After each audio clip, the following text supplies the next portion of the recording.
Typhoons, torrential rains, extreme cold, sweltering heat, acid rain, plagues. The shadow of doom loomed for 7 long years. In this cruel apocalypse, Yu Xifeng was mercilessly cast out by her stepmother, enduring countless struggles and tasting the bitter fruits of human suffering. Fate, however, played a twist one day. She found herself reborn, mysteriously returned to a time before the calamities struck. What she had initially believed to be a turning point soon turned grim, as her disreputable father sought to exploit her worth by introducing her to a notorious second-generation aristocrat, infamous for his heinous crimes. Yet, Yu Xifeng would no longer be a pawn in others' games. She understood that possessing space was the key to survival in this ravaged world. And her previous tragic existence, the space she had fortuitously acquired was snatched away by her stepsister, leaving her isolated and defenseless. This time around, she resolved to seize the initiative and claim her rightful dominion over the space. No longer would Yu Xifeng be meek. She activated her frenzied stockpiling mode, and as disasters loomed and survival became a struggle for the masses, her disreputable father and mother's family found themselves destitute, while she thrived in her abundance of supplies and space, relishing a life of comfort and indulgence. Moreover, she was accompanied by a delightful pet, and with her decisive and resolute approach, she began to rewrite her fate amid the chaos of the apocalypse. Witness how she forges a safe haven for herself in this tumultuous world. Chapter 1. Rebirthed. My mother has taken quite a liking to you. Once we are wed, you needn't work after all. There's hardly any money to be made. Post-marriage, we shall reside in my family's villa, which is spacious enough to accommodate an entire football team. Nowadays, university students hold little value. They are a dime a dozen. My father's factory employs management trainees, and they are all from prestigious universities like yours. In the elegant ambience of the Western restaurant, the man seated across the table was animatedly moving his lips, his gaze fixated in a rather unsettling manner on the woman's neck. Yu Xifeng found herself momentarily disoriented. The restaurant's exquisite decor soon drew her attention back to the steak before her. It was meat. With a few swift bites, she devoured it. Although she did not feel particularly hungry, the gnawing sensation of hunger was etched deep within her soul, heightened by bustling figures around her that made her nerves taut. She did not savor the steak's flavor. The salty aroma and the satisfaction of fullness were more than enough to appease her. It had been years since she had last tasted fresh beef. The memory eluded her. In the wake of numerous calamities, the staple food for survivors had become black bread, a concoction made from grass seeds and a meager amount of flour, also serving as a primary medium of exchange. Yu Xifeng quickly finished her pasta and a fruit salad before finally directing her gaze toward the man opposite her. He was of decent appearance, somewhat presentable, yet his eyes betrayed a sense of smugness intertwined with undeniable lewdness. She felt an inkling of familiarity. Tilting her head slightly, she inquired, "Did you not perish?" Zhang Chengfan looked at her as if she were deranged. Yu Xifeng surveyed her surroundings, sifting through the recesses of distant memory. It dawned on her that she was on a blind date, introduced by her stepmother, Yi Qingru. This era was nostalgically referred to as the Golden Age by later survivors, an epoch marked by favorable weather and abundant resources. Yu Xifeng's words struck him as peculiar, but he quickly dismissed them. Even if she were mentally unwell, a little amusement could still be derived from the encounter. Zhang Chengfan feigned nonchalance with a smile. "If you enjoy it, shall I bring you another portion?" Yu Xifeng rose. "No, thank you." If this were but a fleeting dream before her demise, she had no intention of wasting her time on this enigmatic individual. Zhang Chengfan's temper flared as he slammed his hands on the table, rising indignantly. "What the hell is wrong with you? My willingness to engage with you is a sign of respect." He gestured aggressively at Yu Xifeng. Furrowing her brow, Yu Xifeng grasped his outstretched finger, expressionless, and twisted it backward. With a pained gasp, Zhang Chengfan collapsed to the ground, dragging the tablecloth with him, shattering the porcelain plates into countless fragments. I was wrong. Please, I beg you, help." Yu Xifeng's gaze lingered momentarily on the knife resting on the table. Driven by a certain intuition, she suppressed the urge to commit violence. In that instant, a chill coursed down Zhang Qingfan's spine, an overwhelming sense of dread enveloping him. He felt akin to prey ensnared by a predator. And the source of this unsettling sensation was none other than a young woman in her early 20s. A strikingly beautiful young woman, at that. Zheng Chengfan was briefly taken aback by the incongruity of it all. Unperturbed by Zheng Chengfan's thoughts, Yu Xifeng released her grip and exited the Western restaurant before the waiter arrived. The expansive circular shopping center loomed around her, with a glass canopy visible overhead, the cacophony of voices intertwining in the air. Her eyes were drawn to a cake shop across the way, rendering her almost immobile. The pristine white cream, fluffy cakes, and an array of pastries filled the air with a sweet aroma of food. Everywhere she looked, there was an abundance of culinary delights. The subway station was located one floor beneath the bustling commercial area. The subway evoked a sense of long-lost strangeness in Yu Xifeng, even imparting a feeling of unreality. Fortunately, her memory served her well. Although it had been 7 years since her last visit, Yu Xifeng successfully located her home. In this abode, she felt like the superfluous one. What about that man? I heard from Dad that his family runs a farm produce factory. If you marry into his family, you'll be set for life, Yang Xizhu chimed in, her voice laced with a cheerful tone. This younger sister was merely 2 years her junior. In her youthful innocence, Yu Xifeng had once genuinely cared for her. During that time, she had hoped that by nurturing and even flattering this favored daughter of their father, she might capture his attention just a little more. What kind of man was Zheng Chengfan? In his 30s, he was uneducated, arrogant, and had a history of attempted assault. Did not a single soul but her father, her aunt, or this precocious sister realize this? Yu Xifeng cast a deep glance at Yang Xizhu before striding directly to the master bedroom. That's Mom and Dad's bedroom. If you go in, Dad will be angry, Yang Xizhu cautioned. Yu Xifeng feigned ignorance. She opened the wardrobe and rummaged through the bottom compartment until she unearthed a locked box. Finding no key to unlock it within the room, she decided not to expend any further energy. She was acutely aware that it contained items left to her by her mother, and her biological father would never grant her the key. From the vanity mirror, she retrieved a hairpin, twisting it into a makeshift tool, and deftly opened the lock with a few swift movements. Survivors scavenge for usable supplies within the ruins of an abandoned city, where lockpicking is merely a fundamental skill. Among the finds are 2 property certificates, one for a residential home and the other for a commercial space in the city center, both bearing her name. Additionally, there are some jade and gold ornaments. The gold is of little consequence, but the jade pieces possess a quaint elegance and a translucent quality. Yu Xifeng recalls having heard, quite by chance, that her grandmother's lineage traces back to the imperial court. These ornaments, shunned in their time, eventually found their way into her mother's possession. One particular bracelet, adorned with exquisite beads, notably graced the wrist of Yang Shizhu in a previous life. "What are you doing?" Yang Shizhu exclaimed, her voice sharp with surprise. She gazed at the dazzling beads within the box, a look of awe crossing her features as her eyes became fixed on the bracelet, rendering her unable to look away. A stir of emotion welled up within Yu Xifeng. She quickly tucked the bracelet into her pocket, counted the remaining jewelry, and prepared to depart with the property certificate in hand. "How dare you steal?" Yang Shizhu followed closely behind, disbelief etched across her face. "These are my mother's belongings. If I don't take them, should I leave them for you?"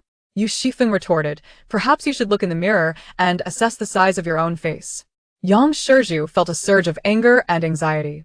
The treasure trove of jewelry had not preoccupied her mind, but the thought of that bracelet falling into Yu Xifeng's hands filled her with unease, as if it were an ominous warning from the cosmos. "Are you not afraid of making Dad angry?" she challenged. A jolt coursed through Yang Shizhu today. Yu Xifeng appeared markedly different from the past.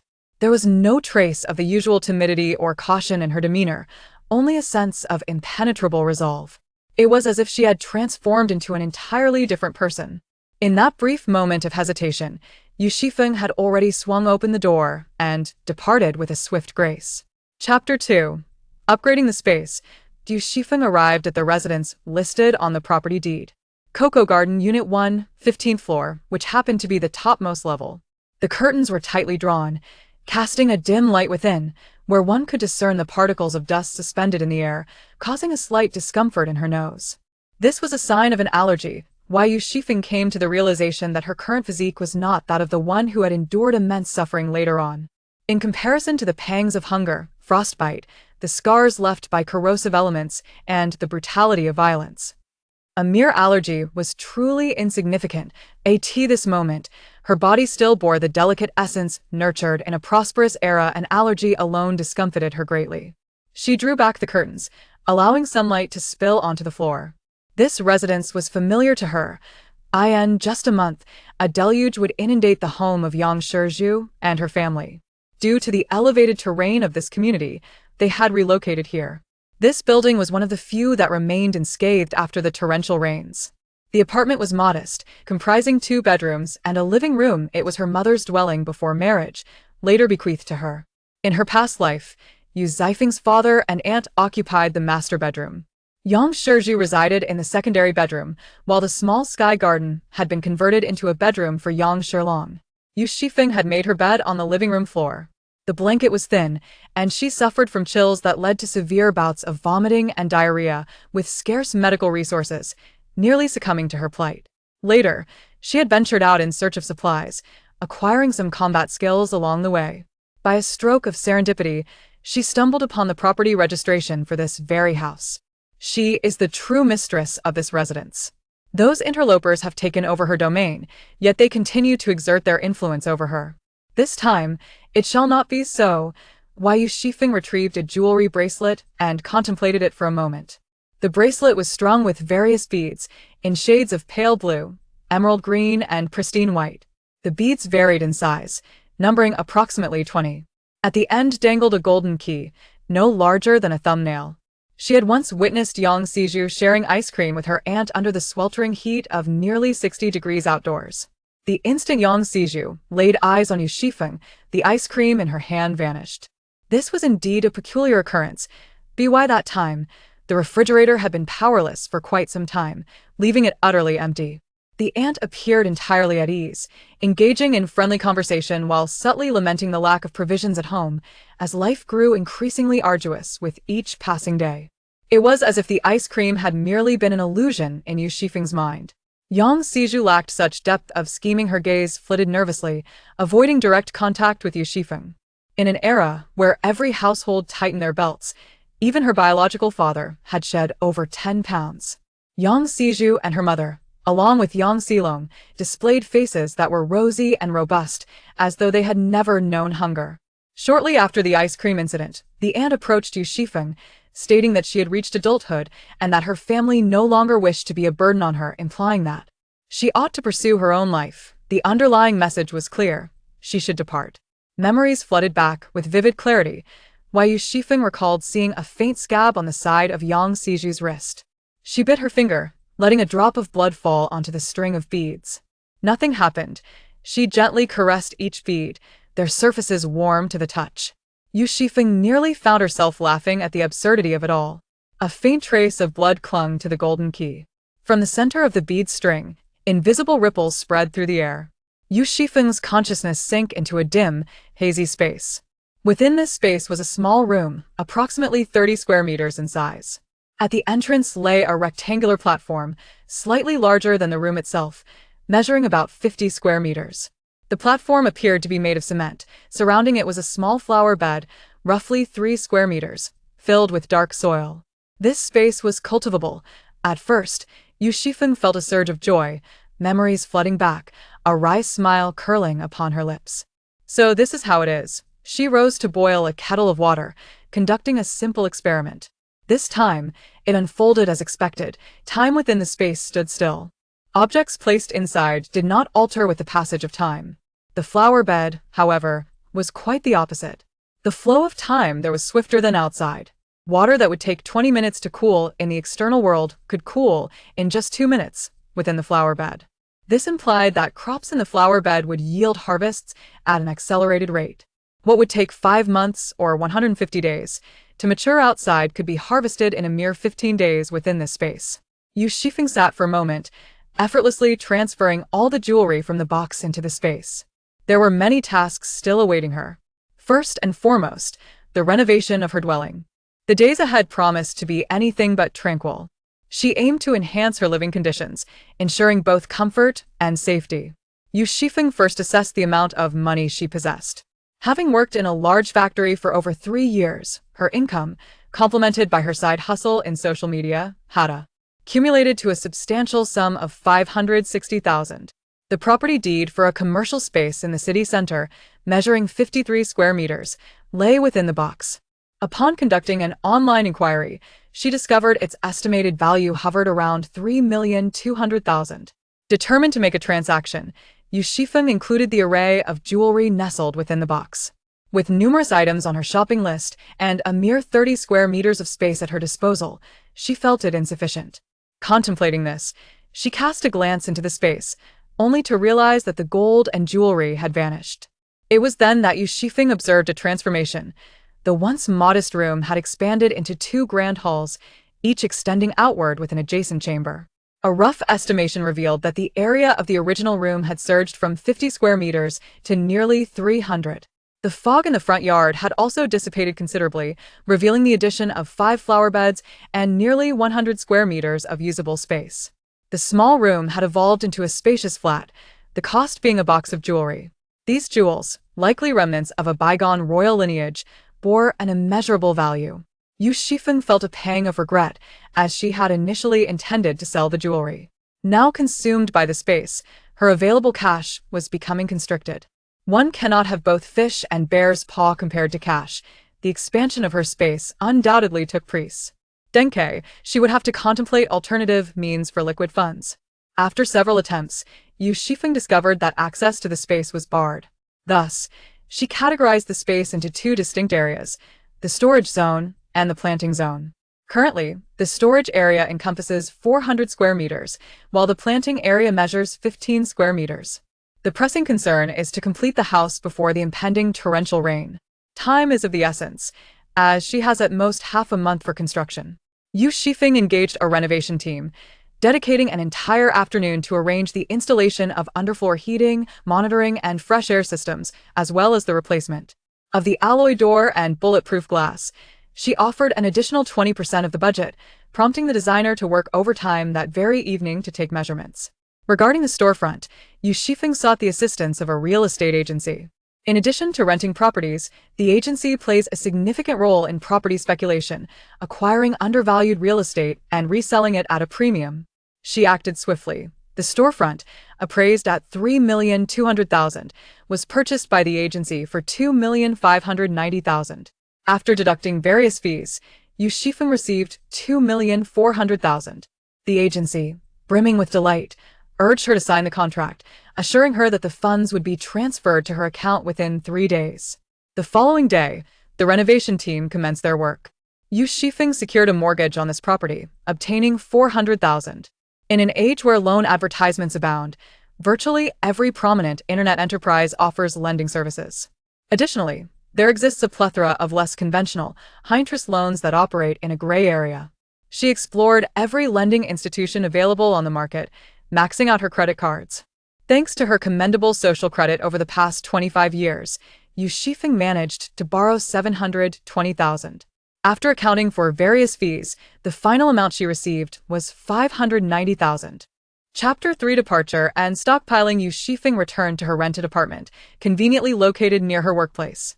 Prior to the impending calamity, she had resided here alone ever since graduating from school. All her personal belongings were kept in this space: identification documents, clothing, shoes, bags, bedding, a desktop computer, a laptop, an iPad, cosmetics, an air fryer, a kettle, an induction cooker, toilet paper, toiletries, 2 boxes of cold medicine, and several novels to pass the time. Yu Xifeng carefully stored everything away. The refrigerator housed remnants of chicken fillets, fries, and ribs, all semi-prepared, totaling approximately 5 kilograms. The freezer contained a few bottles of cola, a cucumber, and a small bag of eggs. On the kitchen counter lay a recently opened package of chicken hot dogs. Beside her bed was a box of snacks, filled with instant noodles and nuts. She prepared herself a bowl of mushroom chicken instant noodles, adding 2 eggs and 3 sliced hot dogs. The aroma was delightful, and Yu Xifeng savored her meal with great satisfaction. On the windowsill sat 2 thriving pots of succulents, which she also placed into her storage. The rental apartment was now empty, devoid of any remnants. Yu Xifeng took out her phone and contacted her landlord to retrieve her rental deposit. With her affairs in the temporary city nearly settled, she purchased a ticket for the next high-speed train, intending to journey to the neighboring Xiang city. She had numerous items to acquire. The temporary city was filled with too many acquaintances, and running into them could lead to awkward explanations and unwanted attention. Upon exiting the train station, Yu Xifeng made her way to the car rental market, where she secured a cargo van. Her destination today was the rural outskirts, as purchasing items directly from their source was invariably the most economical choice. On the high-speed train, Yu Xifeng discovered that the wholesale market priced rice at 5 yuan per kilogram, while in the countryside, it could be procured for just over 2. Before disembarking, she adorned herself with an exquisite makeup application from her collection, donning a scarf and mask. The foundation and concealer completely concealed Yu Xifeng's delicate complexion, rendering her age ambiguous. At each household, she managed to collect at least 500 jin of rice, as well as more affordable grains. The villagers assisted in loading the goods onto her vehicle, and once she drove away, she would find an isolated spot to transfer everything into her space. Over the course of 2 days, Yu Xifeng amassed a total of 5 tons of rice, 2 tons of grains, 2 tons of sweet potatoes, 2 tons of potatoes, 700 jin of corn, nearly 4,000 farm-fresh eggs, 436 freshly slaughtered chickens, 800 preserved eggs, and 1,200 salted duck eggs. The salted duck eggs, coated in yellow mud, required boiling in the mud before consumption.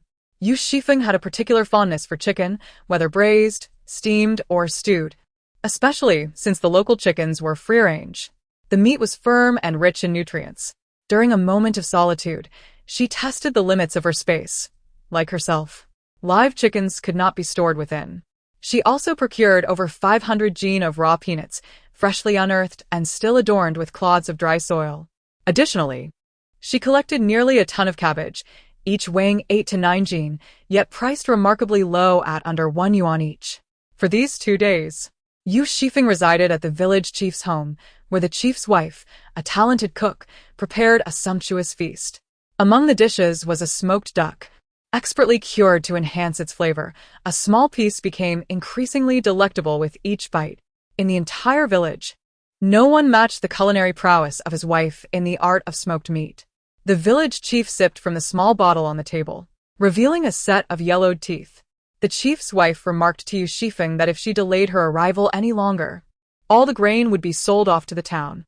Fortune smiled upon Yu Xifeng, as this season's freshly harvested crops were still available. As an esteemed buyer, the village chief generously offered her a discount, along with a bounty of scallions, garlic leaves, and ginger. Additionally, there were numerous homemade dried vegetables and seasonal produce. As long as the villagers were willing to sell, Yu Xifeng could acquire as much as she desired. Out of personal preference, she procured 500 pounds of sweet peas.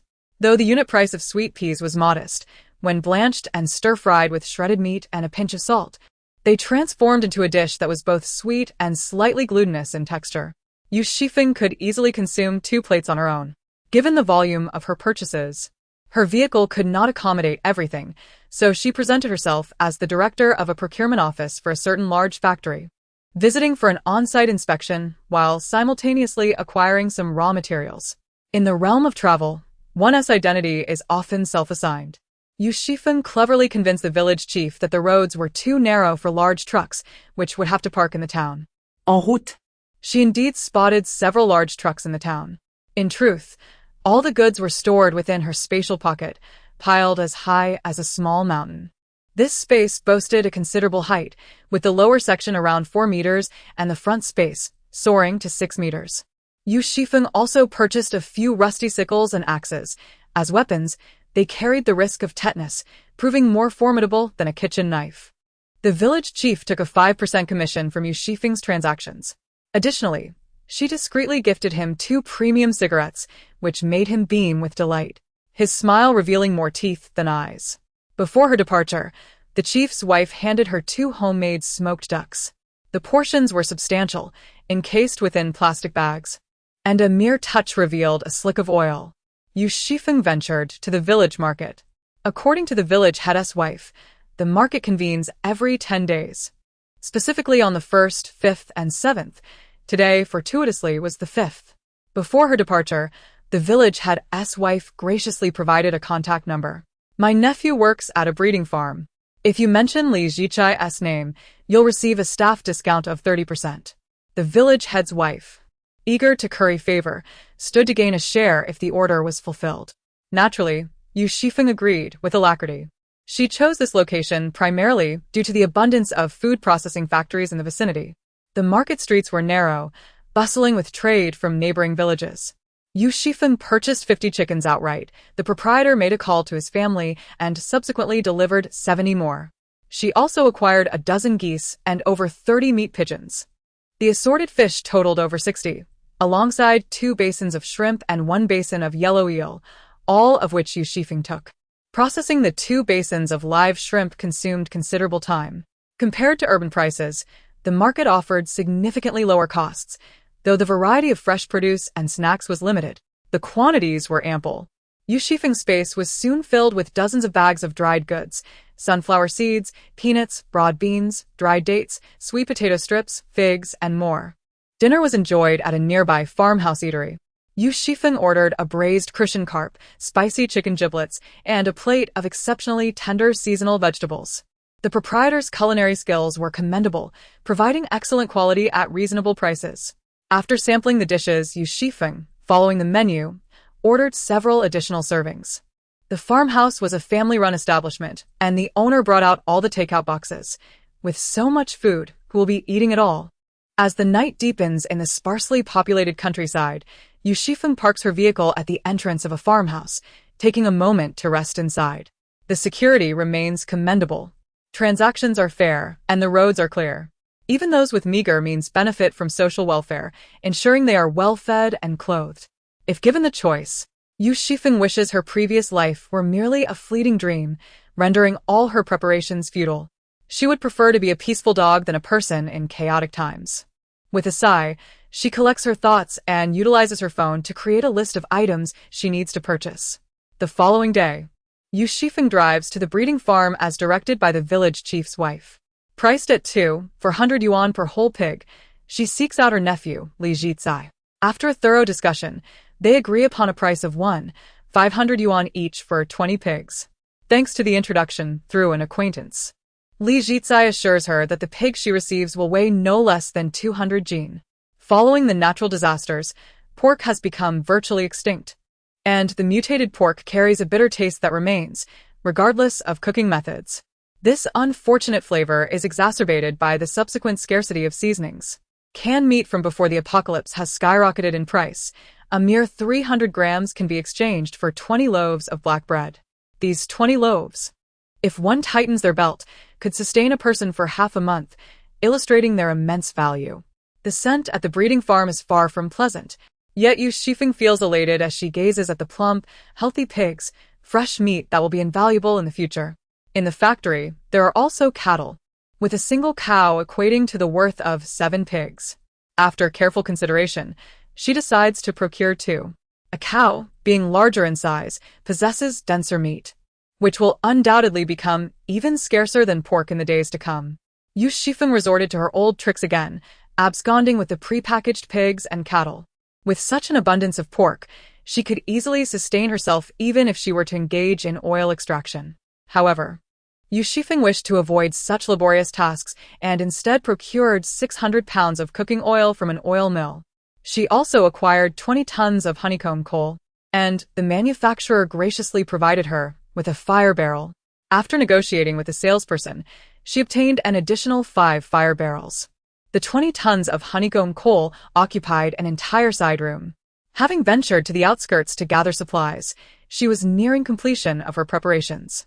In her previous life, she had endured considerable hardship and managed to survive until the 7th year. This time, with the resources available in her space, she was assured that she would not suffer from hunger for at least the next decade. A smile of relaxation graced Yu Xifeng's face. With rice and grains to satiate her hunger, she aspired for an even better life. The wholesale market in Xiang City was vast and well categorized, boasting an extensive array of goods. She rented a warehouse not far from the wholesale market. Having never visited Xiang City before, she would remain unrecognized by anyone. The market was bustling with a diverse crowd. To ensure her anonymity, Yu Xifeng switched to a different rental car and altered her appearance. She darkened her eyebrows and contoured her cheekbones. Previously, with her hair down in the outskirts, she now styled it up, covering her forehead with a brown wig, and purchased an elderly-looking coat. She donned a pair of non-prescription rectangular glasses, presenting herself as a somewhat harsh middle-aged woman, using heavy makeup to mask the signs of age. Yu Xifeng first sought out a purified water factory, placing an expedited order for a batch of water tanks. Subsequently, she began arranging for local express delivery. 100 boxes of compressed biscuits, certainly less conspicuous than the fresh items in storage. 20 boxes each of assorted fruit and meat canned goods. 5 kayaks and 5 inflatable boats. 5 bicycles. 10 sets each of raincoats, mountaineering shoes, nylon ropes, cold weather gear, thermal suits, thermal underwear, goggles, tents, moisture-proof mats, sun protection clothing, gas masks, binoculars, life jackets, and sleeping bags. Supplies such as toilet paper, wet wipes, alcohol swabs, towels, toothpaste, basins, buckets, bedding, cat litter, shower gel, shampoo, sunscreen, facial masks, skincare products, lighters, packaging boxes, insect repellent powder, and hand warmers. 10 sets each of underwear, trousers, coats, shoes, socks, scarves, gloves, and earmuffs. All in styles favored by Yu Xifeng, ranging from thin to thick. Generators, solar panels, batteries, electric kettles, foot warmers, water quality testing pens, and water purification tablets. Fans, flashlights, air purifiers, coolers, dryers, ovens, USB drives, spray bottles, and various hardware components. Fire hammers, insecticides, cement, cameras, and hot water dispensers. 5 tablets and 5 mobile phones. Yu Xifeng meticulously placed her orders. To organize these items, she purchased 20 shelves. Then, she systematically visited every pharmacy within the delivery range. Cold remedies, adhesive bandages, digestive tablets, eye drops, essential balm, medical cotton swabs, cough relief granules, landmines, nasal sprays, thermometers, bandages, mupirocin ointment, and dermatitis cream. 5,000 medical masks and 500 liters of industrial alcohol. Some she had used, others she had not. All were general medications available for online purchase. By consulting the instructions, she could use them as needed. In the future, pharmaceuticals will become an extravagant luxury. The vast majority of individuals will find themselves unable to afford medical assistance or procure necessary medications, leaving them to fate. As for weaponry, it remains under strict regulation, and for the time being, Yu Xifeng has no superior alternatives. After searching extensively, she managed to acquire 5 electric batons, 20 daggers, and 50 cans of pepper spray. Although she is proficient with a crossbow, the colorful models available online resemble mere toy firearms. Yu Xifeng intends to visit a shooting range at her earliest convenience. After placing her orders, Yu Xifeng ventured into the wholesale market. Her first purchase was an assortment of seasonings. Salt is an essential commodity and will serve as a hard currency in the future. She bought 50 boxes, each containing 100 packets. For basic condiments such as soy sauce, vinegar, and oyster sauce, she procured 10 boxes each. A significant quantity of tomato sauce, salad dressing, sweet bean sauce, and debanjiang was also added to her collection, along with several packets of curry sauce. Furthermore, Yu Xifeng purchased 15 boxes of assorted pickled vegetables and 100 boxes of instant noodles, ranging from braised beef to tomato and egg flavors. Instant noodles are a treasure of humanity. As she settled her bill with the proprietor, she inadvertently kicked a small box at her feet. "Excuse me, what is this?" she inquired. The owner approached to inspect the box. "This is chili sauce. It's not selling well and is nearing expiration. If you're interested, you can take the whole box for 30 yuan. The box was substantial and heavy, and after paying 30 yuan, Yu Xifeng loaded the large box of chili sauce into her vehicle. For lunch, she retrieved money-fried eggs and a bowl of fragrant farm-style rice from her space. She sampled the chili sauce, finding it not particularly spicy but rather sweet, which likely contributed to its poor sales in Xiang City. However, it perfectly suited Yu Xifeng's palate, thus turning out to be a fortunate find. Adjacent to the fresh produce market, the prices of frozen meat are considerably lower than those of fresh goods. The scene adorned with scattered shards of ice. Within this space, pork is abundant. In the fresh market, Yu Xifeng predominantly purchases semi-finished products such as French fries, chicken nuggets, popcorn chicken, chicken thighs, and wings. According to the staff, the flavors bear a striking resemblance to those of a well-known fast food chain. She also selected nearly 50 boxes of crispy meat, ribs, shrimp tails, and steak. The ice cream, procured at wholesale prices, saw her acquiring 2 boxes of each variety. Yu Xifeng indulged in 10 tubs of Häagen-Dazs ice cream. The fresh market boasts colossal freezers, stacked in rows, which stirred a sense of temptation in Yu Xifeng. However, after a moment's reflection, she opted against them, recognizing that space is far more practical than freezers. Instead of purchasing freezers, Yu Xifeng negotiated with a vendor, who graciously provided 2 small ice-making machines, with delivery directly to the warehouse included. In the space, the 2 flower beds of rich, dark soil would not be left idle. The local seed wholesale market serves as a conduit for supplies nationwide, offering a myriad of seed varieties, of which Yu Xifeng acquired at least 1 packet of each. Natural calamities do not solely target humanity. Rather, humans strive to survive against formidable odds. Many species have undergone mutations in their quest for existence. In her previous life, Yu Xifeng encountered rats the height of a person, fiercely aggressive and bloodthirsty, capable of tearing flesh from a human in a single bite. Adverse weather conditions and mutated traits have rendered numerous traditional grain seeds incapable of yielding crops. The grand, sweet fruits, meticulously cultivated through generations of selective breeding, have vanished from existence, now existing solely in legend. Scattered in circulation among the elite are varieties of apples, peaches, and frozen pears, all known for their longevity and resilience in storage. Fruits such as strawberries and cherries, which are difficult to preserve, are scarce and typically available only in canned form at auctions.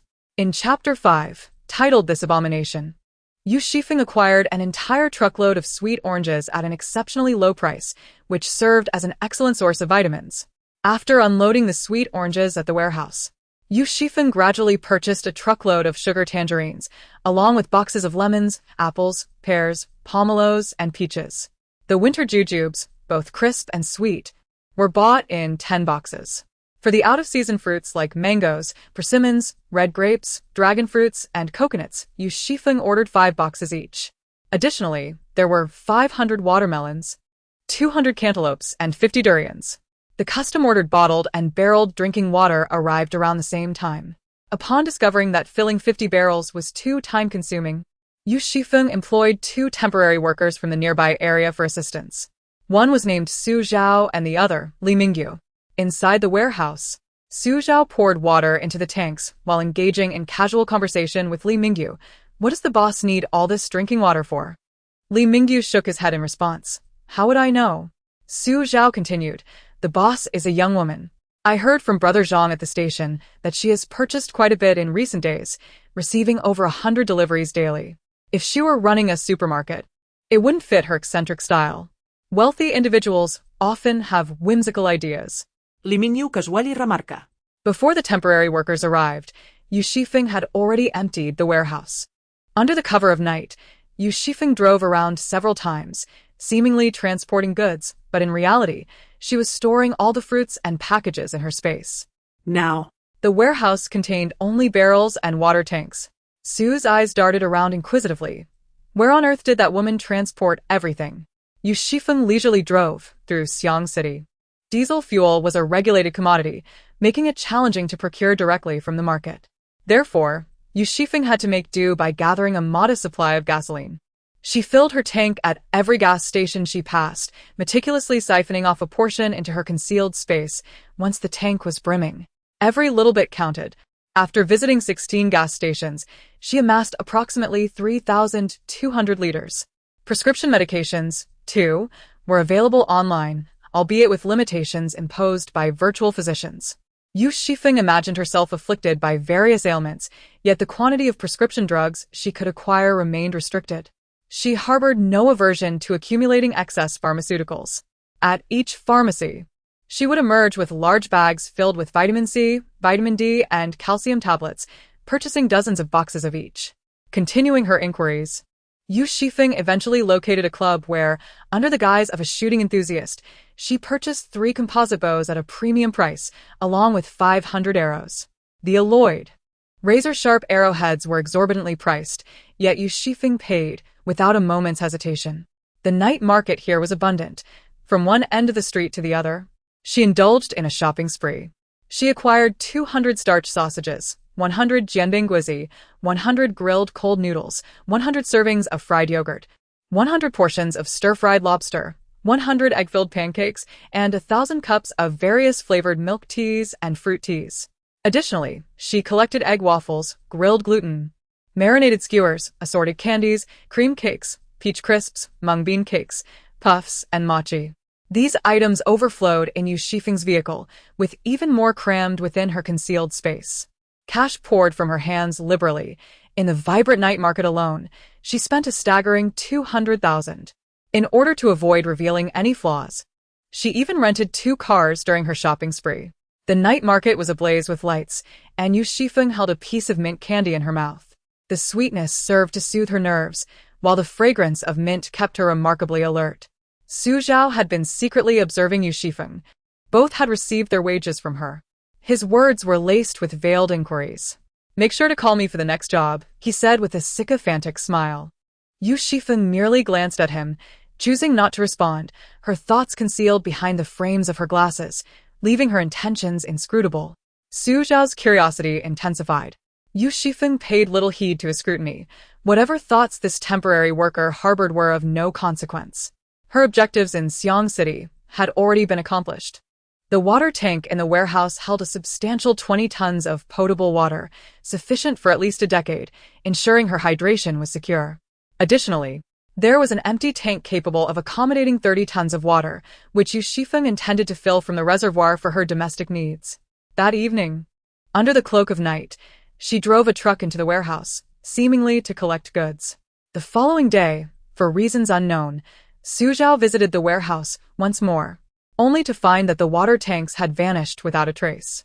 The warehouse stood deserted. This client had been lavish at the wholesale market, purchasing enough provisions to sustain a household for several years. A flicker of unease crossed Su Zhao's mind as he scratched his head, utterly perplexed.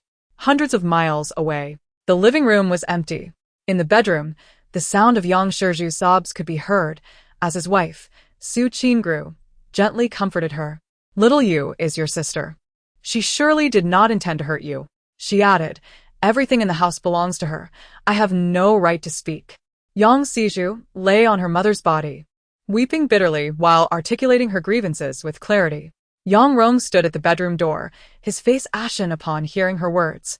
Su Qingru gently patted her shoulder, saying, "Do not disclose this matter to your father. Xiao Yu is your sister. Taking a few things from the house is inconsequential." Yang Shizhu cried out, "But she has always lorded over you, acting with arrogance. Why should she? Mother, you owe her nothing. Do not cry, my dear. It is I who am inadequate." Su Qingru sighed deeply. "It is only natural for her to harbor grievances against us. Do not worry about me, dear. It is not a great burden for a mother to endure some hardship.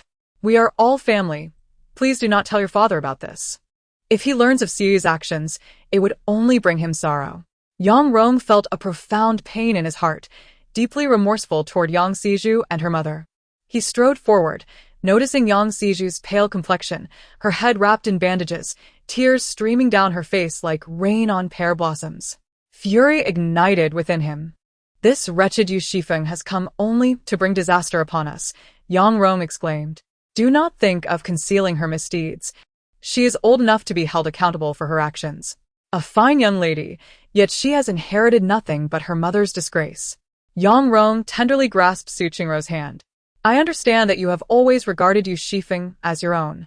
Yet some individuals are irreparably flawed, like trying to prop up a wall of mud. You have endured much over the years. It is my fault for always thinking of her as a motherless child, expecting you to care for her." Su Qingru lowered her gaze. "This child came to me at the age of 12. For all these years, I have focused on her studies, neglecting even those of Zhu. Xiuyu has been accepted into such a prestigious university. I thought I had done right by my sister. Who would have expected that she, at such an age, would still engage in such behavior. Yang Sisu, sa atet ni Arbi. Felt a flicker of jealousy upon hearing Su Qingru mention Yu Xifeng's university. Chapter 6. You know you are not my biological mother. Yu Xifeng dedicated herself to her studies throughout her 3 years of high school, often solitary in the school environment, burning the midnight oil. Yet, her grades languished at the bottom, far inferior to the average scores of Yang Siju, who hardly regarded her as a competitor. In fact, Yang Siju felt a sense of superiority, believing that Yu Xifeng's arduous efforts were futile. Clearly, a fool would never grasp the essence of learning. Even leading up to the simulated examinations before the college entrance exams, Yu Xifeng's performance remained dismally low. Su Qingru and Yang Siju were reassured, allowing her to proceed with the exams, confident that the poorer her results, the more they would highlight Yang Siju's excellence. To their astonishment, this wretched girl achieved the status of provincial top scorer. It was only when both universities contacted the family, vying for Yu Xifeng's attention, that they realized her true academic prowess. She had been concealing her capabilities all along. Yang Siju nearly ground her teeth in frustration. That girl was nothing but a thankless wretch, unworthy of the kindness bestowed upon her by their mother. Su Qingru leaned against Yang Rong's shoulder, her expression tinged with sorrow. She maintained her beauty impeccably, showing no signs of having borne 2 children, much to Yang Rong's admiration. Su Qingru lowered her gaze slightly, casting a cold glance at Yang Siju when Yang Rong was not looking. Yang Siju quickly composed herself, feigning indignation. Her sister had taken away the family possessions, and within that box seemed to lie the property deed and jewelry, exquisite adornments, at least a dozen of which she had never encountered. Particularly, the beaded bracelet haunted her thoughts, causing her heart to flutter with unease each time it came to mind. When Su Qingru heard the mention of the property deed, a glimmer of excitement flickered in her eyes. Yang Rong, taken aback, scarcely found the time to comfort Su Qingru. This is impossible. She cannot possibly unlock that lock. The key, she has never even been allowed to touch it. Over the years, more than half of his wealth had been derived from selling that box of jewelry. Merely selling 2 pieces had sufficed for him to live comfortably for over a decade. That box was his family heirloom, destined to be passed down to Yang Silong. Sister? Sister has opened the box, Yang Siju murmured. Yang Rong sprang to his feet, pointing at Yang Siju. Weren't you at home? Why didn't you stop her? She's stealing. Won't you call the police? Those are all antiques. Su Qingru hurriedly intervened. Of course, Zhu tried to stop her. She has always respected her sister. Otherwise, she wouldn't have refrained from retaliating even when Xiaoyu struck her. The bandage still wrapped around Yang Siju's head, she cradled it, her eyes brimming with tears. Her expression was on the verge of despair. Father, shall we call the police now? Yang Rong shot her a fierce glare. What would we report? How could we even explain where that box came from? If Yu Xifeng were to find out, it would be a disaster of our own making. The thought of the property deed, a storefront in the city center, caused Yang Rong's heart to ache. Damn it, this is absurd. Su Qingru perceived Yang Rong's reluctance to involve the authorities. Contemplating the items Yang Siju had mentioned, a shadow of cunning crossed her eyes. She is your sister. Regardless of her mistakes, how could a family betray one another? Ah, Rong, I did not bear her. She views me as distant. You are her biological father. Reason with her. She has always yearned for your affection, and will heed your words. Yang Rong pondered for a moment and concurred that Su Qingru's words held merit. After all, he was the biological father of Yu Xifeng. It was implausible for Yu Xifeng to rebel against him. He rummaged through the contact list for quite some time before finally locating Yu Xifeng's number. The phone rang for an extended period, yet no one answered. Undeterred, he persisted in calling. 40 minutes later, Yang Rong's face shifted from pale to flushed, a veritable palette of colors. It became evident that he had been blocked by Yu Xifeng. Cocoa Valley. The glass had been replaced with sturdy bulletproof glass, instilling a sense of security. The renovation team informed Yu Xifeng that the door's lock was unpickable and that replicating the key would be quite challenging, urging her to safeguard the key diligently. The room had been equipped with radiators, and Manager Chow remarked, "With this, the interior will feel like summer, even in the snow. One could indulge in ice cream at home, though it may be energy-consuming." Located in the southern region, it was uncommon to install heating systems. Yu Xifeng explained, I have a naturally cold constitution and am quite sensitive to the chill. The second bedroom had been transformed into a gym, outfitted with a treadmill, stationary bike, dumbbells, and a pull-up bar. The alloy door appeared immensely sturdy, impervious to even the sharpest knife. Following Yu Xifeng's suggestions, smart surveillance cameras were installed at the entrance, hallway, stairwell, and even the balcony. A screen in the foyer allowed for monitoring, with videos synced to her mobile device. Should the system detect a human approaching, it would promptly send a text alert to her phone. After a thorough inspection, Yu Xifeng was satisfied and promptly settled the final payment with the renovation team. She also purchased 5 additional cameras as backups. At this point, Yu Xifeng was left with only 20,000 in cash. Afterward, she took a nap in her bedroom and dreamt of her mother, who gently held her while humming a lullaby. She could have sold this house, perhaps finding a better place. However, the jewelry had been spent, and this house was her mother's sole legacy. She hoped her mother was watching over her. In this slumber, she slept soundly. When dawn broke, the outside world was devoid of sunlight. Dark clouds gathered, and torrential rain fell in large drops. Yu Xifeng stood quietly on the balcony for a moment. The rain was not heavy, appearing no different from every other downpour that had come before. The roads remained bustling with traffic, and crowds thronged the streets. Only Yu Xifeng understood that this was merely the prologue to a catastrophe. In her previous life, she had struggled to survive until the 7th year. What would follow? Would human civilization be rebuilt upon this land? Or would it collapse, becoming mere dust of history? Yu Xifeng was uncertain. Her phone rang, displaying an unfamiliar number. She assumed it was a delivery and answered.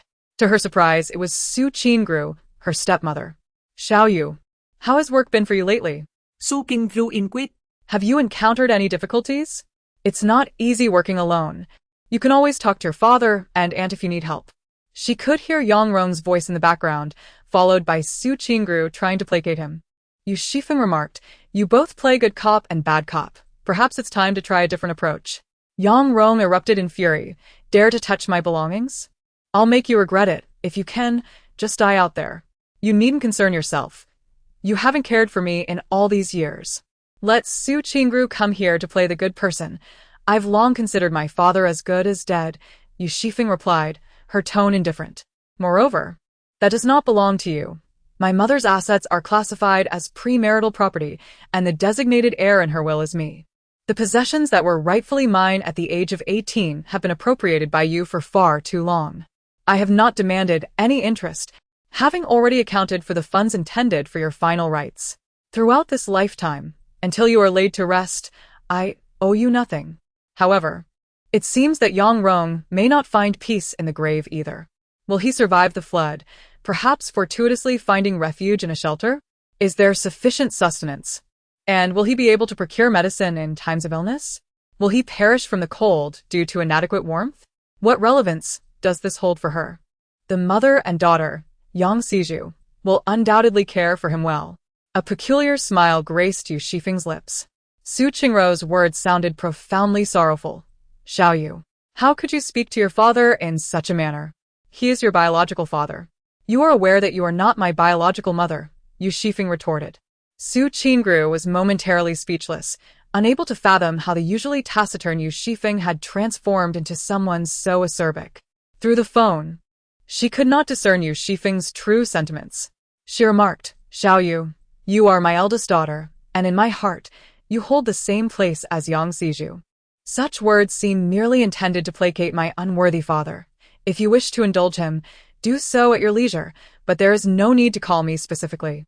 Ever since you provided me with antidiarrheal medication before my entrance examination, I have understood your true nature." Yu Xifeng terminated the call and swiftly added Su Qingru to her blacklist. As for Yang Xiju and Yang Xilong, their entire family exudes an aura of misfortune. Her time was precious, and there was no necessity to squander it on inconsequential individuals. Chapter 7. The child is still young and lacks understanding. The television was broadcasting the weather forecast, predicting that a typhoon would sweep through in 5 days, accompanied by persistent heavy rainfall. Yu Xifeng retrieved a mobile hard drive from the space, a total of 20, all of maximum capacity. She powered on her computer and downloaded an array of online videos, variety shows, films, television dramas, short clips, and a myriad of tutorials. Storing them all onto a USB drive without any discrimination, she downloaded as much as she could. During her academic years, Yu Xifeng had a penchant for novels, leading her to scour the internet for numerous literary collections. Many of these collections contained content restricted to adults, which she did not meticulously filter, opting instead to click on Download All. In the age of advanced internet connectivity, classic literature and scholarly papers are often within easy reach, with many queries resolvable through search engines. However, the era of information overload is swiftly approaching its end. Books in libraries are being buried, excavated in extreme cold to be burned, leading to the inevitable loss of countless works. Yu Xifeng pondered for a moment and borrowed a CNKI account from a classmate pursuing further studies. The repository of papers was vast and varied, yet it was likely that she would never comprehend or utilize them in her lifetime. Driven by a subtle impulse, Yu Xifeng created a new folder on the USB drive, endeavoring to download as much as possible. The rain intensified and the clouds loomed heavily. Even during the day, only a faint glimmer of light filtered through. As for the present moment, one might as well spend the money. The five-star buffet appeared indeed splendid, with an abundance of culinary delights: steak, seafood, pizza, stir-fried dishes, sushi, and a rotating display of desserts that catered to every taste. Yu Xifeng relished her meal with great satisfaction. She indulged in 3 bowls of poached shrimp, a plate of clam meat, a dish of baby squid, a serving of scallops, and 5 portions of abalone with garlic vermicelli. Additionally, she savored 2 large steaks, a small lamb chop, a spiced duck leg, and 2 small servings of salmon. Having thoroughly satisfied her carnivorous cravings, Yu Xifeng requested a cup of lemon fruit tea, which was refreshingly sour and sweet. She also treated herself to a Napoleon cake and several delectable pastries, all of which were quite delightful. The sense of fulfillment brought on by the food lifted her spirits. As she strolled under the rain with an umbrella, she took the opportunity to aid her digestion. The vicinity of Cocoa County is replete with supermarkets. One is conveniently located at the entrance of her community. Yu Xifeng meandered through it, casually selecting some frozen dumplings and potato chips. Before returning home, she made a brief visit to the property management, paying 500 yuan each for water, electricity, and gas. She also scanned a code to join the homeowners group. In Building 1, where Yu Xifeng resided, the first floor housed a game room from which the sounds of animated chatter and the clattering of mahjong tiles could be heard. Aunt Lu, cradling her grandson, sat at the entrance of the game room. Not participating in the games, she was munching on the free sunflower seeds provided inside. A resident of the same building, she lived on the 12th floor. Upon seeing Yu Xifeng enter, she scrutinized her with a critical eye. Her grandson, with an eager gaze, was fixated on Yu Xifeng's potato chips. "Young lady, is it your home being renovated upstairs?" Aunt Lu inquired. "Yes, it has been unoccupied for quite some time," Yu Xifeng replied, shaking off the droplets from her umbrella as she awaited the elevator. "It seems rather noisy. Is it truly your residence? Why do you live there all alone?" Aunt Lu pressed further. "I want potato chips. I want to eat potato chips," her grandson clamored, unabashedly demanding. Aunt Lu gently patted her grandson's hand. "Those are sister's potato chips. Only if sister shares with you will you get to enjoy them. Do you understand?" Upon finishing her words, she cast a sheepish glance towards Yu Xifeng, remarking, "The child is still young and does not comprehend." Children possess the innate ability to discern whether adults are genuinely angry or merely feigning displeasure. Following Lu Auntie's statement, the child grew increasingly restless. Within the game room, voices began to murmur. "A mere bag of chips. If the child desires it, let him have it. It's not a precious item. Indeed, we are all neighbors." Lu Auntie's face displayed a self-satisfied smile, as if she were prepared to feign reluctance. Yu Xifeng slightly leaned forward, fixing her gaze on the child. "These chips belong to your sister. If you wish to have them, you must ask Grandma to buy them for you. Only once Grandma acquires them will you be able to enjoy them. Do you understand?" Lu Auntie sat on the chair, her complexion turning a shade of green. "Eat, eat, eat. You wish to consume everything. Shall I pluck the moon from the sky for you as well?" Lu Auntie scolded. She shot a fierce glare at Yu Xifeng. Yu Xifeng smiled, seemingly unperturbed, and stepped into the elevator. "Look at her stinginess. Giving my grandson a piece of chip won't kill her. She has the demeanor of a seductress. Perhaps she is someone's mistress kept here, Lu Auntie muttered as the elevator ascended. Upon returning home, she placed her keys at the entrance. Yu Xifeng was well aware of Lu Auntie's nature. She was a person who never seemed to have enough. Consequently, the child had also been corrupted by her influence, believing it was his right to receive gifts from everyone. Yu Xifeng entered the bedroom to check the download progress on her computer, then proceeded to prepare dinner. During her university years, she had learned to cook for herself. And after 3 years of work, she would often spend her days off learning new recipes online. The bento she brought to work was shared with colleagues, who praised her culinary skills, suggesting she could apply for a chef position. Yu Xifeng possessed an array of culinary implements, including a stir-fry wok and a versatile large pot suitable for both steaming and boiling. The kitchen was aptly equipped with 2 stoves. The rice cooker, pressure cooker, and air fryer were all powered by electricity. She had a penchant for pork rib soup, preparing the ribs and corn with meticulous care, adjusting the pressure cooker settings accordingly. Before long, the sweet aroma of corn wafted through the air. Although she had dined heartily at the buffet earlier, Yu Xifeng nonetheless served herself a bowl to savor slowly. The surplus was packaged into containers for storage, and she proceeded to prepare another batch. Compared to simmering soup, the rice cooker was swifter, yielding a pot of rice in less than 15 minutes. The air fryer proved to be the most convenient, as Yu Xifeng had stockpiled several boxes of semi-prepared chicken pieces, French fries, and sausages, requiring merely to be heated. The stove remained active as Yu Xifeng skillfully concocted a marinade for braised dishes, preparing ingredients such as braised potatoes, fish balls, shrimp balls, chicken legs, and ham sausages, each pot bubbling with steam. A hint of bitter herbs was added to the marinade, imparting a fragrant, yet not overpowering aroma. She even made use of the steam, placing clusters of glutinous rice cakes atop it. As one pot of braised delicacies was completed, the glutinous rice cakes were nearly ready as well. Amidst the simmering soups, cooking rice, and braising dishes, Yu Xifeng seized every opportunity to whip up a stir-fry. She washed the rice, cleaned the ingredients, and chopped them with precision, marinating where necessary. The already cooked food was packaged, and the cycle continued. Occasionally, she would sample a piece or two, finding them quite delectable. Chapter 8. Preparing cooked dishes for 5 consecutive days, an extraordinary downpour ensued, prompting the weather forecast to issue a typhoon warning. Yu Xifeng spent her days at home, preparing an array of culinary delights: braised pork ribs, grilled steak, stewed potatoes with pork, sliced fish and sauerkraut, and lemon chicken feet. Each dish required a considerable degree of culinary skill, and, much like marinated delicacies, they exuded a rich and tantalizing aroma.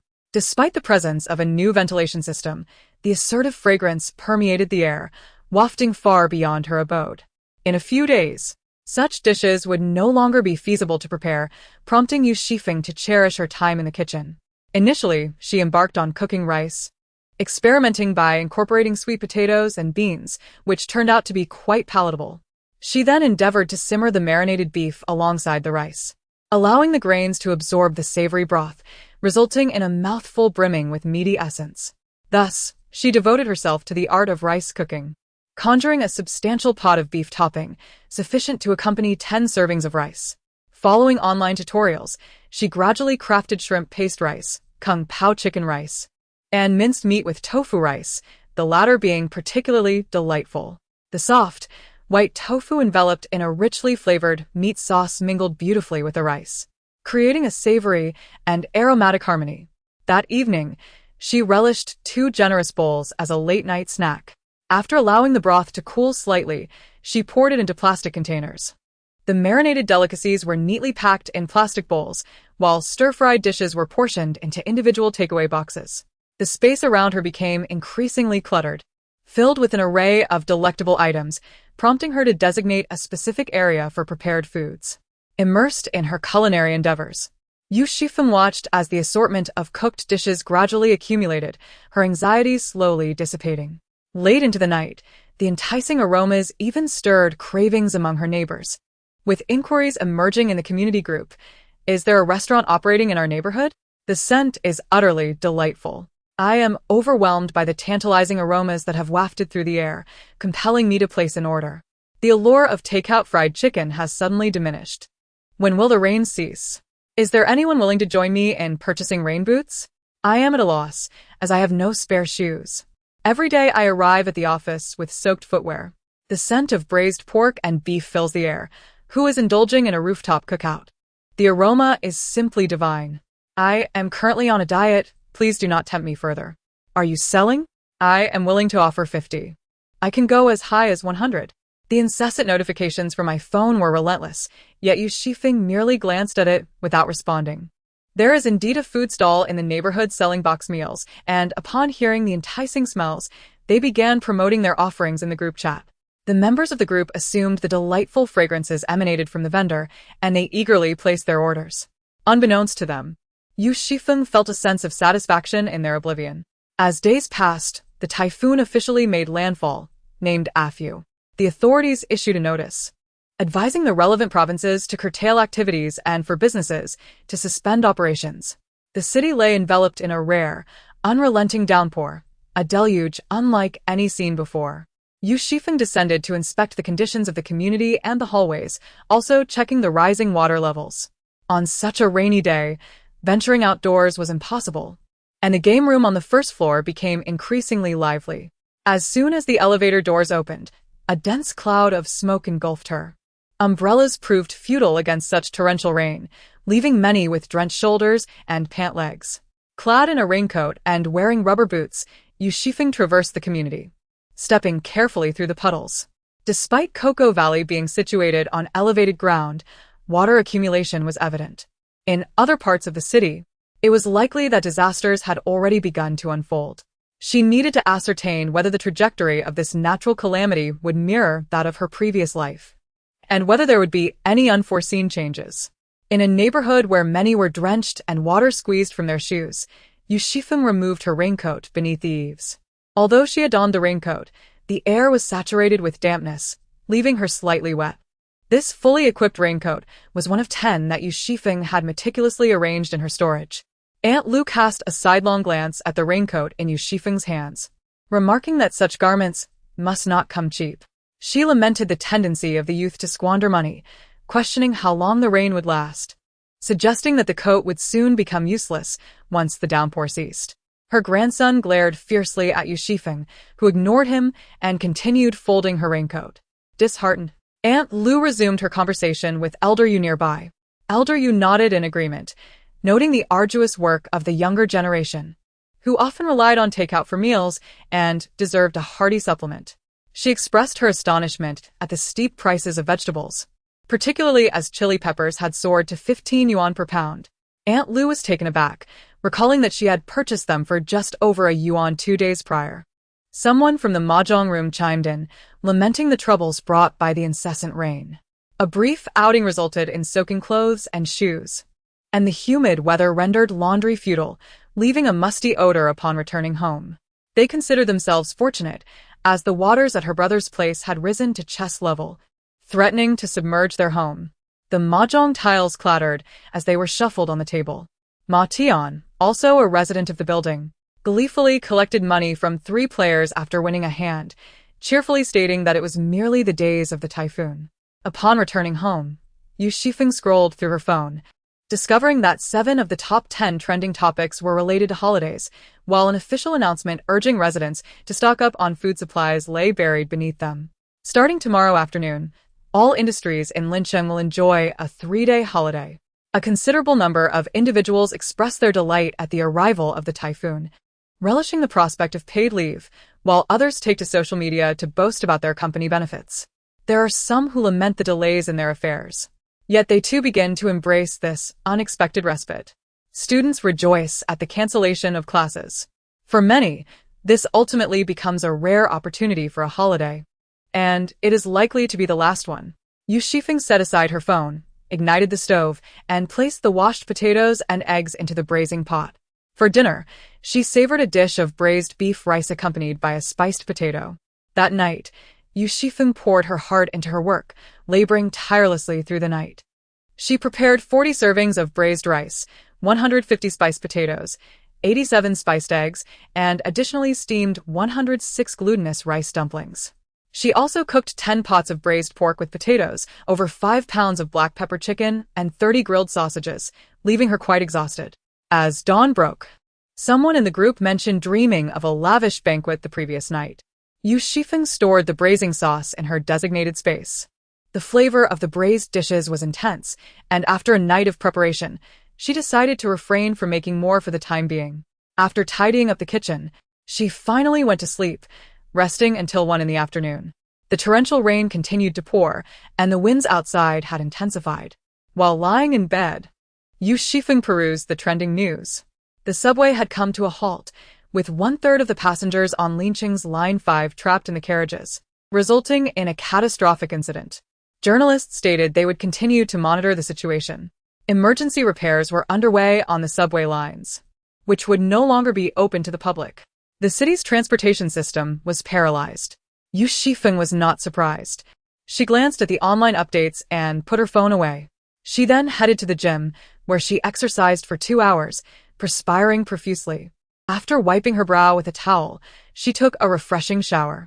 The fresh air system had been operating throughout the night, and the rich fragrance within the house had nearly dissipated. As Yu Xifeng surveyed the community, fearing an unexpected malfunction of the elevator, he opted to descend the stairs instead. The rain had been relentless for nearly half a month, prompting many residents to hang their laundry in the corridors for ventilation. Even the stairwell was permeated with the unpleasant odor of damp clothing. Yu Xifeng did not force himself, but instead pulled out a mask to wear. The further he descended, the more oppressive the humidity became. The air felt heavy and clammy against his skin, almost taking on a tangible form. Water had already flooded the ground floor, and the owner of the game room helplessly scooped water outside with a ladle, achieving little success. The legs of the mahjong table were submerged, its surface marred by a ring of mold. With the inclement weather deterring outdoor activities, a number of people congregated on the steps of the ground floor. Aunt Lu, reveling in the misfortune, cracked sunflower seeds while pointing and gossiping. "Is your business going to survive this? When I bought my house, I had someone assess the feng shui here. The ground floor is not favorable." The proprietor, a divorced widow of considerable beauty, was addressed by the locals as Sister Yun. At that moment, Sister Yun was shifting tables and chairs outside when she heard the remark and slammed a chair down heavily. "What nonsense! You come here every day to steal my sunflower seeds and candy. I can't be bothered to argue with you, yet you have the audacity to provoke me." Chapter 9. Brother, will you ever finish all this rice? Aunt Lu was not deterred. She began to create a scene. "Your game room has no business. And with it flooded, even fewer people will come. At my age, I am merely trying to help you, yet you're fixated on your precious seeds. Such a lack of insight. It's no wonder you can't make any money." Sister Yun, in a fit of rage, hurled the sunflower seeds to the ground and charged toward her, ready to confront the provocateur. "You audacious creature, relying on your age to belittle others. A hint of respect seems to have inflated your ego." With a fierce grip, she yanked Aunt Lu's hair, pulling her down violently. Aunt Lu screamed, "Su Yun, you vile woman!" The onlookers hurriedly restrained Sister Yun, imploring her to calm down, reminding her that the house was still in disarray and that pressing matters demanded her attention. "Aunt Lu, perhaps you should refrain from speaking so much," they advised. The rain lashed against the window panes, and the ground floor was increasingly inundated. Sister Yun ceased her futile attempts to scoop water and resolved to relocate any movable furniture to a higher floor. Maddie, residing on the 3rd floor, offered with enthusiasm, "Sister Yun, this place is uninhabitable. Come stay with me. I have a vacant room." However, Maddie's intentions were evidently insincere. Yu Xifeng cast a sidelong glance, suppressing her disdain. In a previous life, this individual had been excessively intrusive, akin to a bothersome fly. Sister Yun declined the offer, stating, "It would be too troublesome to move to your place. A friend of mine has a vacant room on the 15th floor, and she has entrusted me with the rental. I'll manage there for a couple of days." The 15th floor happened to be adjacent to Yu Xifeng's residence. Upon hearing this, Maddie's outstretched hand to offer assistance halted midair, leaving her frozen in place. Unbothered by the sudden shift, Sister Yun, possessing considerable strength, swiftly dragged blankets and furniture into the elevator. Suddenly, 4 drenched young women burst into the scene. "Xiao Yu, what brings you here?" One exclaimed, her surprise evident. It was Tan Wanwan, who lived on the 12th floor and attended university in the same city. Enthusiastically, Tan Wanwan introduced her companions, saying, "These are my roommates. The rain is torrential, and since our dormitory is on the ground floor, it has become uninhabitable. I brought them to my home." She introduced to her roommates, "This is my former tutor, Sister Yu, who is exceptionally talented, a graduate of B University." The girls, still in their academic pursuits, were in the throes of academic admiration. Wow. Sister Yu is amazing. She's so beautiful and attends such a prestigious school. She must have many handsome suitors. Qianing stepped forward towards Yu Xifeng, attempting to take her hand. Yu Xifeng scrutinized the faces of the girls, her gaze settling on Qianing, and she took a step back, evading Qianying's advance. The lunch consisted of a takeout roasted duck rice from Xiang City, featuring 3 compartments, one with braised duck leg meat, another with shredded potatoes, and the last with cabbage. Upon retrieving it from the space, it was perfectly warm. As more people gathered in the building, Yu Xifeng decided against preparing any heavily seasoned dishes, choosing instead to focus on cooking rice, steaming pancakes, and preparing glutinous rice dumplings.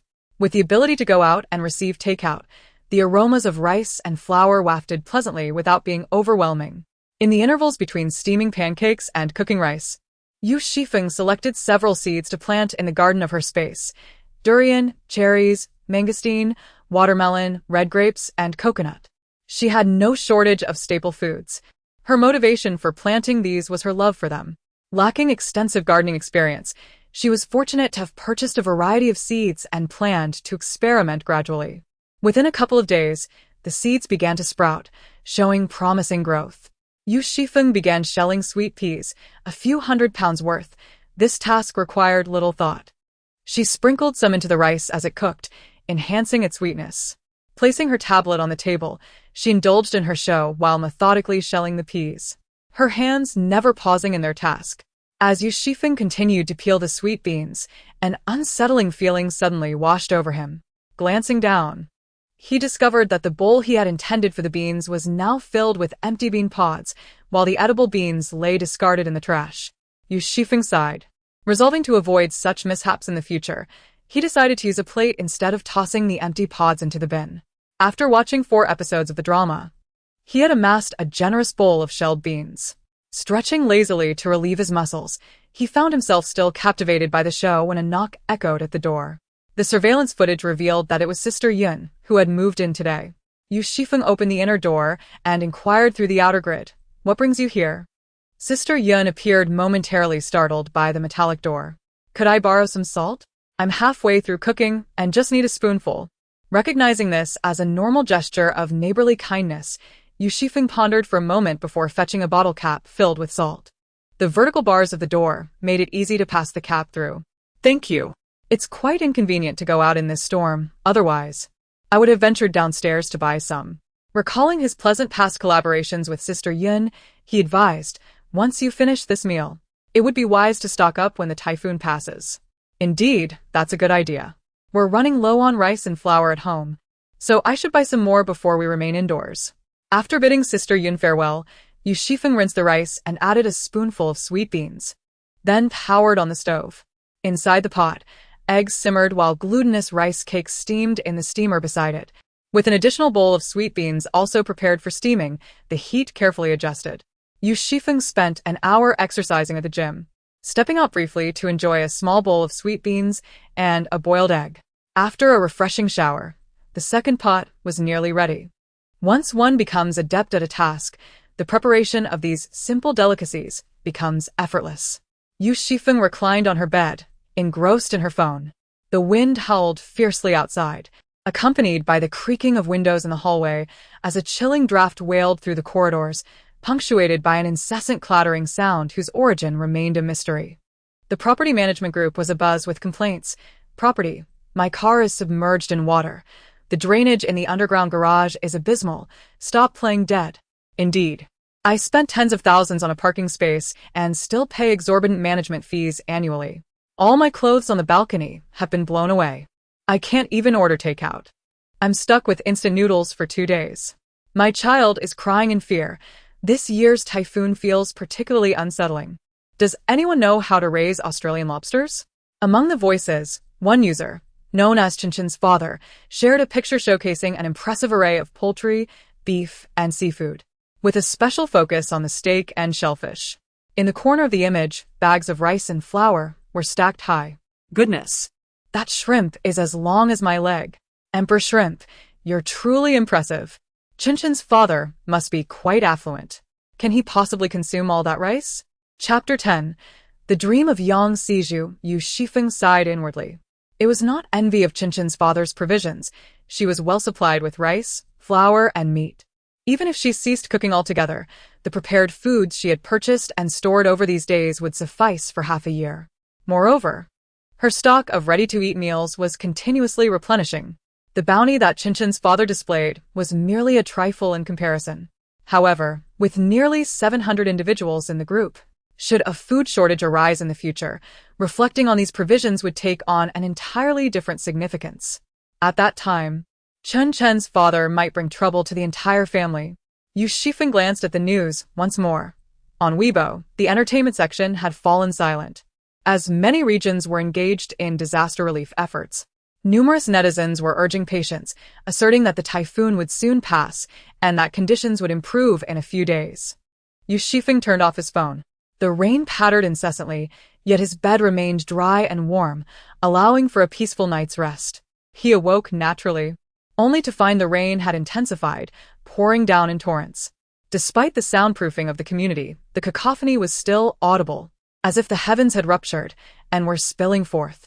The streets were devoid of pedestrians. From his elevated vantage point, Yu Xifeng observed trees being uprooted by the wind, and billboards crashing to the ground. On the 6th day of the 11th lunar month, with fierce winds and torrential rain, it was advisable to remain indoors and avoid venturing outside. For breakfast, Yu Xifeng prepared freshly squeezed soy milk. The soy milk maker was quite noisy, yet this didn't pale in comparison to the deluge outside. With a capacity of 1.5 liters, it took half an hour to filter the soy residue. Yu Xifeng had no intention of wasting this byproduct. He planned to mix it with flour to make soybean pancakes. On the stove, he steamed 2 baskets of steaming buns. After savoring a cup of refreshing, aromatic soy milk and devouring 2 meat buns, he stored the excess soy milk and buns in his space. Today, he continued to cook rice and steam glutinous rice cakes and flatbreads. These staples, once prepared, could be stored indefinitely, and Yu Xifeng welcomed the abundance. In the property management group, someone shared a video of the community, showcasing the ornamental trees that had been snapped in half, obstructing the entrance to the neighborhood. Property management. Dear residents, due to losses caused by force majeure, please remember to contact your insurance company to apply for compensation. If you encounter difficulties in obtaining evidence, feel free to reach out to us. The weather is severe, and we advise everyone to refrain from going out unless absolutely necessary. Comment. A plethora of meaningless words. Utterly unhelpful. User. I am in Building 2, Apartment 1201.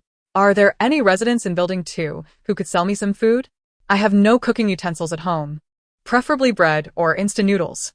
I am willing to pay double. User. I am on the 5th floor. I have a few bags of snail noodles. If you want some, you can come down to collect them. Response. Thank you, thank you. Once the typhoon passes, I will treat you to a meal at a restaurant. Yu Xifeng has not checked the group chat again.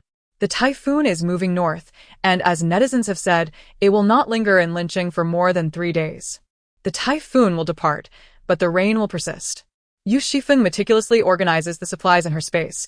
The food area contains takeout, beverages, cooked foods, desserts, and fruits, along with seasonal clothing, daily necessities, weapons, various tools, and construction materials. She unpacks the deliveries that she had not managed to open, categorizing them one by one. Some kitchen waste from these days is also among them. The space reflects Yu Xifeng's thoughts. She appears to simply lean against the sofa with her eyes closed, yet beads of sweat form on her forehead.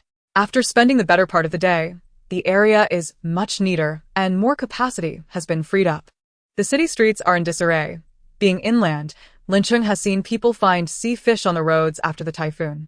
The extent of the typhoon's reach is evident. Rain patters against the windows, awakening Yang Siju from her dreams. She grabs her phone. The internet is abuzz with news of Typhoon Afu. It is hard to imagine that a typhoon, which made landfall from the south and wreaked havoc, bears such a gentle name. Afu, also known as Afu.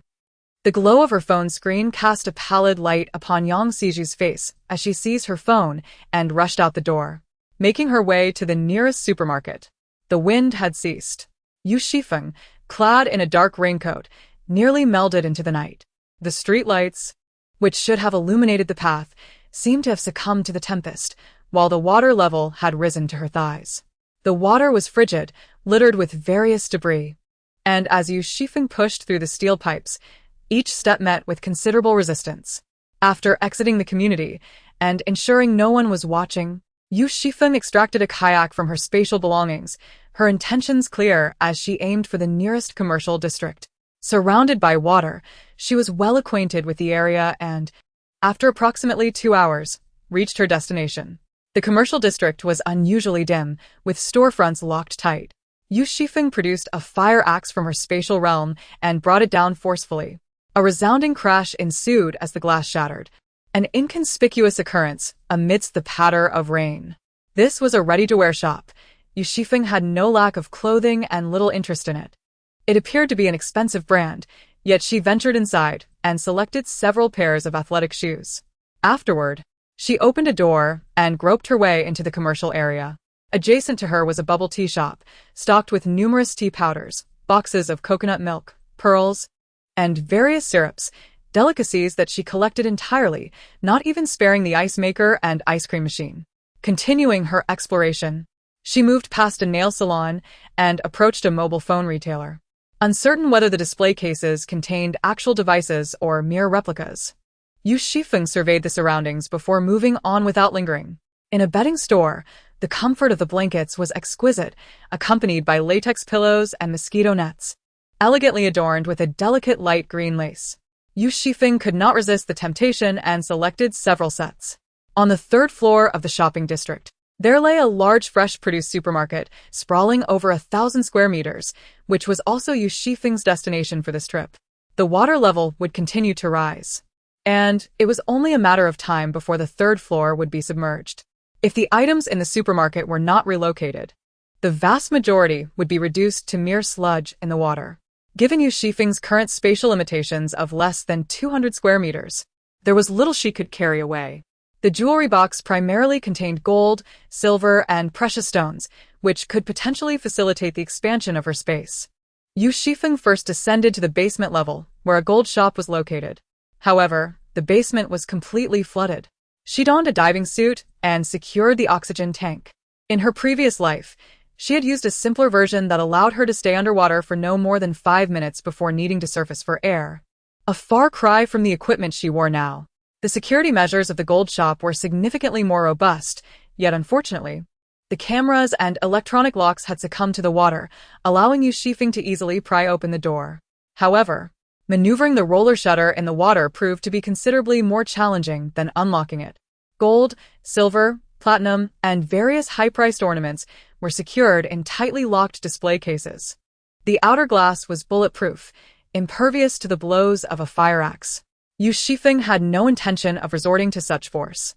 The display cases were seamlessly transported in and out of her space, leaving the cabinets intact while the precious items within vanished.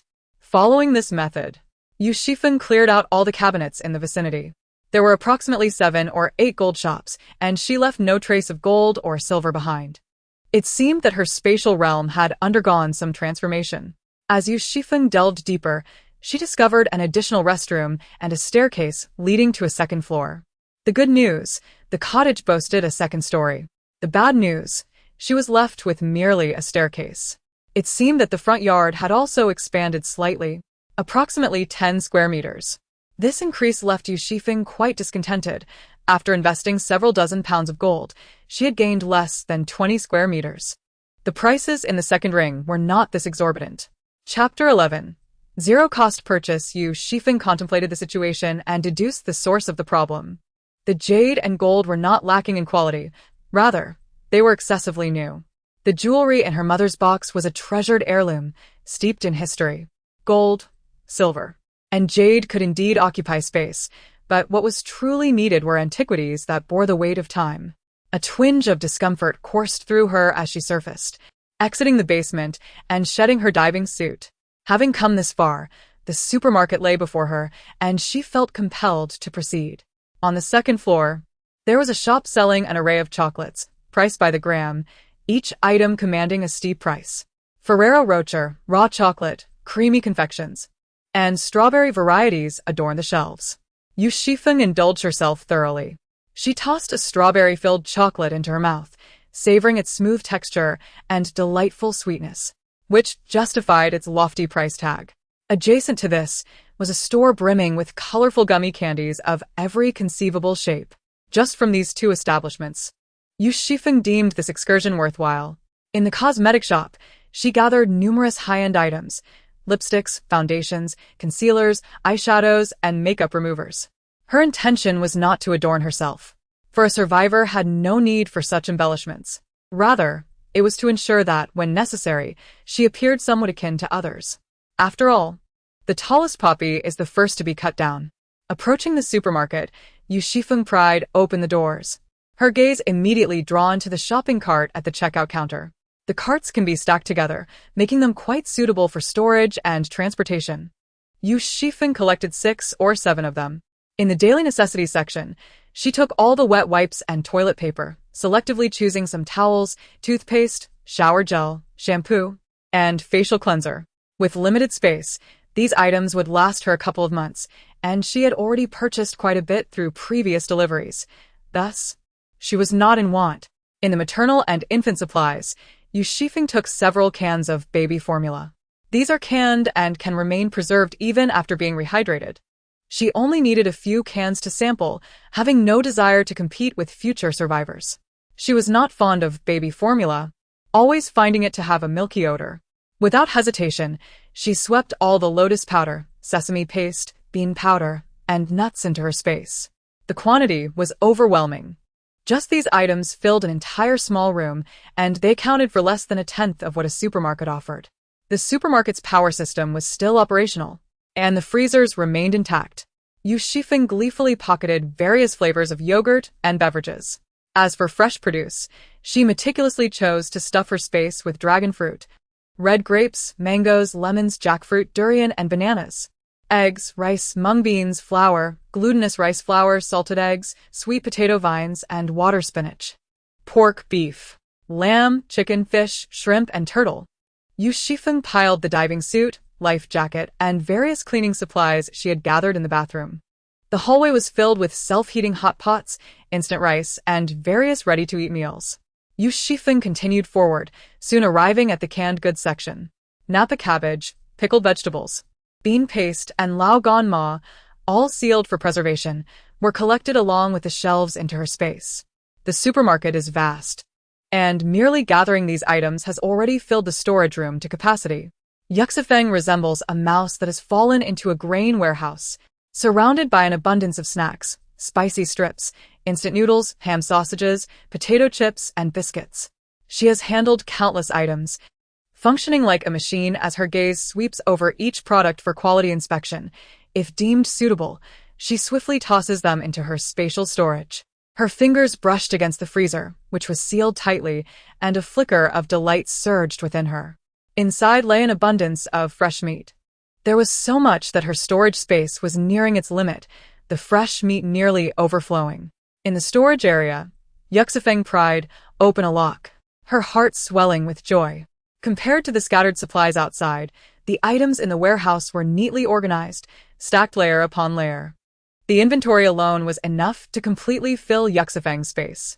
She began to select items: vacuum-sealed rice, flour, and sugar. All of it was swept into her possession. Sweet potato vines, oil wheat, several large bags of tomatoes, over 200 pounds of cucumbers, and red-fleshed dragon fruit. Her space was completely filled. Yu Xifeng was still attempting to squeeze in more items wherever there was a gap. The stock within this large supermarket continued to stretch endlessly before her. If she lingered too long, it would soon be submerged in water. A wave of unwarranted pain washed over her. It felt like such a waste. So much food. And once this opportunity was lost, another store might not present itself. What could she do to carry it all away? Ancient artifacts, relics. An idea sparked in Yu Xifeng's mind. She lowered her head to check her phone, confirming the coordinates of the Linqing Museum. It wasn't too far, yet not exactly close either. At a kayaking pace, it would take at least 2 hours to reach. By the time she arrives, the sun would likely be rising. Yu Xifeng glanced up at the sky. On her journey, she spotted a cat standing on a piece of driftwood, its fur drenched. Through the glove, Yu Xifeng gently touched the cat. With no one around, she retrieved a small piece of fresh meat from her space and tossed it over. She had just returned from the supermarket, her supplies nearly overflowing. A little offering posed no harm. The water rippled, and although the cat stood firm, it inevitably drifted downstream, vanishing beneath the beam of her flashlight. After nearly 3 hours of paddling, the dim light of the overcast sky illuminated her surroundings. Voices echoed ahead. Through her binoculars, Yu Xifeng discerned the presence of a rescue team and immediately chose to take a detour, deliberately avoiding them. Better to err on the side of caution. For she found it difficult to explain her presence in this place at this hour. Yu Xifeng arrived at the museum, where a significant portion was submerged. She consulted the map multiple times before confirming her location. The water here surged with far greater intensity than in the commercial district.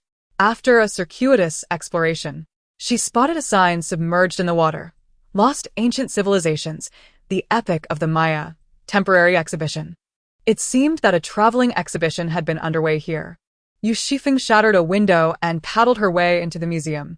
Inside was a vacant room, resembling a multimedia hall from the remnants of equipment, with tables and chairs immersed in water, leaving the space desolate. Yu Xifeng surmised that this must be the second floor. Once inside, maneuvering the kayak became cumbersome, so she stowed it away, donned her diving suit, and steadied herself to navigate through the currents. The water surged around her, and in the darkness, the only sound was the gentle splashing she made as she moved. She followed the handrail of the elevator downward, estimating she had reached the first floor. The clay sculptures appeared as mere clumps of mud, and the silver comb was just a comb. They floated with the debris, seemingly indistinguishable from the other scattered items. The museum serves as a repository for antiquities. However, in comparison to the vastness of the museum, these artifacts seem rather diminutive. Yu Xifeng endeavored to salvage whatever he could, indifferent to the nature of the items he encountered. He examined them within his spatial domain, retaining those deemed useful and discarding the rest. After gathering over a dozen pieces, he noted their exquisite and archaic appearance, appearing quite authentic. Yet, the space remained utterly unresponsive, prompting Yu Xifeng to realize that he had merely stumbled upon a cultural merchandise shop at the museum's entrance. It was no wonder that all the items were counterfeit. He then ventured deeper into the waters, where a peculiar object drifted towards him. As he brushed it aside, he discovered a mass of indeterminate algae. Within it lay a tattered piece of fabric, frayed with loose threads. Adhering to the principle of better to err on the side of caution, he cast it into his spatial realm. To his astonishment, the space reacted as if boiling oil had met water, erupting with fervor. Following the commotion, the second floor transformed from a solitary staircase into a spacious hall measuring nearly 50 square meters. Yu Xifeng found himself perplexed by the aesthetic of the space. Having just touched the damp fabric, he was certain it was merely a soaked rag, likely moldy. Beside the fabric rested a wooden plaque, which he casually retrieved for inspection. The inscription was somewhat blurred. The smaller characters were entirely illegible, but the 4 larger words remained discernible, tying knots for record. He felt a twinge of respect. That tattered cloth, he surmised, could trace its lineage back several millennia. Chapter 12. Water has emerged in the space. His conjecture proved correct. The space craved not merely gold, silver, and jade. The significance of an object lay not in its material worth, but in its embodiment of cultural and historical heritage. This single fragment was worth more than the entirety of 7 goldsmiths' establishments. Yu Xifeng stretched her stiff neck, feeling invigorated enough to battle in the water for another 3 days. Having tasted success, she began to meticulously scour the surroundings, even seizing the steel handles she passed to sift through them in her spatial realm. Consequently, time inevitably stretched on. After a moment's contemplation, she retrieved a fishing net from her space. Grasping one end of the net, She traversed from the eastern side of the exhibition hall to the far west. The results of her foraging were promising. Useful objects that fell into her space shimmered with a soft glow, akin to stars or glimmers of light. In a secluded room, she stumbled upon a well-preserved display stand, housing a golden silk fragment, seemingly accompanied by a textual description. Without delving into the intricate origins and history inscribed upon it, she pressed her hand against the glass case. The water surged and receded around her. Without pausing for a thorough inspection, she clutched the railing along the path and drifted towards another display stand, until the exhibition hall was emptied.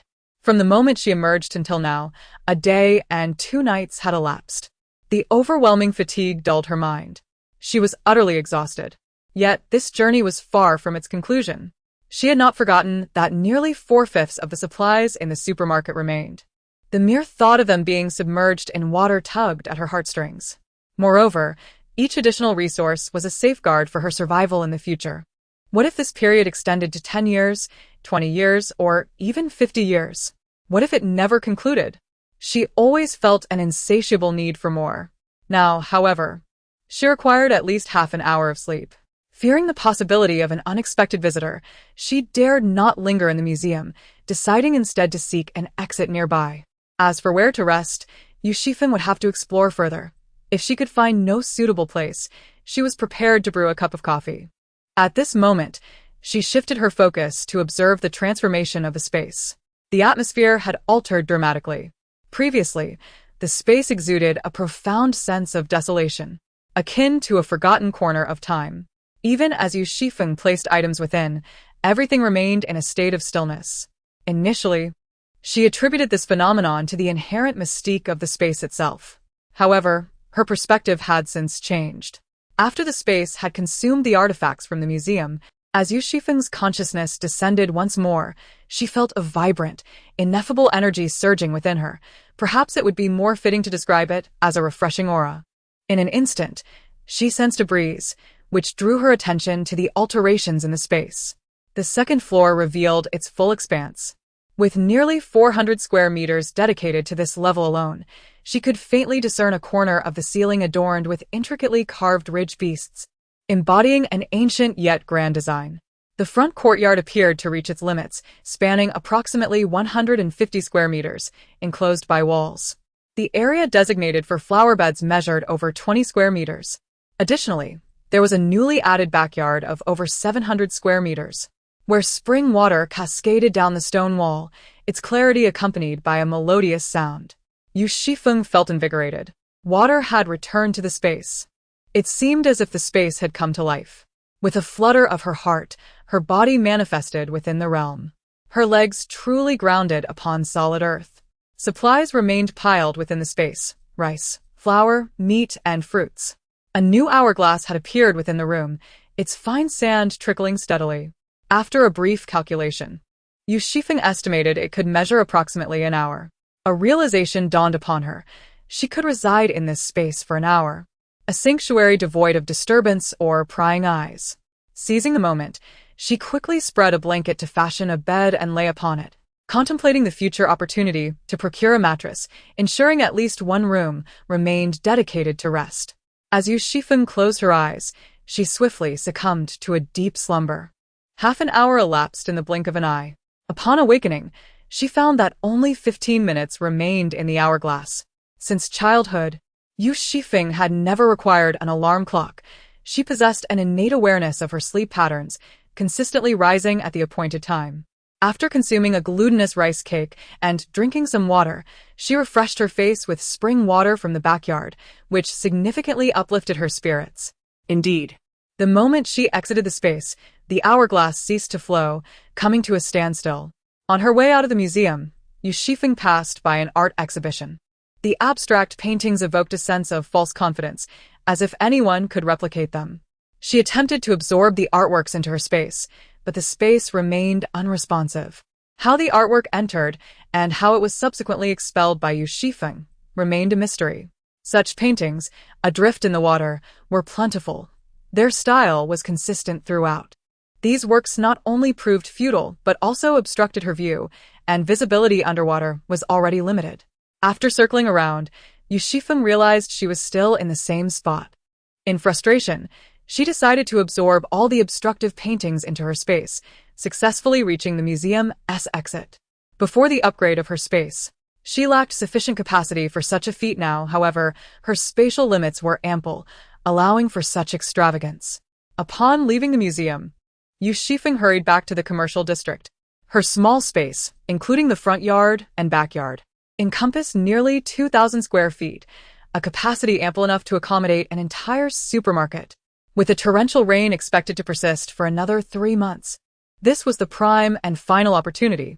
Yu Xifeng located a pharmacy where many medications had been soaked in water. She collected all the undamaged pharmaceuticals into her space. Nearby stood a courier station, piled high with packages of various sizes. With a sweeping gesture, Yu Xifeng took everything away. As she passed several convenience stores, she did not pause. Their small size rendered them a waste of time and effort. She caught sight of the cat again, huddled beneath the railing. A large fish clutched in its mouth. Yu Xifeng glanced at it, but paid it no heed. She took out a map to correct the direction of her kayak. The cat, however, approached her. With remarkable agility, it leaped and soon stood before her, damp and perched on a piece of driftwood beside the kayak, no longer advancing. The cat dropped the fish at Yu Xifeng's feet and delicately licked its paw. Was this a gesture of gratitude? Thanking her for the fresh meat? Yu Xifeng locked eyes with the cat for a moment, then patted the kayak. The feline, displaying a surprising understanding, recognized it had been granted permission and jumped closer, curling its tail around its front paws, obediently settling beside her. Yu Xifeng covered the cat with a plastic bag and left it at that, paddling while remaining vigilant. Spotting a hardware store, Yu Xifeng's eyes lit up. She deftly broke in and collected various odds and ends, pipes, screws, a wrench, among which a chainsaw particularly captivated her. Its destructive potential aside, simply wielding it was enough to intimidate those with ill intentions during the early stages of a disaster. Chapter 13. Little Lucky Star. With little savings to her name, she requested a modest sum of 10,000 yuan from Yang Rong. She arranged for the supermarket to deliver her purchases to her doorstep. Mrs. Zhang, the neighbor, peered out, exclaiming, "Have you bought so many things?" Yang Xizhu accepted the delivery with a deeper smile, responding, "If I want to buy it, I shall." Mrs. Zhang nodded thoughtfully. "Cabbage is already 7 yuan a pound. Money doesn't last long these days." Yang Xizhu remarked, "What do you understand?" A sense of superiority briefly surged within her. In her dreams, the rain would continue to fall, and procuring food in the future would prove increasingly arduous. Having experienced intermittent dreams since childhood, Yang Xizhu considered herself exceptionally fortunate. It was also through her insights that Yang Rong had successfully evaded several risks in the business realm. She was the family's little lucky star. Yang Xizhu firmly believed that this time would be no different. As for the items taken by Yu Xifeng, Yang Xizhu scoffed internally. Knowing they would soon amount to nothing more than scrap metal, Yu Xifeng would not gain anything of value. What was so commendable about Yu Xifeng? A wretch like Yu Xifeng, regardless of her academic achievements or professional success, was only fit to marry a rapist. With this thought, Yang Xizhu felt a slight alleviation in her heart, yet the mere recollection of that bracelet and bead string pricked her heart like a thorn, invoking an indescribable sense of loss. This time, she had taken all the live fish from the water tank. A cat followed her at a distance. Yu Xifeng contemplated establishing a section in the backyard to raise some chickens and ducks, adopting a path of sustainable development. After a considerable time had passed, Yu Xifeng had cleared the supermarket of all fresh produce and frozen goods. Spicy strips, instant noodles, sausage, chips, biscuits, marinated eggs. Compared to staple foods, Yu Xifeng's space could hardly accommodate such an abundance of snacks from the supermarket. However, she would not miss out on them now. Merely looking at these items lifted her spirits. Without hesitation, Yu Xifeng collected everything on the list. After nearly 6 hours of effort, she finally emptied the supermarket. Satisfied with her haul, she prepared to leave when the cat obstructed her path. The cat lay at Yu Xifeng's feet, tugging at her pant leg, attempting to pull her in another direction. Yu Xifeng, perplexed, followed along until she noticed a door behind the container, seemingly leading to a storage area. She smacked her forehead, realizing her folly. How could such a vast supermarket lack a warehouse? The cat, coated in black mud, received a gentle tap on its head from her. "Consider this a merit of yours," she remarked. After unlocking it, Yu Xifeng swiftly pushed open the grand door of the warehouse. Unlike the organized sections of the supermarket, the storeroom was a haphazard mountain of goods, tightly packed and towering high. Various fruits, grains, seasoning, dried fruits, bread, canned goods. And cooking oils were all neatly sealed in their packaging. Boxes were stacked upon boxes, bags nestled against bags, showcasing an unprecedented efficiency of space utilization. Yu Xifeng mused that this bounty would sustain her for quite some time. This outing had indeed proven fruitful. As she departed the warehouse, Yu Xifeng rummaged through her supplies and opened a can of salmon for the cat, which devoured it with relish. Once the cat finished its meal, Yu Xifeng exited the supermarket, and the feline dutifully followed, its tail swaying lightly. "Meow," the cat seemed to say, having discovered the warehouse. Yu Xifeng thought it might yet uncover more treasures, so she trailed after it. After navigating a couple of turns, they arrived at a pet supply store. "Meow." The cat halted in its tracks. Yu Xifeng chuckled. "You've certainly led me here with clarity." She had underestimated this little creature. The pet store primarily offered supplies for cats and dogs, cat food, treats, litter, and toys. Yu Xifeng collected everything. The cat visibly brightened, its drooping tail now waving joyfully. Despite her attempts to avoid encounters, Yu Xifeng unexpectedly bumped into someone at a corner, an official clad in uniform. Fortunately, Yu Xifeng had already changed out of her diving suit and was not too far from home. Upon spotting her, the speedboat accelerated, drawing near to Yu Xifeng. "Miss." She could not pretend not to hear him, and a sigh escaped her lips. Was there nothing to eat at home? He rummaged through his backpack and pulled out 5 compressed biscuits, handing them to Yu Xifeng. The waters were perilous. It was best not to venture outside at such a time. "Come with me to register. Leave your address. If you need anything at home, I will arrange for someone to deliver it. We have commandeered this speedboat." The man, a commanding officer by his insignia, spoke with an authority that brooked no refusal. Given the circumstances, his offer was quite generous, and any ordinary person would likely accept it without hesitation. Yu Xifeng, too, would not be obstinate. A kayak was a small price to pay. Within her storage, in addition to the 10 speedboats, she possessed 9 kayaks. The registration point was a hotel, temporarily repurposed as a relief center. The rescue teams came and went in haste. The man who brought Yu Xifeng to the registration point was referred to as Captain Wang by others. Yu Xifeng lowered her gaze and obediently filled out the registration form. Captain Wang glanced at it and finally took a proper look at her. His first impression was that she was quite attractive, albeit somewhat slender, appearing delicate and fragile. It seemed that the young women of today often favored a physique that could be swept away by the slightest breeze. Captain Wang felt a pang of frustration. In such times, where were your family, allowing you to wander about carelessly? Yu Xifeng replied softly, "I have no one at home." Captain Wang paused, glancing at her registration form. "Coco County, along the way, I will take you there." It appeared Captain Wang had misunderstood something.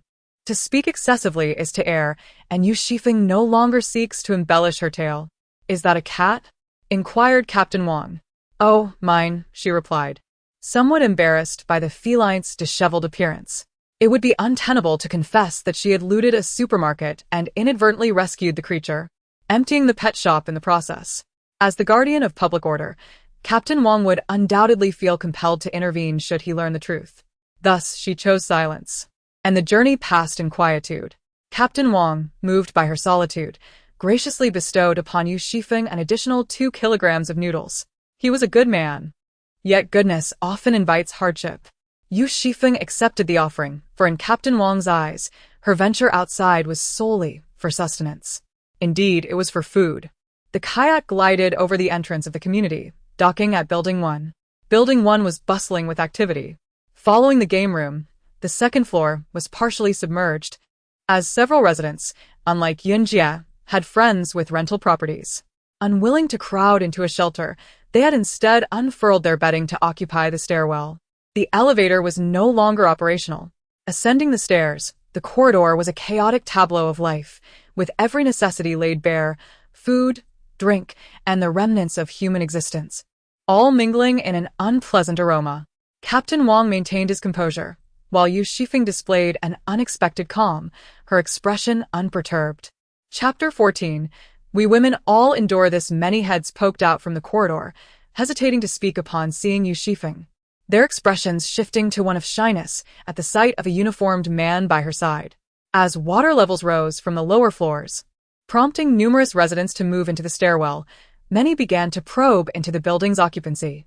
Those who had already evacuated sought temporary refuge, while those on the third and fourth floors wished to take precautions against the encroaching waters. Naturally, the top floor was considered the safest haven. Many individuals have sought the assistance of Sister Yun, yet she declined the requests of her friends, deferring them. Meanwhile, another household on the top floor, comprising 6 members across 3 generations, is crammed into a mere 2 rooms and a hall, rendering them unable to voice their needs. Captain Wang escorted Yu Xifeng to her doorstep and, upon seeing the double doors, complimented, "These doors are quite impressive." With the rescue team so preoccupied, Captain Wang found himself even busier. He turned to leave, and Yu Xifeng let out a subtle sigh of relief. His imposing presence instilled a significant psychological burden on her. A person of dubious morals.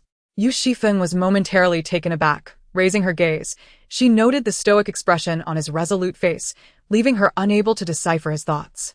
She expressed her gratitude in a restrained tone. This time, Captain Wang truly departed. Over the past couple of days, she had spent the majority of her time submerged in water, accumulating no more than 4 hours of rest.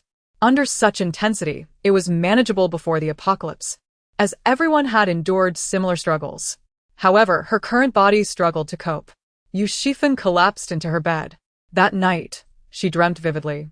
In her dream, she found herself submerged, a mass of aquatic plants obscuring her face. As she pushed them aside, the plants seemed to possess a will of their own, reassembling themselves shortly thereafter. Eventually, she abandoned the struggle, the overwhelming fatigue pulling her deeper into the abyss.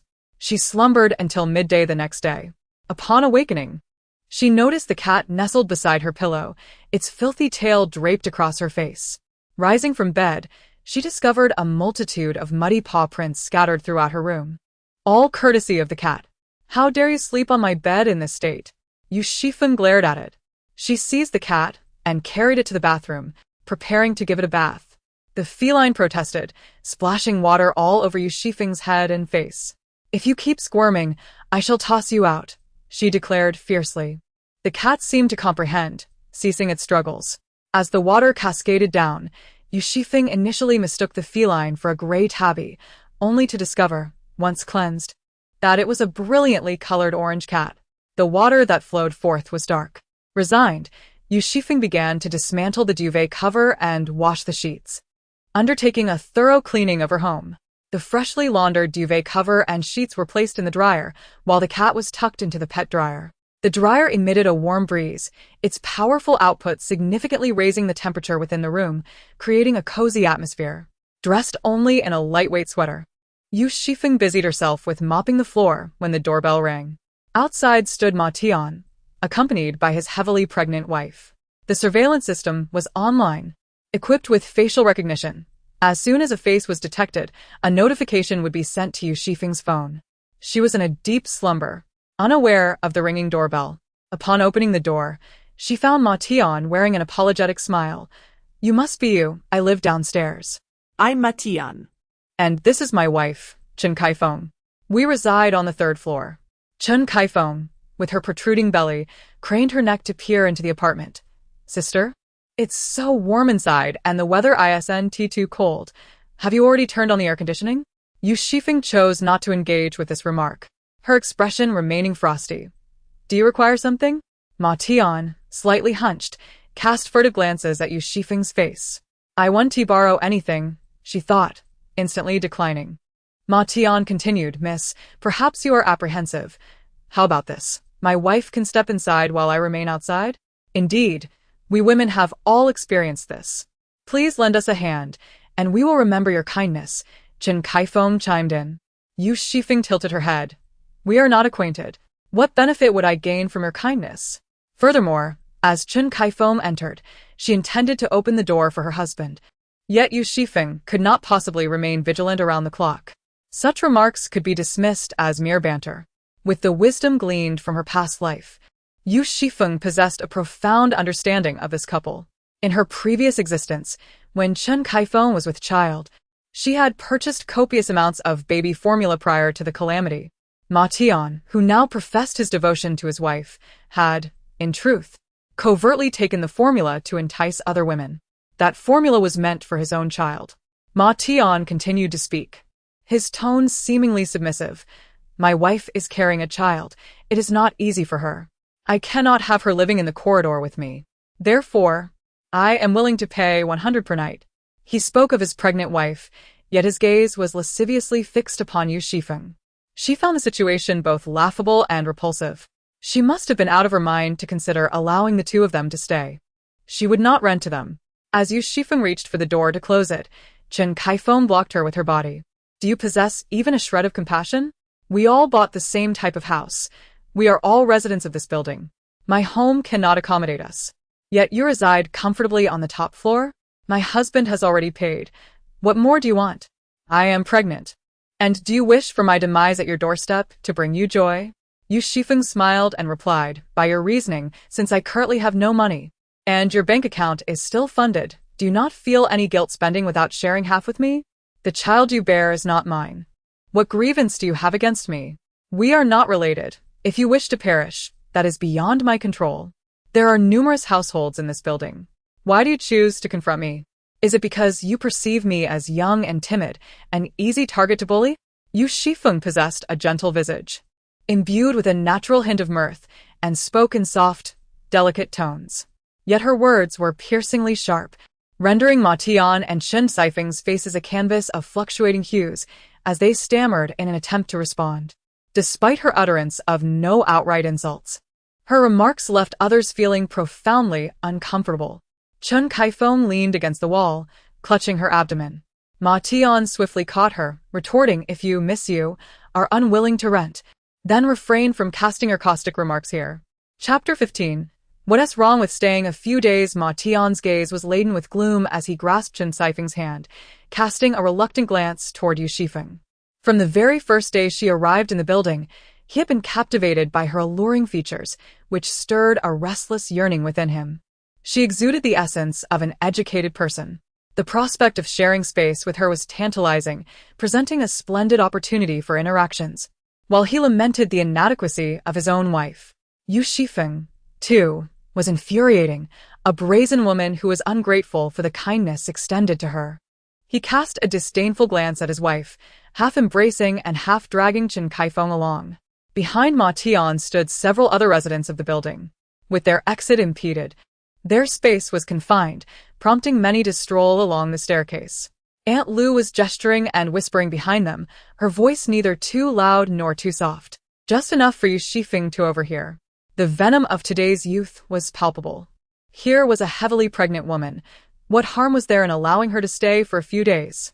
They were all neighbors in the same building, yet not even a simple gesture of assistance was forthcoming. As Yu Xifeng prepared to shut the door, she called out, Sister Kaifeng, you may go to Aunt Lu's house.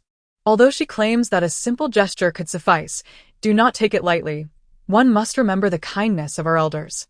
Aunt Lu resided on the 12th floor, and the water would surely not reach there in a hurry. Chen Kaifeng gazed over with an expression of hopeful anticipation. How could that possibly be? Aunt Lu stepped back a pace, resolute in her decision to avoid any association with this formidable figure. People often speak freely without feeling the burden of their words. She cast a sharp glance at Yu Xifeng, remarking, Yet you, a young lady, occupies such a spacious dwelling all by yourself. What harm is there in relinquishing a room for a pregnant woman? Aunt Lu continued, Considering my own family will have relatives visiting soon, there is no surplus space to allocate. Yu Xifeng replied with a slight smile, Aunt Lu, if I recall correctly, your home consists of 3 rooms, does it not? Cocoa Valley offers 2 types of layouts. Your 3-bedroom unit spans approximately 120 square meters, while my mother's 2-bedroom apartment barely exceeds 90 square meters. Realizing her words were ill-advised, Aunt Lu's frustration intensified, leading her to entangle Yu Xifeng further in her convoluted reasoning. You reside alone. Why are you so unwilling to spare a room? You conduct business within your home. pushing and shoving. Just yesterday, I spotted a man visiting you late at night, delivering a substantial bag of items. Now, If you wish to procure something, it seems rather troublesome. The man she referred to was team leader Wang. Given that Aunt Lu had indeed seen him, she could not have mistaken the rescue team's uniform, yet she feigned ignorance. Yu Xifeng retorted sharply. What business are you insinuating? I fail to comprehend your words, Aunt. If you are so well informed, surely you have experience to share. Why not enlighten us all for our edification? You impudent wretch, what nonsense are you spouting? Aunt Lu stormed forward, intent on slapping Yu Xifeng. Her disdain for Yu Xifeng had simmered for some time, and she felt no remorse in her unfounded accusations. Aunt Lu had inquired with the property management and was aware that this woman was indeed the owner, Yu Xifeng herself.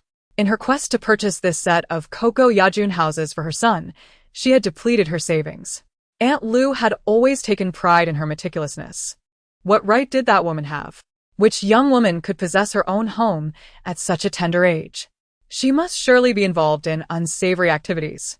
Her grandson's desire for a mere chip was a sign of his regard for her, yet Aunt Lu looked down upon such a filthy woman. Through a metallic door, Yu Xifeng grasped Aunt Lu's hand and yanked it forcefully. Aunt Lu's nose collided with the door, and she never anticipated that Yu Xifeng possessed such strength. As if her grip were akin to a vice. With her head wedged against the door frame, pain contorted her features. Murder! She screamed hoarsely. Yu Xifeng tightened her hold, her expression remaining serene, devoid of any overt malice, which only heightened the tension. The onlookers exchanged bewildered glances. If I hear another word of your nonsense, my current civility will vanish, Yu Xifeng stated. Blood streamed from Aunt Lu's nose, her face turning a ghastly shade of purple and blue, a pitiful sight indeed. She staggered back, her grandson wailing at her feet. You lunatic! Aunt Lu shrieked. Yu Xifeng offered no rebuttal. Lunatics are rather advantageous. No one dares to provoke them. Free to act as they please. The spectators dispersed, and Yu Xifeng closed the door, humming a tune as she continued mopping the floor. Once the cat dryer was finished, she released the cat. It was a long-haired orange feline, strikingly handsome. From now on, you shall be called Little Orange, Yu Xifeng casually remarked, flipping it over. Ah, a male. Little Orange rose from the floor, shook its fur, and scampered away. Yu Xifeng set up a litter box in the bathroom and prepared a food bowl. After dinner, Yu Xifeng prepared a generous pot of noodles for herself, adhering to her usual routine. She served herself a bowl and stored the remainder in her spatial realm. Within this space, the sand in the hourglass had increased. Having not entered the space yesterday, coupled with today's efforts, she could now linger for 2 hours. Yu Xifeng cherished this time, determined to accumulate resources and only enter the space when absolutely necessary, as she could manage the organization of supplies through sheer will. She added a spoonful of chili sauce to her noodles and tossed in a braised egg. After finishing her meal, she continued to stock her space with prepared food.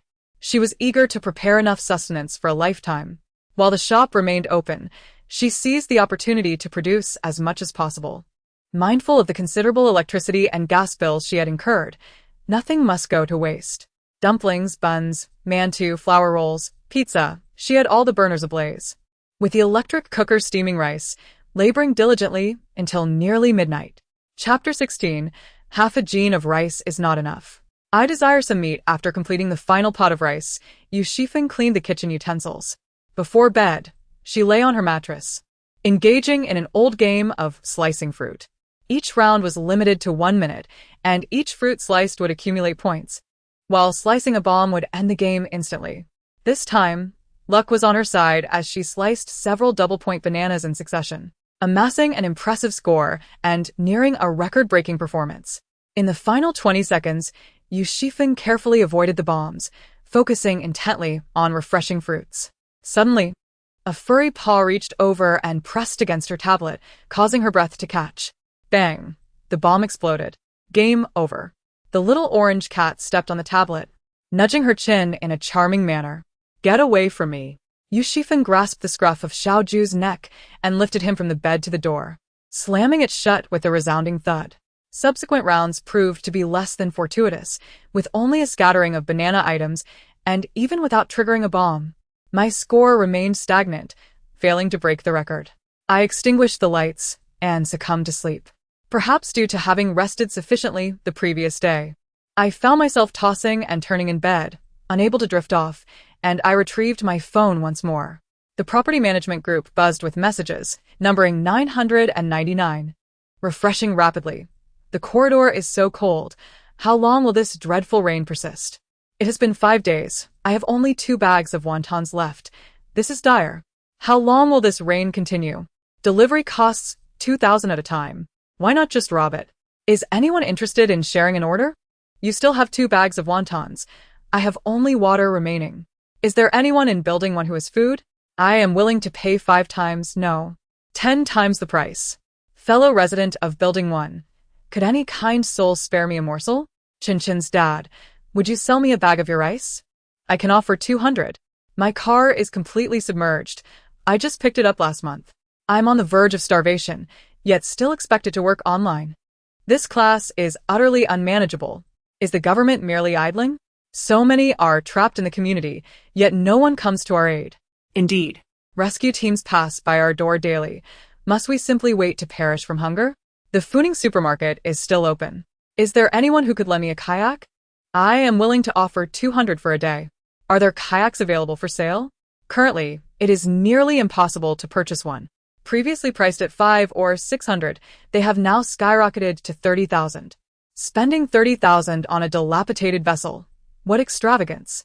Once the rain ceases, it may no longer be of use, or perhaps you will need to survive until the rain stops first. Your manner of speaking is rather contemptuous. Is having a bit of money truly so remarkable? If you possess such confidence, why not disclose your address? I would like to see if you can endure until the rain abates. Your furious demeanor resembles that of a dog. Enough, enough. Let us not quarrel. Harmony brings prosperity. I am currently on the 4th floor of Building 2. If you dare, come and have a showdown. The messages are all in disarray, with every manner of chatter. Yu Xifeng yawned, as outside, the sound of Little Orange's discontented meows was drowned by the patter of rain. Yu Xifeng chose to ignore it. As she scrolled through her phone, drowsiness overtook her, and she was unaware of when she succumbed to slumber. Upon awakening, the time was indiscernible, and her phone remained fixed on the property management group chat. The individuals within the group certainly possess a talent for conversation. Those 2 who had been arguing had exchanged insults throughout the night, all residing in the same community, yet they did not arrange to meet in person? How utterly tedious. I wonder who can still afford breakfast these days. In the past, I would spend an entire day lying around with just 1 meal. But now I feel that if I continue in this manner, I might truly become a lifeless entity. Currently, I partake in merely 2 meals a day, treating them as a weight loss regimen. As for Chin-Chen's father, he mentioned in Building 2, if anyone is in dire need of food, you are welcome to come to my place. I may not have much, only half a kilogram of rice, shared among the neighbors of Building 1, and I shall not charge a penny for it, merely a gesture of goodwill, and I hope you find it amusing. His noble intentions received numerous thumbs up in the group chat. Chin-Chen's father had met Yu Xifeng once. After a moment of contemplation, she decided to inquire in the chat. Fortunately, the group maintained anonymity, and no one knew the identity behind the profile pictures. Lucky asked, Chin-Chen's father, have you discussed this matter with your wife? Her question felt rather abrupt in the conversation. Chin-Chen's father replied, your sister-in-law has long hair but a short-sighted mindset. She often appears displeased, giving me the cold shoulder. He continued, I pay her no mind. Laughter erupted in the chat, as someone remarked, haha, brother, you truly embody that thumbs up. Indeed, indeed. Women only dwell on trivialities. Came the response. In Building 2, within the Chun household, little Chin-Chen, a boy under 6, was fair-skinned and donned clean attire. His mother gently nudged him towards the room, saying, Chin-Chen, be a good boy and play with the blocks in the bedroom, constructing a grand house for your mother. Chin-Chen nodded obediently as the door to the bedroom was closed by the adults. Taking a deep breath, Chin-Chen's mother turned to the man seated on the sofa and asked, why did you give away the rice from our home? He replied, this is a timely assistance. I have already made my intentions clear, so do not embarrass me. Am I the one causing embarrassment? She retorted. At present, When others struggle to procure grain through various means, you effortlessly distribute it with a mere wave of your hand. Did you consult me before doing so? Once it is given away, what shall we eat? What will Chen eat? The man sprawls on the sofa, engrossed in his phone, utterly motionless. Chen's mother, suppressing her frustration, finally bursts out. When others flatter you a little, you truly believe you are someone of significance. The man finally lowers his phone, casting a dismissive glance. Is it really worth making such a fuss over a handful of rice? Look at your expression. You resemble a madwoman. Chen's mother, as if stung by a wasp, erupts in hysteria. You have driven me to madness. Did you consult me before deciding to give away the rice? With your extravagance, why not pay off her mortgage? I am the one who is embarrassed, she adds with a bitter smile, more painful than tears. The greatest disgrace of my life is having chosen you as my husband. The room falls silent for a moment, and a porcelain bowl crashes to the floor, shattering upon impact. This life is unsustainable. You must leave. Yu Xifeng, observing in the group chat, notes complaints about insufficient rice, with a desire for meat. Everyone in the chat knows that Chen's father has previously flaunted his extravagant meals of lobster and steak. Brother, could you spare me a piece of steak? I will pay for it. Not even a whole piece? Half would suffice. Indeed, plain rice lacks flavor. Yu Xifeng sneers at the absurdity. In times of plenty, a single lobster or steak suffices for just one meal. The trifling items that Chen's father boasts about may appear appealing, yet are consumed swiftly. Originally, his family could have endured through calamities for a significantly longer duration. In my opinion, it suffices. It is indeed a benevolent act for someone to share even a small portion of rice at this moment. One ought to maintain a modicum of dignity. Is it truly so? Would a mere half kilogram of rice compel you to debase yourself? If I were to offer you 500 yuan, would you prostrate yourself for me instead? With such abundance in their household, is it not reasonable to share a little? After all, it is not a precious commodity. Yu Xifeng grew weary of the conversation. She unrolled her yoga mat in the gym and performed a series of high knees to warm up. After a 20-minute jog, a light sheen of sweat graced her skin. Chapter 17. Tan Wanwan's condemnation for breakfast.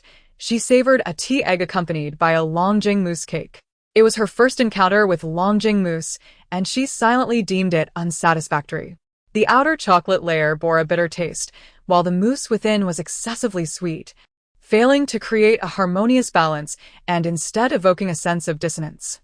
However, the tea egg was exceptionally fragrant. Upon retrieving it from storage, the shell remained scalding hot. The egg white reflected a pattern reminiscent of veins and leaves, vibrant in color and rich in aroma. Yu Xifeng devoured two in quick succession. Little Ju approached, eager to partake. Yu Xifeng recalled a former roommate who owned a cat, vaguely remembering that cats could indeed consume eggs. With limited tea eggs in her inventory and the pungent aroma making it difficult to prepare more, Yu Xifeng opted for a self-made boiled egg. The egg white was more delicate than the yolk. She consumed the white herself, leaving the yolk for little Ju. You are fortunate to enjoy such delicacies alongside me, she remarked, playfully tugging at little Ju's long fur and praising its discerning taste. It was rather adorable. Yu Xifeng then entertained the cat with a toy for a while before moving to the stove to steam dumplings and boil more eggs. Boiled eggs, such a delightful delicacy, are indeed best enjoyed in abundance. In the early days of my training, my body would ache all over, but now, having grown accustomed to the regimen, I noticed a significant toning in the contours of my arms as I pinched the flesh. I increased the intensity by 20%, my body glistening with perspiration. After wiping the sweat from my brow, I took a moment to survey the condition of the community and the hallway.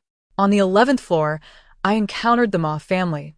Chen Kaifeng, cradling her prominent belly, was engaged in lively conversation with Tan Wanwan and others. Upon spotting me, a flicker of resentment ignited in Chen Kaifeng's eyes. Though distance separated us, I could easily surmise the uncharitable remarks she would make, likely accusing me of being unreasonable and neglectful.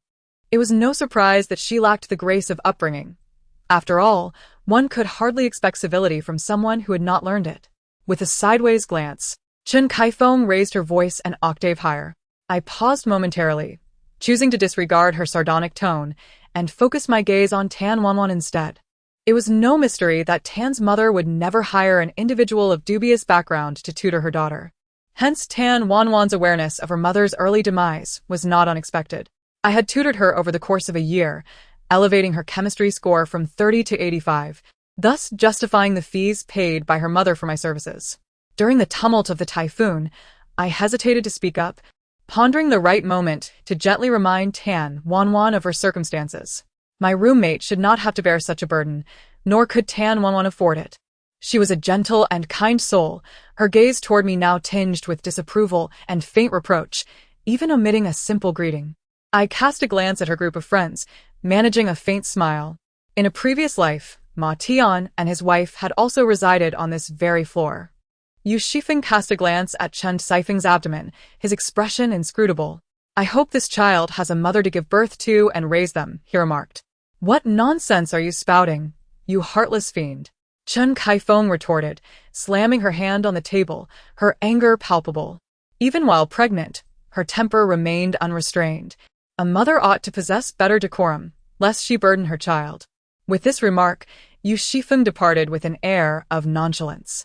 Tan Wanwan pursued him, indignant. Mr. Yu, you have crossed the line. In the past, Tan's mother had generously supported Yu Xifeng's education, providing him with considerable financial ease as he entered university. Out of respect for Tan's mother, he paused and turned back. Since you still refer to me as Mr. Yu, allow me to impart one final lesson. I know you have some money at your disposal, and your parents are away. If you wish to see them before matters escalate, arrange for a kayak to send your roommate away. Send her as far as you can. Tan Wanwan frowned. You sound just like my mother. I've had roommates over before. What's the big deal? If my own mother cannot dissuade me, what can you possibly say? Everyone has their fate. Let it be. Disappointment clouded Tan Wanwan's eyes. How can you speak to Sister Kaifeng like that? She is a pregnant woman. Without a word, Yu Xifeng turned and walked away. As the night wore on, the water level rose to the 3rd floor. The drainage system overflowed, rendered inoperative. Residents of the community discarded their refuse directly from their windows. The stench from the decomposing waste intensified as one descended further, enveloping the entire neighborhood in a fetid miasma akin to a refuse pit, with tiny insects crawling in and out of plastic bags. This reminded Yu Xifeng that the relentless downpour had rendered the city's drainage system utterly ineffective. Not only could it not expel water, but it also overflowed. Accompanying this deluge were various moisture-loving insects, their density sufficient to provoke an immediate onset of claustrophobia. Yu Xifeng cast a lingering glance at Little Orange. Henceforth, the cat litter would no longer serve solely for Little Orange's needs. The doorbell chimed, and from the surveillance monitor, Yu Xifeng recognized it was the resident from the 2nd floor. He had knocked on the doors of several units on the top floor, and Li Qingchu's voice resonated throughout the building. Have you no shame?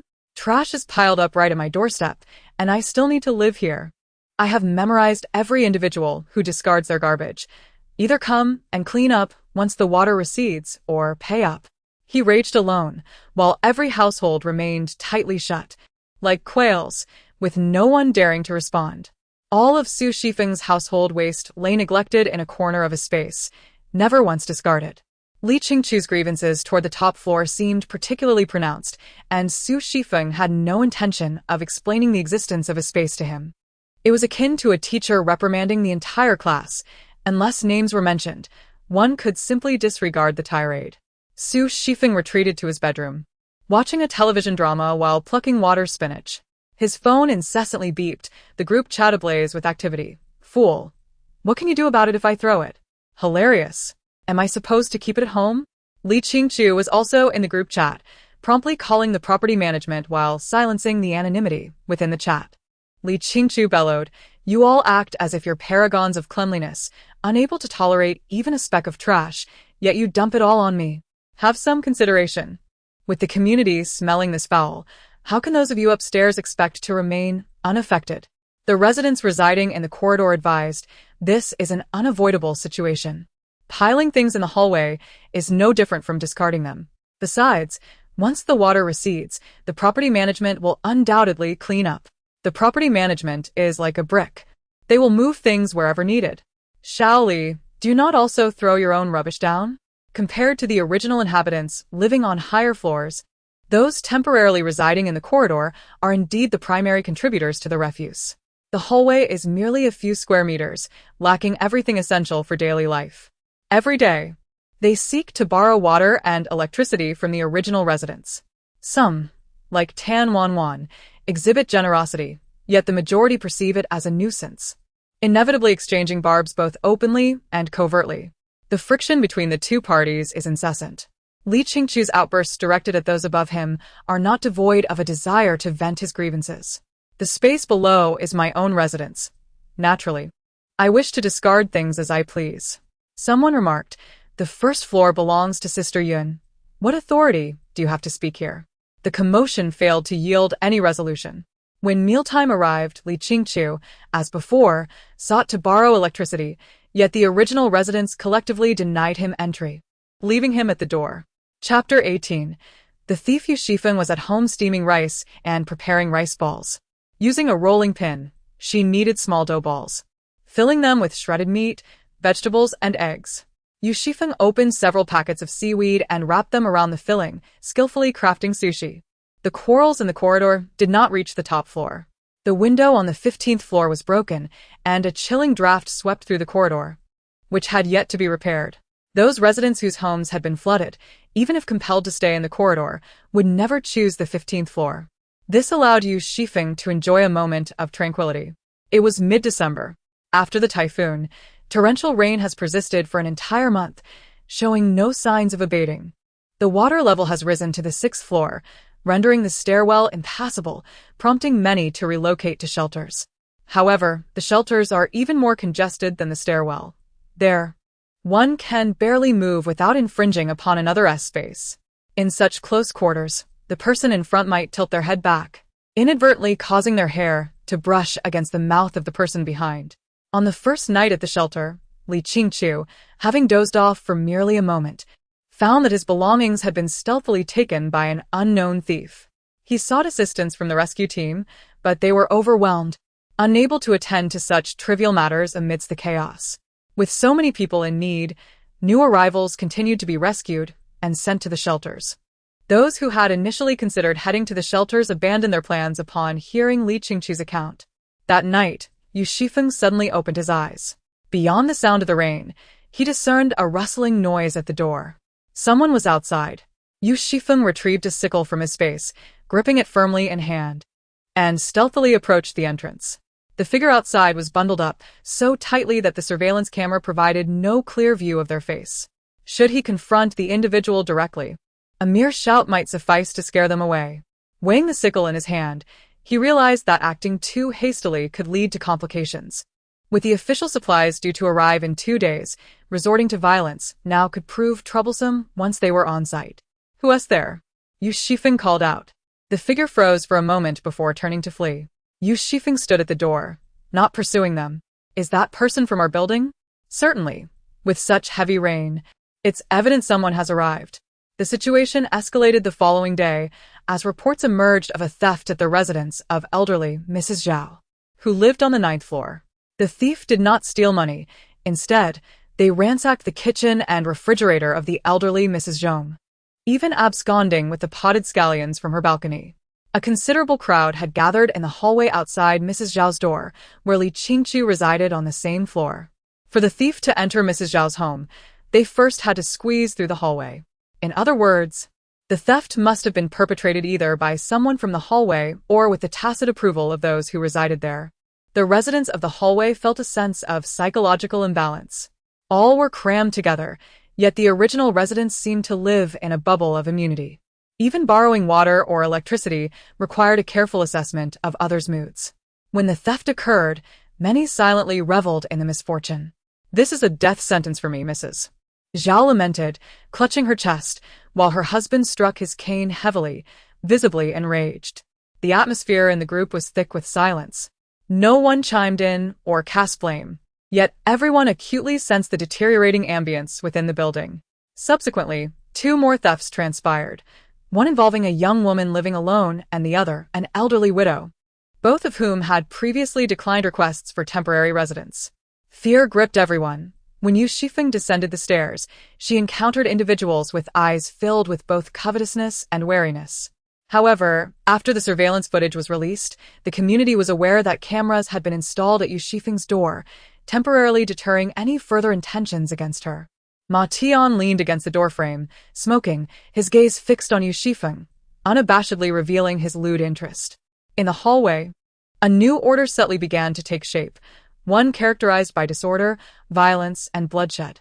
Mrs. Zhao went door to door, begging for a morsel of food within the building. She was neither the first nor the last to do so. Earlier, Li Qingxiu had knocked on Yu Xifeng's door as well. She did not answer, and after a prolonged attempt, he proceeded to the next apartment. At this moment, revealing one's food reserves is perilous. No matter how abundant Yu Xifeng's supplies may be, she would never share them to sustain the residents of the building. Many in the group are calling out to Qinchin's father. "Brother, I am on the brink of starvation. Please open your door. A bowl, even half a bowl of rice will suffice. I am not picky. Anything edible will do. Brother, do not turn a blind eye to my plight. I can smell the aroma of your food. You have hoarded so much grain. Just share a morsel with me." The knocking on the door persists, day and night, starting with pleas, escalating to curses, and finally to threats. "Are you even human? Everyone is starving. How can you shamelessly hide inside and feast alone? Believe me, I will set your house ablaze. If we are to perish, let's perish together. You coward, come out." Most of those outside had previously received half a kilogram of rice from Qinchin's father. A kitchen knife is scraping the door, leaving marks, while Qinchin's mother has not had a restful night for days. Qinchin, with her head bowed, cherishes each grain of rice in her bowl, carefully licking the last drop of spicy oil from the pickles. Qinchin's father sets down his bowl and mutters, "Is this all there is?" Under the disdainful gaze of the woman, his voice diminishes, and he hastily finishes his meal before retreating to the bedroom. Yu Xifeng lies in bed, having ceased to cook, for the enticing aroma would only draw the hungry souls in the corridor closer. At noon, I indulged in a delectable roast duck rice, featuring half a sliced roast duck leg, strips of kelp, and shredded potatoes. After finishing my meal, I treated myself to a sweet orange. Once done, I tidied up by packing the remnants away. In the afternoon, I revisited a childhood anime while simultaneously washing and selecting oilseed vegetables. Although I refrained from cooking, I found it quite manageable to prepare the ingredients, as idleness was my only companion. Chapter 19. Unpacking Deliveries, Day 36 of the Torrential Rain.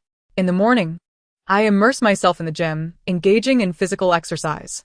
After my shower, I resolved to unpack the deliveries stored in my space, as there was little else to occupy my time. Upon retrieving a cardboard box, a little orange cat eagerly clung to it, appearing quite delighted, its claws clicking against the surface. I fetched a pair of scissors to cut through the tape, unveiling a bouquet of fresh flowers from the first box. They resembled carnations, their petals curled and layered. I couldn't help but express a slight disdain, for while their beauty was evident, their utility was lacking. The orange cat had already burrowed into the cardboard, and I paid it no mind as I proceeded to open the second package. Inside, I discovered a pair of jeans in size 3XL, of no use to me. Gradually, I unearthed a Bluetooth speaker, an electric kettle, a blanket, a cup, and a jar of sour plum syrup. With the unboxing complete, I rose to boil a kettle of hot water. The syrup, akin to jelly, dissolved effortlessly upon contact with the water. Its sweet and sour flavor uplifted my spirits considerably. In such dreary weather, one requires certain comforts to enhance their mood. Unpacking deliveries proved to be an enjoyable pastime, reminiscent of opening blind boxes, where the contents of each new package remained a delightful surprise. I decided to set aside the remaining parcels to savor the experience at a leisurely pace. On her last outing, she collected an entire batch from the delivery station, sufficient to keep her occupied for quite some time. The cat, named Juzi, pounced upon the box, gnawing and kicking it. Seeing Juzi's delight, Yu Xifeng stacked the cardboard boxes on the kitchen balcony, allowing the feline to frolic in and out of them. These days, Yu Xifeng had not ventured into her space. The space accumulated an hour each day, and now it had amassed a total of 15 hours. The saplings of fruit trees planted in the flower bed had matured considerably, nearing the point of ripeness. Yu Xifeng's thoughts were immersed in the space, contemplating the live fish she had collected from the supermarket. She had casually tossed them into the spring pond in her backyard, and without any fish food on hand, a fortnight had passed, yet the fish remained lively and exuberant, seemingly even plumper than before. She yearned for roasted fish, yet needed to accumulate more time to access her space. The flower bed could be utilized for cultivating crops, while the pond could sustain fish. After a moment of reflection, she rummaged through the cardboard box and summoned Juzzy into the space. Startled, Juzzy's fur bristled as it nervously surveyed its new surroundings. Similar to the fish, the cat would not consume any of the time Yu Xifeng had saved while in the space. Juzzy cautiously circled the house, crouching by the pond and fixating on the fish within, its gaze unwavering. After observing for a considerable time, it swiftly extended a paw, deftly catching a fish that was half the size of its body, the tail flicking energetically. Yu Xifeng then released Juzzy from the space. The fish leapt high upon hitting the ground, and as Juzzy emerged, it chased after the flopping creature, bewilderment evident in its eyes. Where is such a large fish? To compensate for the orange, Yu Xifeng selected a tin from the heap of pet supplies to distract it. Fortunately, the orange relished the food, quickly forgetting about the live fish. Yu Xifeng recalled the batch of fertilized eggs she had purchased earlier and contemplated dedicating a section of her backyard for raising chickens, ducks, and geese. She had stockpiled a considerable amount of bran. It would suffice to erect a fence behind the cottage to prevent them from wandering into the front yard. The incubator was brand new, and following the instructions, she carefully placed the eggs inside, adjusting the temperature and various parameters accordingly. Each day, inquiries flooded the community group regarding the timing of any forthcoming rescue operations. Many families were struggling to make ends meet. Initially, the property management had promised to inquire for assistance, but after being tagged repeatedly, they opted to feign ignorance. Timing her actions meticulously, Yu Xifeng turned the eggs in the incubator, using a flashlight to observe the fertilized eggs in the dark room. She could discern a gradually forming outline within the gelatinous mass. For dinner, she enjoyed a delightful corn and rib soup with noodles. The combination of corn and rib soup with the noodles created a delightful sweetness as they mingled together. Taking a moment, she glanced at the activity in the property management group. Someone had evidently discovered a way to acquire a kayak and was organizing a team in the group, charging 2,000 per person. It was mentioned that a nearby Funing supermarket was still operational and they planned to go together for supplies. The kayak could accommodate 3 individuals at a time. The following day, Yu Xifeng looked down from the balcony of the guest room and indeed saw people gently gliding away in the kayak. Aunt Lu was squeezed at the entrance of the hallway. "Xiao Seng, my grandson hasn't eaten for 2 days. With all that you've purchased, could you spare me a little?" Xiao Zeng chuckled, revealing a hint of mischief as he gestured towards the kayak, stating, 2,000. He then lifted a sack of rice, proclaiming, 31 pounds. "Aunt Lu, how much are you willing to spend?" Aunt Lu frowned, exclaiming, "How can it be so expensive? I might as well starve this old body of mine." Xiao Zeng, carrying his belongings, made his way into the building, deliberately avoiding Aunt Lu's gaze. Noticing that no one was inclined to entertain her offer, Aunt Lu lamented, "Oh dear, I'll give 100 for 5 pounds. Will that do?" Ignored by the crowd, she continued to mutter to herself without a trace of embarrassment. As the downpour intensified, more individuals ventured out in search of opportunities. The corridor was bustling with people, including several like Aunt Lu, who resorted to half-begging, half-pleading for food. Days passed, and the willingness to share sustenance dwindled. The weather forecast predicted relentless heavy rain for the upcoming fortnight, casting a pall of hopelessness over the gloomy skies. Yu Xifeng soaked a basin of beans in the kitchen, intending to grow some bean sprouts and perhaps seize the chance to cook fried noodles. Suddenly, there was a knock at the door. The surveillance indicated it was Sister Yun. Suspecting the reason for her visit, Yu Xifeng ensured that nothing inappropriate would be present in the house before opening the door.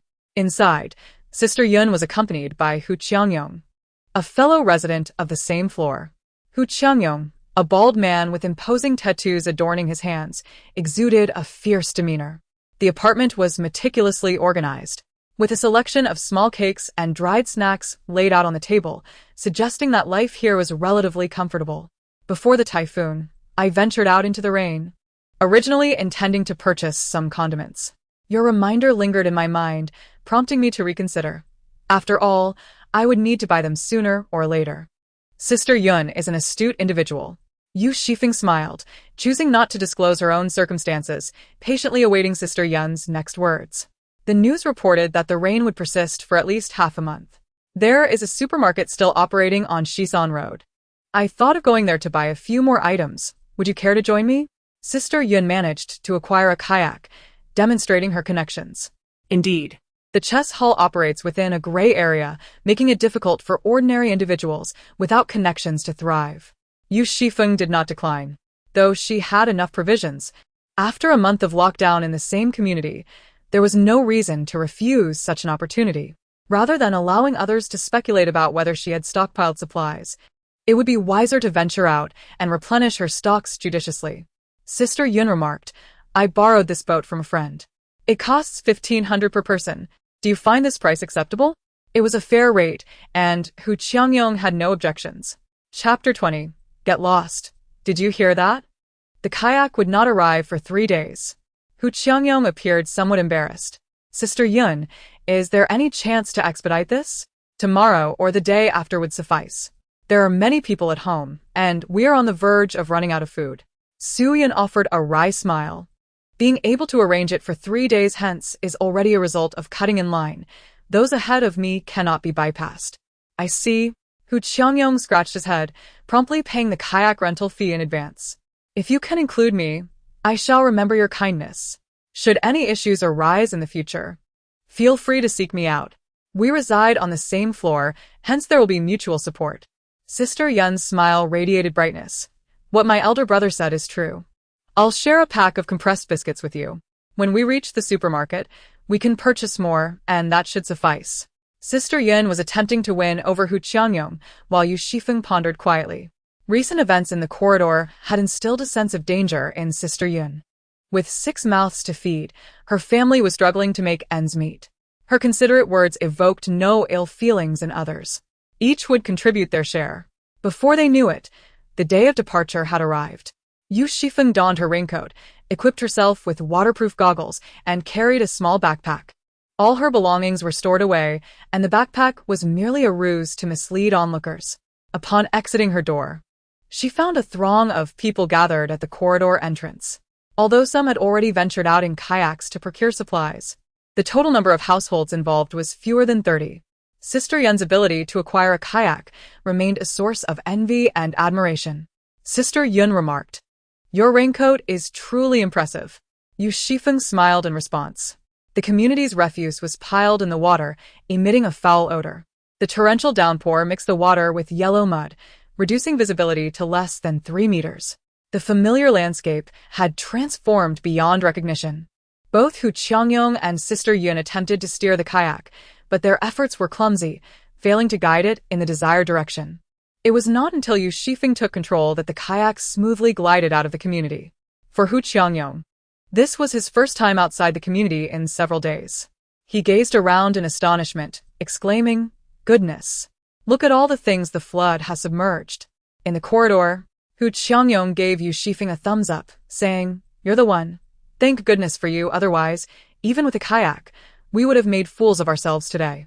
The torrential rain lashed against them, obscuring visibility, yet Yu Xifeng's hands remained steady. Following the direction provided by Sister Yun, after approximately 40 minutes, they arrived at the entrance of the supermarket. A multitude of kayaks congregated outside, alongside numerous makeshift vessels.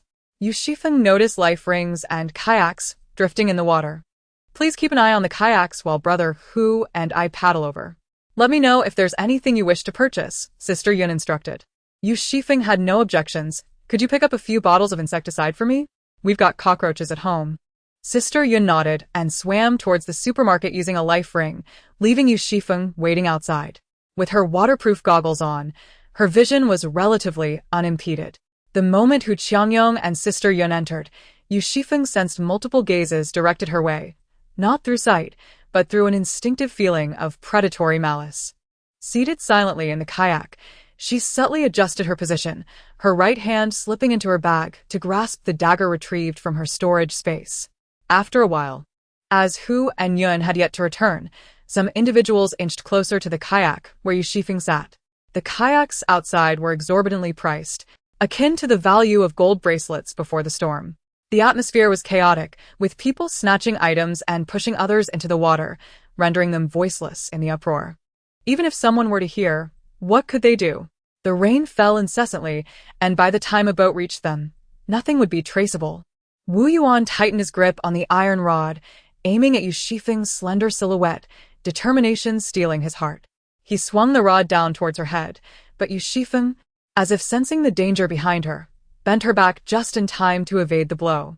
Wu Yuan's eyes glinted with malice as he realized his blow had missed its mark. He growled menacingly, "Get lost, do you hear me?"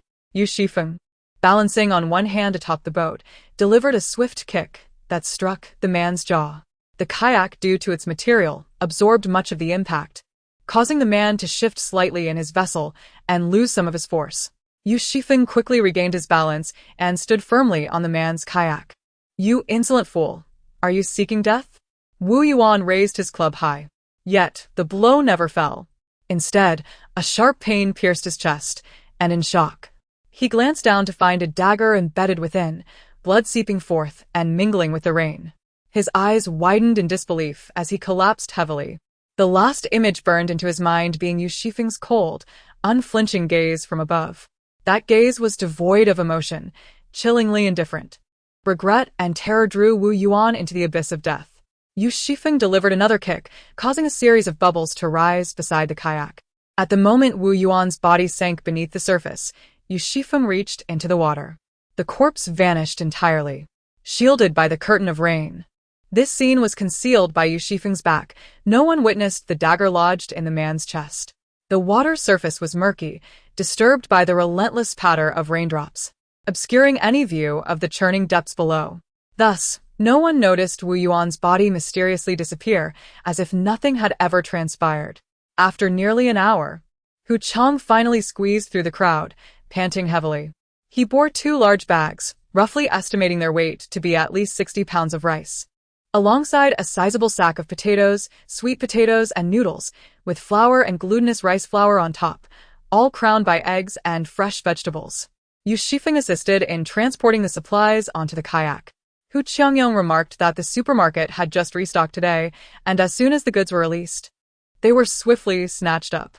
Su Yun still had some, but he was uncertain if a single kayak could hold that much.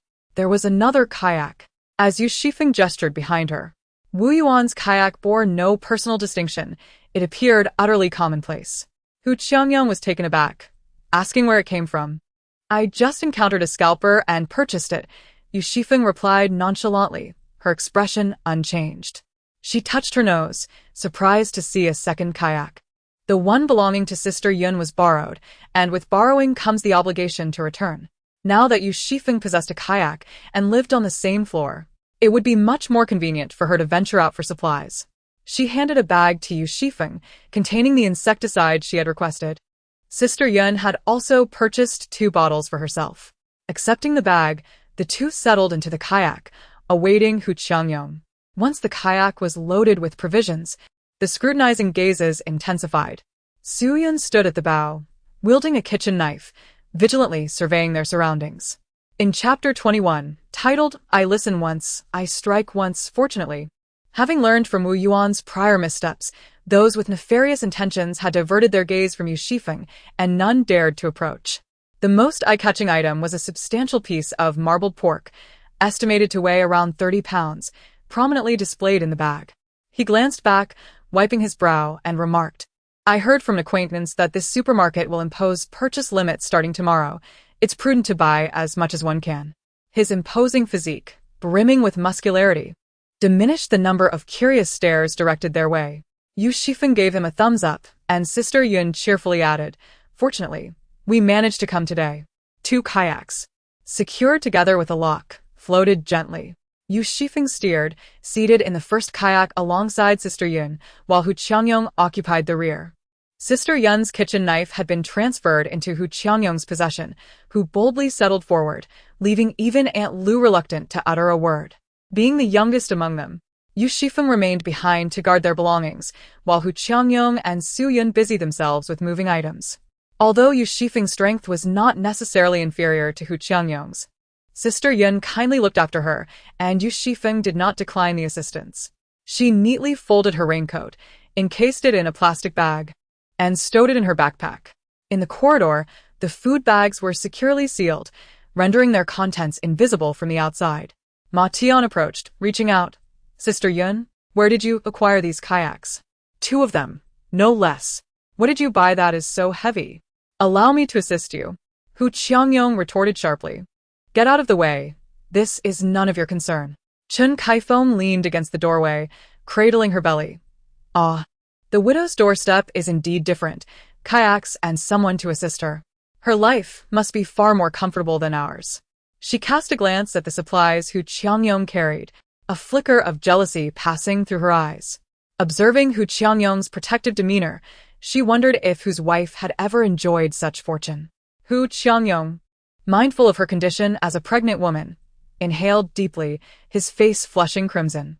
Su Yun, unbothered by petty disputes, merely shot a cold glance at Chen Kaifeng.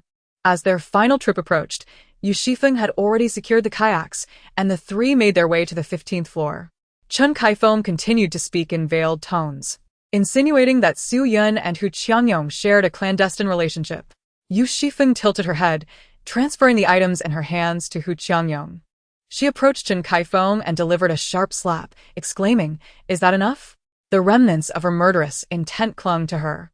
Chen Kaifeng, struck, was about to scream, but upon meeting Yu Xifeng's gaze, her legs weakened, and she collapsed to the ground in disbelief. "How dare you hit me?" she gasped. "If your mouth utters any further unpleasantries, I shall strike you anew for each offense," Yu Xifeng declared.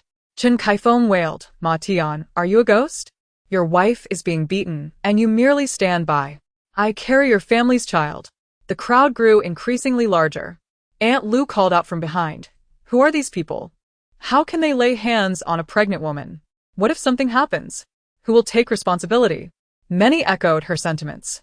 Under ordinary circumstances, there might have been attempts at reasoned discourse, but Ma Tian surged forward, reaching to grasp Yu Xifeng's collar, intent on tearing her garment. However, he failed to reach her.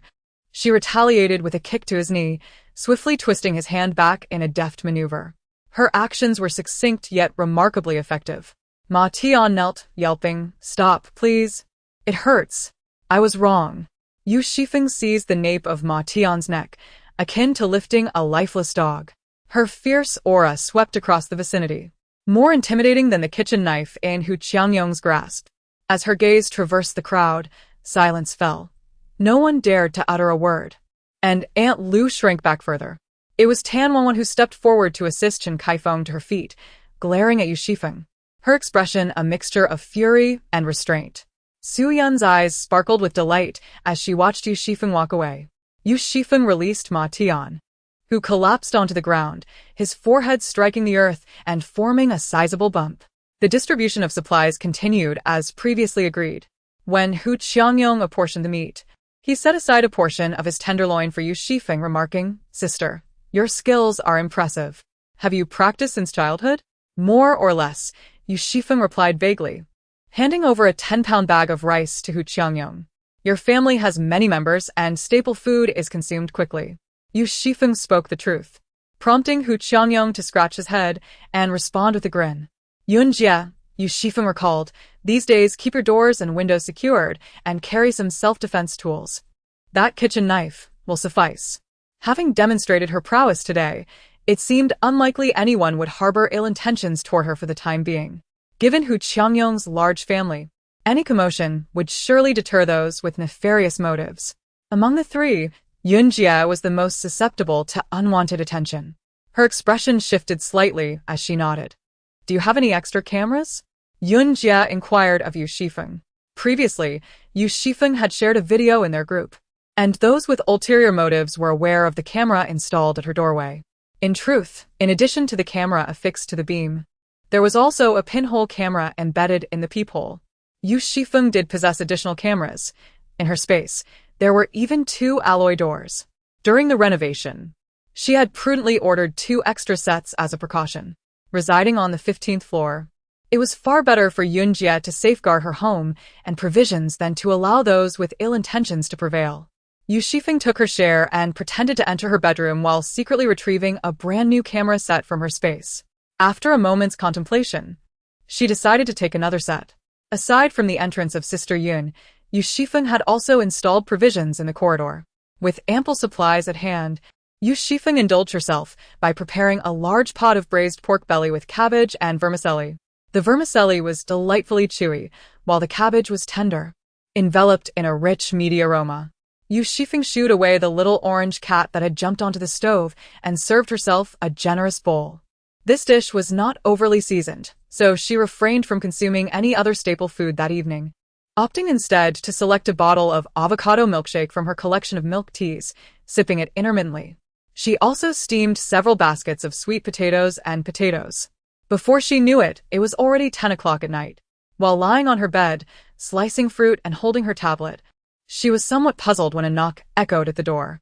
To her surprise, it was Tan Wanwan. Earlier that morning, she had felt disgruntled after Tan had slapped Chen Kaifeng, so she wondered what prompted this late-night visit. Yu Xifeng was disinclined to engage with her, and pressed on to the next game. Each game lasted a minute, and after 3 consecutive rounds, Tan Wanwan still had not left. The knocking persisted with unwavering determination, as if she would not relent until the door was opened. Yu Xifeng, maintaining a stoic expression, opened the door. The lingering aroma of steamed sweet potatoes wafted through the air, catching Tan Wanwan's attention and brightening her expression. Hesitantly, she spoke. "Teacher Yu, I have no food left at home. May I purchase some from you?" Tan Wanwan had 3 roommates, and their limited supplies were rapidly depleting. Yu Xifeng shook her head. "I'm not selling." She had no intention of creating such a precedent. Tan Wanwan bit her lip, her eyes shimmering with unshed tears. "Then may I borrow your kayak? My roommates and I need to go to the supermarket to buy some food." The market price for a kayak was 2,000. "How much are you willing to offer? I can transfer it to you." Withdrawing funds has become an impossibility, and the signals are intermittent at best. The trading market is gradually reverting to cash transactions. Yu Xifeng is more acutely aware than anyone else that since the onset of the natural disaster, the money in accounts has merely become a digit. The circulation of paper currency will not endure for much longer. Currently, private exchanges in the corridors have devolved to primitive barter. Yu Xifeng shakes her head. "I only accept cash. You may exchange goods if you wish." Tan Wanwan appears exceedingly aggrieved, as though Yu Xifeng is deliberately putting her in a difficult position. "You struck Sister Kaifeng today. Her abdomen has been aching ever since. Do you not possess a shred of compassion?" What Tan Wanwan truly longs to express is her frustration over Yu Xifeng's ample provisions and why she cannot share even a morsel.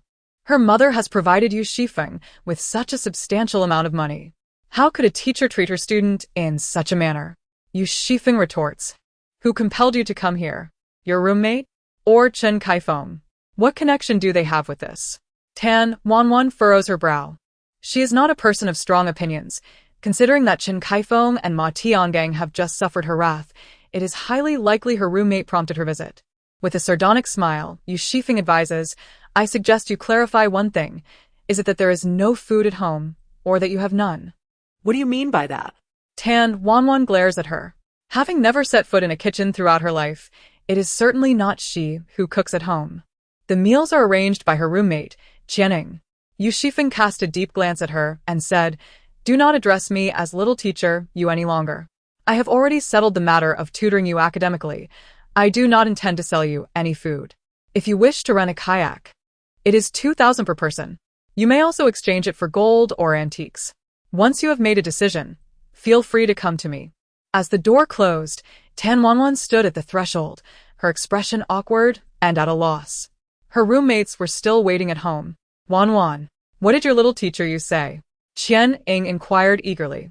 "I saw them purchasing several large bags of items, even if we divide it into thirds.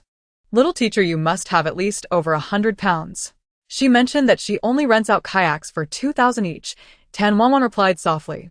Qian Ying's demeanor shifted, and she tightened her grip on Tan Wanwan's hand. "I do not possess such a sum." Among the 4 of them, Qian Ying came from the most modest background. 2,000 was her living expense for an entire semester. Cautiously, Qian Ying asked, So, Wanwan, do you wish to rent it? Tan Wanwan appeared to be lost in thought, contemplating Yu Xifeng's words. Was it that her family lacked food, or was it merely her own scarcity? I recall there were 2 bags of Thai fragrant rice at home, totaling nearly 30 pounds. Tan Wanwan suddenly interjected. Is there truly that much? Qian Ying's expression changed momentarily. For the 4 of us, we need to cook 2 large bowls for each meal. Tan Wanwan rose and walked directly to the kitchen. In the kitchen, the box where rice was stored contained only a thin half bag, with a small bowl for measuring rice inside. 2 large bowls, is it? Tan Wanwan scooped 2 large bowls into the pot. Did we not just eat in the afternoon? Why must we wash the rice again? This will not suffice for the future. Qian Ying quickly interjected. Moreover, you have never done any chores in the kitchen. What has suddenly prompted you to take this on? I merely wish to observe how much rice 2 bowls yield, Tan Wanwan replied, pondering why the rice in her bowl was perpetually less than half full. The more she contemplated, the more her unease grew. With 2 roasted chickens, she had barely consumed 5 pieces of meat. Tan Wanwan, where is my chicken? The other 2 roommates joined Qian Ying in urging Tan Wanwan to reconsider. Indeed, we have all witnessed the effort Qian Ying puts in daily. She understands your reluctance to contribute. She handles all the household responsibilities. Your behavior only adds to her distress. Qian Ying subtly revealed a look of hurt. Hearing her roommate's words, Tan Wanwan's doubts began to waver, and with that shift, her resolve weakened. After a moment's awkwardness, Qian Ying exchanged glances with her roommates. She strikes pregnant women, and as her student, she refuses to share food with you. How can you trust her words? In these trying times, we ought to unite. Her attempts at sowing discord reveal her questionable character. Qian Ying continued. I heard from someone in the building that she is actually being kept by a benefactor. Just before the typhoon, it was a weekday, and yet she was nowhere to be seen at work. This apartment was gifted to her by her patron. Tan Wanwan's attention was diverted by this sensational revelation. Is that true? Indeed. Kayaking is so expensive now. Even with money, one cannot easily acquire it. It must be a gift from her benefactor. One wonders why she is so brazen, being a mistress and yet so ostentatious. Unable to bear witnessing the sanctity of a proper marriage, it is no wonder that one would strike at Sister Kaifeng. With her belly so pronounced, any unfortunate event at this juncture could render her incapable of reaching a hospital. In a lively exchange of words, the 4 regained their previous camaraderie. Chun Kaifeng, cradling her belly, reclined on the sofa, occasionally emitting soft sounds of discomfort, remaining aloof from the ongoing conversation. That evening, Tan Wanwan graciously relinquished the master bedroom to the ailing Chen Kaifeng. The roommates huddled in the secondary bedroom, forcing Tan Wanwan to retrieve a spare set of bedding and settle down on the sofa. It was the 36th day of relentless rain. Yu Xifeng discovered half a cockroach at home, extracted from the mouth of Little Orange.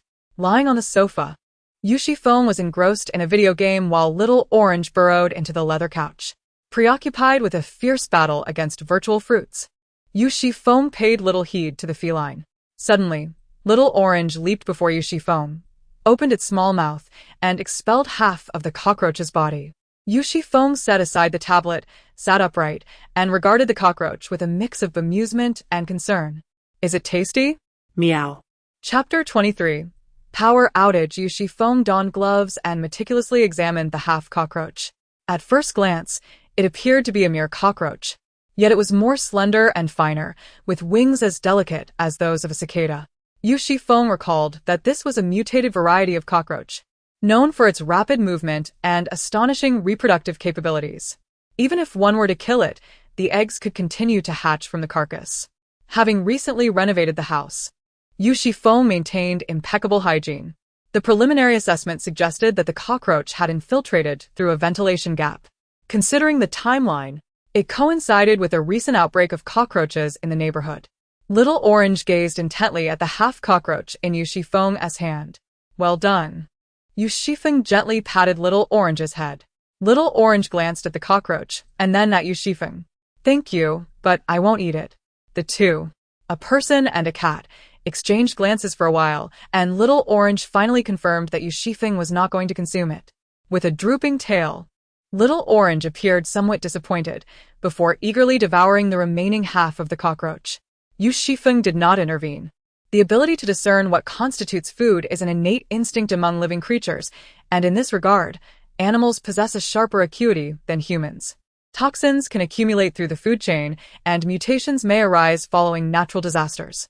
With ample provisions, Yu Xifeng had no reason to take unnecessary risks.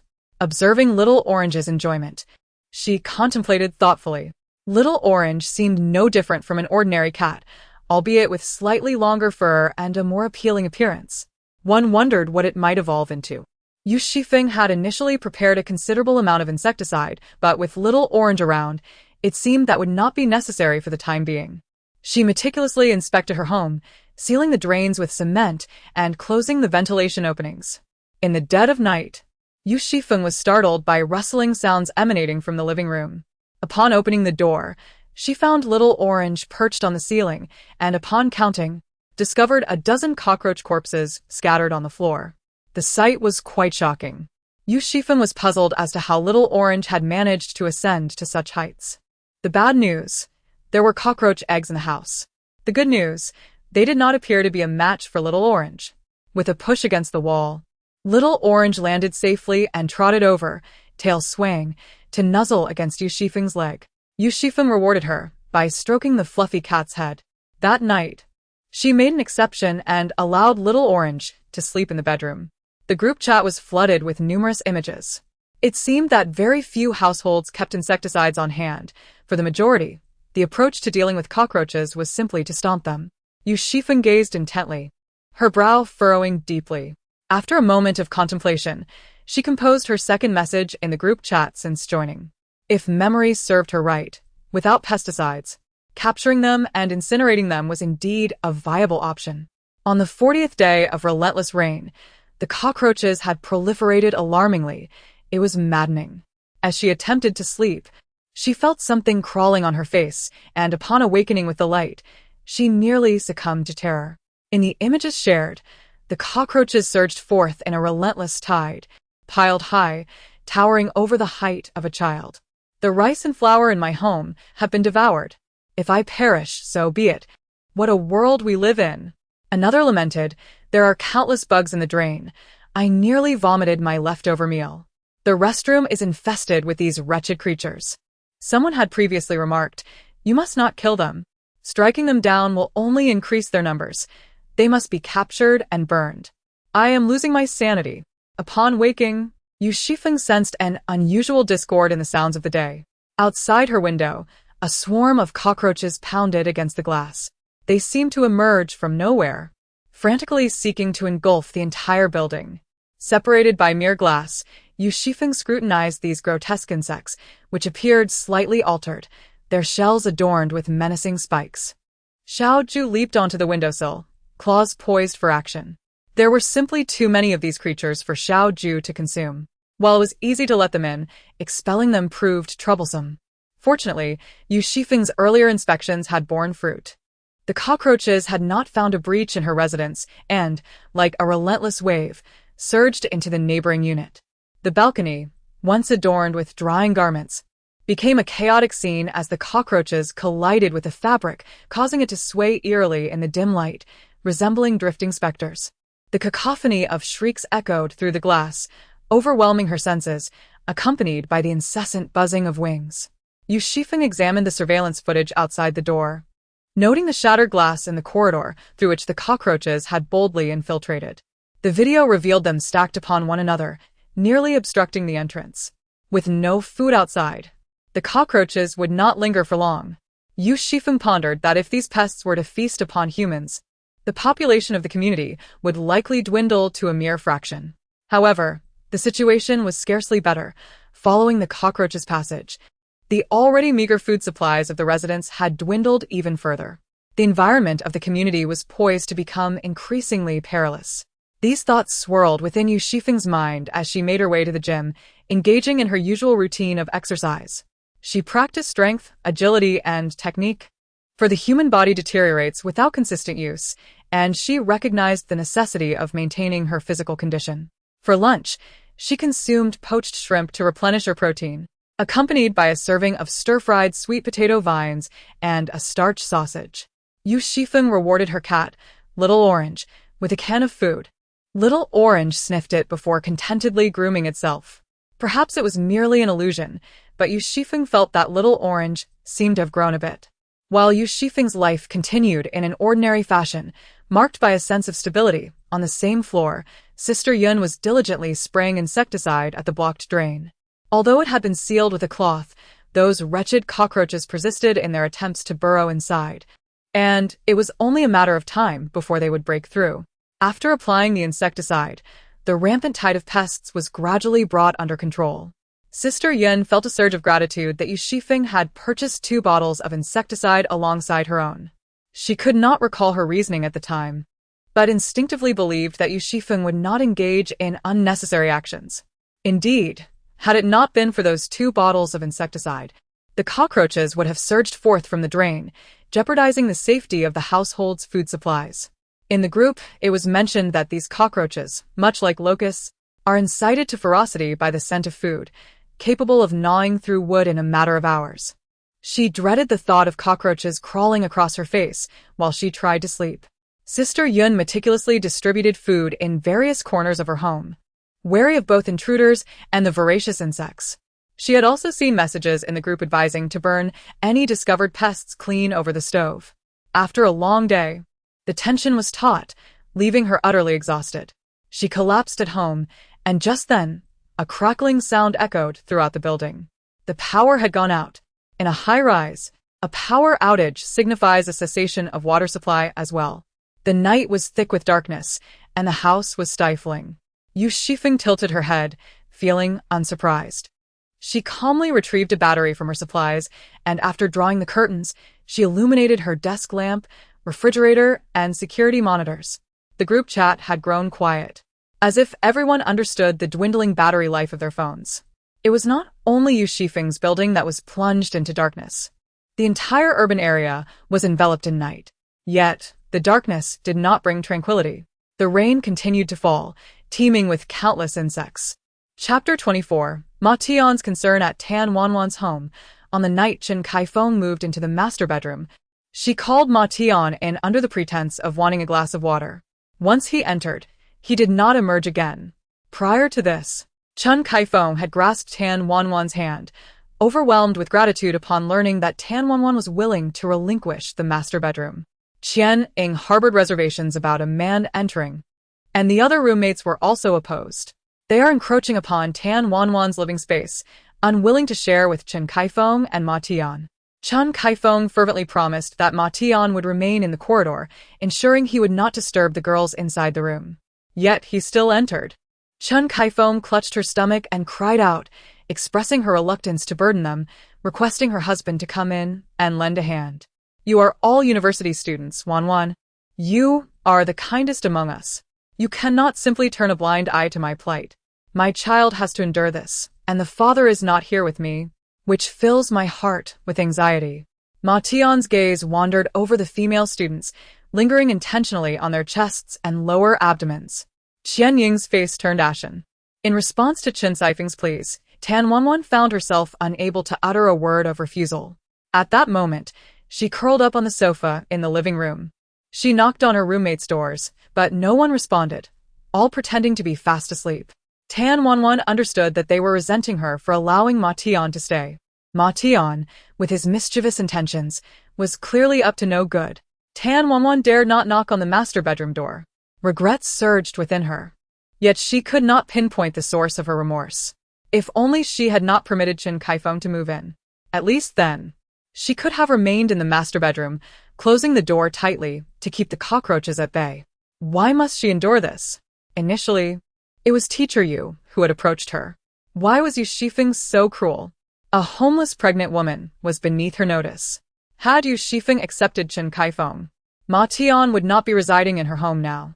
Tan Wanwan could feel the cockroaches crawling over her blanket, as if traversing her own skin, and she trembled uncontrollably beneath the covers. She hesitated to confront her roommate and Chen Kaifeng, channeling all her resentment towards Yu Xifeng. Why couldn't she accept Chen Kaifeng? It was all Yu Xifeng's fault. The predicament she faced was originally meant for Yu Xifeng. It had been thrust upon her instead. Tan Wanwan was on the verge of madness, due to the incessant onslaught of cockroaches and had completely forgotten to properly seal her food. In the two bedrooms, Chun Kaifeng and her roommates were unwilling to let Tan Wanwan enter, encroaching upon their already limited space.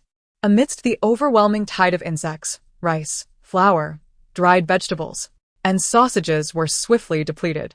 The following day, when Yu Xifeng rose, there were scarcely any cockroaches left outside the window. However, many lingered in the corridor. Though it was daytime, the light was dim, prompting Yu Xifeng to turn on the desk lamp.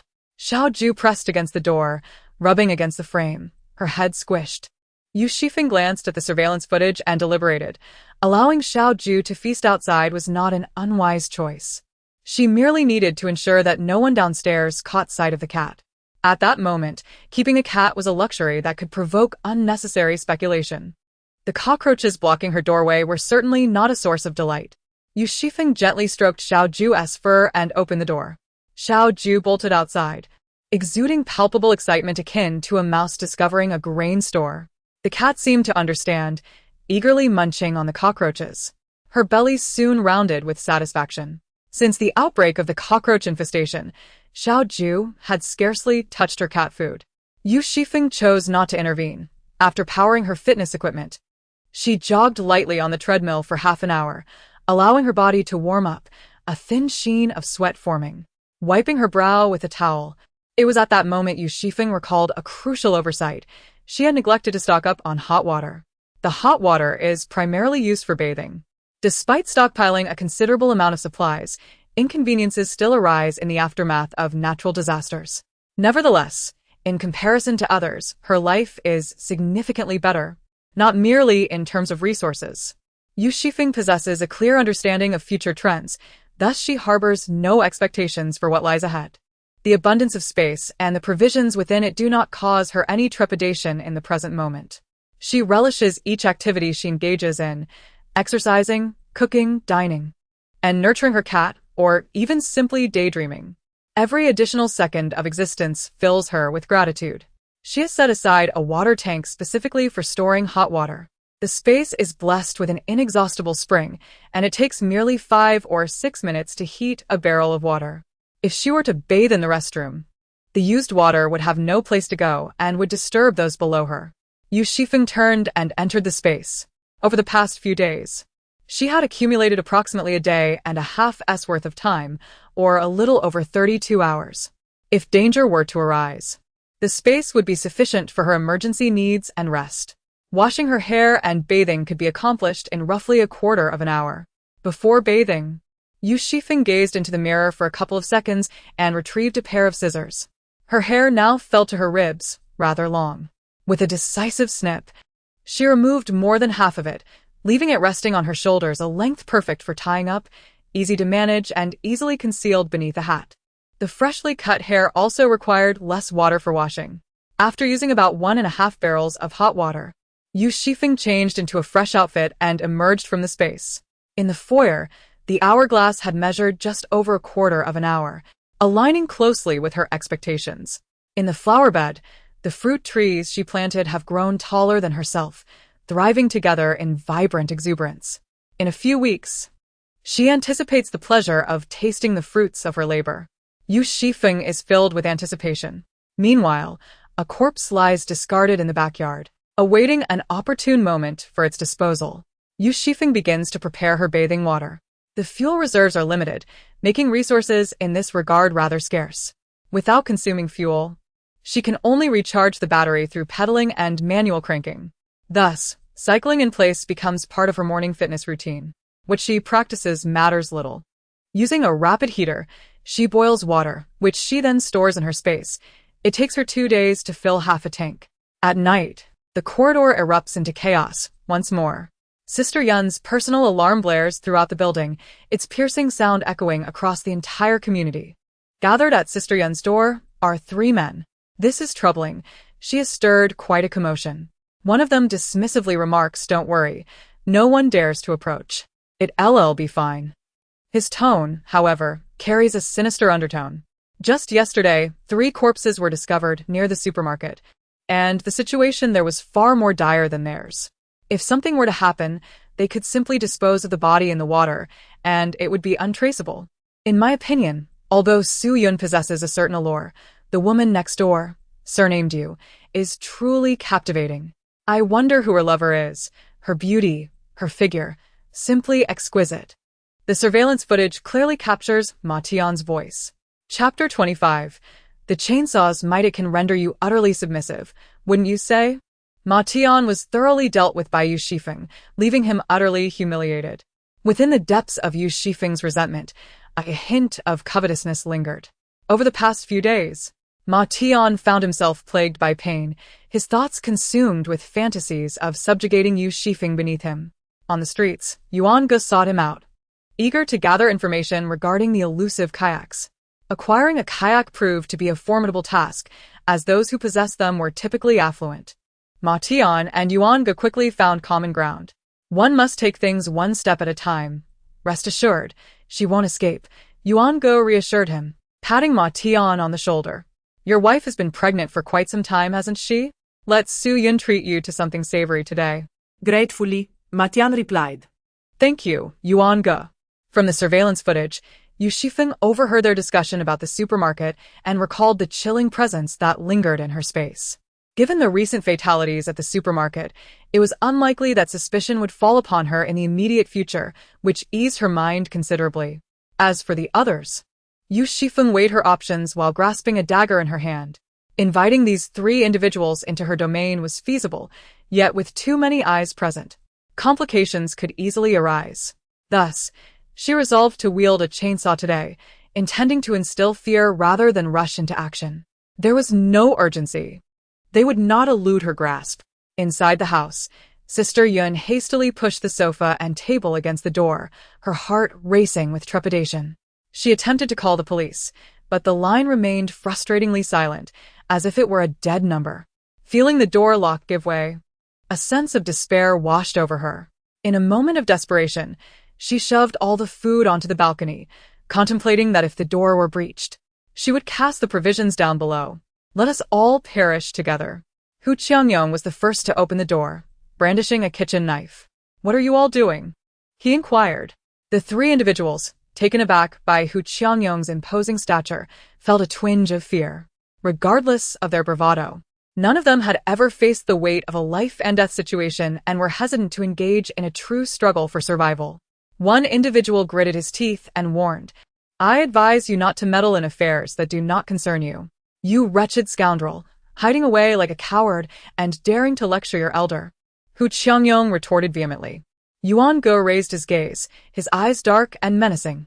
He drew a knife approximately 5 centimeters in length from his waist and spat disdainfully. You have no sense of propriety. In an instant, the blade was poised to plunge into Hu Qiangyong's abdomen. Yu Xifeng stepped outside, engaging the power of the chainsaw. It merely grazed the tiled floor, yet the piercing sound shattered the silence, overwhelming all other noises. The chilling grind of metal against teeth sent shivers down one's spine. As Yu Xifeng dragged it along, a long fissure appeared in the tiles. Should it make contact with flesh, it would undoubtedly result in a gruesome spectacle. Yuan Ge swung the knife around, turning to face Yu Xifeng. His pupils constricted, and he felt a cold sweat trickle down his palm. Ma Tian and another companion recoiled 2 steps, pressing against the drafty window, clearly shaken. Ma Tian swallowed hard and shouted, Don't come any closer. Yu Xifeng tilted her head and smiled. Her beauty was striking, and that smile was akin to the melting of snow, captivating enough to hold anyone's gaze. Yet, she wielded the chainsaw with an effortless grace, her eyes twinkling with mischief. A lunatic. An absolute madwoman, Yuan Ge thought. Yu Xifeng raised her hand without a moment's hesitation, bringing the chainsaw down towards Yuan Ge's head. Those who are reckless fear nothing. Those who are frozen in fear are in peril. Yuan Ge pulled Ma Tian in front of him, seizing the opportunity for the other man to make a hasty escape. Damn it, I concede today. Yu Xifeng's wrist flicked slightly, and the chainsaw shredded Ma Tian's cap into a cloud of fragments. The tremor was almost enough to split Ma Tian's heart with terror. Help! He uttered a feeble cry. The voice of Yu Xifeng was barely audible. I have truly endured you for far too long. In a previous life, Ma Tian had gathered a group to exert their influence in the corridors, currying favor with the local gang by offering the communities provisions and women. The first to suffer at his hands were Tan Wanwan and her companions, who shared the same residence. It was also due to him that Yu Xifeng did not linger in the neighborhood in that former life. Sister Yun trembled as she opened the door, tightly gripping a kitchen knife, while Hu Qiangyong called out to Yu Xifeng, "Sister, do not act impulsively." Yu Xifeng clicked her tongue in irritation. Both Hu Qiangyong and Sister Yun were not particularly benevolent, yet they possessed a sense of moral boundaries. In this tense situation, the notion of murder had yet to cross their minds. It was neither wholly good nor entirely bad. However, Yu Xifeng herself had not intended to resolve matters today. It was merely an attempt to intimidate. A foul stench emanated from Ma Tian's lower body. He was truly a coward. His audacity was that of a mere lackey. Yu Xifeng halted the chainsaw and ripped off Ma Tian's mask. The residents of the building, including Hu Qiangyong and Sister Yun, recognized Ma Tian immediately, first astonished, then filled with rage. Indeed, one can know a person's face but not their heart. I never imagined you capable of such deeds, Hu Qiangyong remarked. Sister Yun's eyes were bloodshot with fury. As Ma Tian struggled to rise and flee, Hu Qiangyong pinned him to the ground. Sister Yun, maintaining her composure, refrained from striking with the knife, instead seizing a pair of high-heeled shoes from the shoe cabinet. With the shoe surface in hand, she struck down, leaving a bloody imprint. Ma Tian was left battered and bruised, pleading, "It wasn't me. I merely followed them here. It truly wasn't me. If you hadn't led the way, they would never have found my door." Sister Yun exerted her influence decisively. In the corridor, it was unclear who had informed Chen Kaifeng, who, cradling her belly with one hand and supporting Tan Wanwan with the other, hurriedly ascended. "You vile woman, not only have you seduced my husband, but you dare to commit murder to silence me." Even with the combined experiences of 2 lifetimes, Yu Xifeng had rarely encountered someone as unreasonable as Chen Kaifeng. Observing her demeanor, it was evident that she genuinely believed Sister Yun had enticed Ma Tian. Chen Kaifeng, fiercely protective of her husband, regarded Yu Xifeng with palpable suspicion. She appeared increasingly emaciated, her swollen belly alarming. Hu Qiangyong remained undaunted by the knife-wielding Yuange, yet displayed evident discomfort in front of Chen Kaifeng. Sister Yun, casting a glance into the void, ruthlessly pressed a high heel into Ma Tian's abdomen, eliciting a cry of agony from him as she rose and tossed her hair. "Your husband is akin to a maggot in a latrine. Even a glance at him disgusts me." Chen Kaifeng wept sorrowfully as a throng of onlookers encircled them, forming a dense crowd that was impenetrable. Tan Wanwan was jostled aside, observing the weeping Chen Kaifeng with a sense of grim satisfaction. However, upon spotting the unscathed Yu Xifeng standing to the side, a wave of inexplicable disappointment washed over her. Living under the same roof, Tan Wanwan occupied the living room. Unable to ignore the commotion caused by Ma Tian, Yuange had visited their homes several times.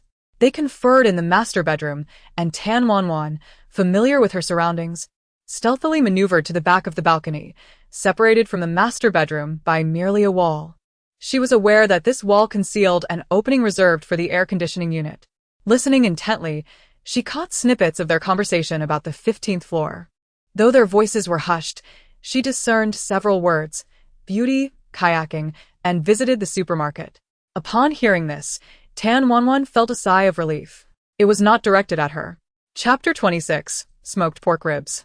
Previously, Tan Wanwan had dined with her roommates, while Chen Kaifeng and Ma Tian's food remained separate. However, the insect infestation had thoroughly devoured their provisions. As they contemplated finding something to quell their hunger, they could only gauge the expressions of Ma Tian and Chen Kaifeng. They had to endure Ma Tian's lewd glances and Chen Xifeng's cutting remarks. No one dared to suggest expelling Chen Kaifeng anymore. Each day, Chen Kaifeng held her head high, commanding them to capture the cockroaches that roamed their home, ensuring that every corner was meticulously cleaned. Yet, mealtime was still rife with sarcasm and ridicule. Unfortunately, within the confines of their abode, only Chen Kaifeng possessed any food. Moreover, her stinginess grew more pronounced. The porridge was so diluted that one could count the grains of rice. She served herself and Ma Tian the thickest bowls. while Tan Wanwan and her roommates were left with merely the watery top layer. Hunger rendered her weak, and as she attempted to pour herself a glass of water, her hand trembled uncontrollably.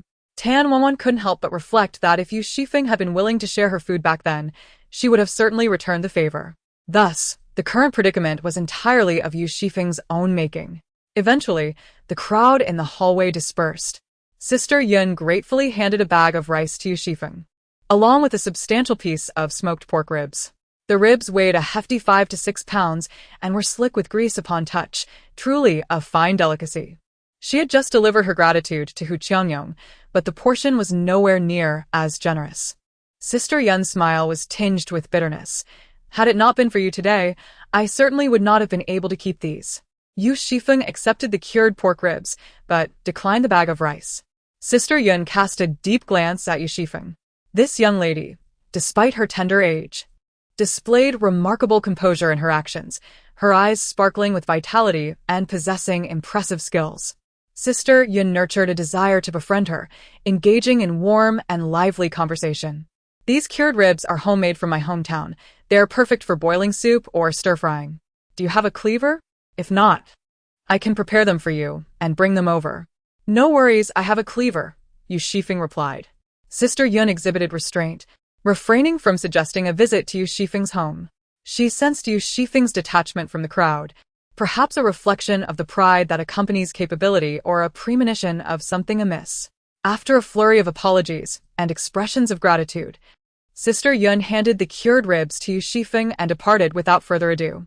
Once the door was shut, Yu Xifeng turned on the desk lamp. Her curtains provided excellent blackout, concealing the light within from the outside. Due to an influx of cockroaches, she had not ventured outdoors for several days. If she remained confined, the outside world, particularly the kayakers, would be even more hindered. Yu Xifeng possessed exceptional night vision, especially since someone had just illuminated their mobile phone flashlight. The others appeared gaunt and emaciated, their skin displaying a morbid pallor from the relentless rain that obscured the sky. Many who slept in the hallway had cockroaches crawling in and out of their garments. Among these individuals, apart from herself and Hu Qiangyong, no one came forward to support Sister Yun. When she glanced at her chainsaw, her expression betrayed dissatisfaction. Yu Xifeng noticed that several people craned their necks toward her and Sister Yun's homes, almost yearning for X-ray vision to scrutinize the contents of their abodes. There are others who came here with Ma Tian today. Although this time they did not succeed, it does not mean they will completely give up. Without external supplies, the food in the community is becoming increasingly scarce, leading to greater danger ahead. Yu Xifeng retrieved a crossbow bolt from her storage space, adjusting the mechanism. The cold, mechanical structure bore weight in her hands, far superior to the bamboo bow she once used in her past life. Familiarizing herself with this tactile sensation, she aimed at the window, the arrowhead glimmering faintly. The arrow remained unshot. Each of her arrows was precious. Every shot should draw blood. Yu Xifeng gently caressed the arrow's head and changed the water for Little Orange. She sliced a sweet orange for herself. The fruit was both tart and sweet, brimming with juice, and Yu Xifeng savored it, consuming it along with the white fibers, rumored to replenish dietary fiber. The sky was not particularly bright, shrouded in thick clouds, with the light dim and hazy. Following this, she intensified her arm strength training during her exercises. After days of practice, Yu Xifeng gazed into the mirror, observing the faint lines of her physique. Her protein intake consistently met her needs. Beef, eggs, and milk served as excellent supplements. Her muscles were sculpted and powerful, and due to their harmonious proportions, she did not appear overly muscular. She remained slender, her fair skin concealing remarkable explosive strength and adept killing skills. Her previously cropped hair had grown out slightly. It was black, sleek, and smooth, though the ends were somewhat frayed. Yu Xifeng trimmed it with scissors. While she could not achieve the straight precision of a salon, it was still presentable. Satisfied with her work, she did not linger and exited her space. Little Orange had grown accustomed to her sudden disappearances. It had found remnants of cockroaches from some corner and was munching contentedly. The roach tide did not linger for long. After sweeping through the neighborhood, it continued its relentless march northward. In Yu Xifeng's home, stringent measures were in place, resulting in a scarcity of cockroaches. thus depriving Xiao Ju of a satisfying meal, as the stairwell held little remnants. Yu Xifeng never permitted Xiao Ju to stray from the 15th floor. Reluctantly, it resumed its consumption of cat food. The piece of pork rib had been chopped into segments by Yu Xifeng, with substantial lean meat still clinging to the bones, topped with a rich layer of fat. After soaking the dried mushrooms, she sautéed them with chili, creating a vibrant dish. The smoke was filtered through the range hood before entering the fresh air system, ensuring that the aroma remained contained. Yu Xifeng retrieved a portion of fresh greens from her pantry and concluded her dinner with a bowl of white rice. With the power and internet both out, the evening stretched before her, devoid of entertainment. Yu Xifeng caressed the velvety fur of Xiao Ju, reclined on her bed, and indulged in a novel for a while, before opening a fruit-slicing game just before sleep. She had managed to elevate her score to 1,300 points. Now, surpassing that record seemed a formidable challenge. With a stroke of luck, she could maintain her daily score around 900. Although remnants of the roach tide persisted, the corridors and the community were largely cleared, and kayaks began to glide into the neighborhood, their cargo inflaming the eyes with longing. It was not uncommon for individuals to knock on Yu Xifeng's door, pleading for scraps of food. Familiar faces, such as Aunt Lu, mingled with strangers from neighboring buildings who had devised ways to drift or swim over. They lingered for long stretches, arriving daily, growing increasingly gaunt with each passing day. Before the cameras, they oscillated between supplication and vitriol, their gazes brimming with resentment. Chapter 27. Disaster Relief. It was not until a man made a move to smash the camera that Yu Xifeng opened the door. A crossbow bolt shot through the railing of the alloy door, piercing the man's shoulder. Blood dripped onto the ground, causing the others to scatter in a panic. Subsequently, the area became significantly quieter. An unfortunate incident unfolded within the community. Someone rushed in, brutally murdering the inhabitants of a home and brazenly looting all the provisions inside. Their victims were primarily the elderly, the weak, and the vulnerable. Among those targeted was a couple who ran a takeout business. The husband, a strong man who wielded a knife with skill, was unable to escape the grim fate. Blood seeped through the cracks of the door, the stench overwhelming even the foul odor of refuse, instilling a profound fear deep within the soul. It was said that when discovered, the man had been stabbed multiple times, his intestines spilling onto the floor. It was hardly surprising. After all, as a purveyor of food, their household undoubtedly had a greater supply of rice and vegetables than others, making them a tempting target. The family of Chen Chen's father also fell victim to the robbery. They likely survived due to their passive response, sparing at least one life. However, their refrigerator and kitchen were utterly emptied. Chen Chen's mother wandered through the community, knocking on doors and begging, her demeanor devoid of shame, only numbness. Her husband cowered behind her, too afraid to lift his gaze. Yu Xifeng possessed a considerable amount of food, yet she could only guard her provisions, revealing not a hint of her bounty. The famished were no different from beasts. On the 45th day of the deluge, there was a knock at the door. It was Sister Yun, come to inform Yu Xifeng that the community had received supplies. Each person was required to contribute 30 yuan to receive 500 grams of compressed biscuits and 2 cans of cold dishes. The price holds little reference value. At present, it is akin to being given away for free. Privately, a bottle of juice weighing less than 300 grams is sold for 120, yet remains unsold. Sellers of the juice would prefer to barter for 2 pounds of sweet potatoes. Yu Xifeng took her identification and descended alongside Sister Yun. They queued orderly, each person taking their turn, as the property management stood by to maintain order. Yu Xifeng spotted Tan Wanwan, 4 girls gathered together, immediately capturing the attention of all onlookers. Tan Wanwan appeared pale and emaciated, her large eyes filled with hostility. Behind her stood Qin Kaifeng, whose sunken cheeks contrasted sharply with her visibly large pregnant belly. A sight both alarming and poignant. Ma Tian was nowhere to be seen. Yu Xifeng averted her gaze. The spirits of everyone around were notably low, their eyes eagerly fixed on the supplies. Teacher Yu, Tan Wanwan called out to her, seemingly wanting to express something.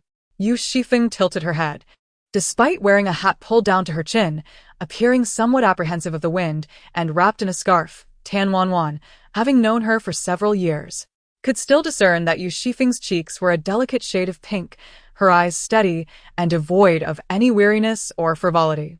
She was thriving on her own. Suddenly, Tan Wanwan felt a surge of grievance. Why was this so? It was unfair.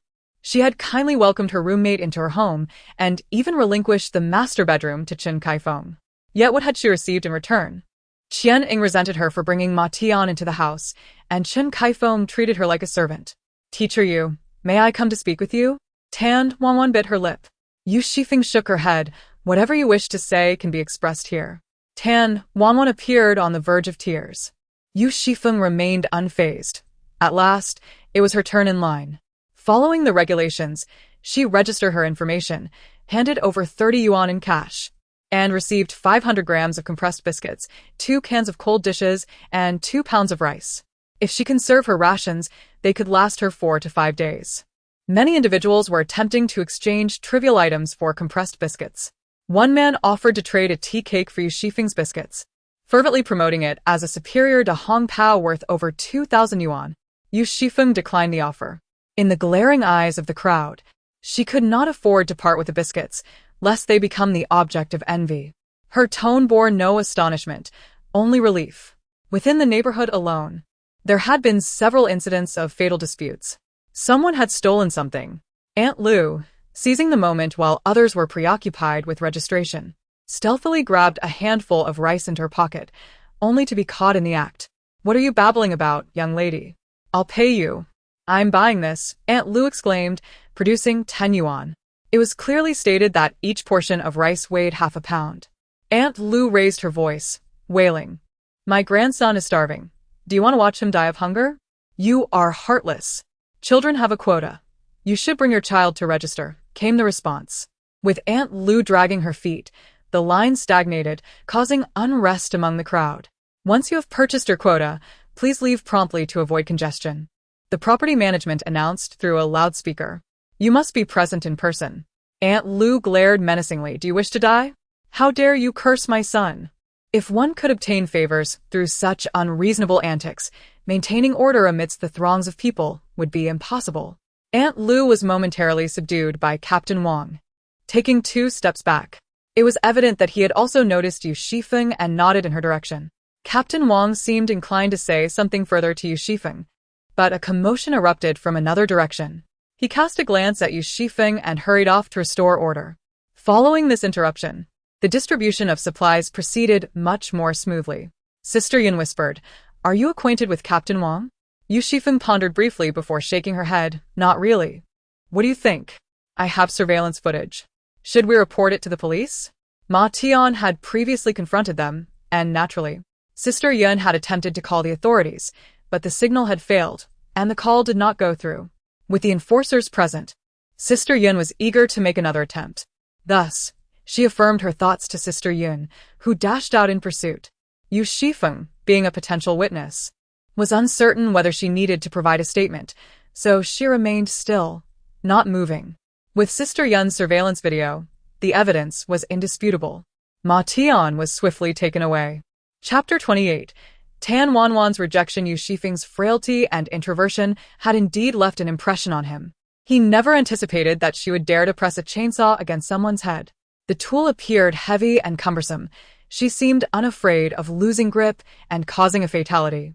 Clutching a packet of compressed biscuits, Yu Xifeng locked eyes with Captain Wang, her gaze causing a heaviness in his heart.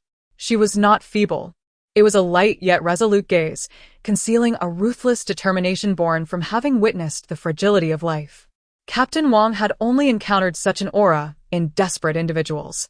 His colleague escorted Ma Tian away, and he followed Yu Xifeng step by step to the 15th floor. Yu Xifeng focused intently on the tall figure ahead, her brow deeply furrowed, while Sister Yin followed behind, puzzled. Captain Wang stood at the entrance of Yu Xifeng's home and turned to Sister Yin, stating, Once you have results on your end, I will have the community notify you. As she departed, only Yu Xifeng and Captain Wang remained, and after a moment of silence, Wang inquired, May I come in for a glass of water? Yu Xifeng replied, Of course.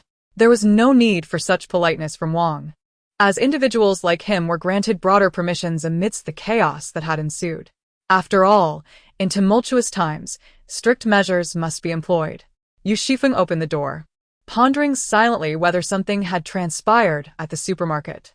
That seemed unlikely, as the body lay concealed within her space. She was confident that no one was around and that there were no surveillance cameras to witness her actions. There was nothing in her home that should not be present. Although she had not anticipated encountering Captain Wang before descending with Sister Yun, and was unaware of the reasons behind Wang's growing suspicion towards her, she had nevertheless prudently removed any items from her home that could raise questions before stepping outside. The kitchen's contents had been carefully measured, neither excessive nor insufficient, with a large can of beef hot pot perched on the shelf above. "Should I change my shoes?" Wang asked. "No need. There are no extra cotton slippers at home," Yu Xifeng responded. Despite his shoes being caked in mud, Wang removed them and stood barefoot on the floor, clad only in black socks. "Is the cat still here?" he inquired as the orange tabby darted out from the balcony, its fur gleaming and tail fluffy. Yu Xifeng poured a glass of water and handed it to Wang.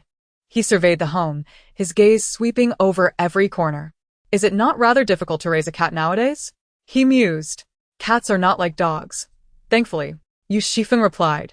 In the neighborhood, several families have dogs, and dog meat has already graced the dining table, along with dog food. Cat meat, on the other hand, has soured and lacks significant quantity, clearly not matching the cost-effectiveness of dog meat. Yu Xifeng felt a tightening in her chest, yet maintained an impassive facade as she shook her head. With so many cockroaches outside, how could it escape? This cat can feast on cockroaches, so I hardly need to provide it with food.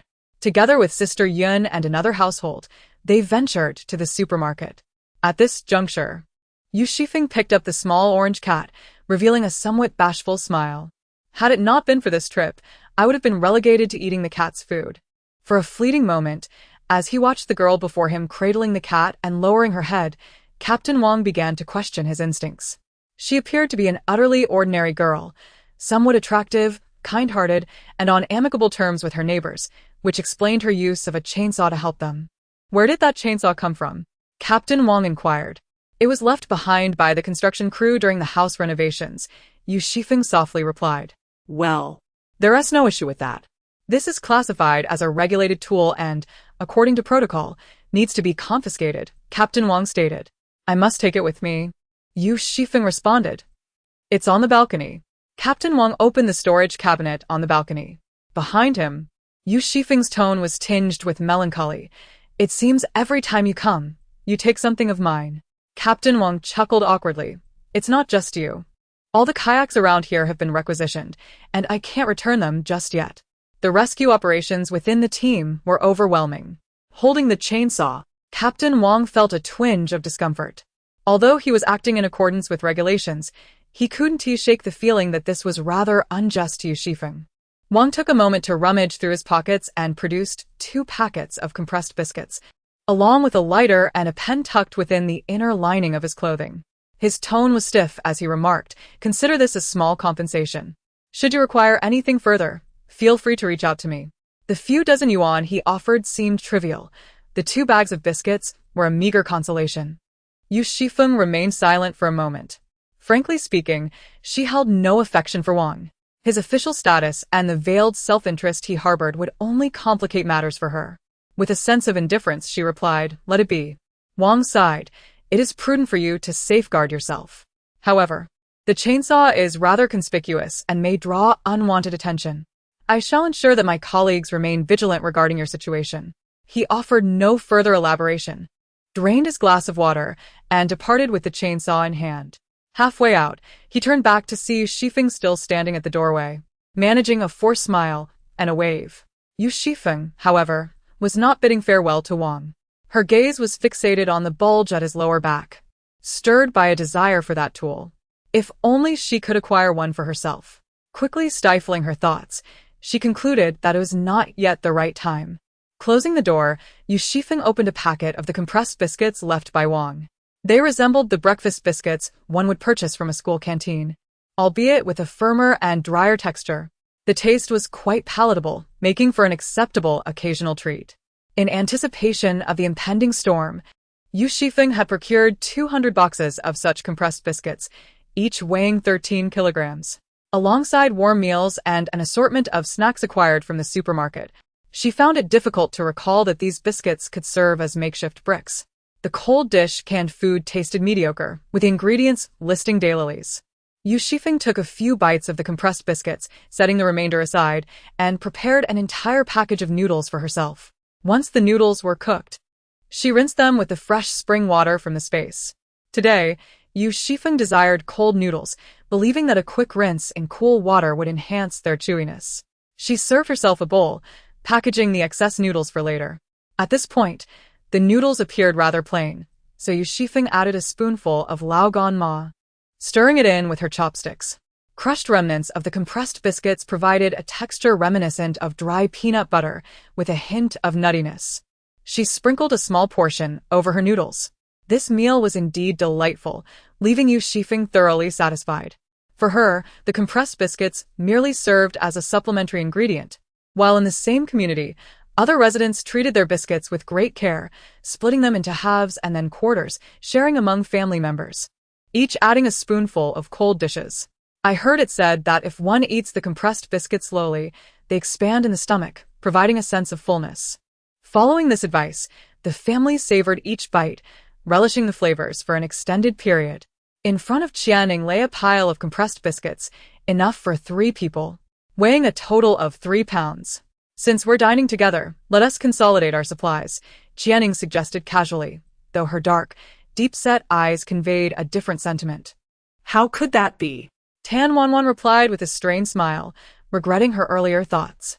Regardless of how her roommates lived, it had no bearing on her own situation. Chapter 29. The maturation of seedlings. Cooking is not a challenge. With electricity and water, one can prepare a meal effortlessly. With the provisions in the refrigerator, she could easily satisfy her hunger alone, rather than feeling isolated or excluded by Qianning and the others.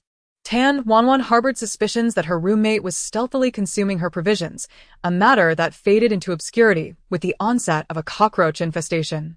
Once the seeds of doubt were sown, they proliferated uncontrollably.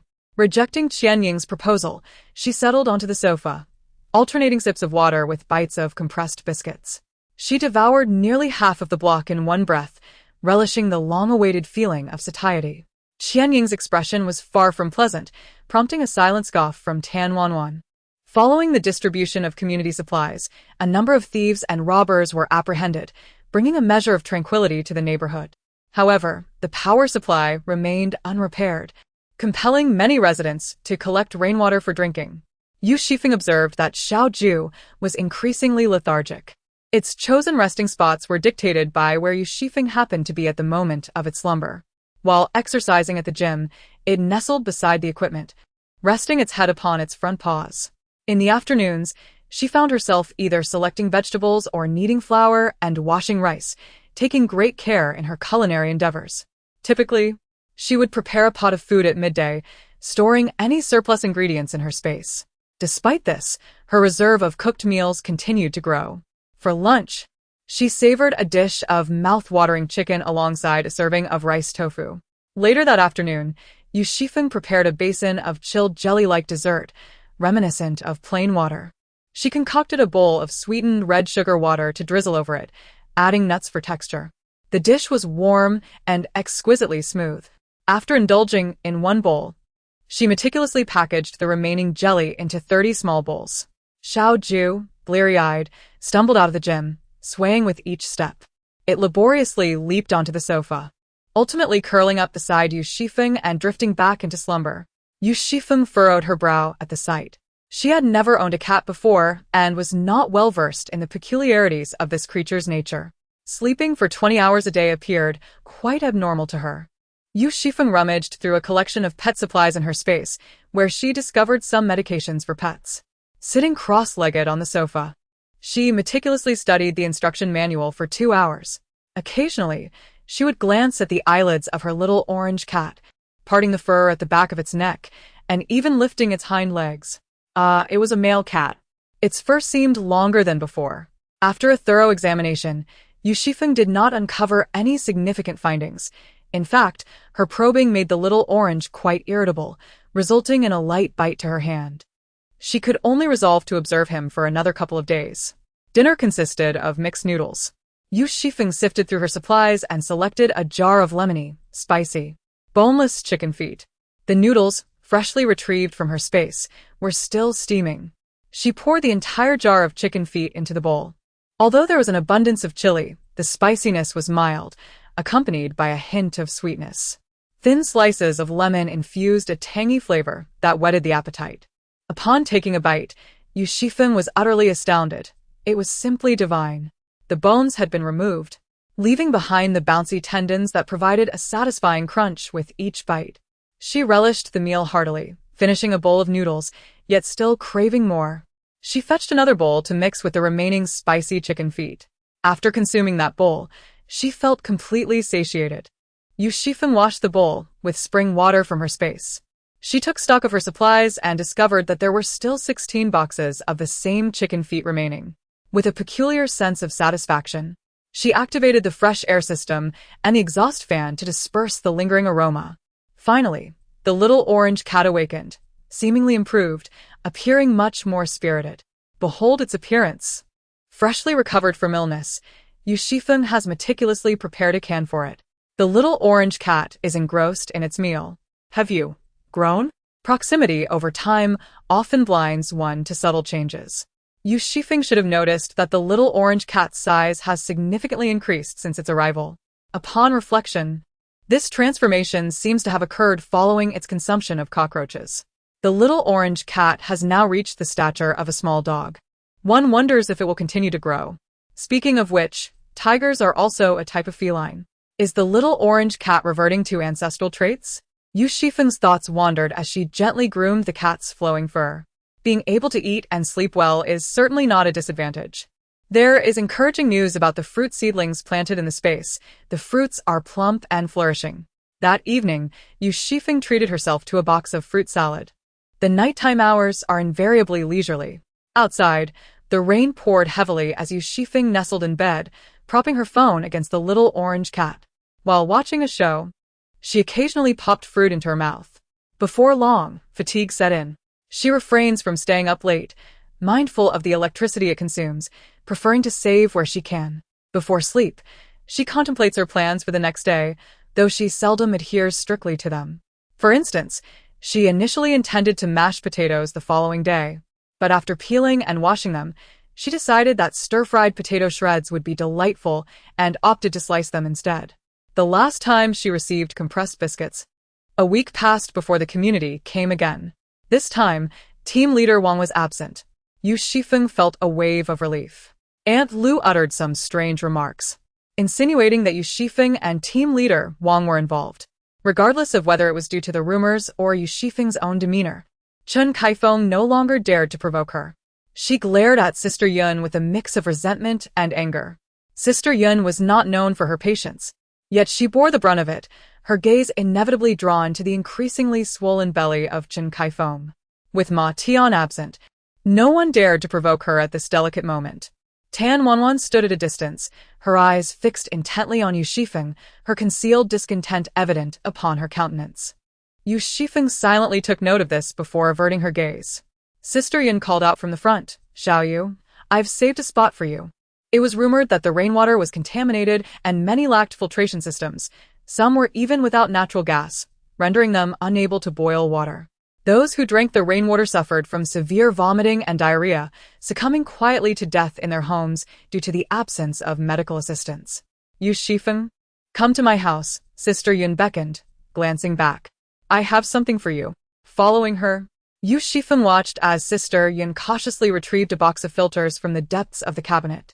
Use this to purify the rainwater. I've heard that it carries parasites. Sister Yun explained. Currently, there are no effective deworming medications available, and going to the hospital is futile, not to mention impossible at this time. Yu Xifeng looked at the box of filters and replied, Sister Yun, you should keep it. Oh, I managed to get 2 boxes through a contact. I'll give you 1. Sister Yun insisted. Given that we are the only 2 households on this top floor when you face difficulties, I certainly should not keep any secrets. So many people have perished outside. If you remain safe, it will alleviate some of my worries as well. As Yun Jie spoke, a glimmer of cold light flickered in her eyes. Within these walls, who knows how many people are watching us, wishing to drive us out and take our place. Seated across a coffee table, Yun Jie observed Yu Xifeng as she lifted her head. The girl opposite sat upright, resembling a diligent student. She heard Yu Xifeng softly assure, "It won't happen." Chapter 30. Purgatory. Ultimately, Yun Jie pressed the filter into Yu Xifeng's hands. "It's about 2 kilowatts. Use it sparingly. It should suffice for boiling water and providing some light." When she received the battery, her expression reflected astonishment. How could anyone keep such a thing at home? Yet, she refrained from further inquiries and accepted the battery with utmost care. As the shelter became increasingly strained, the community was compelled to accommodate a portion of the displaced, resulting in an ever-crowded hallway where one had to lie wrapped in blankets, their head brushing against the feet of others.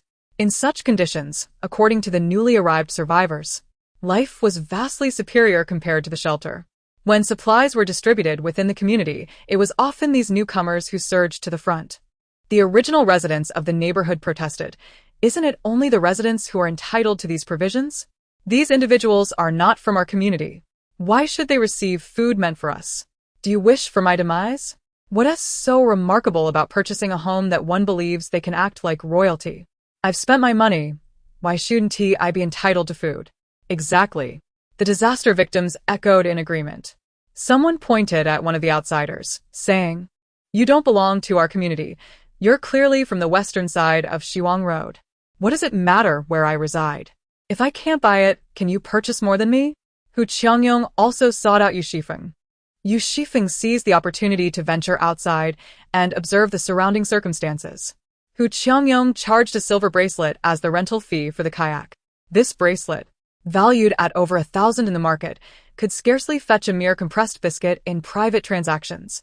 The silver bracelet was swiftly cast into the spatial realm by Yu Xifeng, dissipating into a faint wisp of ethereal essence, utterly vanishing, an insubstantial exchange.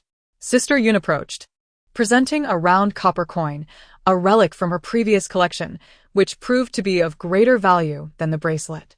A glimpse of the hillside in the backyard peeked through layers of swirling mist, yet it bore no vegetation, exuding a desolate ambience. In contrast, the front yard was vibrant with fruit-laden trees, brimming with life. Yu Xifeng contemplated cultivating the remaining flower beds entirely for crops. Gazing at the hillside, curiosity piqued regarding the boundaries of this space. How far could it extend? It would surely require numerous antiquities, and in the future, opportunities should be sought to explore museum relics. Yu Xifeng endeavored to plant fruit trees on the hillside. Though the saplings were nestled in the earth, their growth would not be immediately discernible. If successful, the flower beds could be dedicated solely to vegetable cultivation. After strolling around the backyard and enjoying a modest packet of spicy snacks, Yu Xifeng rinsed their mouth before exiting the spatial realm. They spent some time playing with Xiao Ju, then prepared 2 pots of rice and stir-fried a dish of vinegar-soaked shredded potatoes for lunch. Before long, the appointed time with Sister Yun and Hu Qiangyong arrived. Their first destination was determined to be the Fenghu Chao community. The community's entrance restrictions were virtually non-existent, allowing them to navigate the kayak directly to the most populated and lively areas. They passed the supermarket they had visited previously, now starkly surrounded by armed guards. No longer operational, the supplies currently being distributed might very well stem from those requisitioned from the supermarket. The kayak came to a halt, and Hu Qiangyong joyfully ran over, only to emerge with a bruised face. The Fenghu Chao community was quite exclusive. To procure food from the neighborhood, one needed at least 5 guarantors, whether neighbors or fellow survivors from the same resettlement batch. While one could navigate the murky waters in Qiki County, such tactics were futile in Fenghu Chao. Hu Qiangyong felt deeply aggrieved. Sister Yun comforted him, suggesting they explore the next community. Once again, Yu Xifeng took charge of the direction. They traversed 3 more neighborhoods, this time venturing further. One community yielded nothing. The supplies had already been exhausted, leaving no provisions for them. In another community, a formidable building manager had rallied the residents, organizing patrols for rescue efforts. Before Yu Xifeng and the others could enter, they were halted by the patrol team. The leader here was a person of significance, which elicited some envy from Sister Yun. Upon reaching the 3rd community, they were met with a gruesome scent of blood. As they drew closer, they could see blood pooling in the corridor, mingling with the murky flow, a dark hue tinged with crimson. With his keen eyesight, Yu Xifeng tilted his head towards the two and shook it, indicating they should not proceed further in that direction. Oblivious, Hu Qiangyong appeared perplexed, inquiring about the cause. Sister Yun, however, was more perceptive. An unsettling presence in the air left her feeling breathless, her legs growing weak. The instinctive alertness to the corpses of one's kind is a universal trait among living beings. In a civilized society that has enjoyed prolonged peace, many primal fears lie buried deep within one's genes. Even when faced with threats at her doorstep, Sister Yun had never experienced such terror. Yet, Hu Qiangyong remained undeterred. After spending a significant amount of time with no success, he insisted, "Let us take a look first." Yun Jie bit her lip, wishing to stop Hu Qiangyong, but found no reason to do so. He clutched the life buoy and waded into the water, while Yu Xifeng remained motionless on the boat. And Yun Jie grasped her hand tightly. Was that a corpse? She held on too fiercely, and Yu Xifeng glanced at her, nodding slightly. The shattered windows, blood-stained security grills, and scattered food wrappers painted a macabre picture. It was not merely death. To describe it as hellish would not be an exaggeration. Hu Qiangyong did not even ascend the staircase. Dead. So many dead. All gone. Yun Jie lunged forward, pulling Hu Qiangyong back up. Once on solid ground, the first thing Hu Qiangyong did was to gag. Water, blood. So much blood. He leaned over the edge of the kayak, his face turning ashen. It was difficult to discern whether the moisture on his face was rain or tears. Mentioning the word ghost while gazing at the towering residential buildings and recalling the corpses strewn throughout the hallway made the torrential rain feel even more ominous. Hu Qiangyong quickly slapped himself. Let us go, he urged. Yu Xifeng maneuvered the kayak to turn around. Realizing they would return empty-handed, Yu Xifeng suggested, let us check out Weifang. Weifang was a 5-star hotel Yu Xifeng had visited previously. Hu Qiangyong paused, his mind struggling to comprehend. Are they providing disaster relief there as well? Yu Xifeng's gaze pierced through her waterproof goggles, fixated on the blood pooling from the hallway. Her expression neither fearful nor sorrowful. There would be no further disaster relief. Such tragedies were not confined to this location. The world had changed. Yun Jie reacted first, gritting her teeth and declaring emphatically, let us go. Food would only become increasingly scarce. By any means necessary, acquiring even a little was imperative. She waited in silence for the two to deliberate. Ultimately, Hu Qiangyong conceded defeat. He had parents, a wife, and children at home. Among the three, Hu Qiangyong bore the greatest burden, which explained his urgency to procure food from other disaster relief points. Chapter 31. Weapons. The Weifang Hotel was not far from their location. In less than half an hour, the glass curtain wall structure loomed into view. This was a commercial building, prominently featuring the Weifang Hotel. But it encompassed more than just the hotel. It also housed a clubhouse, gym, offices, and more. The lobby that Yu Xifeng had previously seen was now submerged. The three of them worked together to drag the kayak up. Hu Qiangyong scratched his head and quietly asked, should we go together or search separately? Yu Xifeng replied, let us first see if there are any other people here. The elevator is definitely out of service. This floor resembled an office, filled with numerous desks. Sister Yun rummaged through the drawers, collecting all the snacks she could find into her pockets. As Yu Xifeng took on the role of lookout, he retrieved a prepared pair of binoculars from his bag and scanned the surroundings through the window, inspecting both inside and outside. Hu Qiangyong tossed him a packet of beef jerky. Behind the fire door was the staircase. Yu Xifeng opened the package and took a bite. The beef jerky was spicy and tough, requiring considerable effort to chew. Yu Xifeng stood guard at the door to prevent any sudden intrusions. Once the two finished their scavenging, they regrouped. Ascending the stairs, they found themselves on a floor occupied by a foot massage parlor. Dragging a kayak was cumbersome. So, Hu Qiangyong placed it in a corner and covered it with a tablecloth. The ground floor was quite spacious, and they separated to search the area. In the cabinet, Yu Xifeng discovered an abundance of disposable towels, toilet paper, and wet wipes. She reached into the cabinet, gathering all the items before her into her spatial storage, including unopened packages of disposable bed sheets and used scissors, condoms, and pillowcases. These items were also coveted by Yun Jie and Hu Qiangyong, though their need was not as urgent as for food. The capacity of their kayak was limited, unlike Yu Xifeng, who possessed a space to transport useful items as much as possible. They could only select a few essentials. Hu Qiangyong found a pack of lighters, carefully wrapping them in a plastic bag and stowing them in his clothing pocket. When the three reunited, Yu Xifeng held a basket filled with mint candies, a bag of egg yolk-filled cakes, and some fried dough twists inadvertently left behind by an unknown staff member. The twists were well sealed, remaining crisp as ever. Yunjia had located a storage box containing a variety of beverages, including orange juice and cola. Thus far, their findings consisted solely of snacks. Although they had accumulated a considerable quantity, they lacked staple food. Both Yunjia and Hu Qiangyong felt a tinge of disappointment. The upper level housed the hotel suites. Despite the dimly lit corridor, the opulence of the decor was still evident. "There's a refrigerator," Hu Qiangyong exclaimed, rushing towards it. Upon opening the door, a wave of putrid odor assaulted him. The power had been cut, and the contents had spoiled. Yunjia sighed in dismay, lamenting. A five-star hotel should have a backup power source. Yu Xifeng adjusted the direction of her flashlight, her face reflecting contemplation. If only she could release Xiao Ju from her space, perhaps they might uncover unexpected treasures. Alas, it was not possible to let Xiao Ju out at that moment. As before, the trio dispersed once more. Yu Xifeng cautiously navigated through the corridor, eventually discovering a warehouse that contained 5 or 6 high-quality mattresses. Meanwhile, Sister Yun had gathered around 10 bars of soap, as their household supplies had long been depleted. The soap proved to be quite versatile, suitable for washing hair, face, and body alike. Its compact size made it far more manageable than cumbersome shower gels. Yu Xifeng glanced up at the ceiling, noting that the depth of each level appeared relatively uniform.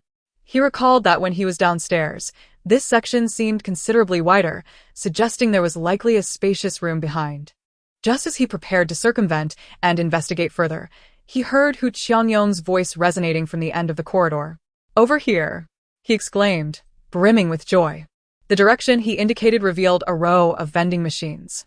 Besides snacks, they also contained numerous packages of instant noodles. If they could retrieve all of them, the three of them could easily sustain themselves for 10 days to half a month. Yu Xifeng rummaged through his backpack and produced a fire axe, handing it over. "You have quite the assortment of tools," Hu Qiangyong remarked in admiration. The instant noodles were tightly lodged within the machine. With considerable effort, Hu Qiangyong managed to dismantle the vending machine, leaving it in disarray, but ultimately succeeded in extracting all the noodles. Sister Yun brought over a bedsheet to package them, skillfully folding it into a bundle that she slung over her shoulder for convenience. The three of them sat cross-legged on the floor, sharing a package of spicy strips from the vending machine. The two readily agreed to partake. With the addition of these instant noodles, their outing had not been in vain. Sister Yun's previously tense expression relaxed significantly. After securing the noodles, Hu Qiangyong ventured into another room, while Yu Xifeng selected a suite for themselves. The suite spans nearly 300 square meters and even boasts an indoor swimming pool. Yu Xifeng speculates that this must be the presidential suite. The sumptuous texture of the leather sofa appears exquisite, and without hesitation, she claims it for herself. She intends to fashion a cozy lounge within the space, accumulating a variety of furnishings. After all, this chair could serve well for kindling a fire. There is also a compact refrigerator here. Upon opening it, she discovers that the power supply is surprisingly functional. Truly befitting of a presidential suite, it even has a backup power source. Regrettably, the refrigerator is devoid of contents. The opulent crystal chandelier bathes the entire hall in light. Yu Xifeng's eyes gleam as she notices a safe beside the wine cabinet. After examining the safe for a while, she realizes it is fortified with several layers of locks, surpassing her current capabilities. Yu Xifeng then incorporates it into her space. The realm she commands exists within her consciousness, and once something enters her domain, no number of locks can impede her. She had not yet discerned the contents of the safe when a gentle breeze swept over the hillside, and she could faintly perceive the origin of a mountain spring. The sound of water babbling softly. The safe contains valuable items, prompting her space to expand. On the desolate hillside, apart from the fruit trees Yu Xifeng had planted, a hint of verdant life begins to emerge. However, that glimmer of green is exceedingly faint, barely perceptible to her. Her attention remains fixated on the safe, where she spots a firearm. In that fleeting moment of realization, Yu Xifeng's mind halts, and her breathing quickens. After all, the elusive treasure was indeed within reach. Chapter 32. Elimination. Yun Jie and Hu Qiangyong are still outside, and without further inspection, Yu Xifeng hastily gathers the bottles from the cabinet into her space. Within the suite, there existed a storeroom, its provisions of snacks surpassing those available outside in quality. After confirming that this was the sole safe within the entire suite, Yu Xifeng, clutching the snacks, exited the premises. Hu Qiangyong rummaged through his belongings, retrieving 2 cigarettes, while shouldering a bag of instant noodles, visibly satisfied. Just as they were about to depart, Yu Xifeng remarked, "Wait. With such an extensive wall, where is the door?" Sister Yun replied, "What are you searching for? Isn't that the staircase over there?"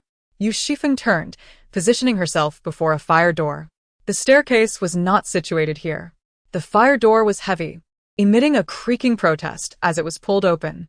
A faint cold light illuminated Yu Xifeng's face, prompting a subtle smile. Before her was a freezer identical to one she had encountered at the wholesale market.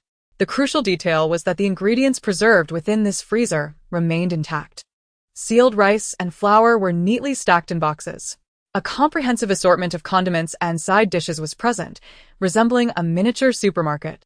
Sister Yun gasped in delight, covering her mouth in astonishment. "Damn!" Hu Qiangyong exclaimed, rushing forward as if he had stumbled upon a treasure trove of gold, his grin stretching from ear to ear. This room was akin to a vault of riches. Yu Xifeng's expression remained unchanged. She lingered at the doorway, ears attuned to the sounds outside. Amidst the patter of rain, an unusual noise intermingled. Yu Xifeng whispered, "Someone is approaching. Take what you can carry. We must leave immediately." With the haunting specter of tragedy looming in the neighborhood, none dared to underestimate the presence of strangers. Hu Qiangyong took the lead, tossing the instant noodles to Sister Yun while hefting the nearest 5 bags of rice. The most striking sight in the freezer undoubtedly consists of several lobsters, each towering at half a man's height. They appear to be of the same variety that Qinchin's father once showcased in the group, although their price is several thousand times that of rice. No one pays them any mind. Sister Yun, seizing the opportunity, swiftly grasped a piece of pork belly from the freezer and stuffed it into a bundle woven from bed sheets. She also snatched a handful of steaks, estimating there to be 4 or 5 pieces. Yu Xifeng stood guard by the fire door, silently clutching a dagger. Life has become considerably more invigorating than before the rain. Just yesterday, that woman left me bleeding. You could easily trade her 2 packs of compressed biscuits. Those who maintain their lofty ideals often starve. You wouldn't understand. That's what truly stirs the spirit. Haha, Brother Yuan is particularly fond of this. Upon hearing the name Yuan, Yu Xifeng paused, and Sister Yun tensed instinctively. It was then that Ma Tian had brought 2 individuals to Sister Yun's doorstep, one of whom was also named Yuan. Yuan bore a fresh scar at the corner of his eye, still scabbed over and slightly itchy. He irritably scratched at it. Speaking of girls, Lin Fu is nothing noteworthy. But there's one in Cocoa Valley with a waist and a face that are simply exquisite, particularly that gaze. Absolutely captivating, Yuan remarked. The mere thought of it ignited a fire within him, especially when recalling Yu Xifeng wielding a saw, juxtaposed against his gentle visage. The striking contrast stirred primal urges. Let us search here first, and in a couple of days, we shall venture to Cocoa Valley for first-hand experience, someone suggested. Lin Fu, the place they had previously traversed, was a neighborhood that had been thoroughly decimated. All right, let us see who can take down the most when the time comes. Their conversation about killing was as casual as discussing the slaughter of sheep, indistinguishable in tone. Yu Xifeng had been dragging a kayak towards the emergency exit. In such an expansive commercial building, it is only natural that multiple exits exist. Sister Yun scarcely dared to breathe, fearing she might provoke these harbingers of doom. They were all murderers. As for Brother Yuan, she couldn't afford to contemplate him for the time being. For now, her priority was to escape with her life. All supplies had been loaded onto the ship, and Yun chose to disregard the scattered snacks, hastening her pace, yet she was still halted by a commanding voice. Stop. Move another step and see what happens. To her astonishment, there were not just a handful of them but a total of 14, armed even with powerful crossbows. You think you can meddle with what's in this building? You ought to weigh your own worth. Turn around, hands in the air. The intruders barked, their tone dripping with arrogance. Yu Xifeng turned his head, his expression darkening. Brother Yuan joined them, the beam of his flashlight illuminating Yu Xifeng's face with an unexpected delight.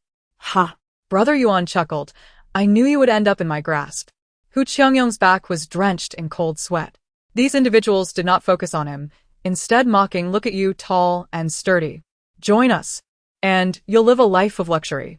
Hu Qiangyong's eyes brimmed with blood, veins popping on his forehead. Each adversary wielded a weapon, daggers and long knives. At the very least, they carried wooden clubs. Hu Qiangyong was utterly terrified. Yet, he had so many people relying on him back home. His wife had once been the belle of the class.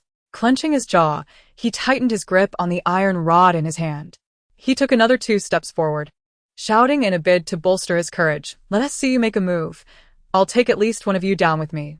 Yu Xifeng cast a glance at Hu Qiangyong. In a previous life, Yu Xifeng lacked a kayak, and their most significant interaction was witnessing him standing in the corridor, leaning against the wind, smoking. Having brought this upon himself, he could only blame his own recklessness. Yuan Ge spat on the ground. Perhaps due to the scar on his face, his expression appeared somewhat contorted.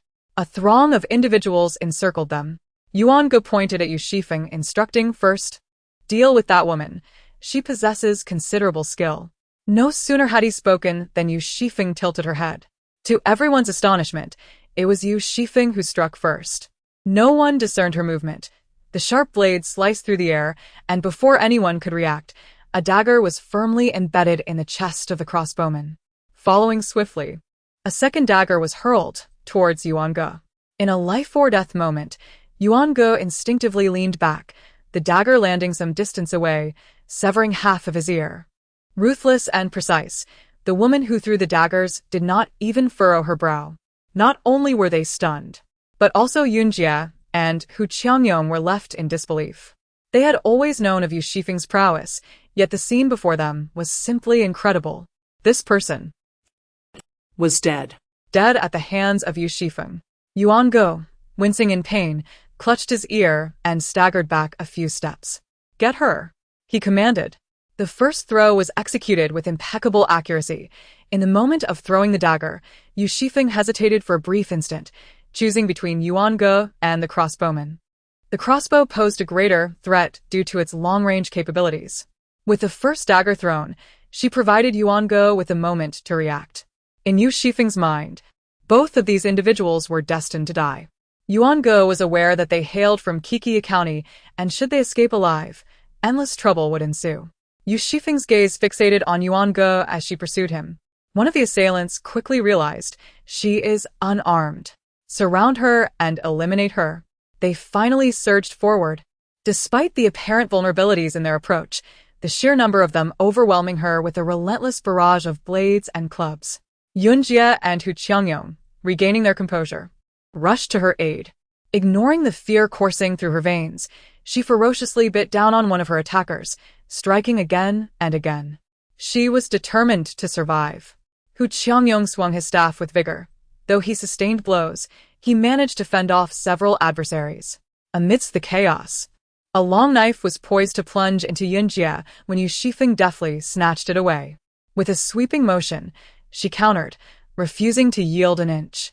Step by step, she pressed against the crowd, advancing towards Yuan Ge. In terror, Yuan Ge recoiled, his hands drenched in his own blood. Confusion clouded his mind. Having thrived in the capital, his ego inflated, he secretly regarded everyone but himself as mere sheep. The collapse of order granted him unfettered freedom. Yet he found himself thwarted at every turn by Yu Xifeng. Regret washed over him. He should never have provoked this formidable force. He resolved to flee. 10 men could not overpower her, but he could gather 100, 1,000, one day. Chapter 33. The Aftermath. With a resounding crack, Hu Qiangyong's staff came crushing down upon an adversary's skull, cleaving it in two. He seized the long knife that Yu Xifeng had thrown to him, positioning it protectively at her left side. Drawing upon his formidable strength, he stood resolute, ensuring that no one could advance. Yuan Ge lay sprawled on the ground, A gaping wound marred his brow. Yun Jie and Hu Qiangyong exchanged glances, both taken aback. Fortunately, the dim light concealed their astonishment from prying eyes. She glanced at the scene, unable to spare a moment's attention. In a previous life, Yu Xifeng had acquired a hunter's rifle, a cumbersome weapon that required considerable effort to load. Initially, she feared that her aim would falter, rendering the bullet wasted. However, it appeared that she possessed a latent talent for shooting. Whether with a bow or a rifle, she adapted with remarkable speed. The shot did not stray. A gun. She wielded a gun. My goodness. Run. Cries of alarm echoed, and all halted in their tracks. The crowd recoiled, their weapons clattering to the ground, too fearful to bend down and retrieve them. It was not merely the firearm that instilled fear in them, but also Yu Xifeng's unerring precision. These individuals, organized under the banner of Yuan Go, wielded their blades against the weak, yet they were nothing more than a disorganized mob. A cold smile crept upon Yu Xifeng's lips. With only 7 bullets, the first shot was reserved for Yuan Go, leaving her with a mere 6. She had to use them judiciously. Nevertheless, she was determined not to let a single one of these people escape today. Her attention remained fixated on the crossbow that had fallen from the hands of the bowman. As the crowd fled, they wished to take the crossbow and bolts, but Yu Xifeng's gun remained steadfastly aimed in that direction, deterring any attempts. Approaching, she retrieved the crossbow. The mechanism felt like an extension of her arm, directing her aim with precision. Swiftly, she replaced the arrows, lowering her head slightly, ensuring every shot found its mark. One by one, her adversaries fell. Some, realizing they could not escape, resolved to turn back and charge at her. Closing the distance with a strike, neither gun nor arrow would find room to operate. They still outnumbered her. Victory was not necessarily beyond their grasp. The individual harbored lofty thoughts, however. In the brief moment of his turn, Yu Xifeng's crossbow had already shifted towards him. The bolt pierced through his chest. Yu Xifeng, unfazed and expressionless, replaced it with another arrow. In an instant, the room fell into complete silence. Sister Yun cast a glance at her feet. The man lay there, his form unrecognizable, reduced to a bloody pulp. Hu Qiangyong gripped his long knife, which was also drenched in blood. Neither of them could utter a word. Little did they anticipate that this was merely the tip of the iceberg. Even the intimidation of firearms paled in comparison to Yu Xifeng herself. How dared she? The turmoil in Hu Qiangyong and Sister Yun's hearts was beyond words. Yet, Yu Xifeng's spirits were buoyant at this moment. The firearm was functional, and the newly acquired crossbow felt just right. Truly, there could be nothing better. Most of the arrows had pierced through hearts, and as she extracted them, she did not forget to loot. To her delight, she discovered a considerable amount of gold and silver, with paper currency rendered nearly worthless. These individuals naturally sought to seize what was valuable, leaving the spoils to Yu Xifeng. Their bags contained numerous packets of compressed biscuits and canned meats. Upon witnessing this, though still somewhat anxious, Sister Yun's expression softened a bit. Having claimed the gold and silver, Yu Xifeng did not share the food with them. With the elimination of these foes, there was no urgency to depart. The kayak still had some empty space. So, Hu Qiangyong carried over 2 bags of flour from the warehouse, while Sister Yun rummaged through the freezer. She selected generous portions of beef, lamb chops, and chicken legs, transferring substantial cuts of meat onto the kayak, even managing to secure 2 barrels of oil. They ceased only when they reached the kayak's weight limit. Meanwhile, Yu Xifeng crouched to clean the arrowheads, methodically collecting them into her quiver, slinging it across her back like a harbinger of death. The other 2 individuals, sensing the atmosphere, prudently refrained from mentioning the matter of the gun, as if they had not seen it at all, although they had removed quite a bit. An abundance still remained in the storeroom. The expressions of Yun Jie and Hu Qiangyong were almost a canvas of anguish. If they could come to this place, and if the likes of Source Brother could as well, it was inevitable that others would follow suit. In circumstances like today's, had it not been for Yu Xifeng, the outcome would have remained uncertain. This location was far from Qiqia County, and neither Yun Jie nor Hu Qiangyong dared to return. It was not merely a matter of whether they possessed the fortitude to venture out. The sheer number of lives lost had left their hearts racing, reverberating in their ears. Before departing, Yunjie covered the supplies with the bed linens she had brought, concealing their contents from prying eyes. Hu Qiangyong took the bloodied knife, leaving it unwashed, and placed it atop the linens. Yunjie instructed Yu Xifeng to press the crossbow bolts down on top as well, making it clear that they were not to be trifled with. Yu Xifeng acquiesced. Once Yunjie and Hu Qiangyong were aboard the kayak, Yu Xifeng said, "Wait for me just 2 minutes." The kayak could hold no more cargo, and they assumed she had overlooked something, nodding in agreement. She had set her sights on the standby generator in the hotel. Though she already possessed 5, such an item was undeniably advantageous in abundance. Additionally, the diesel fuel set aside for generating power was an opportunity not to be missed. She diligently collected both the generator and the diesel into her space. With the backup power source depleted, the freezer could no longer function, prompting Yu Xifeng to gather all the items that Yunjie and Hu Qiangyong had been unable to take. The several large lobsters also became part of Yu Xifeng's reserves. One could only wonder if the material she had downloaded contained recipes for preparing such lobsters. The generator has been removed, leaving only a profound darkness in the warehouse. The space is dim and desolate. Returning to the community, one finds the direction of Yu Xifeng's boat. The water's surface appears uniform, and as evening descends, the already faint light of day becomes even more scarce. Along the way, 2 groups of people were encountered, each compelled to venture out in search of supplies to survive. Upon seeing the boat laden with cargo, their gazes were a mixture of covetousness and wariness. Once they discerned the crossbow and long knife, they chose to steer clear, maintaining a respectful distance. Yu Xifeng responded nonchalantly. Hu Qiangyong nodded gravely. Upon returning to the community, Hu Qiangyong's family awaited them in the corridor. As before, all items were to be taken to Sister Yun for distribution. This time, fewer individuals inquired about the proceedings. Blood still dripped from the long knife, the weapon's intimidating presence stifling many hesitant words. It is likely that their thoughts were filled with envy or fanciful dreams. Although Yu Xifeng and his companions did not initiate conversation, news from the nearby city had spread. Everyone was aware that the outside world was fraught with peril.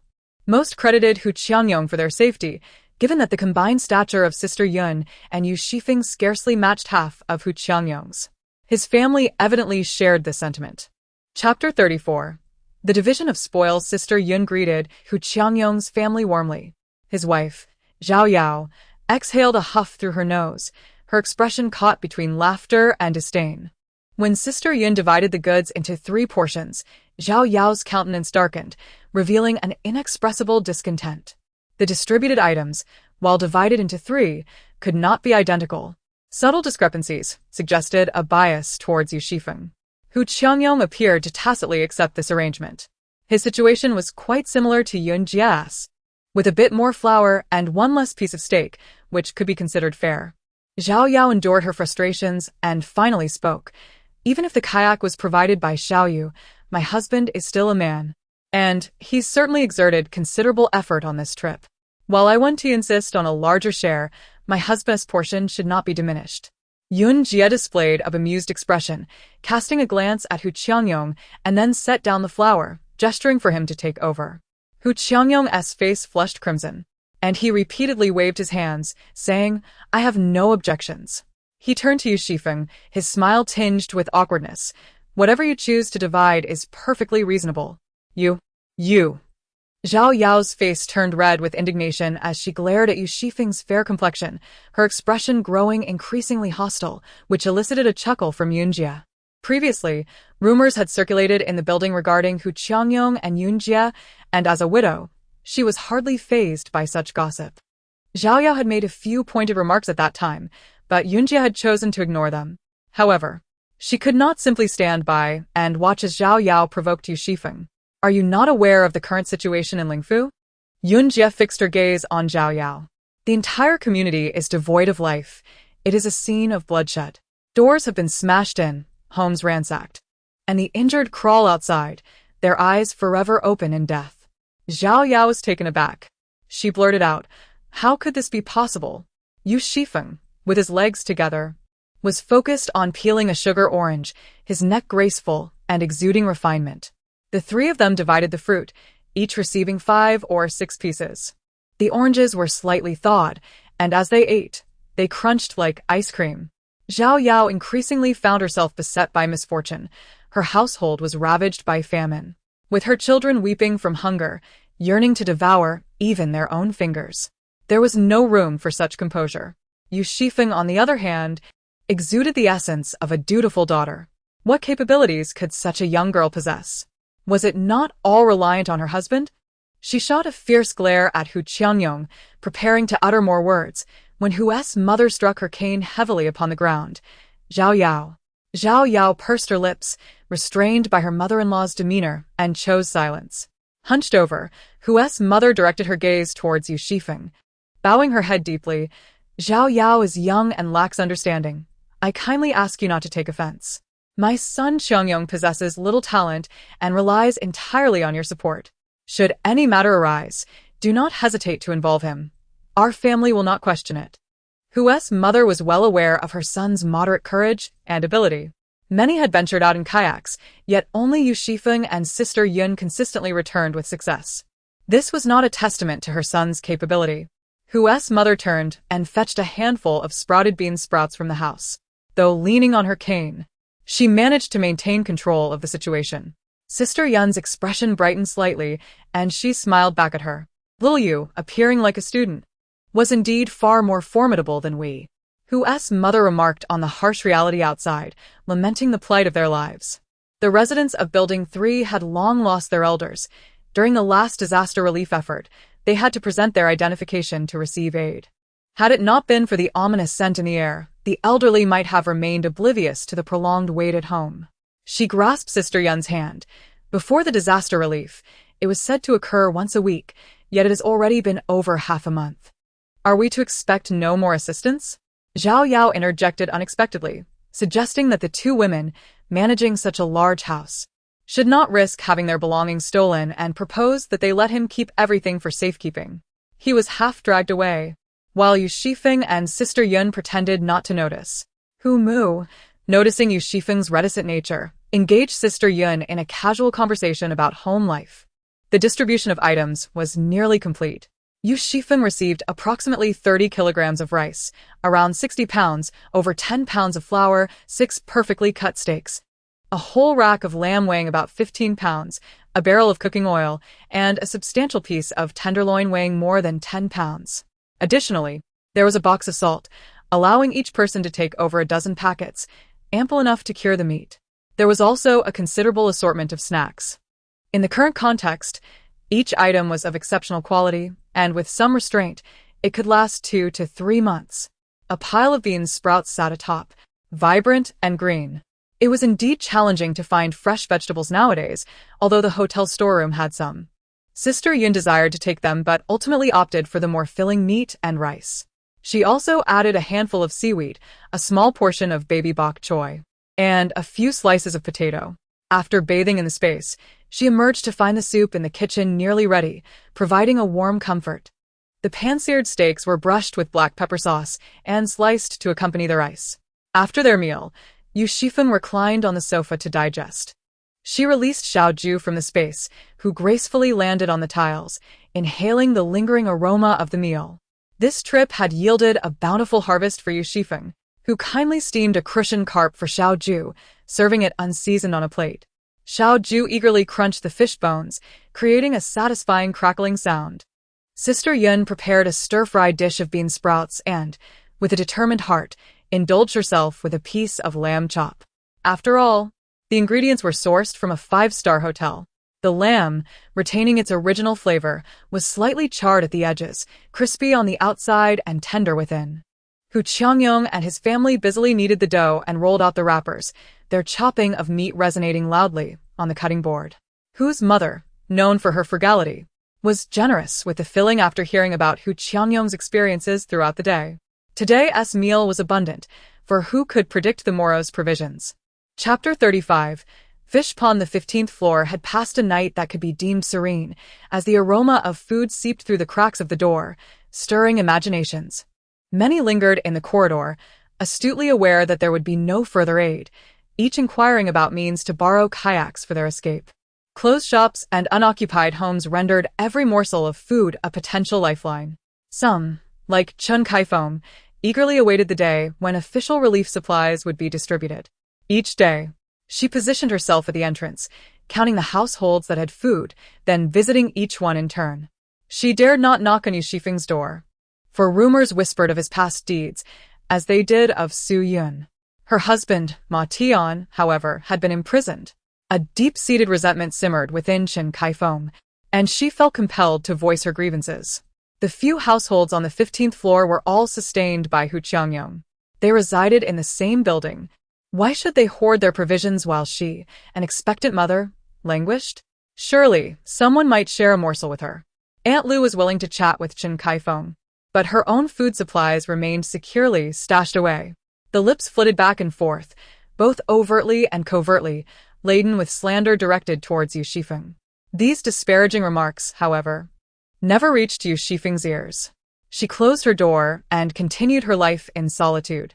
The electricity she consumed daily was nearly equivalent to the energy she generated while pedaling her bicycle.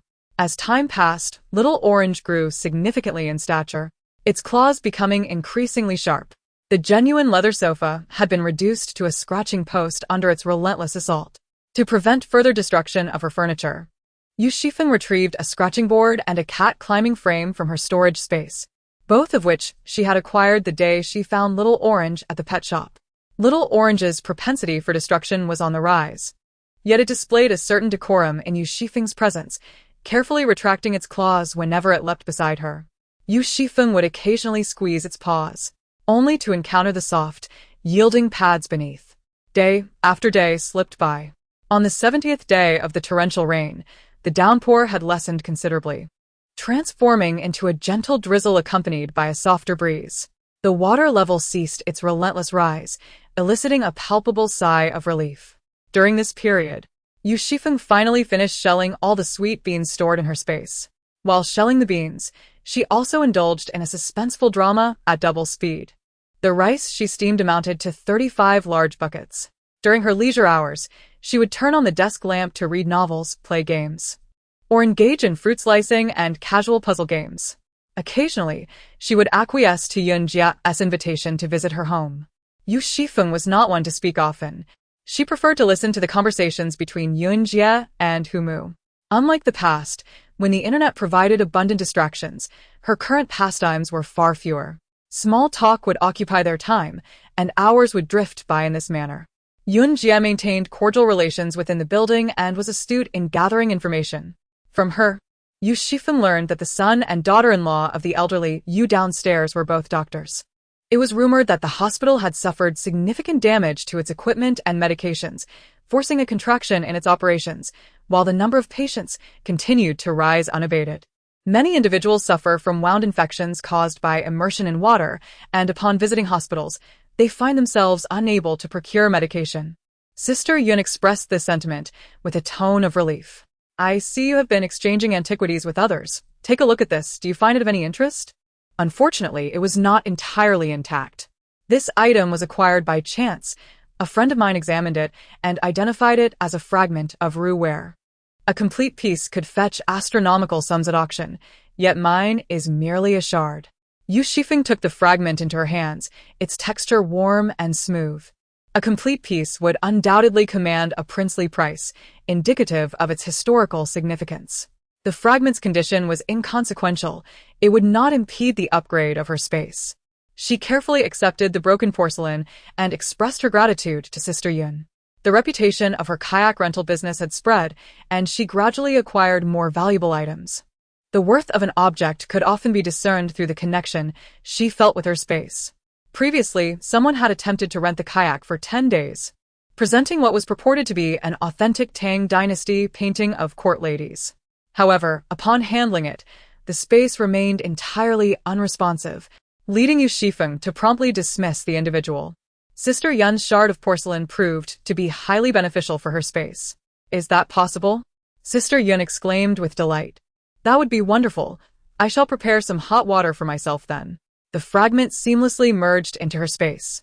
A mountain spring gathered beside the small courtyard, forming a tranquil pool. Following her visit to the museum, her space could now accommodate living entities. However, aside from the flower bed, time stood still in all other areas. a state best described as lifeless. This was advantageous for preservation, yet it rendered the nurturing of any living thing impossible. The pool, covering an area of approximately 10 square meters, bubbled with a vitality that was ineffable. It bore a resemblance to a flower bed, evoking a sense of tranquility for Yu Xifeng. She pondered over the pond for quite some time. Rising to her feet, she cast the lively fish she had procured from the supermarket into the water. The fish tails swam exuberantly, full of life. Yu Xifeng crouched by the pond, a smile gracing her lips. Indeed, the pond could nurture fish. In her stockpile, she had approximately 70 crucian carp of varying sizes, along with turtles, grass carp, and other fish whose names eluded her. She allocated 1/3 of her catch, harboring hopes for their endless progeny, dreaming of an inexhaustible supply of fish. Stepping out of her space to prepare lunch, she noticed that 2 potatoes piled in the kitchen had sprouted. Upon inspection, she cleared out 5 or 6 more from the bag. She chopped the sprouted potatoes into pieces and buried them in the flower bed of her space. After experimenting with several watermelons, she finally devised a method to slice them into perfectly uniform pieces, neither too large nor too small, ideal for skewering with toothpicks. The rinds were not wasted. She shredded them to prepare pickles, managing to brine 2 jars. After harvesting the watermelons, new vines sprouted in their place. Observing over the next few days, she noted that they could continue to grow. With her limited supply of watermelon seeds, she could not cultivate a new generation. However, the presence of the space allowed her to harvest fruit while still enabling further growth, a delightful revelation.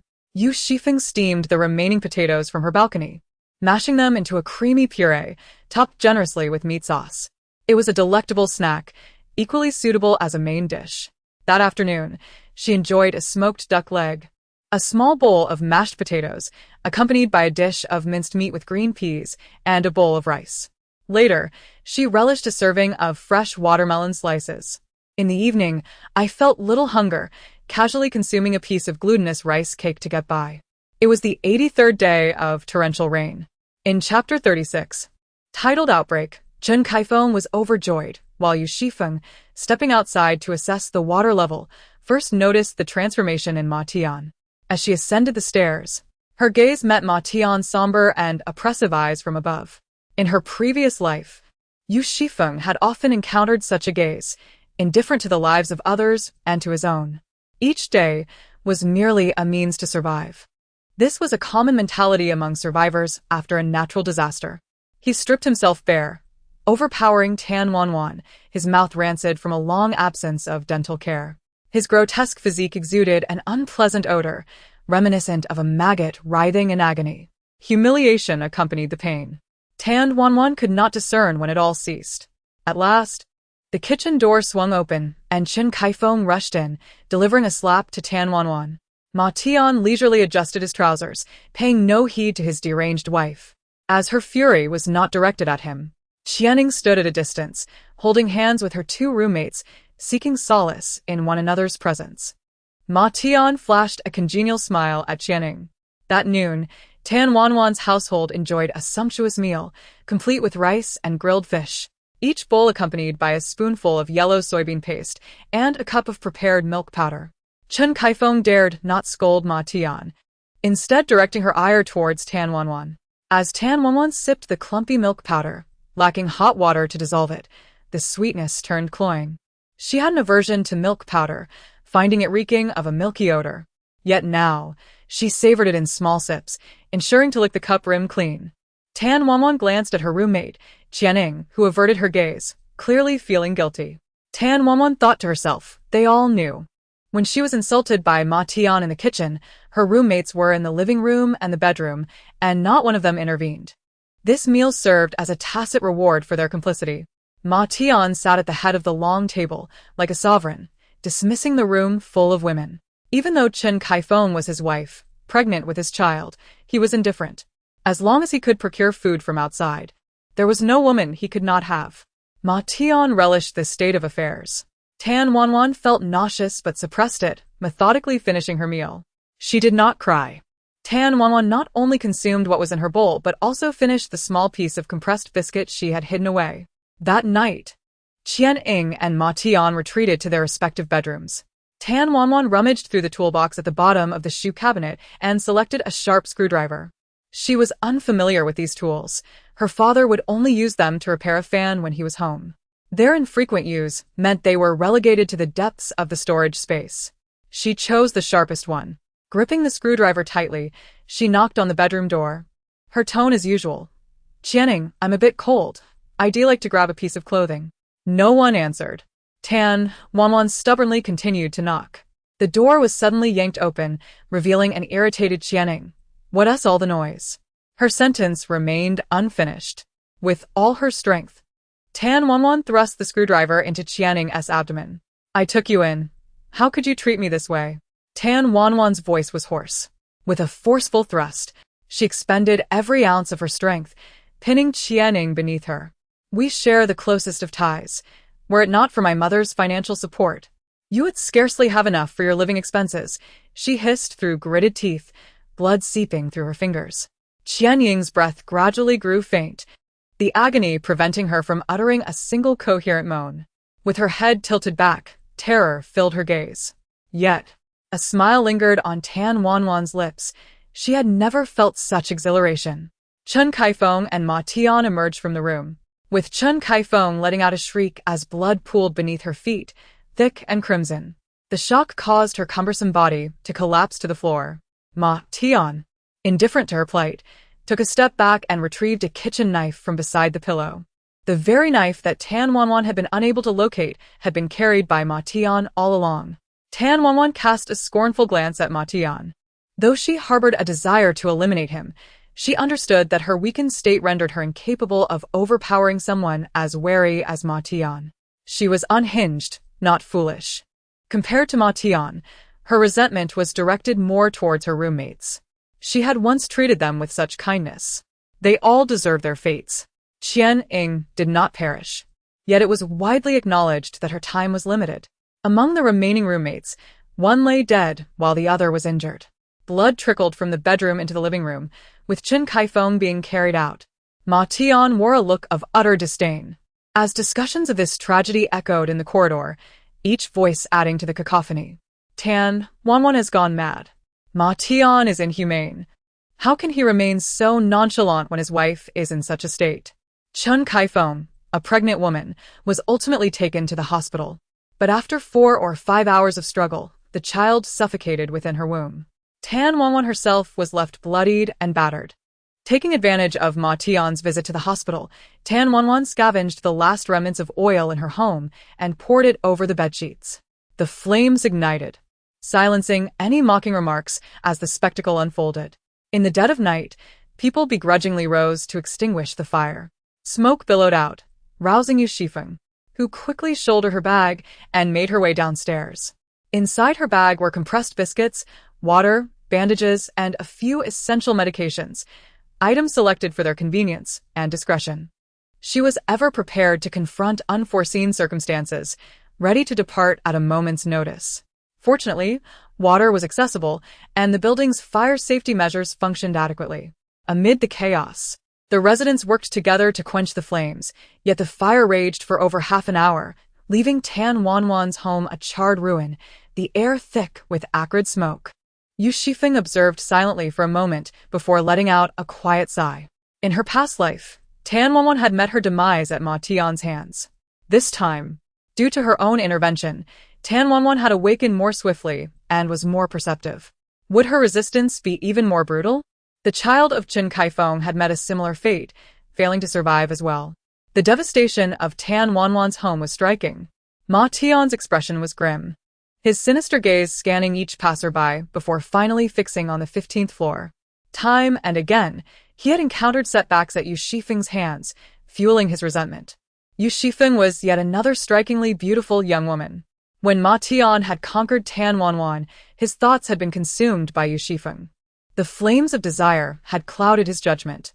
He had no inkling of how much longer this cursed existence could endure. If he could possess Yu Xifeng, it would render even death worthwhile. As Yu Xifeng descended from the 15th floor, the water levels began to recede. She turned her head slightly and locked eyes with Ma Tian. His gaze was lascivious and repugnant, causing her to frown slightly. Ma Tian was a man who could not be allowed to remain. Chapter 37. Counterattack in Linfu. She had witnessed even more harrowing scenes. To describe it as rivers of blood would not be an exaggeration. In her past life, she had encountered numerous establishments that preyed upon the unsuspecting. Those incidents felt distant and removed from her reality. Although they were shocking, they did not linger in her thoughts. Yet Tan Wanwan held a connection to her. However tenuous it may be, it was undeniably present. Yu Xifeng recalled Tan Wanwan's mother, a remarkably astute woman who accompanied her husband in his engineering ventures, harboring great aspirations for her daughter. A sense of melancholy washed over Yu Xifeng. From the moment Tan Wanwan accepted Chen Kaifeng and Ma Tian into her life, in some sense, her destiny was sealed. Ma Tian had taken to lingering in the corridor for 2 consecutive days. Yu Xifeng observed through the surveillance footage him loitering outside her door. He remained fixated on the abundant resources of the 15th floor, an isolated young woman with so much food at her disposal. The thought of Yun Jia's admonitions unsettled him, leaving him restless at night. On this particular day, Yu Xifeng deviated from her usual routine and stepped outside her home. She declined the invitations from Yun Jia and Hu Qianyong, opting instead to navigate her kayak away from the community alone. This time, she set her sights on the villa district behind Tianwu Road. The villas, constructed along the mountainside, retained much of their elevated terrain. Despite the recent deluge, remnants of the area's former beauty were evident. The gate stood ajar, and the interior was in disarray. It was clear that someone had been there before. The genuine leather sofa in the living room was of exceptional quality, providing a delightful tactile experience. Yu Xifeng touched it gently before stowing it away in her space. Numerous decorative items appeared to be quite exquisite, yet they were overlooked by those who had rushed in, prioritizing the contents of the warehouse and kitchen. Yu Xifeng discarded a wooden carving into her space, as the fluctuations within confirmed its value. The jade Buddha, the Su embroidery, and even the hanging paintings were dismantled by Yu Xifeng and stored in her space for experimentation. The jade Buddha was genuine, the Su embroidery held some value, while the paintings were mere waste paper. The warehouse contained numerous unopened sets of bedding, and Yu Xifeng even discovered 2 intact generators within. She packed them away into her space. Bags, clothing, and shoes filled the 2 rooms, reminiscent of an exhibition. Yu Xifeng lingered a moment longer, collecting the toilet paper from the cabinet. Upon entering the adjacent living room, she gathered a set of elegantly crafted solid wood furniture, along with a hand-woven bamboo lounge chair. Yu Xifeng busied herself arranging a bedroom and a living room in her space. Accumulated over these days, she could comfortably reside there for nearly 3 days and nights. Though it was not a permanent solution, it sufficed for emergencies. On her way back, Yu Xifeng disposed of the body within her space, the individual she and Sister Yun had encountered at the supermarket, who had attempted to rob them of their kayak. After meandering outside, she peeled 2 tea eggs to satisfy her hunger and indulged in a rich beef rice bowl for lunch. At the mountain's peak, the trees remained lush and vibrant, their leaves rustling gently. Startled, Yu Xifeng's hand instinctively reached for the gun at her side. A brightly plumed rooster emerged from the grass, shaking its feathers. Yu Xifeng felt a mixture of surprise and joy. The chicken was alive, possibly released from someone's yard before they moved away. Having spotted it, she felt compelled to catch it. Yu Xifeng treaded lightly, scattering a handful of rice from her space to entice the chicken, retreating slowly as it hesitantly followed her. With her head lowered, she pecked at the ground. When the rooster became utterly oblivious, Yu Xifeng swiftly seized it. Flapping its wings vigorously, the rooster's claws embedded into her wrist, seemingly about to escape. In a flash of white light, the rooster was drawn into the space. Yu Xifeng sighed in relief as the rooster flailed within the confines of the space. Fish bobbed up and down in the water, bubbling their way to the surface. Yu Xifeng sensed that the storage of living beings in the space was nearing its limit. The existence of life posed a considerable drain on the space. Therefore, her time within it was restricted, and the dark soil available for planting in the flower bed was limited. Although there was soil on the hillside, the transplanted jujube tree had made no progress.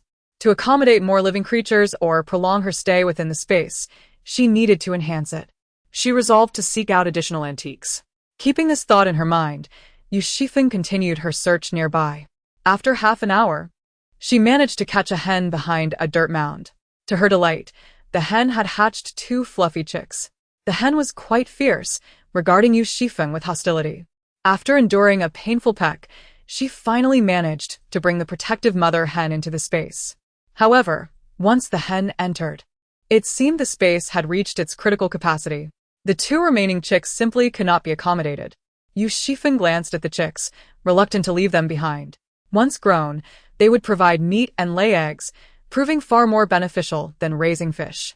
Resolute in her decision, she ensured there was no one around before slipping back into the space. She intended to catch a few fish to create room for the chicks. In the confines of the space, the hen remained oblivious to the unfolding events and perceived Yu Xifeng as the architect of her separation from her chicks. When adversaries meet, the enmity becomes palpable. The hen, in a frenzy, lunged forward, soaring over 2 meters into the air, landing squarely on Yu Xifeng's face. Caught off guard by the relentless assault of the hen, Yu Xifeng found herself in a most disheveled state, clutching a handful of feathers, and mused that the next time she encountered an enemy, she would unleash this formidable avian warrior upon them. After considerable effort, she finally managed to confine the hen within the house. With her hands freed, Yu Xifeng turned her attention to the fish. Her method of dispatching the fish was straightforward and rather brutal. She simply hurled them to the ground. The surface of the front yard was composed of an unknown material, somewhat reminiscent of asphalt, yet a shade brighter, providing a sturdy footing. After successfully subduing 3 hefty grass carp, each weighing around 6 pounds, Yu Xifeng deemed her task sufficiently accomplished. Upon retrieving the chicks, the hen finally settled down. The laboratory sheltered the chicks beneath its wings, preening their feathers and, for the moment, refrained from troubling Yu Xifeng as it proudly patrolled the backyard. Contemplating the construction of a chicken coop in the yard, Yu Xifeng returned to the neighborhood as darkness enveloped the sky. In the periphery of the community-s buildings, ripples of water danced. Within the night-s shadow, ominous figures lurked subtly. A faint smile curled at the corners of Yu Xifeng's lips. In her previous life, Ma Tian had conspired with others to ambush and rob individuals at the entrance of the community, having chosen a strategically advantageous position that fell within the blind spot of passers-by. Today, as Yu Xifeng ventured out alone, she deliberately carried the 3 deceased fish from the space on her kayak, their phosphorescent glow unmistakable. Ma Tian did not disappoint her expectations. Yu Xifeng feigned ignorance, continuing her approach toward the community. In the depths of the night, Ma Tian's gaze was malevolent, filled with covetous intent. What is the sensation of taking a life? Ma Tian licked his lips. Before the apocalypse, he had never even killed a chicken. Yet, in that pivotal moment when the blade pierced through flesh, blood gushed forth, a human's vitality seeping away from the corporeal form. No amount of struggle could extinguish the inevitable, rendering him powerless to resist the slaughter. Having previously associated with Brother Yuan, Ma Tian had long harbored ambitions to conquer the thorny beauty, Yu Xifeng. Alas, for reasons unknown, Brother Yuan had abruptly vanished, allowing this woman to survive until now. Chapter 38. Procuring supplies. Having navigated the murky depths of the gray industry before the Cataclysm, he bore the weight of lives lost. Yu Xifeng would first fall prey to his elder brother's desires, and he would savor the remnants. An unprecedented excitement coursed through Ma Tian, anticipating the events set to unfold. Yu Xifeng approached, seemingly a lamb stepping into a snare. Forthcoming was an arrow, glinting ominously in the darkness. The young woman, at some point, straightened her posture, her eyes gleaming coldly in the night, radiating the essence of a hunter. In a split second, Ma Tian yanked his brother in front of him, shielding him from the arrow's path. To his astonishment, this woman wielded a crossbow. A shiver ran down his spine as he took a step back. She was indeed a formidable opponent, not only in courage but in temperament and skill. How could such beauty conceal such prowess? Under the narrowed gaze of Yu Xifeng, Ma Tian felt as if he were ensnared in a crosshairs. Loading the arrow required precious moments, and with gritted teeth, Ma Tian tightened his grip on the cleaver and charged forward. The distance between them closed rapidly as the arrow was released. Yu Xifeng let loose the crossbow and drew forth an electric baton from her side. The ensuing events unfolded with startling simplicity. Ma Tian never even managed to reach Yu Xifeng. The water surged, enveloping him in a cacophony of electric sparks. Ma Tian convulsed twice before plunging into the depths. A colossal splash erupted upon his entry. Yu Xifeng deftly sidestepped the deluge. The man accompanying Ma Tian staggered, an arrow lodged in his shoulder, cursing Ma Tian vehemently as he stumbled away. Yet, Yu Xifeng would not allow him to escape. Having arrived, he was destined to remain forever. The crack of gunfire rang out, and the man, bewildered, glanced down to find a dull ache blossoming in his chest. How could there be a gun? As the electric sparks dissipated in the water, Yu Xifeng waded forward, stepping over Ma Tian's lifeless form, and lowered her gaze. They had indeed chosen a most opportune location. The community was alarmingly close, yet everything that transpired remained veiled by the fade. Not a soul grasped the implications of the gunshot. A flash of white light illuminated the scene, as the man's body disappeared into the void, along with Ma Tian. Just as one was discarded, two more appeared. Yu Xifeng sighed inwardly. Another bullet had been expended. The fish was meticulously crafted into fish balls, boiled to perfection, and savored with a dipping sauce, skewered for easy consumption. This downpour had persisted for 3 months. The weather was damp and dreary, causing wooden items to succumb to various fungi. Thanks to these fungi, many households managed to avoid complete culinary deprivation. Seasoned elders would forage for suitable varieties to enhance the fish soup. The mushrooms, tender and succulent, combined with the broth's richness, constituted a delightful dish. However, this endeavor was fraught with peril. A misidentification could result in the gathering of poisonous mushrooms, leading to mild symptoms of nausea and headaches, or, in severe cases, a fatal outcome. Moreover, mushrooms that were once edible might become inedible due to natural calamities. Yu Xifeng, too, would enrich her fish soup with an array of ingredients: slices of ham, enoki mushrooms, perilla leaves, scallions, and quail eggs. The scallions were a gift from her mother, whose mother cultivated a considerable amount of scallions and chives, and after each harvest, they would continue to flourish. Yu Xifeng was quite taken by this. She scattered scallion seeds in the corners of her garden, and within just a few days, they sprouted lushly. Yu Xifeng transplanted 2 pots to her balcony as ornamental displays. Those 2 pots provided ample ingredients for her daily use. Amidst the fishy odors wafting from every household, the fragrance emanating from Yu Xifeng's abode was particularly delightful. Outside, the rainwater was gradually receding. This unprecedented deluge had claimed far too many lives. The days felt interminable, as though there were no end in sight. At last, it seemed to be passing. Many breathed a sigh of relief. The weather gradually brightened, and more people ventured outside, with news trickling in from the outside world. That afternoon, Sister Yun appeared with a large bag of stuffed pancakes from an unknown source. She invited Yu Xifeng to come and taste them. Yu Xifeng selected a lamb canned meat from her supplies to bring along. The lamb can weigh a hefty pound. Sister Yun feigned reproach, saying, "Why did you bring this? With the new year approaching, this is hard to come by. You should save it for a special meal on the 30th. Yu Xifeng smiled. "This pairs perfectly with the pancakes. A friend of mine has acquired a batch of rice, but it's rather expensive and only available for cash. 4,000 for a bag, which weighs merely 20 pounds. She runs a gaming parlor, so she must have some cash on hand, but she is still hesitating." The pancakes were sprinkled with chili powder, promising a crisp texture. Sister Yun prepared a soup using the lamb canned meat that Yu Xifeng had brought. At that moment, fresh meat was scarce, and all the meat in Sister Yun's home had been processed into cured meat. No matter how skilled a cook one might be, it could not rival the freshness of the ingredients. Yu Xifeng's canned meat was truly a rare find. The flatbread immersed in the lamb soup, softened and slightly dissolved, releases a fragrant delight with each bite.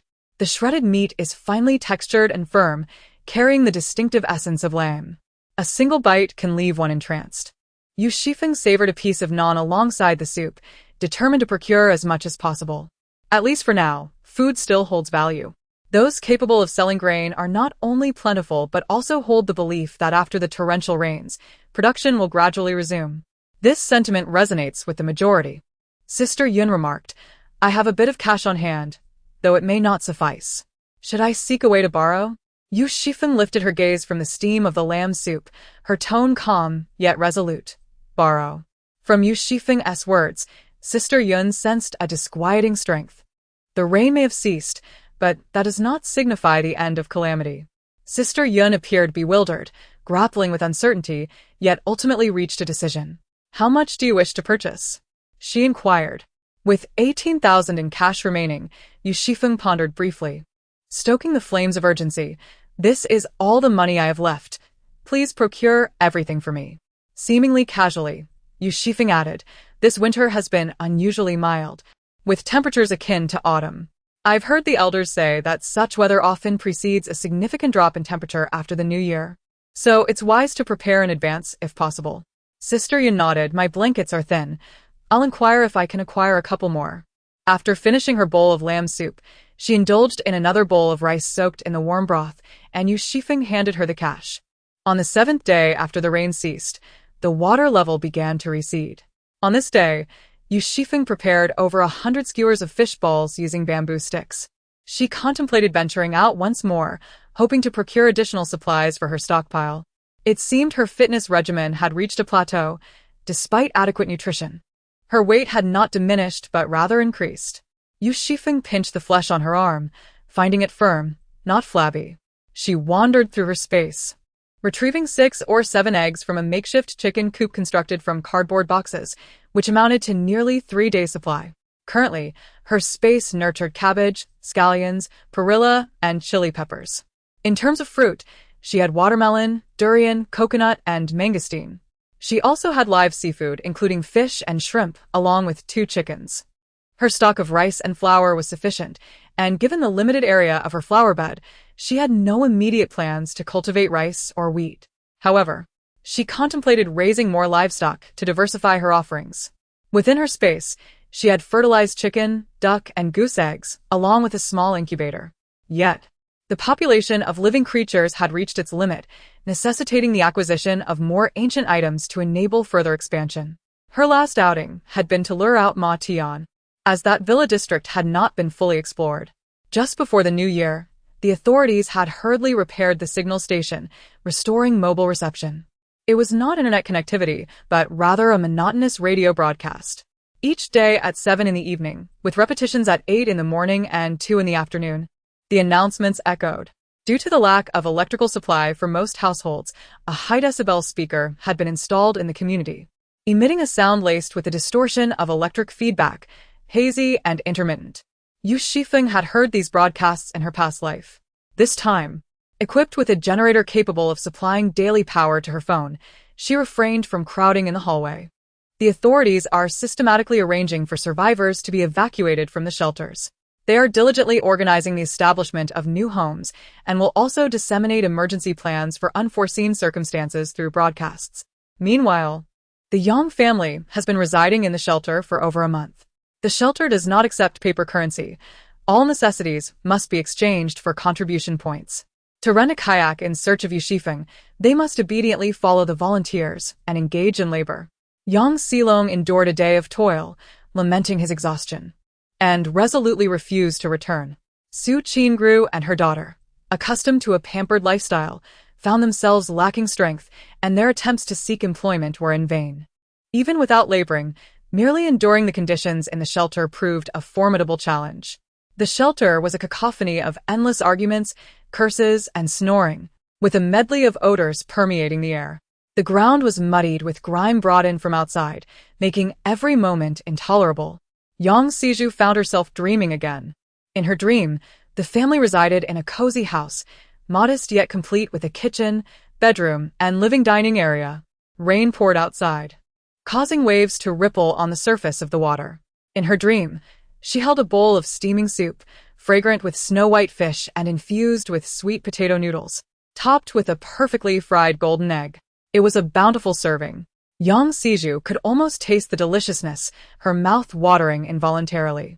She had not enjoyed a proper meal in over a month. Her daily sustenance consisted of a gruel made from diluted vegetable soup and compressed biscuits. augmented with various ingredients to stretch the portion. The taste was peculiar. In stark contrast, this bowl of fish soup noodles was undoubtedly a culinary delight. Yang Xizhu longed to eat, yet in her dream, she set down the bowl and turned her gaze towards Yu Xifeng, who bore wounds upon his face and looked enviously at the soup in her hands. What she held was a clear broth, with leafy greens floating within. "This fish is detrimental to your recovery, my dear Yu. I have prepared bone broth for you. You should drink this," came the soothing voice of her mother, who had likely made it especially for Yu Xifeng. A faint sensation of hunger stirred within Yang Xizhu, and she swallowed hard, yearning to devour, yet as if severed. In her dream, she had only tasted 2 spoonfuls. When she lifted the bowl, finding it too hot to bear, she inadvertently overturned it. Disinterest in eating consumed her entirely, and she rose to depart. Behind her, Yu Xifeng squatted on the ground, using chopsticks to gather the fish and vermicelli from the floor into his bowl. Yang Xizhu awoke, her eyes fluttering open to the pitch-black ceiling, her stomach cramping from hunger. An inexplicable feeling washed over her, as though the life she experienced in her dream was the one she was meant to live. Where was Yu Xifeng now? Whether it was hunger or jealousy that stirred within her, a bitter sensation crept into her throat. This was not how it should be. How could Yu Xifeng's life surpass her own? In the blink of an eye, it was New Year's Eve, a time marked by unprecedented desolation. Outside, chaos reigned. Rumors circulated that a group of individuals had been executed in the square, those who had previously committed crimes in Linfu. For the majority, this year felt particularly bleak. The only noteworthy dish on the table was fish, a symbol of abundance and good fortune for the coming year. In the stagnant waters, fish were still being caught daily. Yu Xifeng retrieved a portion of braised pork with potatoes, half a roasted duck, and simmered a dish of cabbage and vermicelli in the kitchen. She also steamed a Crucian carp, sliced 2 oranges, arranged them in a bowl, and gathered a plate of sunflower seeds and peanuts, topped with small packets of spicy strips and candy beans. This somewhat constituted 6 bowls. The beverage was a cup of green plum tea, which possessed a peculiar sweetness, yet was not unpleasant. Yu Xifeng savored a sumptuous New Year's Eve dinner at home. She also prepared a small serving of dried shrimp and a cup of warm goat milk powder for her cat, Xiaoju. The shrimp, which she procured from the supermarket, had a strong fishy odor, but it ranked among the top 3 items in Xiaoju's diet. Together, the human and her feline companion dined harmoniously, with Xiaoju leaving the plate impeccably clean, as if eager to lick it completely. Yu Xifeng had a considerable amount left over, which she promptly stored away in her space, thus avoiding the chore of washing dishes. She reached out to stroke the fluffy head of her cat, then rose to conduct an extensive cleaning of her home. According to tradition, sweeping and cleaning were prohibited on the first day of the Lunar New Year. It had been a long time since Yu Xifeng had celebrated the New Year properly. She searched her space but found no couplets. However, she discovered a package of unopened red paper from a previous visit to the hardware store. Holding the red paper for a while, she suddenly remembered that she lacked a brush. Instead, she found a box of markers. Tentatively, she attempted to write the character Fu, albeit in a crooked and unsightly manner. Nonetheless, it was at least somewhat presentable. Pleased with her effort, Yu Xifeng clapped her hands and affixed the character upside down at the entrance of her bedroom. There remained a thick stack of red paper, and she contemplated cutting out some decorative patterns. Before the internet was disconnected, she had downloaded numerous tutorials onto a USB drive, a hodgepodge of various subjects. To her astonishment, Yu Xifeng actually unearthed a paper-cutting tutorial from the drive. Perhaps she lacked any innate talent for this craft, as she spent nearly 2 hours, but still produced a chaotic mess. As the clock struck midnight, Yu Xifeng gathered the scattered scraps of paper, though her efforts yielded little. It was during this activity that she truly felt alive. The arrival of the new year was heralded by the festive greetings broadcasted from her phone, accompanied by the crackling sound of firecrackers. It was uncertain whether the explosions were real or merely an audio recording. The sound startled Xiaoju, who circled around Yu Xifeng twice, her eyes alert. Her tail, initially lowered, swayed for a while before it perked up again, brushing against Yu Xifeng's hand. On the first day of the Lunar New Year, Sister Yin knocked on Yu Xifeng's door, bearing a gift of braised beef noodles. As the new year approaches, I have little in hand, so I asked a friend to buy some instant noodles. It's not much, but it should suffice for a hearty meal, she explained. Mother, who also arrived, bringing 2 sweet potatoes. In her previous life, Yu Xifeng had known both families, occasionally venturing out together in search of food. However, their relationship was merely cordial, unlike the current camaraderie that saw them gathering every so often to discuss the improving circumstances outside and gossip about the happenings within the building. The house had been ravaged, with most usable items reduced to ashes, filling the air with a choking smoke. Tan Wanwan's 3 roommates had been taken to the hospital by Qianing, but she had succumbed to her injuries. The other 2 had nowhere to go and were crammed together with Chen Xili. 3 vulnerable women, devoid of money and lacking any means of livelihood. At this juncture, whose mother cast a sharp glance at Hu Qiangyong, who was mopping the floor nearby. If you dare to set foot in that household, I shall break your legs. Women who make such choices are not uncommon in this world. Yu Xifeng had witnessed many in her previous life. Numerous men coveted Yu Xifeng. Yet those who managed to survive were merciless towards others, and even more so towards themselves. At this point in her past life, she was physically frail. Having endured many a hunger, her form rendered gaunt. Her existence was wretched, and aside from those with ulterior motives, few would approach her easily. In this life, both Sister Yun and the Hu family treated Yu Xifeng with considerable courtesy, subtly extending gestures of goodwill towards her. Yu Xifeng was unperturbed. She viewed such matters with a pragmatic lens, seeking benefit while avoiding harm, for human nature is thus. The 3 families continued to gather at Su Yun's home. A friend remarked that the quantity required by our families was too minimal to meet the minimum delivery threshold, leading merchants to hesitate in dispatching their boats this way. Sister Yun broached the topic of rice procurement. Aunt Hu, would your family like to purchase some? Hu Qiangyong hesitated, deeming his wife's suggestion reasonable. Yu Xifeng naturally acquiesced. She could offer reminders, but preferred not to press the matter further. Hu's mother observed both Yu Xifeng and Sister Yun. From Hu Qiangyong, she learned of Yu Xifeng's capabilities, while Su Yun, with her adeptness in social maneuvering, possessed information far surpassing that of ordinary families. Thus, it was only prudent to align with them. The 30,000 yuan represented the family savings, a sum carefully set aside by the elders. With online payments long incapacitated, the funds were inaccessible, making this amount the entirety of their savings.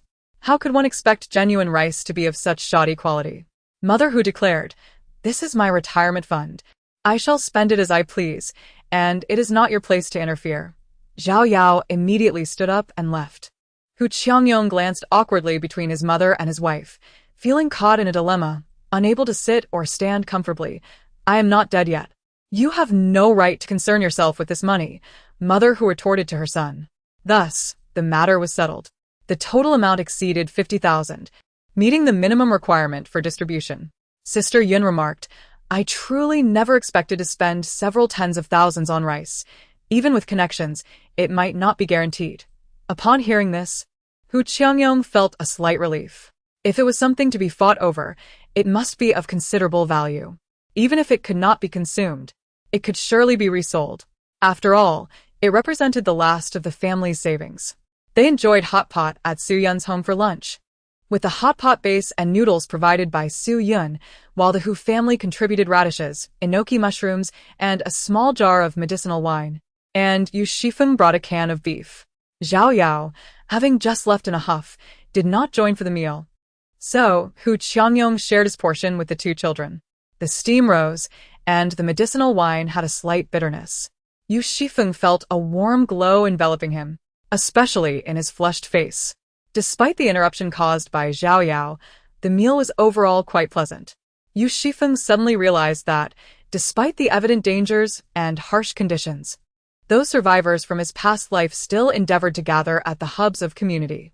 It was through interaction that they remembered their humanity, rather than merely existing as creatures fighting for survival. In the afternoon, they gathered for a game of mahjong. Yu Xifeng was unfamiliar with the game, and Sister Yun taught him while playing. As the cards circulated, Yu Xifeng gradually began to discern their subtleties. For the others in the building, this new year held little significance. Essentially, they had only enjoyed a hearty meal on New Year's Eve, and during the first 3 days of the new year, They managed to scrape together a meager amount of meat. Not only was Sister Yun seeking out connections, but others in the building were also rallying friends to pool their resources. With the rain finally subsiding, money began to flow once more. Those who had learned from past hardships took this opportunity to replenish their supplies as much as possible. Aunt Lu, accompanied by her grandson, remarked disdainfully, "Buying so many things just to have them weigh you down. The rain has stopped. Are you really afraid of starving?" She had savings and also held on to her son and daughter-in-law's money. Reluctant to purchase inflated goods, she had managed to survive on a bit of chicken feed until now, often taking her grandson out in hopes of finding something to share. Her home now boasted dried fish and several bags of compressed biscuits. When prices rose, she hesitated to buy. When they fell, she was even more reluctant. She merely hoped for further decreases, wishing for gifts rather than purchases. Chapter 41. Yang Rong pays a visit in the new year. Yu Xifeng learned to play mahjong. Initially, it was she, mother, Hu Su-yun, and Hu Qiangyong who played together. Zhao Yao, a skilled player in his own right, occasionally offered guidance to Hu Qiangyong, who struggled with the game. Su-yun, naturally adept at counting cards, could deftly play against 3 opponents simultaneously. They played for amusement rather than stakes, having opened a bag of sunflower seeds, treating each seed as a point. It was common for them to munch on a few seeds mid-game, leading to occasional confusion in tallying their scores. On the 3rd day of the new year, they gathered at Mother Hu's home for a meal, marking Yu Xifeng's first visit to her residence. The vegetables on that balcony dazzled the eyes. Zhao Yao complained yet boasted, stating that the bamboo, spider plants, and pothoes she previously cultivated had all been uprooted. Now, her mother tended to the garden, which was filled with vegetables. There were sweet potatoes, and she had also planted shepherd's purse after harvesting it. Over there, potato pieces were buried. All the nutrient-rich soil and urea were items she had stockpiled. Her husband often remarked that her purchases took up space. Su-yun gazed enviously at the lush greenery that filled the yard. Hu Mu brought out a bowl of small tomatoes, tinged with red and green. At this time, such a delicacy was rare and precious, albeit slightly sour. There was only one plant at home, and they saved it for the children to provide them with vitamins. As Zhao Yao explained, the 2 boys of the Hu family, both in their teens, took after their father, being tall and robust. If it weren't for that miraculous flower bed, which allowed Yu Xifeng to cultivate her own plants, she certainly wouldn't have been able to grow them as splendidly. Hu Mu was a capable person, and the family seemed to possess a streak of good fortune. They had dumplings filled with mushrooms and cured meat, which had a crisp sweetness, attributed to the water chestnuts that Hu Mu had added. They were delightful to eat. In return, Yu Xifeng prepared a meal to host Sister Yun and the Hu family. She had plenty of ingredients, but preferred to keep them discreet. She simply made a proper lamb palma, with vermicelli and wood ear mushrooms in the broth, and the pancakes, fried to a perfect crispness. Zhao Yao felt regret for missing out on the lamb hot pot at Su Yun's house. Although the unpleasantness regarding the rice purchase had stirred some discontent, after a few rounds of mahjong, it hardly mattered. Thus, Zhao Yao joined them for the meal. The lamb soup, prepared by Yu Xifeng, was ample enough to fill several large bowls. Zhao Yao relished every bite, earning a few disapproving glances from her mother-in-law. "There's plenty. Aunt Hu, please enjoy," Yu Xifeng encouraged with a smile. However, Aunt Hu hesitated, feeling a sense of shame. It seemed unbecoming for the entire family to partake in the meals provided by a young woman. The same could be said for the meal at Su Yun's home, where Aunt Hu felt that their family was taking undue advantage. Zhao Yao, unfazed, remarked, "Mom, why do you fret so? Their cat is well fed, and they live comfortably. There's no need for your concern. I recently purchased discounted cat food that will last a year," Yu Xifeng added in explanation. Aunt Hu, holding on to traditional views, believed that such exchanges of hospitality should be reciprocal. Su Yun and Yu Xifeng only consumed 1 portion, while their family required 5, which she deemed improper. Thus, on the evening of the banquet hosted by Yu Xifeng, Aunt Hu, with determination, gifted each Su Yun and Yu Xifeng a pound of sweet potatoes along with half a basket of sweet potato vines. When the gifts were delivered, Zhao Yao's expression was one of reluctance. Though she said nothing, her eyes lingered on the basket, leaving Yu Xifeng both amused and exasperated. Under Aunt Hu's insistence, they eventually accepted the gifts. Her manner was indeed quite endearing. The sweet potato vines, when stir-fried, were delicious and appetizing. Yu Xifeng enjoyed them so much that she sought out Aunt Hu for a cutting to plant in her garden. Sweet potato vines were a treasure. And sweet potatoes were even more so. Before long, it was the 7th day of the Lunar New Year. Yu Xifeng stepped on the scale and realized that, having indulged in rich food for several days, she had gained a full 5 pounds. Such a sinful lifestyle. When the knock on the door sounded, Yu Xifeng initially assumed it was Sister Yin, but to her surprise, it was Yang Rong. The house belonging to Yang Rong's family was utterly incapable of withstanding the floods. It was only now that they turned their attention to this side, much later than Yu Xifeng had anticipated. It seems they had endured considerable hardship in the shelter. This family has undergone a remarkable transformation. Yang Rong, who has always placed great importance on appearances, and Su Qingru, who has consistently been radiant and soft-spoken, now presented a stark contrast. Their garments were soiled, their coats bore large rips, their hair was matted and coated with layers of grease, and their faces were visibly gaunt. When Su Qingru's eyes lit up upon seeing Yu Xifeng at the door, she exclaimed, "Xiao Yu, seeing you thrive brings us immense relief." The living room behind Yu Xifeng appeared tidy and dry, with a sofa that looked exceedingly spacious. Before the torrential rains, she would not have given this 2-bedroom apartment a second thought. After all, Yang Rong was a businessman, residing in a 300-square-meter flat. Yet now, who could say how long it had been since they had enjoyed a proper night's sleep? When the waters rose, they were compelled to seek refuge in a shelter, where they even faced instances of theft. Complaints to the administrators went unanswered after registration. It was only thanks to Yang Ziju's reminder that Yang Rong recalled his ex-wife's apartment. He inquired and learned that her place had not suffered as severely and had now skyrocketed in value.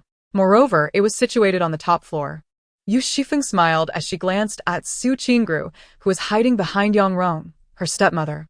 "You are indeed right. I harbor no fondness for you. Your duplicity is palpable, and it seems my dear father has lost considerable weight. You and your child, however, appear to be faring quite well." Su Qingru appeared haggard, yet not as emaciated as Yang Rong. Based on Yu Xifeng's understanding of this stepmother, away from Yang Rong, it was evident that the 3 of them had indulged in ample meals. This was precisely what Yang Rong deserved. He remained oblivious to the true nature of the person beside him, wholly entranced by the illusory tenderness surrounding him. Su Qingru's expression remained unchanged, while Yang Ziju and Yang Xilong displayed signs of discomfort. Su Qingru sighed deeply. "Child, you harbor prejudice against me." Yu Xifeng, uninterested in providing her a platform for theatrics, succinctly replied, "Leave." Yang Rong retorted angrily, "Is this how you speak to your mother? My mother passed away long ago. What is she to me? You can desire to marry and have children, but you have not cared for me over the years. There is no need for you to come here and play the role of a father." Yu Xifeng raised his chin slightly, disdainfully stating, "You lack the qualification." Her arrogance deeply pierced Yang Rong's eyes. She bore an uncanny resemblance to his biological mother, who had never regarded herself with any importance. Was it merely due to a bit of financial support and some connections that she felt superior? Although he was a son-in-law, he was still a man. Chapter 42. Have you forgotten? My surname is Yu. You and your deceased mother are alike. Utterly ungrateful. You wretched child. Come out and see if I don't beat you to death. Yu Xifeng opened only the inner door, and through the lattice, he retorted sharply. Your pathetic demeanor resembles that of a shameless dog, once dependent on others for sustenance. Now you wish to bring your new wife to partake as well. Truly, the shameless have no rivals in this world. Yang Rong shouted, "You speak nonsense. Everything belonging to my mother is rightfully mine. You, bearing the surname Yang, have you forgotten? My surname is Yu." With just a few words, Yu Xifeng ignited Yang Rong's fury, causing Su Qingru to inwardly lament the situation. After years of marriage, she was well aware of Yang Rong's character. He had always been sensitive about his reputation, and despised being perceived as thriving solely due to his wife's success. Behind the scenes, she had often instigated this sentiment, ensuring that Yang Rong felt discomfort in Yu Xifeng's presence. However, this was not the right moment for such provocations. Stoked by Yu Xifeng's words, Yang Rong could no longer bear to remain in the house. Little you must remember that, regardless of circumstances, he is still your father. Yu Xifeng nodded in acknowledgement. Discussing ownership won't yield any advantages. Now, if we are to speak of emotions, shall I enumerate the kindnesses you have shown me? What good deeds have you performed? A smile graced Yu Xifeng's lips, yet her gaze turned frigid. I began earning my own living since high school. Your combined income is quite substantial, which is why I could not apply for school assistance. Just a week before the college entrance examination, I was tutoring middle school English. You feared I might outshine your daughter in the high school entrance exams, so you slipped laxatives into my breakfast. After my college entrance exam results were released, you even reported me to the Education Bureau for cheating. You truly are a stepmother who is wholly concerned for my well-being. You have misunderstood me. Su Qingru persisted, unwilling to concede. Stop. Speak your words to the young. Let him believe what he wishes.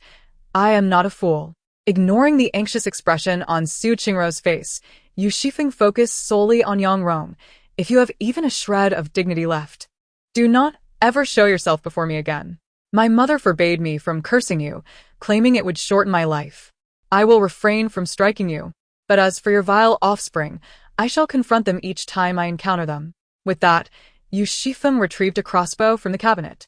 In the presence of Yang Rong, the mechanism was triggered, causing him to retreat several steps, his mouth opening in silence. Arrows came hurtling towards him, grazing his ear and striking the shoulder of Yang Xilong. To strike a snake, one must aim for its vital spot. What mattered most to Yang Rong and Su Qingru was neither each other nor the so-called fortunate daughter, but rather Yang Xilong. He was the male heir, bearing the Yang surname. For this reason, Yang Rong often turned a blind eye to Su Qingru's actions. With a startled cry, Su Qingru rushed forward. Embracing Yang Xilong. How dare you? Yang Rong bellowed in fury.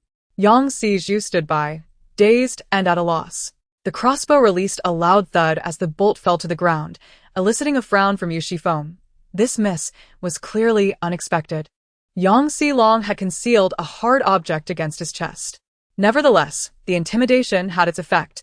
Yu Xifeng had not intended to drive them to madness. It was either to act or to act decisively. The underground shelter was still under reconstruction, and she required a cleaner record to ensure her entry. Su Qingru turned, her gaze venomous. Your father sold all our possessions just to rent a kayak to find you. That person is still down there, and we truly have no money left. If it weren't for searching for you, we wouldn't be enduring such hardships. This whole family had come, expecting her to pay their fare. Yu Xifeng found it laughable. However you arrived, leave in the same manner. Just because you claim him as your father, do you think you are worthy? She shut the door, ignoring the entire family. She understood them well. If she opened a door, they would pounce like hyenas drawn by blood. Having failed to extort the boat fare from Yu Xifeng, Yang Rong ultimately dispatched the person who had come to paddle the kayak. Su Qingru, with a somber expression, removed a golden ankle chain from her leg to pay for the fare. This is the only thing my father left me. Her eyes glistened with unshed tears. Regrettably, Yang Rong, preoccupied with numerous legal troubles and weary from his long journey, was oblivious to Su Qingru's grievances and fragility. Why didn't you bring this sooner? Delaying until now has embarrassed me, he snapped impatiently. Su Qingru lowered her gaze in response. Yang Xizhu tugged at her mother's garment and shot an accusatory glare at the tightly shut door of Yu Xifeng. How could such a selfish and cruel sister exist? Yu Xifeng appeared well-dressed, her complexion radiant, her short hair neat and polished. Yang Xizhu even caught a whiff of a savory aroma wafting through the air, a tantalizing hint of fish and meat. The scent stirred a yearning within her, provoking a desire to slap Yu Xifeng's face and demand she kneel to hand over the food. Yet, Yang Xizhu understood that such actions were futile. Yu Xifeng had changed significantly from the person she once knew.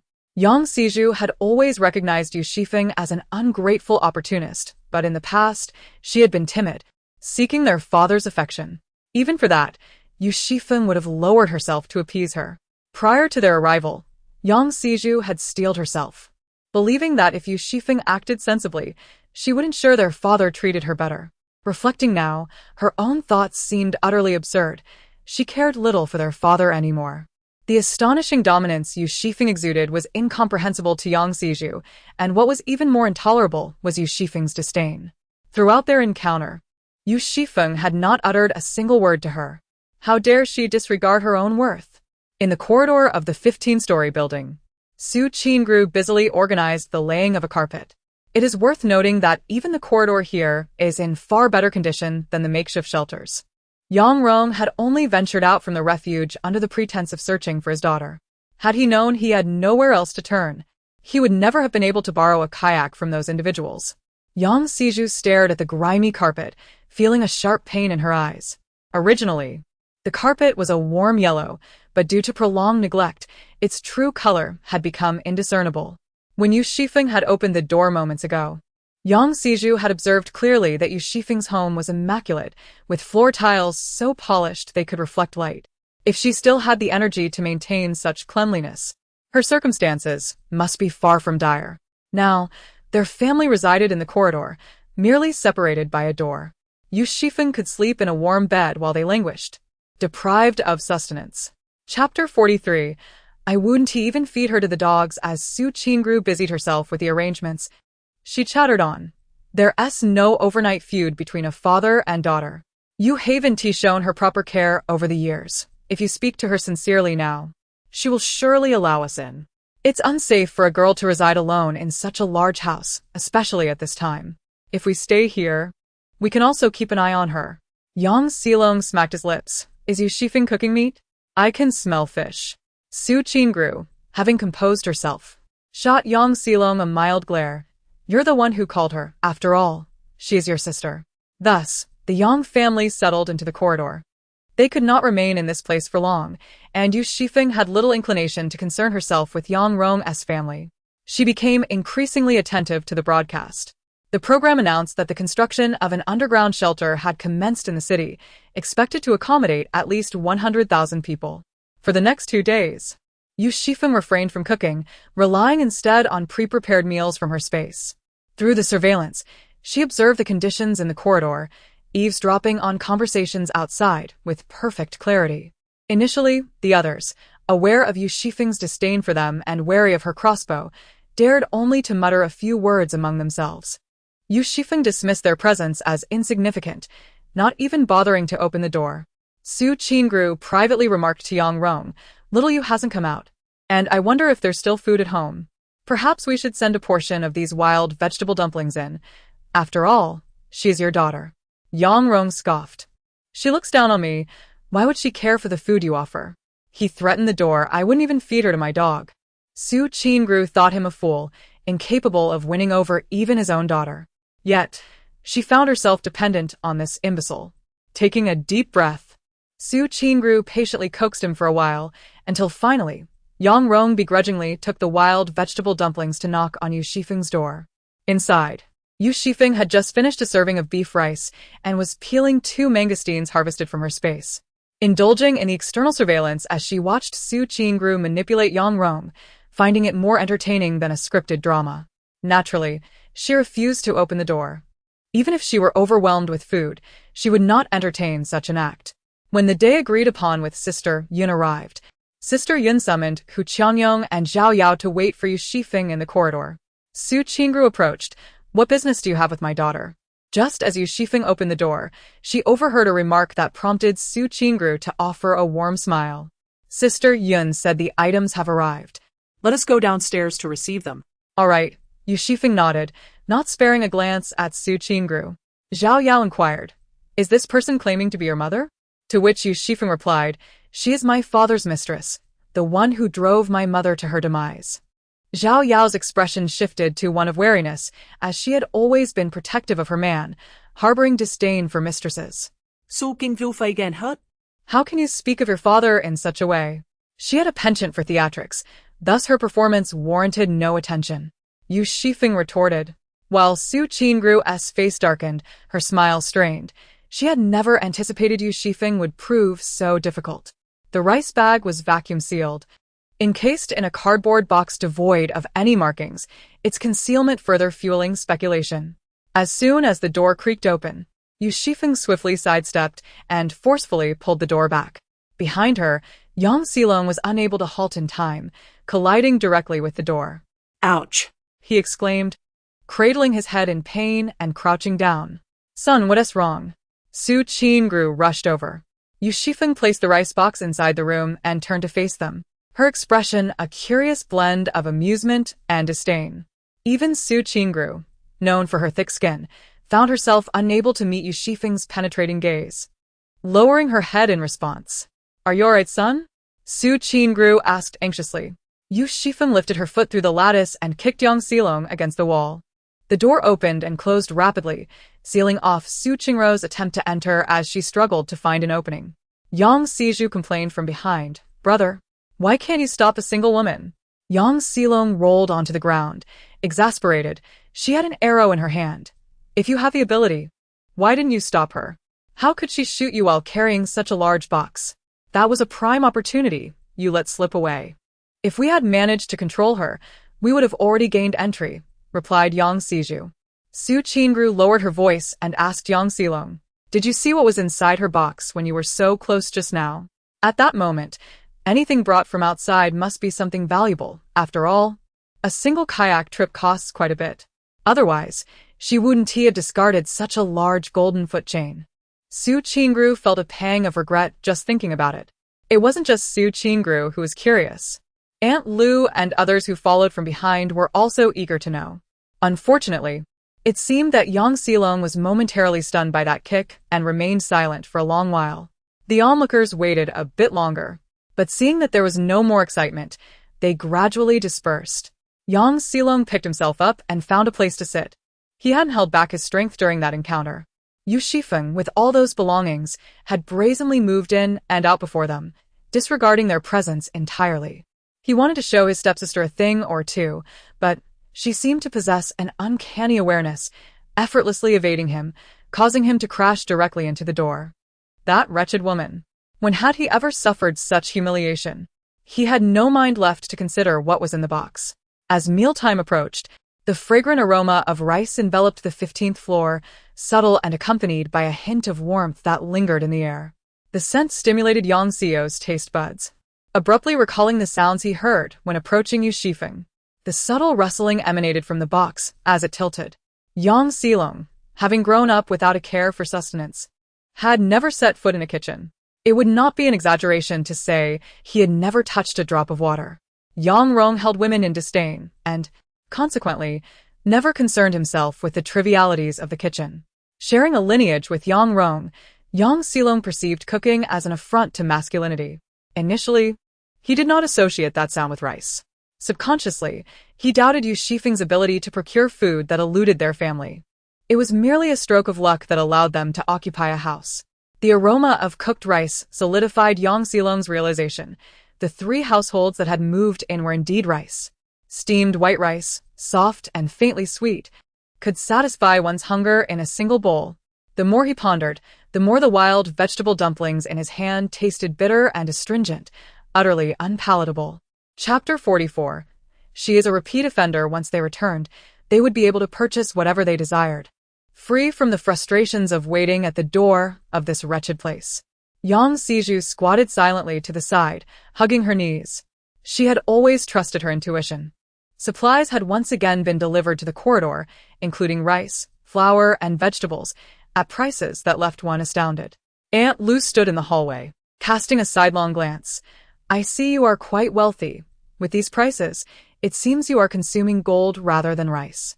Yet, she ultimately refrained from making a purchase. Within days, the cotton quilts that Su Yun had arranged for arrived, their patterns immediately recognizable. After all, the texture was soft and swollen. Yu Xifeng had lent a hand. Upon returning, she was met with the disdainful gazes of the family, particularly Su Qingru, whose eyes were filled with unspoken words. Yu Xifeng chose to ignore them. Yet Su Qingru insisted on approaching. Xiao Yu, do you have any extra food? Share a bit with your younger siblings. If that's not possible, perhaps lend them some water to wash up. The wind is strong here, and your brother got kicked by you. He spent the whole night in the wind and now has a fever. Yang Xilong's nose was running, adding to his disheveled appearance. Yu Xifeng cast a glance at the group. Unless it was a ticket for you to leave, I wouldn't spare you anything. not even to feed a dog. Yang Rong's face turned an array of colors, and unable to contain himself, he raised his hand. However, the slap never landed on Yu Xifeng's face. Instead, she caught his wrist. Yang Rong's hand bent awkwardly in the air and inadvertently struck Yang Siju's face. The force, combined with Yu Xifeng's strength, sent Yang Siju stumbling back 2 steps, a vivid red mark blooming on her cheek.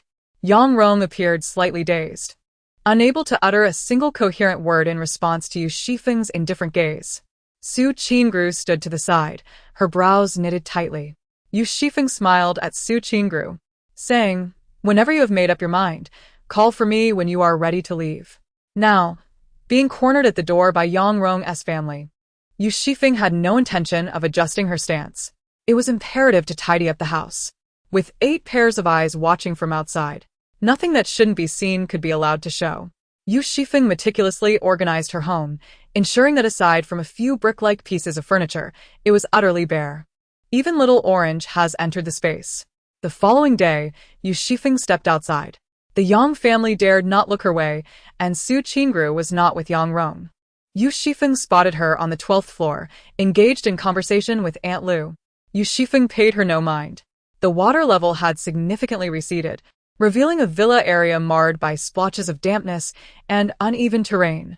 Kayaking was rendered futile, and the path had become increasingly treacherous. Yu Xifeng navigated cautiously, each step a gamble.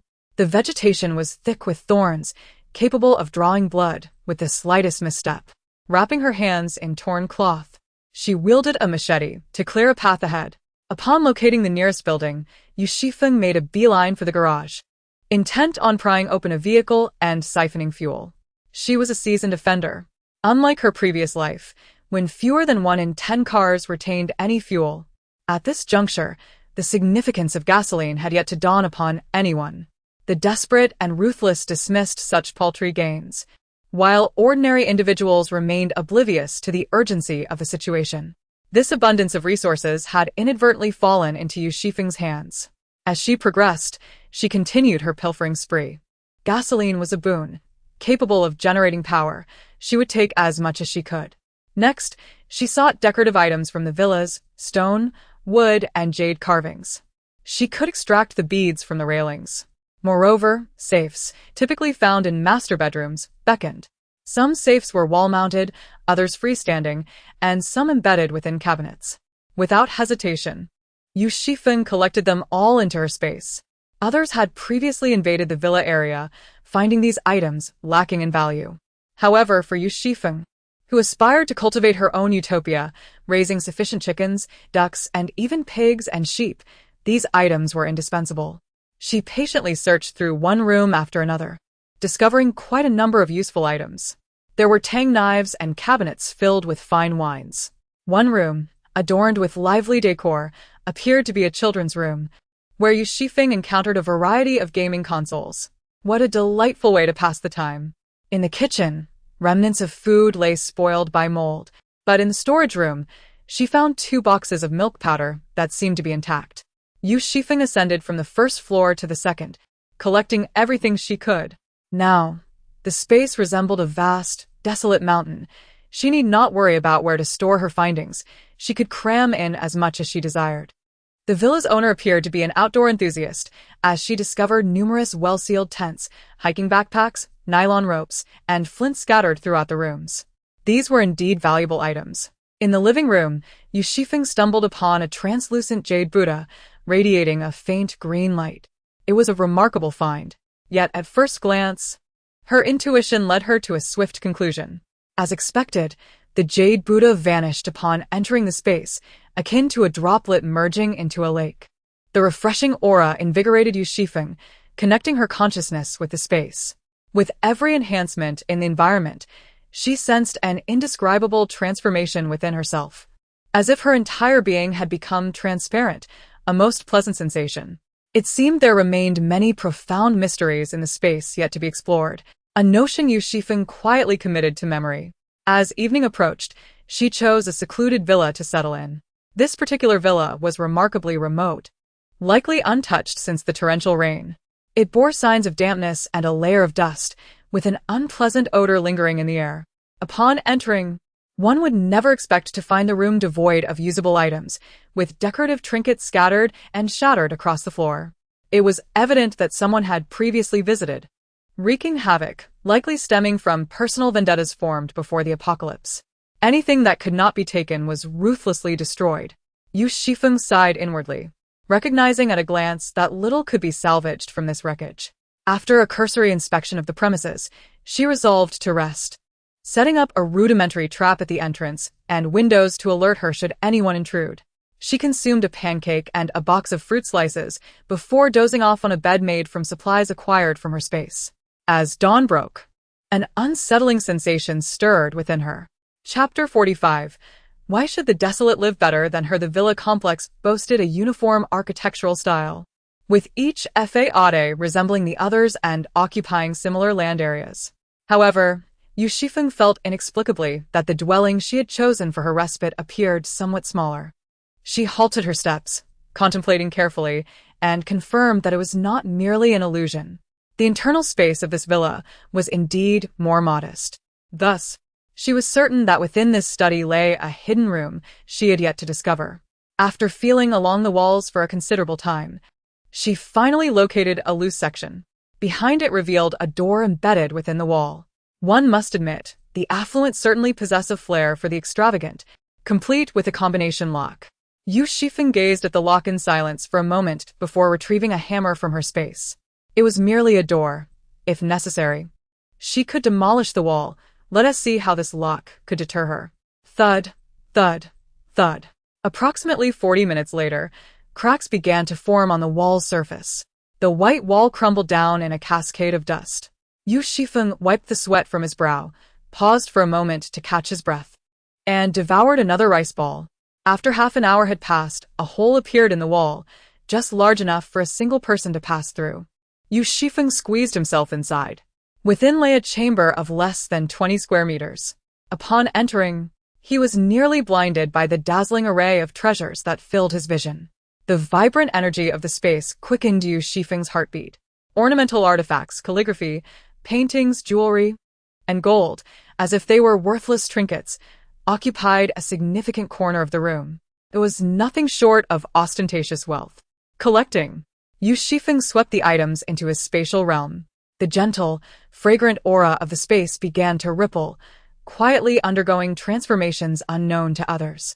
As he calmed his racing heart, he emptied the room of its contents. There was no longer any reason to linger in this villa.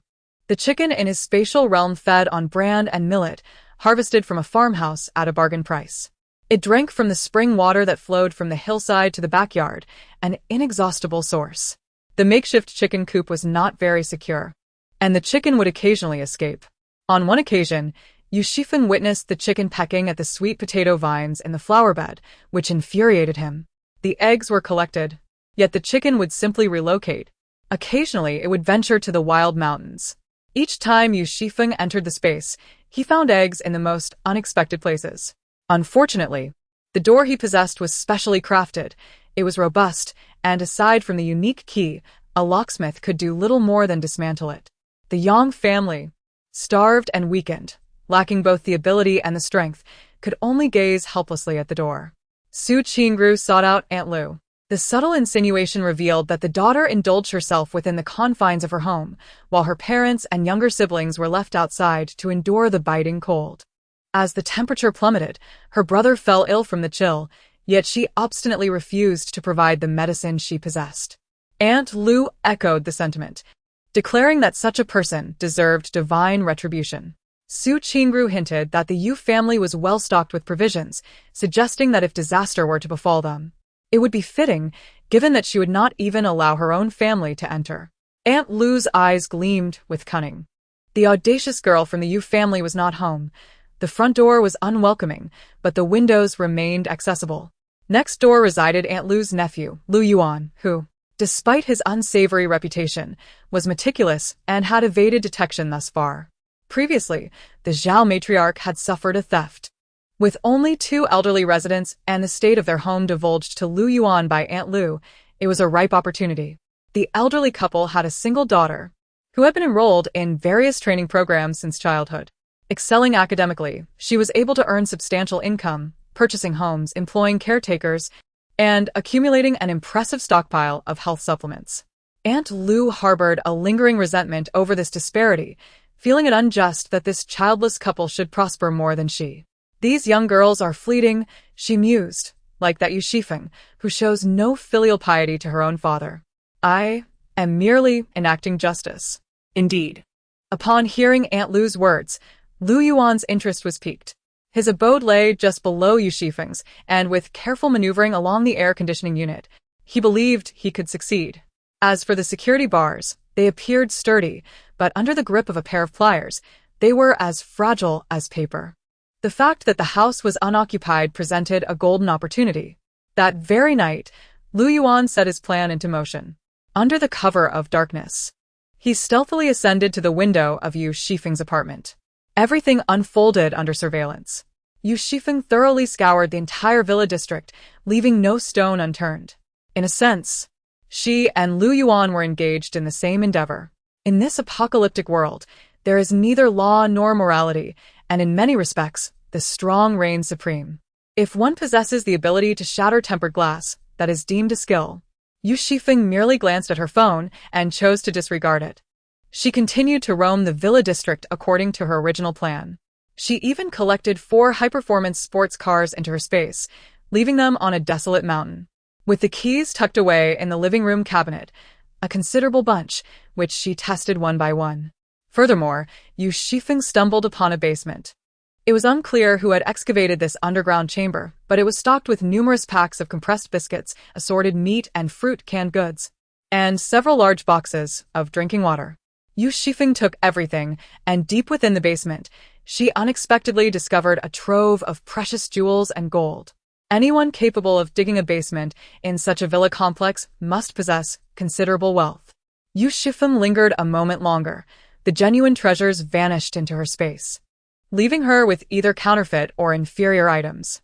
A familiar white light flickered, and the gold she had collected remained steadfast in its place, unchanged in the slightest. As the quantity of valuable items increased, her space ceased to accept gold altogether. Yu Xifeng felt a twinge of frustration. Though the gold previously acquired from the jewelry store was of little practical use, her space had still shown a willingness to accept it. The fact that it could be accepted implied some utility to her space. Now, however, gold had become entirely worthless to it. Where would she now seek out those ancient artifacts to appease her increasingly discerning space? The villa community has ceased to yield any significant benefits. Yu Xifeng has been out for a few days, and the gains are modest.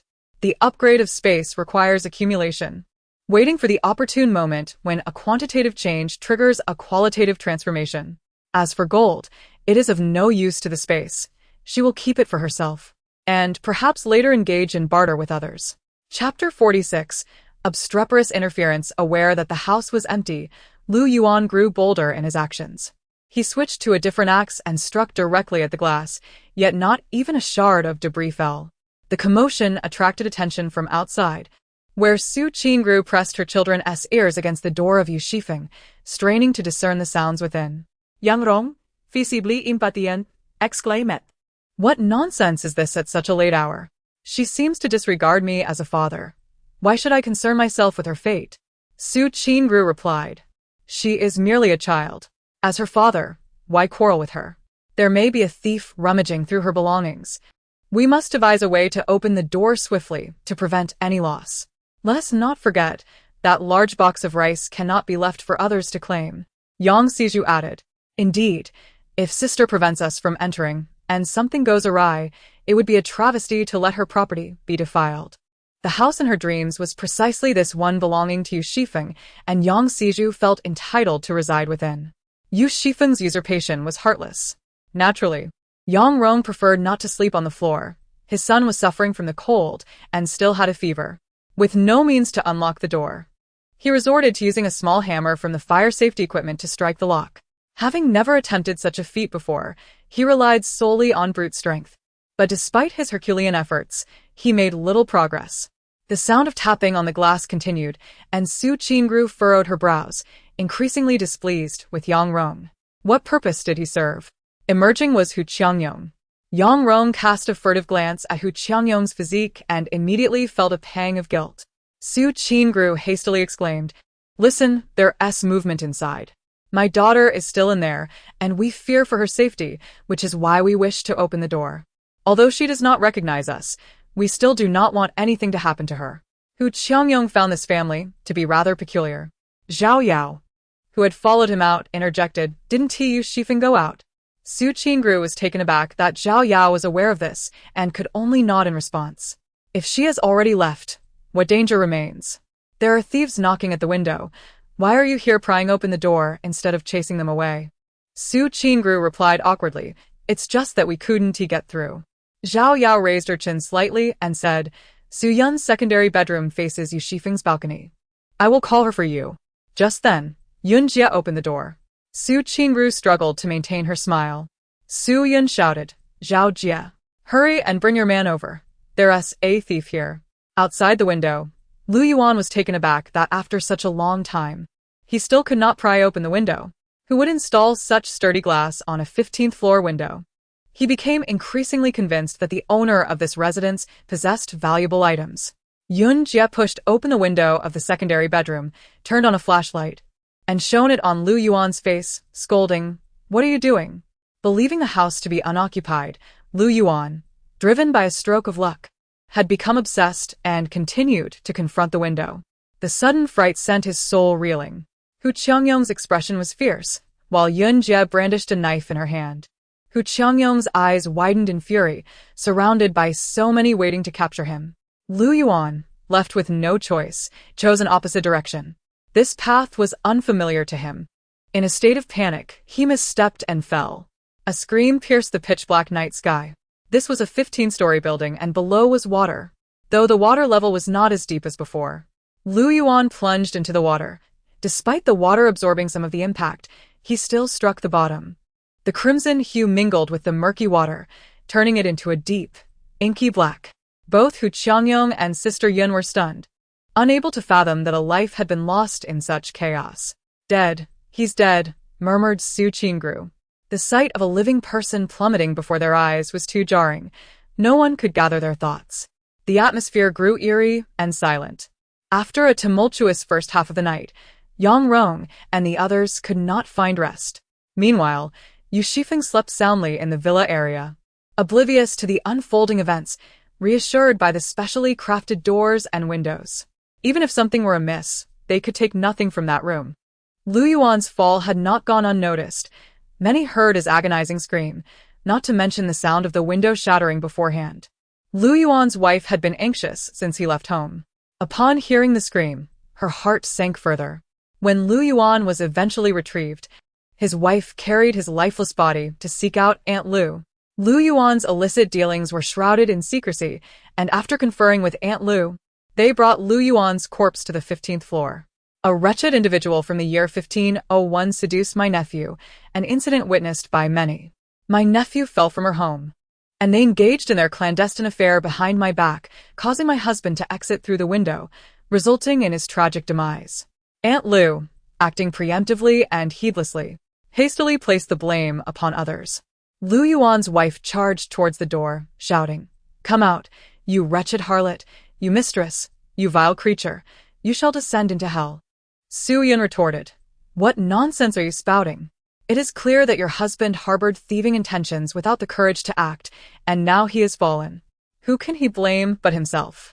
He is simply courting death." Pointing at Su Yun, Aunt Lu declared, "You, and you are all in cahoots, responsible for my nephew's demise." Zhao Yao, frowning at the frenzied Aunt Lu, remarked, "What absurdity is this? Yu Xifeng has left. He is not even present in the house. This person was smashing the window with an object, and everyone heard it. In what household does an affair unfold in such a manner? With so many windows available, why did my nephew choose hers? It is her own indiscretion." Aunt Lu, never at a loss for a twisted argument, continued to bicker, weaving her own flawed logic. The water level had receded significantly, revealing patches of moldy green moss that thrived in the lingering dampness. The biting northern wind seemed to have grown even more frigid. To hasten his journey, Yu Xifeng opted for a speedboat. Someone had called the police. During these extraordinary times, law enforcement authority had been delegated to the community. Yu Xifeng, grasping a deflated kayak and carrying a large bag on his back, surveyed the chaotic scene, feigning ignorance of the tumult around him. The community leader, a newcomer whose nameplate read Han Lei, approached with an air of formality. "Are you Yu Xifeng?" he inquired. Yu Xifeng nodded in affirmation. Han Lei continued. "What is your relationship with Lu Yuan?" Yu Xifeng, genuinely perplexed, replied, "Who is Lu Yuan?" In Chapter 47, The Utmost Pain, a memory surfaced from her past life. Someone had entered through the window and stolen numerous valuables, compounding the hardships Yu Xifeng had already endured. In this lifetime, to preclude such an occurrence, she had installed bulletproof glass in her home. The individual who had scaled the exterior must not reside in the same building. It was merely a coincidence that they chose to strike while she was absent. Casting a glance at Su Qingru, she instinctively sensed her involvement in this affair. Su Qingru and Yang Rong stood to the side, while Yang Xilong unabashedly displayed a schadenfreude expression, with Yang Xizhu also appearing to relish the unfolding drama. Han Lei stated. Lu Yuan is a resident from the adjacent building. There have been complaints that he jumped from your premises, and it has now been confirmed that he is deceased. It is you who has caused my nephew's death. Aunt Lu accused vehemently. Your nephew? Yu Xifeng realized with dawning comprehension, connecting the dots that Aunt Lu's information had led the neighbors to be so well informed about her household. Where were you? What were you doing? Han Lei interrogated. She opened her backpack for Han Lei to inspect, revealing neatly packaged mushrooms and wild vegetables, with droplets of moisture clinging to the leaves. Han Lei glanced over the contents and, noting Yu Xifeng's youth, cautioned her. Be sure to carefully identify the items you gather from outside. It is advisable to seek the guidance of someone experienced. Always ensure that what you consume is thoroughly cooked. The evening breeze had ceased, leaving Yu Xifeng unperturbed by his kind intentions. What brings this person to my doorstep at such a late hour? Yu Xifeng mused. Aunt Lu shrieked. If it weren't for you seducing my nephew, he wouldn't have dared to climb through your window. Spare me your pretense. I have encountered many shameless women like you. Yu Xifeng found amusement in her words and turned to Han Lei, saying, Lu Yuan's audacity suggests this is not his first transgression. Previously, several households in our building have reported thefts, likely the work of this very thief, who intentionally chose to strike while I was away. It would be prudent to inquire with those families and see if their experiences align. Lu Yuan's wife shuddered, exclaiming, You speak nonsense. Yet, Yu Xifeng's remarks prompted others present to recall their own misfortunes. We were robbed too. A bag of rice and the meat from our fridge vanished into thin air. Someone shouted towards Yu Xifeng. The thief in old Zhao's house entered through the window. Her apartment is 1401, facing yours. It could very well be the same culprit. The crowd's gaze turned increasingly suspicious. Aunt Lu, sensing the tide turning against her, collapsed dramatically to the ground, eyes shut as she wailed, Do not speak such baseless accusations. Just because my nephew has passed, you cannot tarnish his name with slander. Have you no conscience? You prey upon a widow, and my nephew's spirit cannot rest. Watching over you. Even in death, he won't let you off easily. Yu Xifeng approached and assisted Aunt Lu in rising. However, she feigned reluctance to stand, and Yu Xifeng skillfully applied pressure to a sensitive point, rendering her powerless. In that instant, she was effortlessly lifted from the ground. Yu Xifeng smiled gently, applying pressure on Aunt Lu to the point where she could not vocalize her pain. Aunt Lu opened her mouth, yet no sound emerged, her expression resembling that of someone who had encountered a ghost. It was then that Yu Xifeng produced the video from his mobile phone. In the footage, Lu Yuan obscured his face, but his clothing unmistakably identified him. Look, your Lu Yuan immediately began smashing the windows of my home, clearly confirming that I was not present. I only mentioned my absence to Mother Hu. Have you spoken of it to anyone else, and who? Mother Hu shook her head. My son and daughter-in-law are aware, but they have not ventured out in recent days.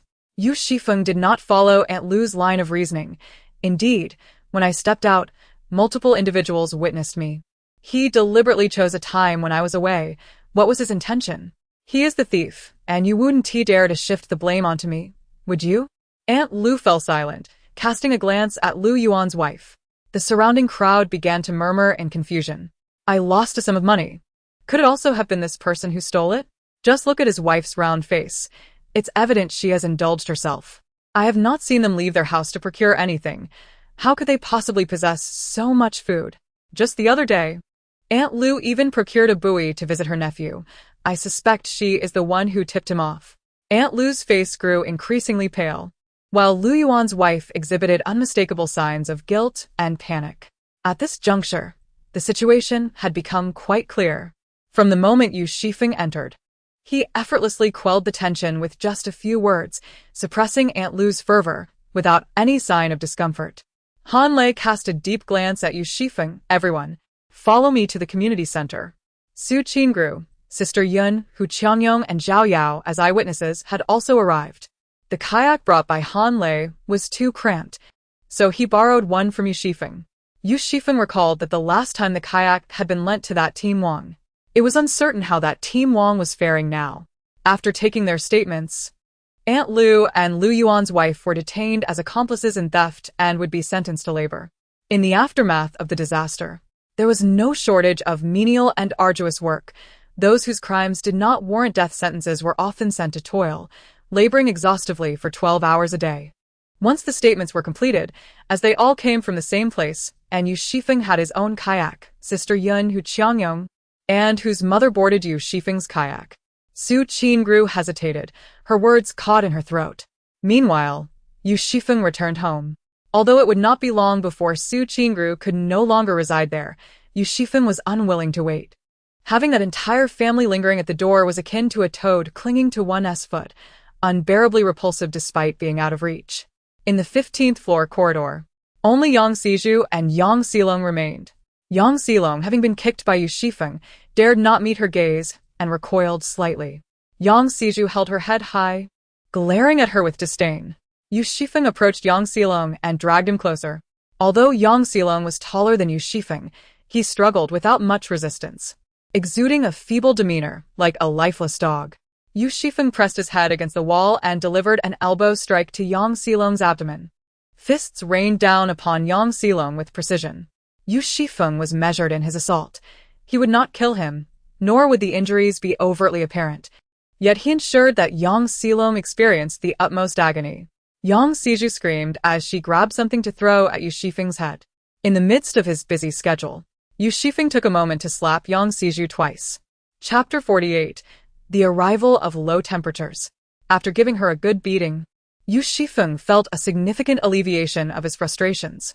He closed the door and began to tally the gains from this outing. Within the villa district, Yu Xifeng discovered a house that catered to pet care. It had previously been visited by someone and was filled with cat-related items that were overlooked by those individuals. The pet room was brimming with a cabinet full of pet food. Yu Xifeng, along with a massive cat climbing frame, stowed it all away into his space. He selected a salmon and squab can to share with the little orange cat. The cat food emitted a delightful aroma, and the little orange cat devoured it ravenously. Yu Xifeng, stroking its coat of shimmering gold fur, relished the tactile experience, and while it feasted joyfully, he took the opportunity to pinch its paws. Its claws were a delicate pink, and the little orange cat disapproved of the gesture, raising its paw high. Nevertheless, standing on 3 legs did not hinder its enthusiastic eating. With this batch of provisions consumed, Yu Xifeng could expand his breeding endeavors. He could also allow the fish and shrimp to grow freely, as more would indeed be better. Raising a daughter has led to the emergence of an enemy. I have always seen her as a bad seed, one that should have been discarded in the toilet at birth. Yang Rong spat bitterly.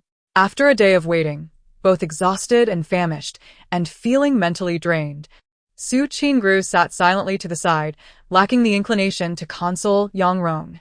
Today's events allowed Yu Xifeng to evade trouble yet again. Lu Yuan was equally inept, unable to even enter a single room.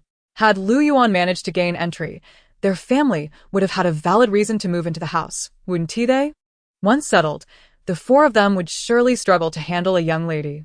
Alternatively, Yu Xifeng found herself ensnared in these affairs.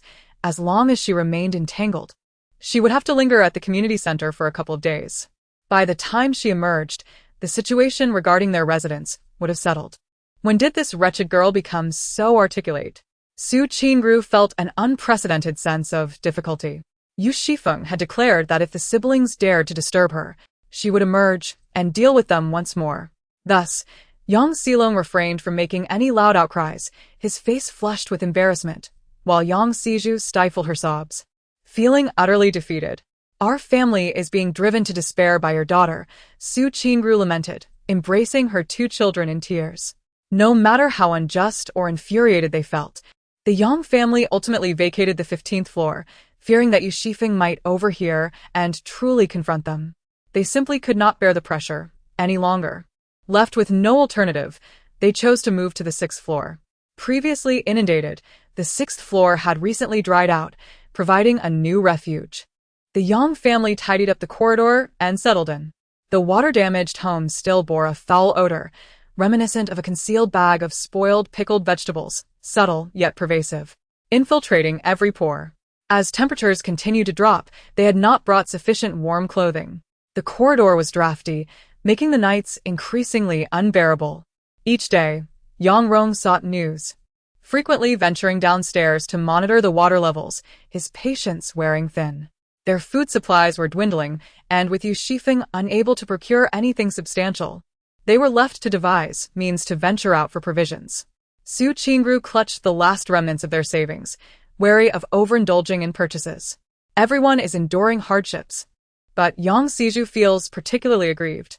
She believes she should not be living such a life, one filled with instability and hunger, having never experienced such a dire existence before. She often contemplates leaping from the window to escape this seemingly hopeless and endless reality. At least, that place is a decent house. Yu Xifeng has resumed her exercise routine at home, drenched in sweat at the gym, while Xiao Ju circles around her, meowing incessantly. The radio continues to play daily. A month later, finally, this day arrives. The news reports that the underground shelter, after 2 months of urgent construction, has completed its main structure, with an expected 3 months remaining for renovation before it opens to the public.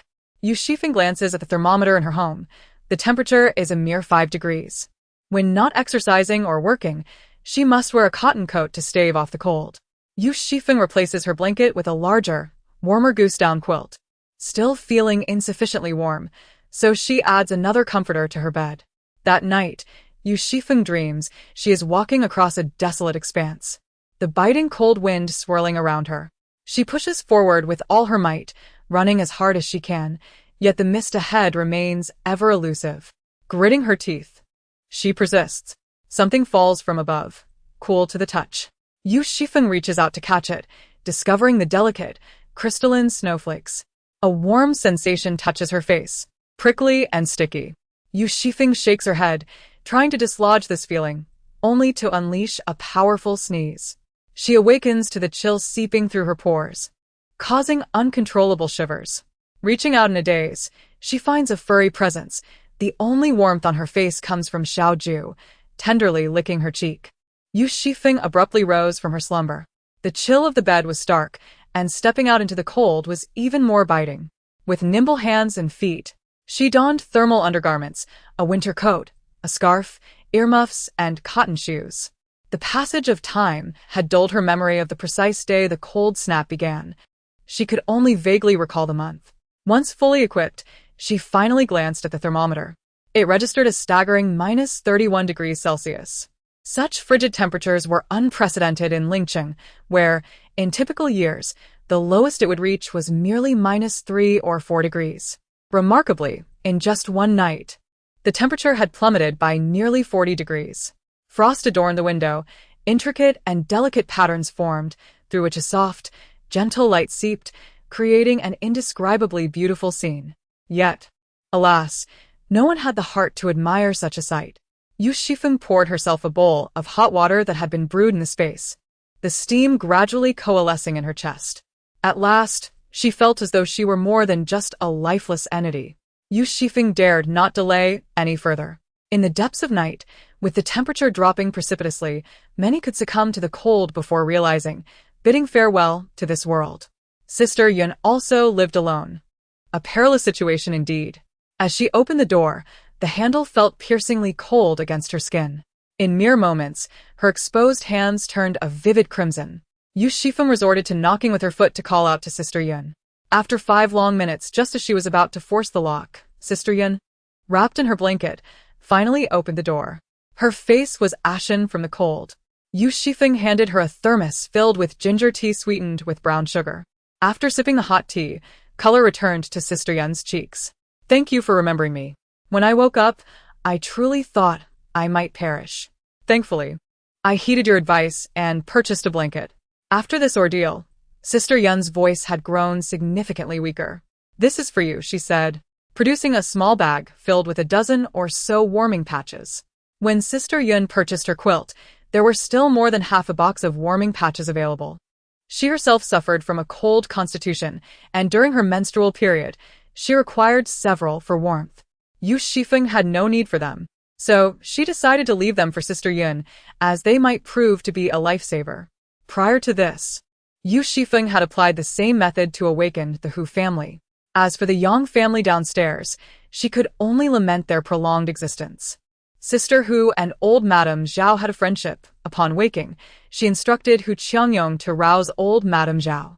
What a cursed day, murmured Sister Hu, her head bowed. Hu Qiangyong retrieved a gong from their home, reminiscent of the one used by night watchmen in dramas. It was surprising that such an antiquated item still resided in their household. Yu Xifeng found it intriguing and touched the cold bronze surface. How chilling, she thought. Yet, in this moment, such an object was undoubtedly the most useful. Hu Qiangyong first approached old Madame Zhao's door, and when it opened, he was met by her husband. Swathed in a padded coat, his face ashen. My old companion, he began, covering his face as tears streamed down the wrinkles of his skin. Old Madame Zhao had passed away. She had already been afflicted with cardiovascular issues, and the sudden drop in temperature had claimed her. Fortunately, at 82, she had not endured much suffering before her death, her expression serene. In an apocalyptic world, perhaps this was a form of mercy. The rhythmic sound of the gong continued to resonate as they sought to awaken anyone they could. In this life-threatening cold, every soul roused was a small victory. And enduring the night, no matter the means of warmth, was a blessing. Those who have awakened donned their thickest garments and retrieved all the blankets from their homes. The family gathered in a single room, endeavoring to elevate the ambient temperature slightly. Many households had become accustomed to igniting fires for cooking, and the antiquated coal stoves and fuel canisters were once again unearthed from the storage spaces, re-entering the lives of each family. However, the Yang Rong family, residing in the corridor, faced considerable hardship. With windows on both sides and 2 open corridor doors, even when the doors were closed, the substantial gaps allowed the chill to seep in. When the temperature was milder, it was bearable, but now it felt as though the cold wind relentlessly siphoned away the remaining warmth from their bodies. The Yang Rong family huddled in a corner of the corridor, attempting to create a cocoon of warmth with their blankets as they nestled closely together. A small fire was kindled in the center, carefully tended to in order to prevent the flames from extinguishing. Su Qingru opened her mouth to borrow the cold weather gear from Yu Xifeng, who stepped delicately over Yang Xilong's arm to reach her. As the night deepened, the community's public address system began to broadcast repeated announcements: a sudden drop in temperature, warnings to guard against the cold wave, reminders to ensure proper ventilation while heating indoors, and caution against carbon monoxide poisoning. Again and again, Hu Qiangyong's gong was requisitioned, with staff affixing a loudspeaker to it, the sound reverberating throughout the entire neighborhood. The warmth of the bedding had dissipated, yet Yu Xifeng did not deprive herself of comfort, activating the heating in her bedroom. In terms of heating efficiency, underfloor heating far surpassed air conditioning.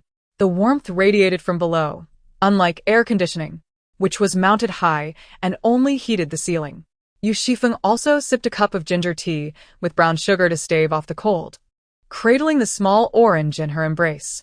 After taking a bath, Xiaoju was permitted by Yu Xifeng to ascend to her bed only after she had been dewormed. Perhaps due to Yu Xifeng's slightly elevated body temperature, Xiaoju did not resist, but instead settled into a comfortable position against her. Soft and fluffy, its chest rose and fell rhythmically. Yu Xifeng did not sleep for the latter half of the night. The sensation of being on the brink of death was unnerving, and compared to the harsh cold outside, perhaps death in dreams was a warmer embrace. This notion made Yu Xifeng shudder. She would rather endure the agony of living than pass away in ignorance. She had experienced death once before. It is difficult to articulate the precise cause. There was no food, and the scant water source was tainted. Her hands and feet were covered with layers of blood crust. When the scabs fell away, they revealed the deep gray flesh beneath.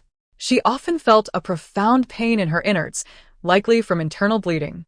She had no means to summon a doctor from the base. At that time, she had neither connections nor the ability to pay for medical attention. She perished in a cave, surrounded by an endless expanse of desert outside. All that existed was sand, nothing but sand. She had exhausted all options. Perhaps she succumbed to starvation, perhaps old wounds flared up, or perhaps despair claimed her life. Yet, she still yearned to live, to survive.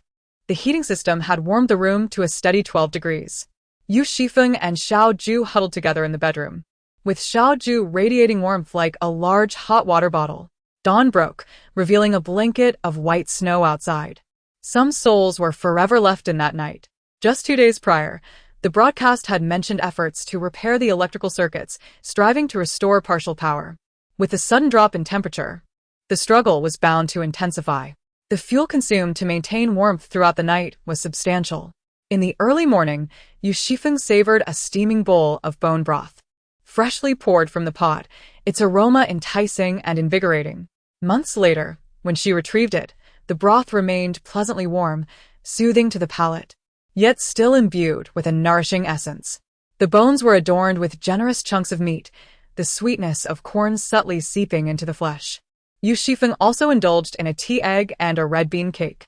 The red bean cake, having soaked in the broth, became tender and rich in texture. As the temperature dropped, Yu Xifeng noticed her appetite had increased, her body craving more energy to fend off the cold.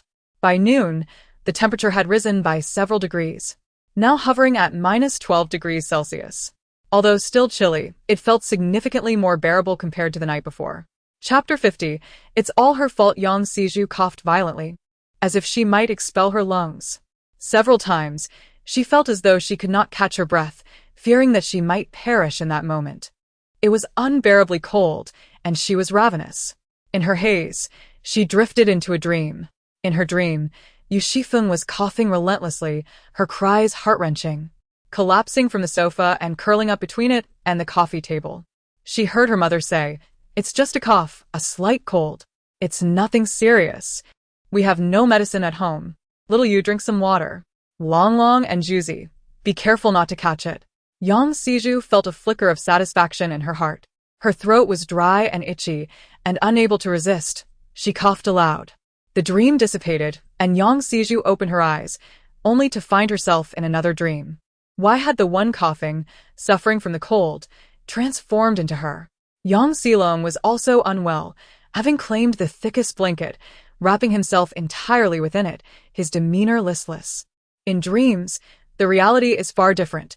Within her slumber, she possesses a hot water bottle, warm water, and an electric heater. Although the chill persists, it pales in comparison to the harshness of life in the corridor, rendering her dream a veritable paradise. In contrast to Yang Silong, Yang Siju's sense of grievance weighs even heavier on her heart. Su Qingru, cradling her children, feels as if her heart is being rent asunder. She clutches Yang Rong's arm, imploring him, "My dear, we cannot continue like this. Our children will freeze to death. I must plead with her. She surely has blankets and food in her home. I will kneel and beg her, my love, just to allow Long inside." She understands that Yang Rong holds the utmost concern for their son, Yang Silong. A flicker of hope momentarily brightens Yang Siju's eyes, only to dim once more upon hearing Su Qingru's words. She too feels the bitter cold, yet despite the frigid air, beads of sweat form at her neck. However, their mother only mentions Yang Silong. Yang Rong, nestled closest to the fire, turns over at her words, dismissively replying, "Go ahead." As the afternoon wanes, temperatures begin to plummet once more. The kitchen pipes burst, yet fortunately, they are filled with ice debris, sparing them from a torrent of sewage, making the cleanup manageable. After Yu Xifeng finishes tidying up, her exposed hands are reddened by the cold. At noon, Yu Xifeng turns off the heating, while Xiaoju stubbornly refuses to emerge from the bedroom. Yu Xifeng bags the household waste and disposes of it into the void. Outside, Su Qingru kneels before Yu Xifeng's door with her children. Yu Xifeng glances at the surveillance monitor, a faint smirk curling her lips. Reluctantly, and under the barrage of Su Qingru's insults and accusations, Yang Siju kneels at the entrance, her expression contorted, a testament to her distress. The surveillance footage reveals her burgeoning hatred for Su Qingru. In the previous life, whether it was Yang Rong or Su Qingru, both were exceedingly fond of Yang Siju. They often proclaimed that they treated their 3 children equally. How intriguing. This family certainly did not shy away from showcasing their marital affection and paternal bonds in front of me. Su Qingru initially called out, then knocked on the door. As her hand grazed the surface, she was taken aback. The bedroom was warmed by the heating, radiating warmth, while the entrance to Yu Xifeng's home was not so frigid.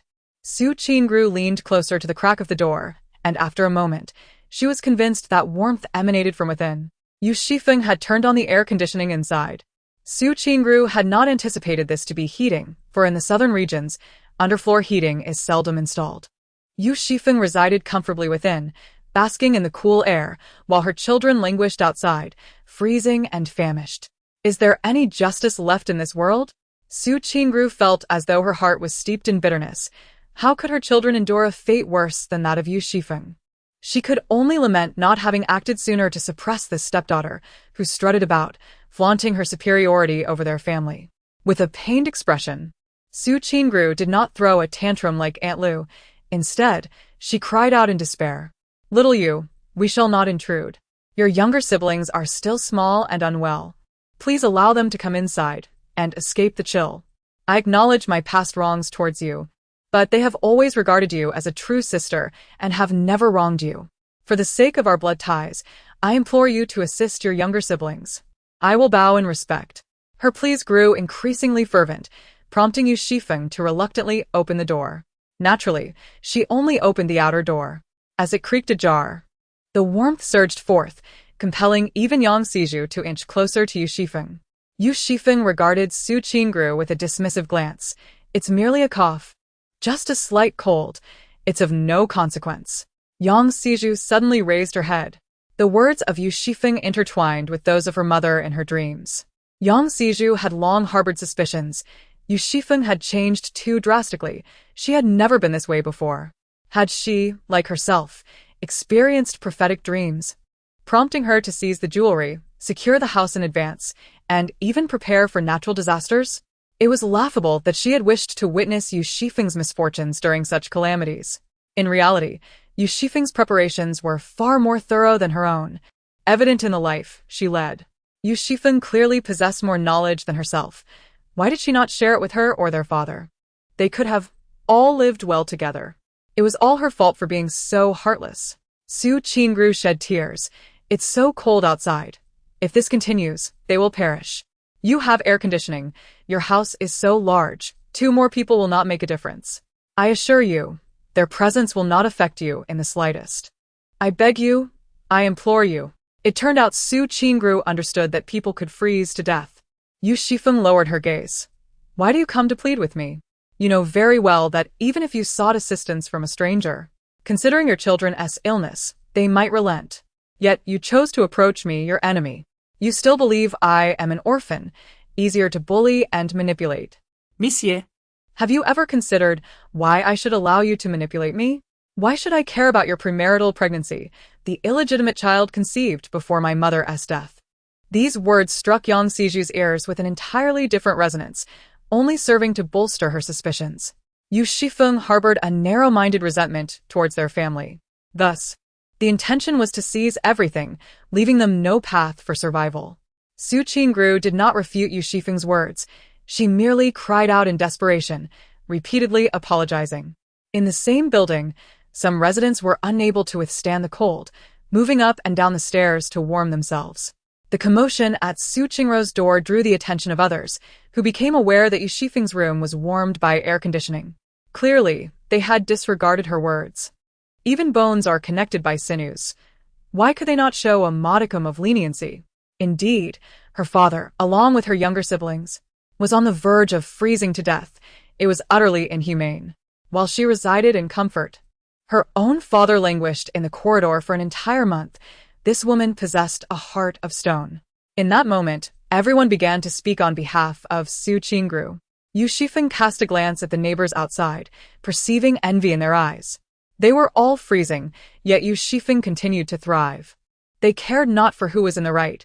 They merely wished to pull down those who were better off than themselves. Unable to contend with her directly or take advantage of her, they resorted to moral condemnation. Even though last night, Yu Xifeng had awakened them with her commotion, issuing warnings and bustling about for half the night. Yu Xifeng observed their expressions, laughing mockingly. Very well, I concede, but I find it too noisy. There are too many of you. Only one of the siblings may enter. You may decide amongst yourselves. Chapter 51. Su Qingru nearly spewed blood without a moment's hesitation. Su Qingru exclaimed, Yang Shilong, you must go in and listen to your sister carefully. As long as Yang Shilong could enter, their combined efforts would inevitably lead to the downfall of Yu Xifeng one day. Yang Xizhu lay on the ground, coughing violently. Her head bowed as tears fell to the earth. Mother had chosen her younger brother once again. They were twins, and age distinctions should not matter. Yet, both father and mother insisted that she was the elder sibling, tasked with the responsibility of caring for her brother. Why should this be so? She felt a deep sense of injustice. Yang Xilong, fearing a change of heart from their mother, approached with fervent excitement. Yu Xifeng tilted her head, taking in the intricacies of this scheming family with amusement. She smiled gently and beckoned to Yang Xilong, saying, Come here, dear brother, just you. Are you unwell? If you were to perish here, it cannot be counted against me. Yang Xilong, having just lifted his foot, found himself frozen in place, unable to advance or retreat. With a smile, Yu Xifeng continued, How pitiful you are, being in such a state, yet it is only your mother who comes to plead with me. What of your father? Have you considered that your mother and I share no ties, yet your father doesn't even dare to speak on your behalf? The reason Yang Rong did not come was straightforward. He felt ashamed.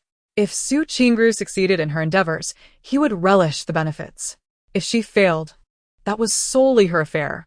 Their only connection was their shared lineage, but if he was unwilling to advocate for you, dear brother, can you truly expect love from a father who does not care? Should you wish to enter, that is certainly permissible. Yu Xifeng spoke softly, but do not forget, your mother and I are adversaries. Her voice, melodious yet laced with a chilling threat, hinted at her potential for ruthlessness. Yang Xilong recalled the moment when Yu Xifeng had him pinned against the wall, inflicting pain. She remarked that each time he raised his voice, she would retaliate. He possessed no capacity for resistance, and in that fleeting moment, Yang Xilong was convinced that should he enter Yu Xifeng's abode, he would meet his demise at her hands. I will not go, Yang Xilong declared vehemently. Yu Xifeng's eyes glimmered with regret. Are you truly not coming in? It is much warmer inside. I refuse to go. Su Qingru, still in a daze, watched as Yang Xilong rose from the ground, pushed through the crowd, and fled. Warmth was certainly appealing, yet he prioritized survival over the chill. Yang Xilong had inherited Yang Rong's timidity, cowardice, and insidiousness. Su Qingru nearly coughed up blood in frustration. She seized Yang Xizhu once more. Xizhu, then you shall go. Yang Xizhu stumbled slightly at her grip, stepping forward, unwilling to resist. Do you think this is a marketplace where you can pick and choose at will? Yu Xifeng leaned against the doorframe, arms crossed, an enigmatic smile playing on her lips. If you wish to kneel, then continue. You are not my mother, and I shall not wither. Yu Xifeng's mother was a soft-hearted woman. How had she birthed such a cunning and troublesome daughter? Su Qingru, contemplating Yang Xilong's retreat, was filled with a sense of frustration akin to that of a teacher disappointed in a wayward student. This farcical scene ended as abruptly as it began. Yu Xifeng looked up and noticed Zhao Yao standing at the back. Zhao Yao evaded Yu Xifeng's gaze and shut the door with a resounding thud. That evening, Hu Qiangyong arrived, carrying several sweet potatoes, weighing roughly 2 pounds, alongside half a pound of mushrooms. He stood at the entrance, scratching his head. Like Su Qingru, he yearned for his 2 children to bask in Yu Xifeng's air conditioning, fearing the bitter cold might harm them. Yu Xifeng's expression was tranquil as he refrained from accepting Hu Qiangyong's offerings. Zhao Yao sent you, didn't she? Hu Qiangyong, perplexed, responded, "Ah, yes. Tell her I saw her this afternoon." Su Qingru caused a commotion from start to finish, aligning herself with those who criticized Yu Xifeng. Fully aware of Su Qingru's true nature, Xiao Ju lay at Yu Xifeng's feet, oblivious, licking its paws. The city was rife with sludge, necessitating near-total reconstruction. Following the unexpected drop in temperature, the once-abundant recruitment quotas diminished significantly. Working hours were confined to a mere 5 hours, from 10 in the morning to 3 in the afternoon. Initially, meals were provided thrice daily along with a share of contribution points. However, now only meals were covered. And to ensure balance and stability, each household could employ merely one individual, accompanied by numerous restrictions. Even so, the competition for a single position was fierce. In the marketplace, transactions predominantly involved compressed biscuits, not the high-starch, nutritionally comprehensive varieties of yore, but rather a blend of insect powder and wheat. While it could supplement protein, the texture was far from desirable. Hu Qiangyong participated as well, his household's ample grain supply necessitating many mouths to feed. He took his 2 children along, but they were not selected, leaving Hu Qiangyong behind. When Yu Xifeng sought information at the community center, he encountered Yang Rong at the recruitment site outside. Upon spotting Yu Xifeng, Yang Rong hurriedly squeezed to the front to register his name, stooping considerably, appearing markedly aged. In principle, aside from urgently needed skilled positions, only one member of each family could be selected. Yang Rong feared Yu Xifeng would vie for the same opportunity. Yu Xifeng, young and a graduate of a prestigious university, naturally attracted attention. With merely a glance in his direction, she exited. Yang Rong, fixated on her retreating figure, exhibited a countenance of disdain. Spending a couple of afternoons, Yu Xifeng sought out the still-under-construction underground refuge. At the entrance, 2 guards lounged idly, exuding an air of lethargy. Yu Xifeng produced 2 packets of compressed biscuits, distinctly not the insect powder cakes of a post-apocalyptic world, and engaged in conversation with the elder. Originally an air raid shelter, the site was being repurposed into a base. It baffled her. After such a significant flood, why dig further underground? Another deluge could easily inundate the place. They claimed it was waterproof, yet with the waters receded, what purpose did it serve? Plans to sell the underground space loomed, but who would willingly purchase a damp, dark, and claustrophobic cellar? In such frigid weather, it seemed construction would soon stagnate. A sudden realization gripped Yu Xifeng's heart.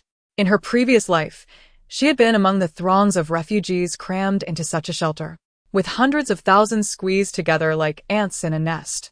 The conditions of survival were unbearable. One would emerge from such an experience feeling as though they had shed a layer of skin. Yet there was no alternative.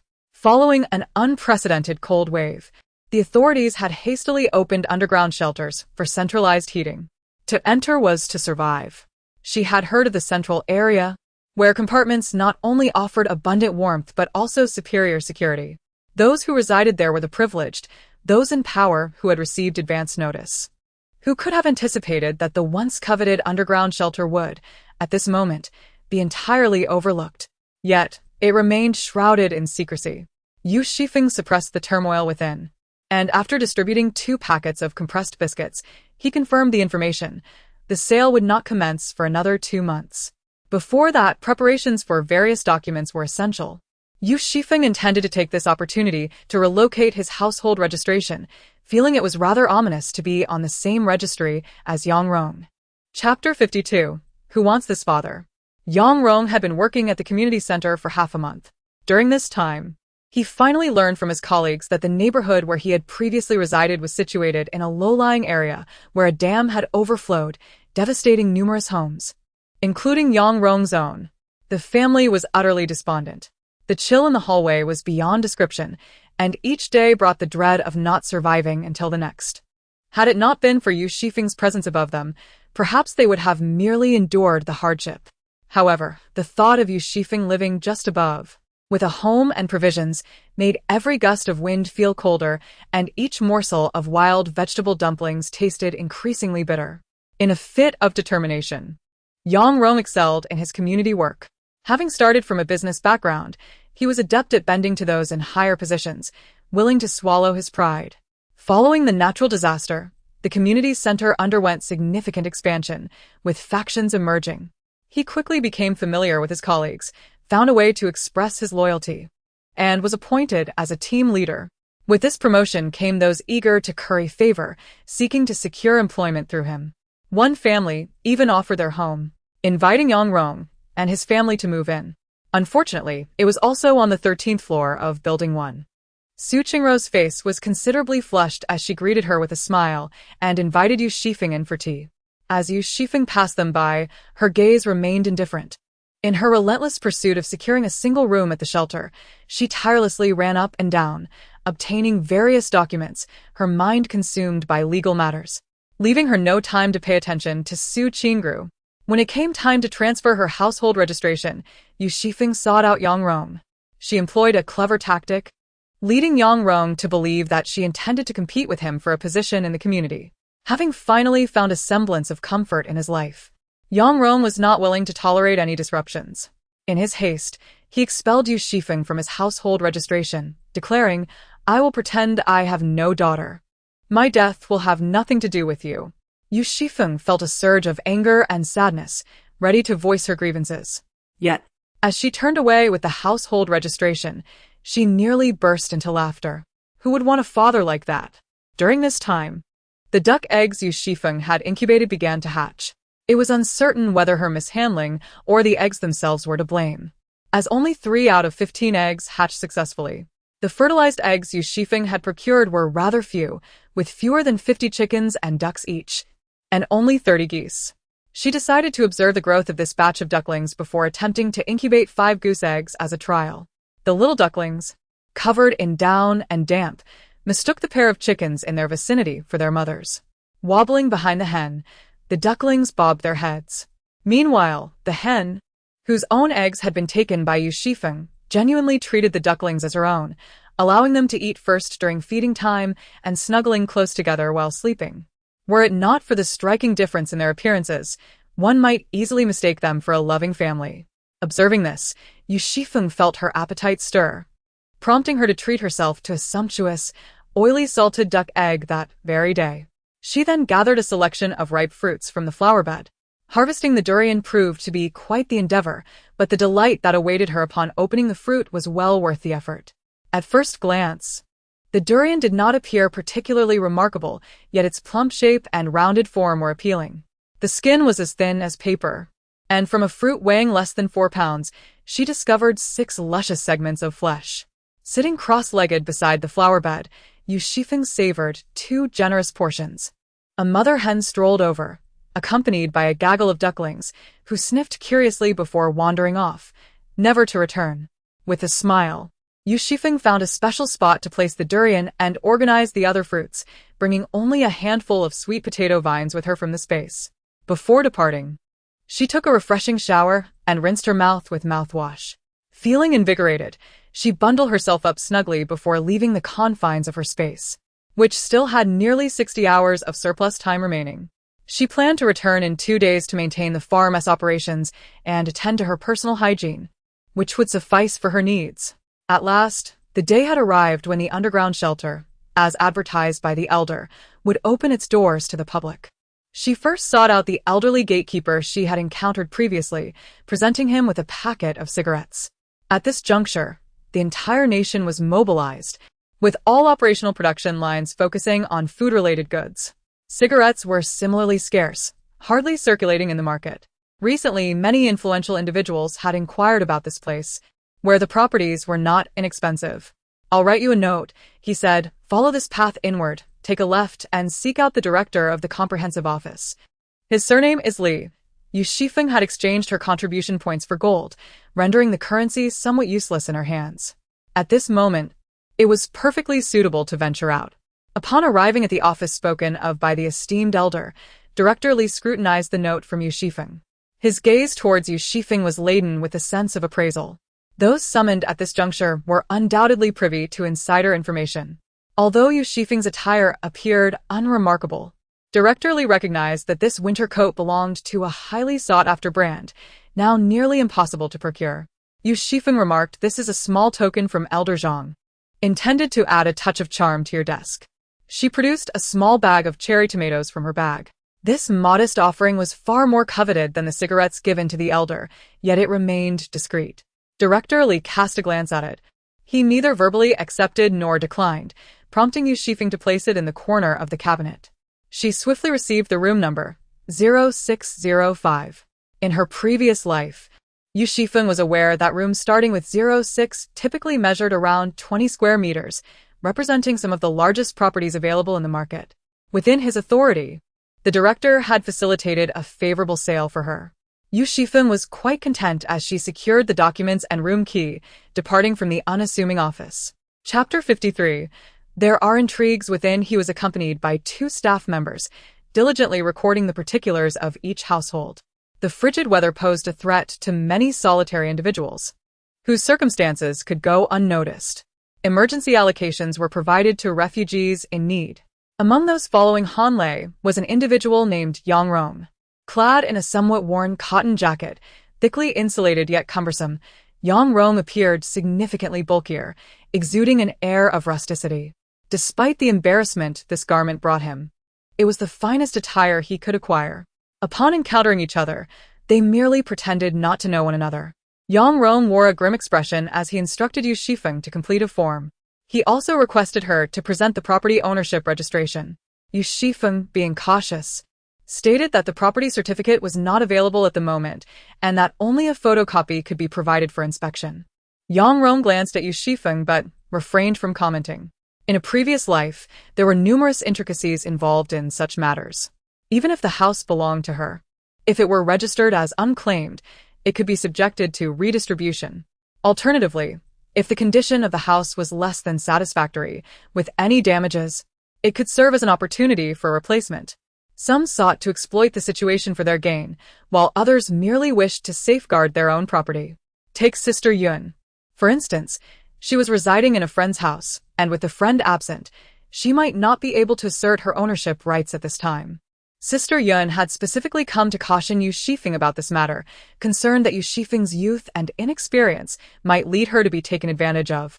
Currently, Yang Rong was working under Hanlei, and the threshold of the 13th floor had nearly been worn down by his frequent visits, all in hopes of securing some leniency from Yang Rong.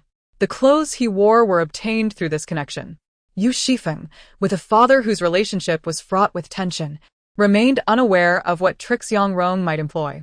Yu Xifeng expressed her gratitude for Sister Yun's concern. Sister Yun, if you trust me, please refrain from taking any unnecessary actions.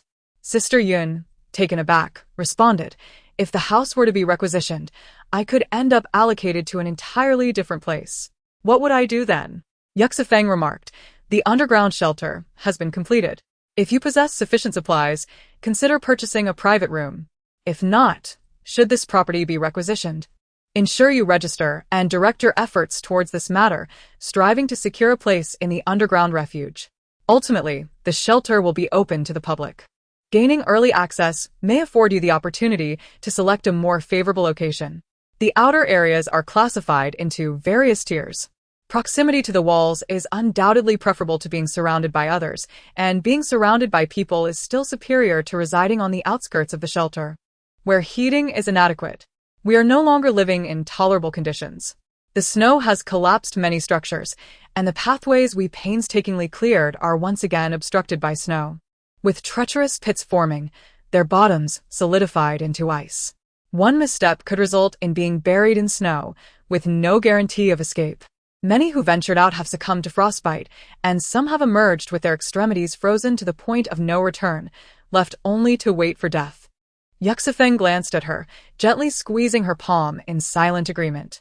Sister Yun let out a deep sigh, wiping her eyes. After a fleeting moment of despair, she steeled herself.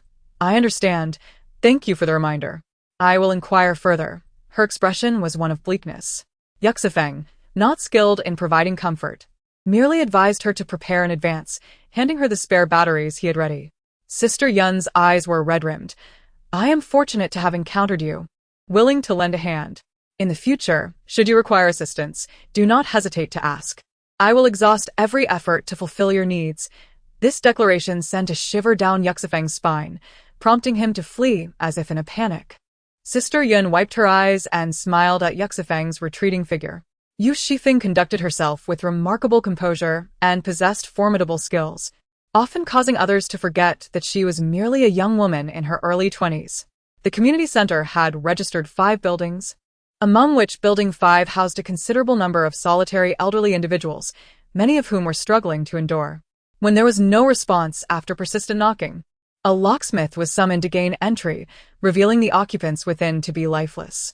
The temperature was sufficiently low to inhibit significant decomposition, thus no foul odor permeated the air. The surrounding neighbors remained oblivious, unaware that one resident had departed this world over 2 weeks prior. The scene inside was disheartening to behold. Having settled into her new residence, Yu Xifeng felt a considerable weight lifted from her shoulders. Unlike her current home, which boasted waterproofing, soundproofing, and a top-tier ventilation system, the underground shelter was merely a single room. It was surrounded by numerous other residences, all of which were under scrutiny. Before moving in, Yu Xifeng released her inhibitions and began to prepare meals, focusing primarily on substantial staples that could satiate hunger.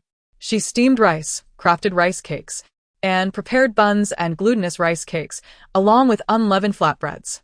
She sealed the inward-facing windows and barricaded the entrance with fabric strips. The ventilation system was set to its maximum capacity. Cooking offered a certain advantage. Nestled beside the warmth of the stove, she remained active. The cold weather rendered the aromas less likely to escape. The flatbreads sizzled in oil, achieving a golden hue on both sides, while the extractor fan hummed incessantly. In addition to her daily exercise to maintain her physical condition, Yu Xifeng immersed herself in the kitchen. The pork she had previously purchased was generously salted and steamed until tender. For breakfast, she cracked an egg, enveloped it in a flatbread along with meat and sliced sausage, complemented by freshly picked lettuce, all brushed with a layer of sweet bean sauce and sprinkled with sesame seeds.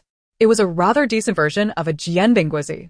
Initially, Yu Xifeng struggled with her skills, resulting in poorly shaped jianbingguizi. When she retrieved them from the oil, they resembled a pile of scattered sand. The meat remained meat, the dough remained dough, and the eggs remained eggs, failing to come together harmoniously. Over time, however, she became more adept, able to manage the heat on the stove with her eyes closed. Even with a television drama playing in the background, it did not hinder Yu Xifeng from rolling up the crepes with precision. As she savored her creations, she felt something was lacking in flavor, prompting her to experiment with various sesame oils.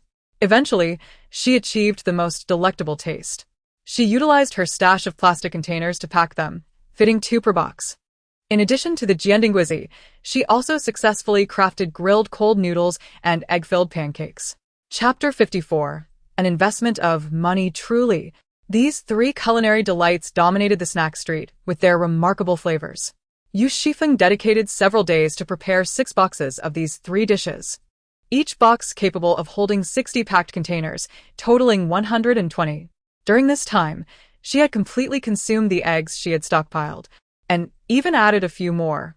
Yu Xifeng contemplated hatching a new batch of chicks. The 3 ducklings she had previously hatched were growing swiftly under their mother hen's care, their feathers fully developed. While Yu Xifeng was unsure of the specific breed of the ducks, they exhibited a stunning row of blue feathers on their wings.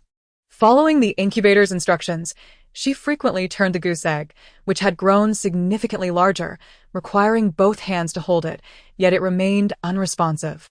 Gradually, Yu Xifeng lost hope and set this matter aside. In the intervals of boiling noodles, steaming rice, and preparing cakes, Yu Xifeng brewed several large pots of hot milk tea. Delivering a cup to Sister Yun, she informed her that someone from the community had jumped from the 13th floor. When discovered, the blood had frozen on the ground. Neighbors visiting his home found it completely vacant. The furniture had been burned for warmth, leaving only a few electrical appliances that had long ceased to function. The house lay in utter desolation. Nearby trees had been entirely felled, and the library's easily combustible papers had been stripped bare. Even the billboards had not been spared. When plastic burned, it released a noxious black smoke, rumored to be toxic. 2 families in the community had succumbed to carbon monoxide poisoning, with daily reminders broadcasted throughout the neighborhood. Yet, the frigid temperatures deterred anyone from ventilating their homes, clinging to a false sense of security. There had been several tragic incidents of family annihilation, which certainly instilled fear among the reckless. Taking advantage of the slightly warmer midday temperatures, Sister Yun ventured out to inquire about shelters. Although she had some connections, she was often overlooked, and others would not readily deliver news to her. Following the information provided by Yu Xifeng, she sought further inquiries and even visited the underground shelters. The more she probed, the more alarmed she became. The actual market price of the underground shelters was not exorbitant, yet they were largely unavailable. Gritting her teeth, she offered a small portion of her family as provisions. But the responses remained vague and noncommittal. The reluctance stemmed from the fact that her offerings fell woefully short of the shelter's true value. Her connections and resources did not grant her access to the inner circle of the underground shelters. Those on the other side remarked that had she arrived a month earlier, she might have secured a dwelling. At present, it cannot be said that there are no vacant rooms. Rather, the number of individuals vying for them is overwhelming, leaving no room for maneuver. Even if there were vacancies in the single rooms, she would be unable to afford them, no matter how much she sacrificed. Such aspirations were beyond her reach. Sister Yun relinquished her ambitions of infiltrating the inner circle and began to secure herself a favorable position in the outer circle. Ideally, she hoped to be among friends in a bustling environment, where chaos might ensue, but also where there would be mutual support. Without further hesitation, she sought assistance from friends to register her name in the underground shelter, ensuring that she would be included should any opportunities arise in the outer circle. The attitude conveyed by the underground shelter was unsettling, and the impending natural disasters appeared far more severe than she had initially anticipated. Suyun contemplated how to acquire more leverage for herself. In pursuit of this batch of fuel, Sister Yun nearly depleted all her available resources. Before making her purchase, she consulted Yu Xifeng, who had also sought a substantial quantity, resulting in her parting with over 2,000 grams of gold. Yu Xifeng remained composed while exchanging the gold, and Sister Yun began to comprehend how she had secured a single room in the inner circle. It was indeed through financial means. Wealthy individuals always evoke envy. Accustomed to collaborating with the three families, Sister Yun also approached Hu Qiangyong, following a significant drop in temperature, whose mother had fallen ill. The situation had greatly distressed Zhao Yao during her medication preparations, as the cost of a single package of medicine outside was no less than that of gold. Hu Qiangyong's family lacked any surplus funds. His request was modest, and the items he offered barely amounted to a fraction of what Yu Xifeng had contributed. Engaging in such a transaction would be a sacrifice for Hu Qiangyong, motivated solely by previous goodwill. However, Zhao Yao remained oblivious to these dynamics. Perhaps it was not a matter of ignorance, but rather a refusal to understand. Before the significant drop in temperature, Zhao Yao disapproved of Hu Qiangyong withdrawing a substantial portion of their funds to purchase rice, a decision primarily advocated by his mother. Zhao Yao had been waiting to witness the folly of her mother-in-law, who clung to money with an iron grip, harboring considerable resentment towards her. As the price of rice continued to rise while its availability dwindled, Zhao Yao felt a mix of relief and an indescribable sentiment. With the cold weather setting in, she found herself at home with little to occupy her time, often moving a chair to sit at the door, eavesdropping on the happenings next door. Yu Xifeng had visited Su Yun, who, in turn, frequently sought out Yu Xifeng. Su Yun often carried either dried vegetables or fresh mushrooms, and Zhao Yao even spotted a storage battery in Yu Xifeng's possession. In these times, electricity was a rarity. Zhao Yao had heard Hu Qiangyong mention that those who generated or supplied power could demand exorbitant prices. Envying Yu Xifeng's battery, Zhao Yao took her own share of dried vegetables to seek out Yu Xifeng, but Yu Xifeng generously offered the battery to Sister Yun without a thought of reciprocation. In their building of 15 floors, there were only 3 households. Zhao Yao believed her family was thriving, with bright prospects ahead, far surpassing the solitary existence of Yu Xifeng and Sister Yun. Each time she ventured out, she felt that her husband had exerted great effort. Despite having witnessed Yu Xifeng's prowess and knowing Su Yun had connections, yet, she could not shake the feeling that these 2 solitary women depended more on her family. With Su Yun being a widow and Yu Xifeng still so young, it irked her to see them faring better than herself. This sentiment seeped into her words and actions, leading to a gradual distancing from Yu Xifeng, who, in turn, seldom mentioned Hu Qiangyong. Zhao Yao did not perceive this as her fault. She merely attributed it to Yu Xifeng's peculiar disposition. Yu Xifeng, capable of rejecting even his own father, is truly cold-hearted. In the community, where unclaimed properties are consolidated, Zhao Yao is filled with trepidation. She has heard that Yu Xifeng's biological father works within the community. Previously, Yang Rong resided right next door. Had she offered some assistance back then, it would be easier to approach him now. She finds herself begrudging Yu Xifeng, thinking that if he were not so heartless, her family would not be in such a predicament. Understanding Zhao Yao's sentiments, Yu Xifeng refrains from offering any words of caution. Engaging with such individuals is exhausting. No matter how much she explains, it would only deepen Zhao Yao's belief in her ulterior motives. Why should she invite troubles upon herself? Instead, she would rather devote her time to steaming more rice cakes. At the community center, Yang Rong is busy compiling data, holding a stack of papers detailing each household's occupancy status. He surveys his surroundings, extracts one document, crumples it into a ball, and discards it into the trash. He then pens a new entry, registering himself as the occupant of Unit 1501. Chapter 55, Plump Tangerine. With the housing situation resolved, Yu Xifeng is in no rush to venture out, choosing instead to remain at home to prepare a meal. Despite taking all possible precautions to minimize noise, the aroma of her cooking wafts through the air, irresistible to those who are hungry. The scent, a pure and delightful fragrance of rice, is far superior to the haphazard meals one might consume. He inquires of Su Qingru, which household in our building is steaming rice. It smells as though there's meat involved as well. Su Qingru glances out the window and inhales the fragrance, saying, "Let us hurry inside to warm up. It's been several days now, I wonder who it is." Despite the age of this community, it seems to conceal hidden talents, with such lavish displays every day. No one had anticipated Yu Xifeng. The reason was quite simple. Such a rich and enduring fragrance must belong to a large family. How could Yu Xifeng alone possess so much? In times like these, one ought to contribute their reserves and unite to overcome difficulties.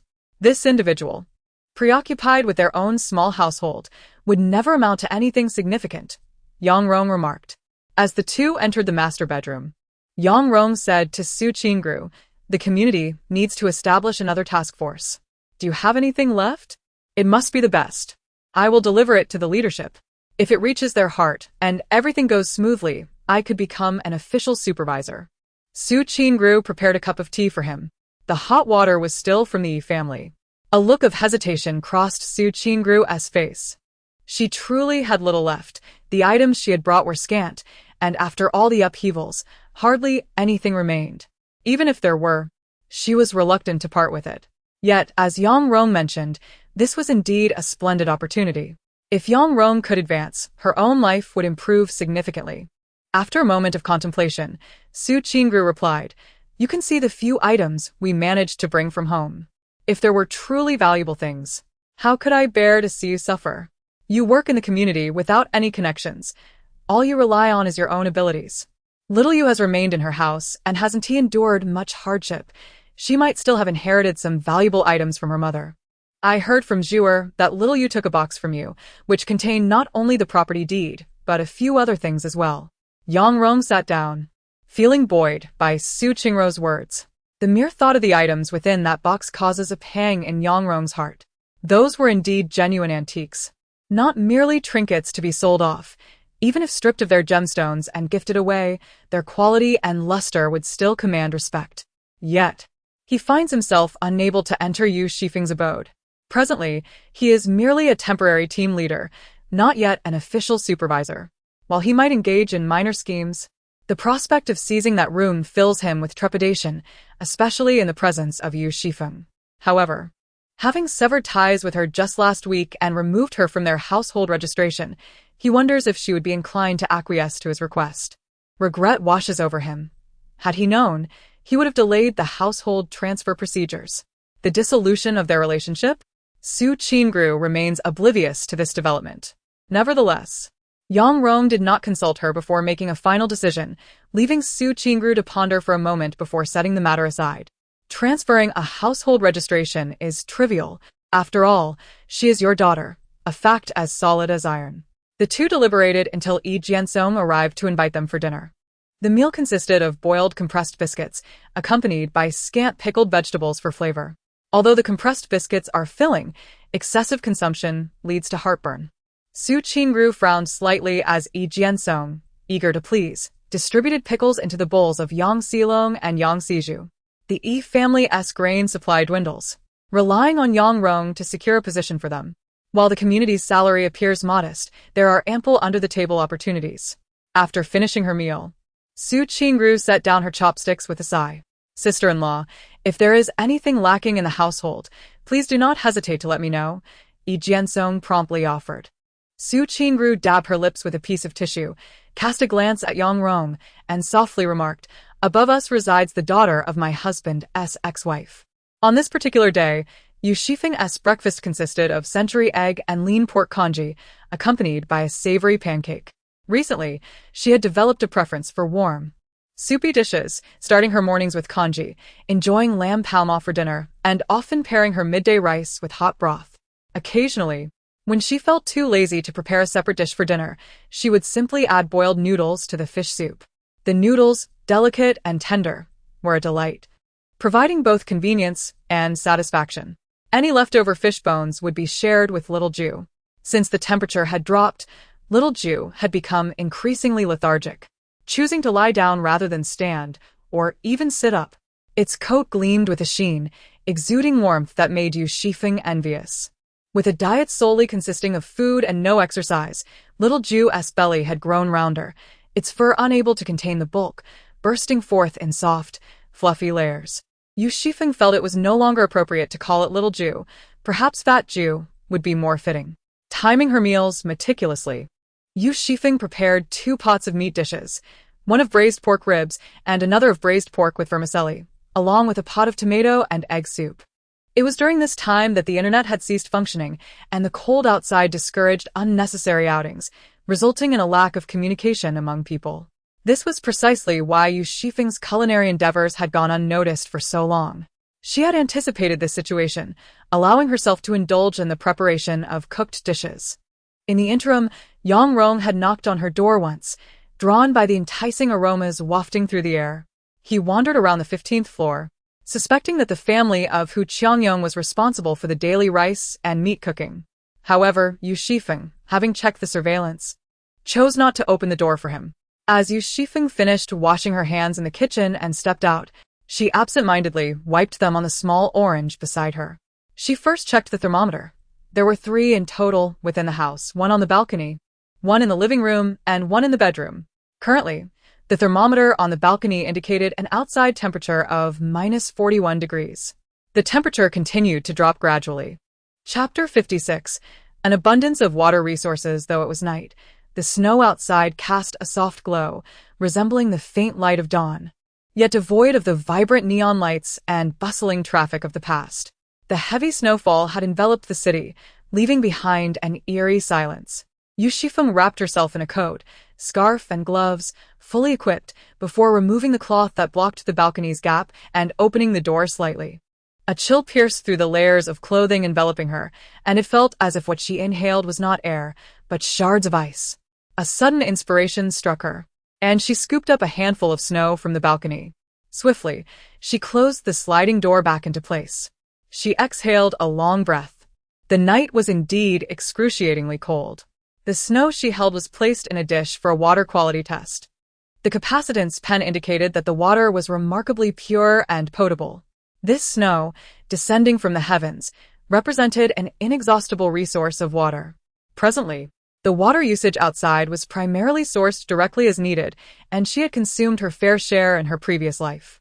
This time, Yu Xifeng had prudently stocked up on bottled water, and the spring water in her space could also supply her daily needs. While she did not lack water, the challenge lay in the fact that this was ice. To create ice, she would need to expend precious energy. However, with her spatial abilities, this opportunity was too advantageous to overlook. Collecting this ice would prove invaluable in the future. Determining the cleanliness of the exterior snow, Yu Xifeng was not in a hurry. The room was sufficiently warm, while on the balcony, the snow adhered to the window melted, seeping into the house in a continuous flow. The walls leaked water from the outside, which was ultimately not a pleasant occurrence. By the next day, at 1 in the afternoon, Yu Xifeng returned to the balcony. Outside. The sun shone brightly, casting light upon her, yet she felt no warmth. She scooped the snow from the balcony and eaves into a bucket. The icicles stood half her height. After breaking it off, she toyed with it in her hand for a while before storing it away. Henceforth, Yu Xifeng dedicated a bit of time each day to clearing the snow outside. She planned to find an opportunity to venture out and collect more for her space. This opportunity soon presented itself when Han Lei arrived. Yu Xifeng tucked the cat away. After the temperature dropped, she no longer allowed the little orange cat to be seen by others. Many were unable to afford even a meal, while some households with dogs resorted to boiling dog meat, surviving on dog food. Yu Xifeng had examined the formula for cat food. Prior to the apocalypse, the pet economy flourished, and pet food was more expensive than human food. The formula contained over 60% meat, far superior to the compressed biscuits available on the current market. Adding a handful of pet food to the soup yielded a bowl of rich meat broth. It was said that there were proposals suggesting that since unclaimed houses were to be requisitioned, all food supplies should also be surrendered for communal distribution. In times like these, people ought to band together for warmth and support one another. It was unacceptable for some to feast while others starved indoors. This proposal stirred considerable discussion and garnered a significant response. Startled, Sister Yun refrained from collecting the batch of purchased fuel and instead stored it in a warehouse, hiring someone to keep watch. Yu Xifeng opened the door for Han Lei, as he was a member of the community. Han Lei had come to inform her about the snow shoveling duty.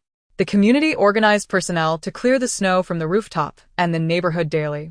This was essential not only to prevent damage to the buildings, but also to ensure a clear path for access. Snow not only obstructs roads, but can also bury the lower floors of buildings. Those residing in the lower levels often find themselves unfortunate, as calamities rarely spare them. Following floods, it is either water or snow that invades their homes, leaving them in a constant state of distress. Each household is required to send at least one member every half-month, and it was now Yu Xifeng's turn. Han Lei raised his gaze, his attention drawn to the warmth emanating from Yu Xifeng's residence. He advised, living alone, you must exercise caution. He was aware of the dubious circumstances surrounding the housing requisition, understanding that individuals like Yu Xifeng, lacking powerful connections and having severed ties with their families, are often seen as easy targets. However, Yu Xifeng possessed a resilient spirit, which was crucial for survival in these dire times. Following the floods, an intense cold spell ensued, solidifying the notion of an apocalyptic reality in the minds of the populace. Unbeknownst to him, Han Lei was unaware of Yang Rong's covert maneuvers. His warning stemmed purely from humanitarian concern. Yu Xifeng expressed her gratitude and invited him in for a cup of hot tea. Han Lei waved his hand in refusal, saying, I must attend to the next household. Tomorrow at this time, come down to the entrance of the community. Be mindful not to labor for too long. Take a break after about 20 to 30 minutes. I will send a signal then, and you should attach it around your neck. If you feel unwell, at any point, blow the whistle. Some individuals who experience prolonged exposure to cold may begin to hallucinate, even feeling an unusual warmth that compels them to remove their outer garments. This is a precursor to shock, a phenomenon encountered several times by community organizers. Yu Xifeng, aware of these signs from her previous life, understood the gravity of the situation. Tasks such as these could easily be delegated to others with just a small portion of compressed biscuits as incentive. However, after much contemplation, she decided to undertake the task herself. The underground shelter would not be accessible for some time, and Yu Xifeng anticipated that she would need to reside in the building for at least another fortnight. By isolating herself completely, she inadvertently inspired curiosity among the observant. Her current circumstances required her to avoid drawing attention. Engaging in community work would take only about an hour and a half each day. Upon arriving at the community entrance, Yu Xifeng collected a shovel and gloves. Typically, participants would also bring their own buckets. As the snow began to melt, transporting a block of ice home would be a lengthy endeavor, and the melting ice would further lower the indoor temperature. The rooftop, undoubtedly the most challenging location, faced strong winds and slick surfaces. It was significantly colder there than in other outdoor areas. Yu Xifeng blended in with the crowd, donning an old padded jacket over her cold-resistant attire, wrapping herself tightly in a scarf and hat, leaving only her eyes visible. This was a common sight among her peers. In the southern city of Lincheng, such extreme cold was unprecedented, resulting in a scarcity of suitable outdoor apparel. Consequently, many people's attire became quite abstract, characterized by a riot of colors and flamboyant patterns. A number of individuals wore pants as makeshift scarves, with pant legs perched atop their heads, hopping in place to keep warm when the chill set in. Among this group of individuals, Yu Xifeng's attire appeared rather drab and unremarkable, blending seamlessly into the crowd. She was assigned a narrow stretch of pathway adjacent to Building 2, measuring less than 10 square meters. Among all the assignments, this one was neither particularly favorable nor unfavorable. As long as she cleared the snow to the side, her task for the day would be deemed complete. Having engaged in this work in a previous life, Yu Xifeng wielded the shovel with remarkable finesse, finding no fatigue in her exertions. With her foot resting on the shovel's platform, she pressed down, effortlessly prying up the snow chunks and casting them aside onto the verge. Chapter 57. Your Rome-Ji's residence. Yu Xifeng glanced at those around her. Maintaining a pace slightly above average, she toiled for nearly half an hour in this manner. Some, succumbing to the chill, retrieved a small bottle of liquor from their pockets, taking a sip amidst envious gazes. In her thermos, Yu Xifeng had brewed milk tea, enriched with coconut and tapioca pearls. Finding her concoction somewhat bland, she had added a couple of extra spoonfuls of sugar. Standing to the side, she savored a few sips. The milk tea bore no resemblance to the aromatic allure of spirits. After approximately 10 minutes of respite, Yu Xifeng grasped her shovel once more. After a further spell of labor, she deemed her efforts sufficient, tidied up, and rose to her feet. Approaching her was a representative from the community center, replacing the previous staff. Yu Xifeng squinted, recognizing the individual as Yi Jiansong, a resident of the 13th floor and a housemate of Yang Rong. Yu Xifeng, come here, Yi Jiansong called out. Before she could advance, he continued, we need someone to sweep the rooftop. You should head over there. The rooftop was quite expansive, measuring over 300 square meters. Yu Xifeng sought confirmation, asking, am I the only one? Yi Jiankong's face was marred by impatience. Yes, you. Stop dawdling and hurry up. Yu Xifeng, did you not hear me speaking to you? I instructed you to clear the snow from the rooftop of Building 1. What are you doing with that shovel? On whose authority do you command me? Yu Xifeng replied. Her tone was not one of anger, yet it conveyed an undeniable pressure to the man. You cannot leave until your tasks are completed. Yi Jiankong had not come today to reason with Yu Xifeng. Upon glancing at Yi Jiankong, Yu Xifeng found his vulnerabilities as apparent as a sieve, and she lost interest in confronting him. The disintegration of the community was merely a matter of time. Out of respect for collective strength, Yu Xifeng complied with the community's arrangements, yet this did not imply that she was a soft target to be exploited for personal gain. Stop right there. Do you still wish to reside in Cocoa Garden? Yu Xifeng turned, puzzled. What do you mean by that? The place you occupy belongs to our brother Rong. If you know what's good for you, go clear the snow, in light of your contributions to the community. I might allow you to stay a few extra days.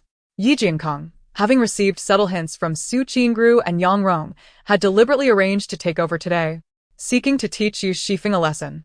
Your brother Rong's property, Yu Xifeng chuckled, let him stand before me. I dare you to see if he would utter such words. If he dared to speak, Yu Xifeng would not hesitate to send Yang Rong to meet her mother. Yi Jiankong was taken aback by Yu Xifeng's reaction. He had anticipated that she would be intimidated, perhaps pleading for mercy, at which point he could easily report back to Yang Rong. Who would have thought that this tiger skin would shatter at a mere poke? Yi Jiansong stood rooted in place, his face flushing crimson. Tall in stature, his expression was one of cold severity. Captain Wang inquired, what are you doing? Yi Jiansong leaped up, his lips trembling. Captain Wang, Captain Wang. Captain Wang had recently been transferred and was responsible for security in this area. Although not part of the same system as Yi Jiansong and Yang Rong, Captain Wang held significant authority, far surpassing theirs. In the event of any incident, in extreme cases, it was conceivable that he could have Yi Jiansong executed without anyone coming to his defense. Yi Jiansong hastily replied, I wasn't doing anything, just organizing the snow removal here.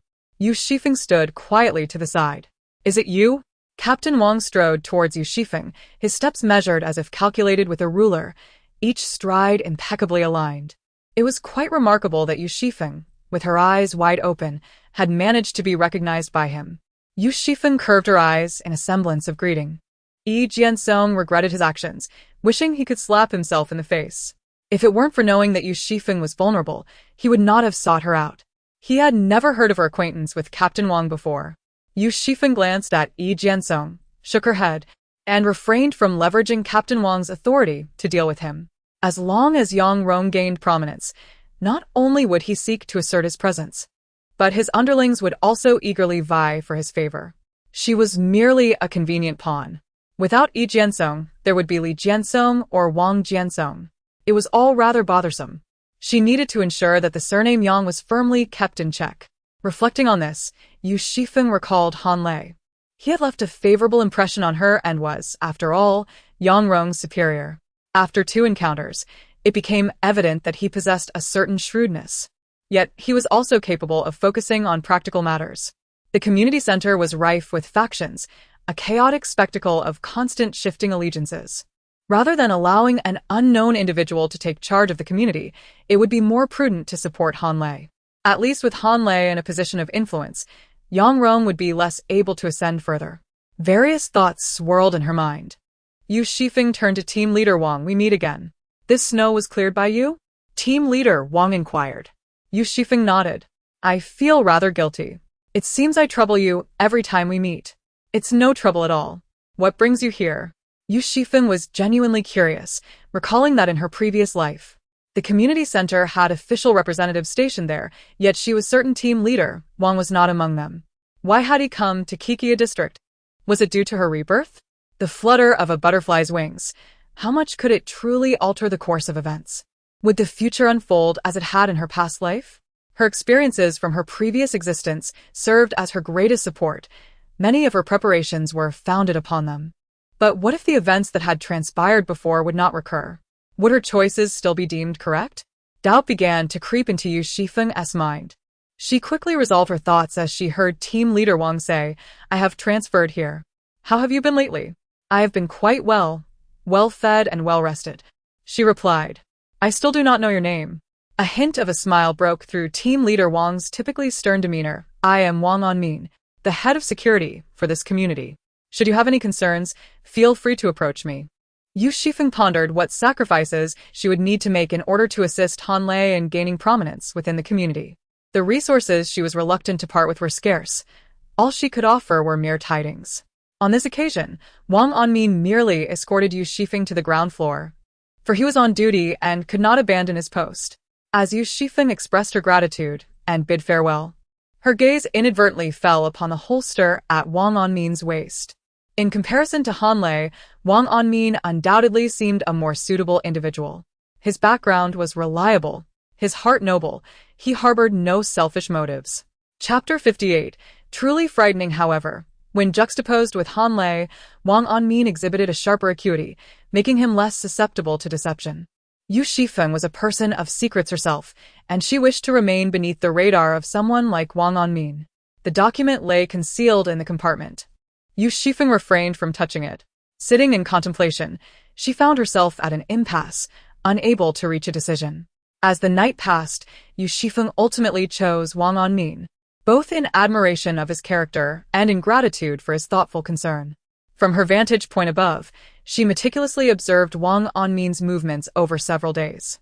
He emerged early each day, often appearing outside the community before the official start of his shift.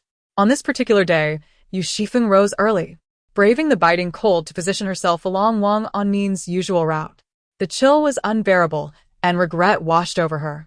Had she opted for Han Lei back then, she would not have encountered such complications. She could have simply left a note at Han Lei's doorstep. Yet, with Wang Anmin being a newcomer, Yu Xifeng was unaware of his residence. A man of his caliber likely possessed counter-surveillance training, and she dared not alert him. Even her shadowing had to be executed with utmost discretion. The snow blanketed the ground in pristine white, and Yu Xifeng, cautious of dampening the paper and desiring it to stand out, donned her gloves. She retrieved a document pouch from her space, carefully encasing the paper within, then placed an orange atop it, a vibrant splash of tangerine amidst the endless white expanse. As she ascended the stairs, she heard the sound of someone emerging, prompting her to swiftly retreat into her space. The snow fell silently, and for miles around, there was no sound of life. Wang Onmin walked alone along the path, when suddenly, a bright orange rolled into view. He paused, instinctively reaching for his gun. Upon closer inspection, he exhaled in relief, soon followed by a sense of unease. How could an orange appear on the road at this time? The unusual occurrence was inherently suspicious. As he discerned the document pouch beneath it, Wang Onmin approached and knelt slowly. He opened the pouch, and after reading just 2 lines, his breath caught in his throat. Rising, he began to survey the area for any traces. The snow-covered ground revealed nothing but an expanse of pure white. He dared not take it lightly. Quickly, he used a dedicated line to call for backup, instructing them to scour the vicinity. Had anyone passed through? Were there any witnesses? It was a trivial yet unsettling matter. Meanwhile, Yu Xifeng entered her bedroom, soaking her hands and feet in warm water, feeling vitality return to her. On the other side, Wang Onmin's search extended into the evening, yielding no significant progress. The outside temperature had become inhospitable for human activity, and reluctantly, he decided to abandon his efforts. At that moment, having perused the contents of the paper, he was left with an unsettling thrill. The document meticulously predicted forthcoming natural disasters and their durations, even mentioning derivative calamities and recommending future site locations for a base. Had this paper fallen into the hands of others, it might have been dismissed as mere fantasy or nonsensical ramblings, until the next natural disaster arrives. However, for Wang Onmin, certain pieces of information corroborated with his own knowledge significantly enhanced the credibility of this document. Unbeknownst to many, Wang Onmin held a high rank, with his direct superior being a leader within the military district. He never anticipated encountering such a situation. For reasons unknown, a strikingly beautiful face surfaced in his mind, its dark eyes seemingly concealing untold secrets. He suppressed the turmoil within. Soon, an order was issued, referencing Wang Onmin's rank, instructing him to remain stationed at the community center and to remain vigilant for any further developments regarding the mysterious notes. The peculiar emergence of this note suggested it was likely waiting specifically for Wang Onmin. Since someone had already delivered it to him once, a second occurrence could very well be on the horizon. His superiors tasked him with continuing his discreet investigation, as well as overseeing the community center, ensuring effective disaster prevention and corresponding evacuation plans. On that very day, the community center allotted its largest office to Wang Onmin. After enduring fierce internal strife for so long, no one expected the arrival of an outsider, particularly one with such formidable prowess. Each individual wore a mask of forced smiles, their spirits dampened. Alas, what a calamity. Han Lei cautiously introduced him, while Yang Rong kept his head down, overwhelmed by Wang Onmin's commanding presence. With a decisive hand, the incessant internal conflicts that had plagued the community center since the disaster finally came to a halt. Wang Onmin streamlined the hierarchy. Although he did not remove any office directors, they were rendered completely superfluous. Taking charge himself, he led a campaign to eradicate several malignant influences that had emerged in the wake of the disaster. The climate has become harsh, and there are even collusions with the staff at the community center. These individuals are executed on the square right at the entrance of the neighborhood. Several heinous incidents, arising from the competition for resources, have been dealt with ruthlessly. The positions vacated due to staff reductions have been transformed into opportunities for the employment of more temporary workers.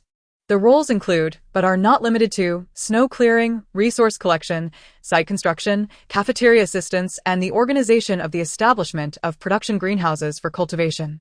Wang Onmin, having perused that document, understands well that many of these constructions may not yield results in the short term and could even significantly increase consumption. However, rather than allowing the idle to turn their schemes against others, he prefers to provide them with tasks and a modicum of sustenance. The atmosphere within the community has undergone a refreshing change. Naturally, Yu Xifeng has caught wind of certain rumors. She has vastly underestimated Wang Onmin. From beginning to end, She has never encountered him face to face. After crossing paths with Wang Anmin, Yu Xifeng ceased hoarding prepared food. She has arranged for a generator in her home, along with various signs of life. Yi Jiansong has been dismissed, and no one is troubling Yu Xifeng any longer. Wang Anmin, preoccupied with managing various affairs, is also investigating that mysterious document, leaving him with scarcely a moment to spare. Thus, the two have yet to meet. One evening, Wang Anmin instructed his subordinate to bring a bag of rice to Yu Xifeng. The rice was taken from his own wages. His subordinate, clad in uniform, stood at her door, nearly causing Yu Xifeng to bolt in panic. Fortunately, he left the rice at her doorstep, conveyed the message, and departed. In the past, she would have needed to converse with Wang Anmin about the rice. She counted on her fingers, realizing that in 3 days, she could move to the underground shelter. The basement would undoubtedly be less comfortable than her current abode. However, Wang Anmin is nowhere to be found, and the occasional thoughts of her send chills down the spine. Chapter 59. Is money still money? Sister Yun approached Yu Xifeng to discuss the matter of the fuel supply. Meanwhile, the prices of food, medicine, and warm clothing surged to unprecedented heights, becoming almost a mere figure. Sister Yun clicked her tongue in disbelief, exclaiming, "Is this money still money?" Yu Xifeng pondered. Soon it would not be. The authorities were already consolidating resources from the affluent, while ordinary citizens were compelled to exchange their regulated tools for contribution points. Presently, a simple kitchen knife could be traded for 25 contribution points, which could be exchanged at the community center for 3 packs of compressed biscuits. Many people flocked to make exchanges, not only for themselves but also to scour their neighbors' homes. The entrance to the Kikiya district was adorned with a public notice, detailing recruitment and the specific regulations for exchanging contribution points. As long as one had items to offer, corresponding contribution points could be obtained in return, with labor being equally compensated. The system was sufficiently open and transparent, leaving little room for backdoor dealings. Yang Rong had endeavored to curry favor with a certain leader, who, due to corruption, was swiftly dismissed. Yang Rong had not been in the community center for long, having recently attained formal status, yet his involvement was minimal, preventing any dismissal from taking place. He was merely marginalized. Yi Jiansong lowered his head and said, "Brother Rong, I'm sorry. I can barely support my own children, let alone so many mouths." Yang Rong's expression darkened. He had painstakingly climbed to his current position, only to see it all unravel. Life seemed exceedingly unfair. Could it be that even someone like Yi Jiansong dared to tread upon him? Filled with rage and frustration, Yang Rong struggled to suppress his emotions and comfort Yi Jiansong. "Recently, there have been significant personnel changes. Please wait a moment. I will rearrange things for you." Yi Jiansong shook his head, saying, "There is no need for your arrangements. The announcement has already been broadcasted. Tasks can be directly obtained from the community center and settled on the same day." What? Yang Rong? As an employee of the community center, received the news even slower than the residents. Yi Jiansong understood the awkward situation Yang Rong found himself in. He stood upright, towering over Yang Rong by a couple of centimeters. "Brother Rong, please don't trouble yourself or your wife on my account. The community is hiring normally. I will go there and manage to earn a living. However, there isn't much food at home, so you will need to prepare dinner yourself." He proceeded to the kitchen to cook, leaving Yang Rong in a state of shock and anger. Yang Rong turned to Su Qingru, instructing, "Open that can of pork and prepare a bowl of noodles." He intended to flaunt his financial prowess in front of Yi Jiansong, suppressing Yi Jiansong's impropriety. During his time at the community, Yang Rong had taken advantage of the chaos to reap some benefits, being cautious enough not to leave any incriminating evidence. There were still several cans of meat at home, which could be exchanged for compressed biscuits, sustaining them for a while. However, his current job was not as advantageous as before. 1 can of meat could provide enough for the family for 3 or 4 days. Thus, when the noodle soup was served, Yang Rong felt a twinge of regret. He picked up a generous piece of meat from his bowl and placed it into Yang Zilong's bowl, saying, "Long, long, eat more." Yi Jiansong prepared compressed biscuits for himself, casting a cold glance at Yang Rong and his family without uttering a word, as he transferred the rice from his bowl to his daughter S. His daughter has large, expressive eyes.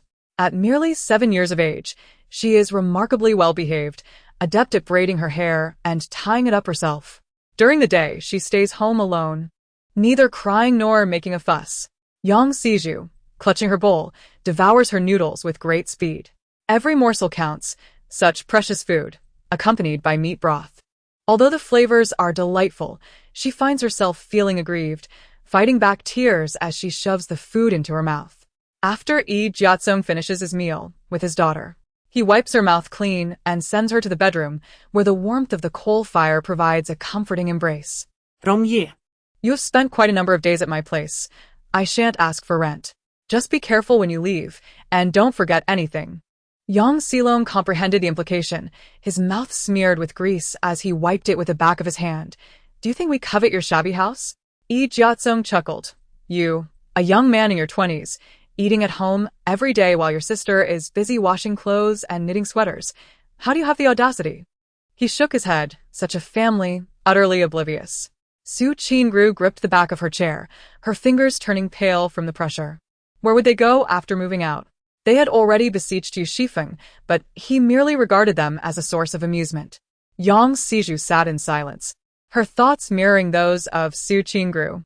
In such frigid weather, where could they possibly find shelter? All they yearned for was a place to call home, with meals to sustain them. Why was it so difficult? Yang Siju glanced toward the bedroom door, where Yu Xifeng's daughter resided. Their family squeezed into a single bedroom. Why should Yu Xifeng's daughter have a room of her own? Jialo usi stiret within Yang Sisu. As Yu Jianqing clung to Yang Rong like a dog, she found herself disliking that girl. Now that Yang Rong had fallen from grace, the girl became a thorn, piercing deeply into Yang Siju's heart. The world outside was fraught with hardships. After enduring so much suffering, how could she continue to live like a princess, sheltered by her father in a greenhouse, free from worries? A tide of malice surged within Yang Siju. She fixed her gaze on the bedroom of Yu Jianqing's daughter and blinked. On the 15th floor, Sister Yun was still uncertain about how to arrange that batch of fuel. Leaving it outside for an extended period was not a viable option. Yu Xifeng also wished to secure this batch of fuel as soon as possible. Sister Yun readily agreed, indicating she wanted to inquire whether Yu Xifeng had any reliable channels. With an open mind, Sister Yun promptly provided the address to Yu Xifeng. Thus, the next day, Yu Xifeng set out. In a vast warehouse, the fuel was neatly stacked inside.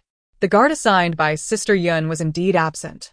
Yu Xifeng bounced in place, sipped half a cup of hot milk tea, and took a stroll to ensure no one was paying attention to the area.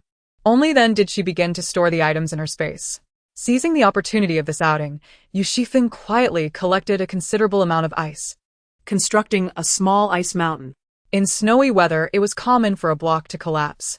To avoid revealing any signs, she deliberately moved a bit farther away. Amidst the ice and snow, she even managed to create a half-frozen goat. Remarkably, the goat bore claw marks that resembled enlarged impressions of a small orange paw.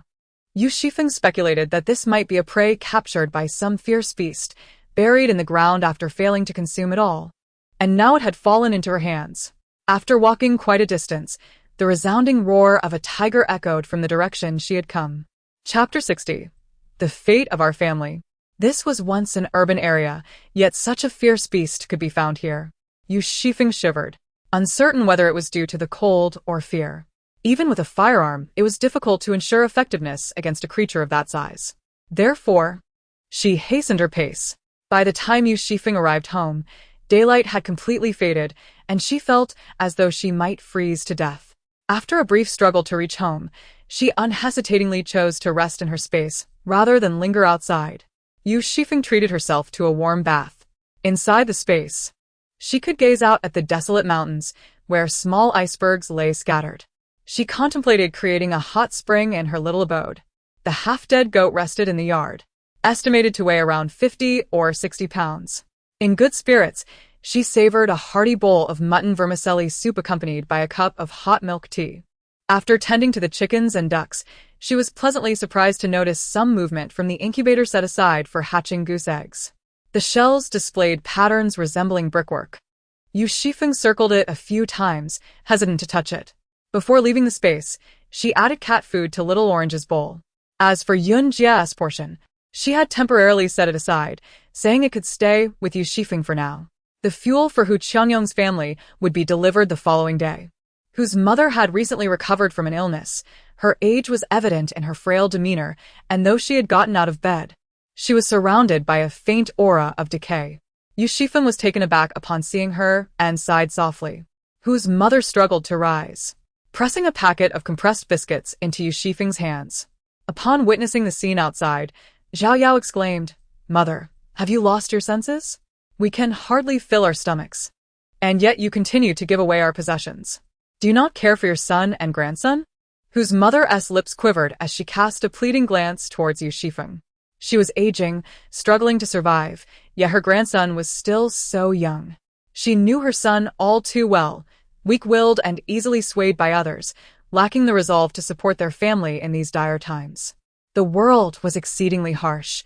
Without aligning with capable individuals, how would her son manage to survive? She yearned to ingratiate herself with Yu Xifeng on behalf of Hu Qiangyong, hoping that, in this critical juncture, Yu Xifeng might lend a hand to her son, if only for the sake of her weathered visage. The wrinkles on whose mother's palm were covered with a layer of skin resembling chicken skin. Such scenes were familiar to Yu Xifeng, having witnessed them countless times in the days to come, at the shelter, by the roadside, and at the base, occurring daily. Before departing, Yu Xifeng intended to gift whose mother a hot water bottle, a token of neighborly affection. However, observing Zhao Yao's demeanor, she realized that such a gift would likely not remain in whose mother's possession. Ultimately, Yu Xifeng shielded Zhao Yao's gaze with her body, discreetly placing a warm patch on the back of whose mother's neck and another in her palm beneath the covers. Whose mother understood Yu Xifeng's intentions. She turned her head aside, slowly closing her eyes, tears streaming down her cheeks. That night, Zhao Yao did not bring her mother food. Standing in the living room, she raised her voice. "How long must your mother's illness drag on? Our family cannot afford this. An old person who refuses to die is akin to a thief. Do you not comprehend?" Hu Qiangyong interjected, "This is my mother. Your words are exceedingly harsh." Zhao Yao was rebutted and became quite agitated. "What do you mean? Do you have any idea how precious your mother's medication is? Do you know the current prices of food and medicine? Every additional day she lives costs our family dearly." Zhao Yao glared fiercely at Hu Qiangyong. "I married into your family and bore you 2 children. When will you ever allow me to live a decent life? We are barely scraping by, with insufficient food and inadequate clothing. As for your own mother, you should tend to her yourself and not drag our family into it." Hu Qiangyong, in anguish, cradled his head. "Stop saying that. She is my biological mother." In the bedroom, whose mother clearly heard the commotion outside. "Qiangyong," she called her son. Hu Qiangyong had just been scolded by Zhao Yao and wished to avoid her disdain, preferring to remain outside in the cold rather than face her. He regretted not having any cigarettes to alleviate his discomfort, so he squatted there, feeling desolate. "Qiangyong," whose mother called out again. Zhao Yao slammed the spatula down with a resounding clatter. Whose mother trembled as she clutched the heating pad, murmuring, "Old man, I am sorry." That night, whose mother passed away, her grip on the heating pad as cold as her lifeless body. When Zhao Yao entered and saw the heating pad, her expression changed dramatically. "You old ghost, hoarding these things for your own enjoyment, is that it?" It was only then that she realized whose mother had already drawn her last breath. A fierce argument erupted between Hu Qiangyong and Zhao Yao, each hurling accusations at the other, ranging from their marriage to Zhao Yao's confinement after childbirth. Hu Qiangyong accused Zhao Yao of being the cause of his mother's demise, while Zhao Yao retorted, calling him a mama's boy, a useless person, colluding with his mother to bully her. Their child stood aside, his face pale from the cold, too timid to interject. The younger son, a premature baby, had always been frail. He succumbed to fainting on the ground, prompting the parents to cease their quarrel. Zhao Yao instructed Hu Qiangyong to wrap the blanket from whose mother around the younger son. With a life lost, there was no energy left to concern themselves with taboos. Zhao Yao kindled a fire in the house and began to boil water. Gazing at the rising steam, she said, "Bring me a packet of the medicine your mother took. I'll brew it, and everyone should have a bit." Hu Qiangyong lowered his head and replied, "It's all gone. The medicine is finished, and so is the person." Ultimately, Hu Qiangyong knocked on Yu Xifeng's door. Upon hearing the news of whose mother's passing, Yu Xifeng was not surprised but felt a subtle pang of loss. Memories of the pleading expression on whose mother's face flooded back to her. When they had ventured out together to gather supplies, Hu Qiangyong had proven to be reliable. Considering their past collaborations and knowing she was soon to depart, she felt a sense of obligation. Zhao Yao was taken aback upon seeing the medicine. "Where did you acquire this?" "It was given by Yu Xifeng," Hu Qiangyong replied. Zhao Yao's eyes darted thoughtfully. "With so many good things from Yu Xifeng, and given that our mother had previously sent her quite a few items, it's likely that the warming patches were also from her. Could we not request more?" Hu Qiangyong pondered for a moment, feeling a twinge of desire. It wouldn't be appropriate to press too hard after she just provided the medicine. Zhao Yao tapped Hu Qiangyong on the head. "Who do you think I'm doing this for?" Hu Qiangyong replied, "At least wait a few days." Chapter 61. Did I say for you to leave? The outdoor temperature gradually plummeted to -50 degrees. As Yu Xifeng gazed out of the window, the city appeared eerily silent and desolate, resembling a lifeless shell. The community had organized a distribution of supplies, and each person received 5 insect cakes along with half a pack of compressed biscuits. This marked the most uplifting day since the natural disaster struck, breathing a semblance of vitality back into the neighborhood. The residents gathered, presenting identification to collect their rations, and hurried home without a moment's delay. Their footprints trailed across the snow, reminiscent of a colony of ants. Standing by the window, Yu Xifeng wiped away the condensation with her sleeve, droplets cascading down. Soon, the warmth of the heating system rendered the view hazy once more. As the temperature plummeted, the energy consumption required to maintain the heating continued to soar, causing even Yu Xifeng to wince at the mounting costs. Despite the increasing expenditure, the effectiveness of the warmth was diminishing. Last night, the generator had even malfunctioned briefly, waking Yu Xifeng from her slumber in the frigid hours. She trembled as she approached the generator, striking it in frustration. It inexplicably faltered, only to miraculously resume function. This small home generator had surpassed its load capacity in the current cold. Little Ju, with her sleek, glossy fur, now hesitated to emerge from her cozy nook. Yu Xifeng did not press her, instead tending to tidy the room alone.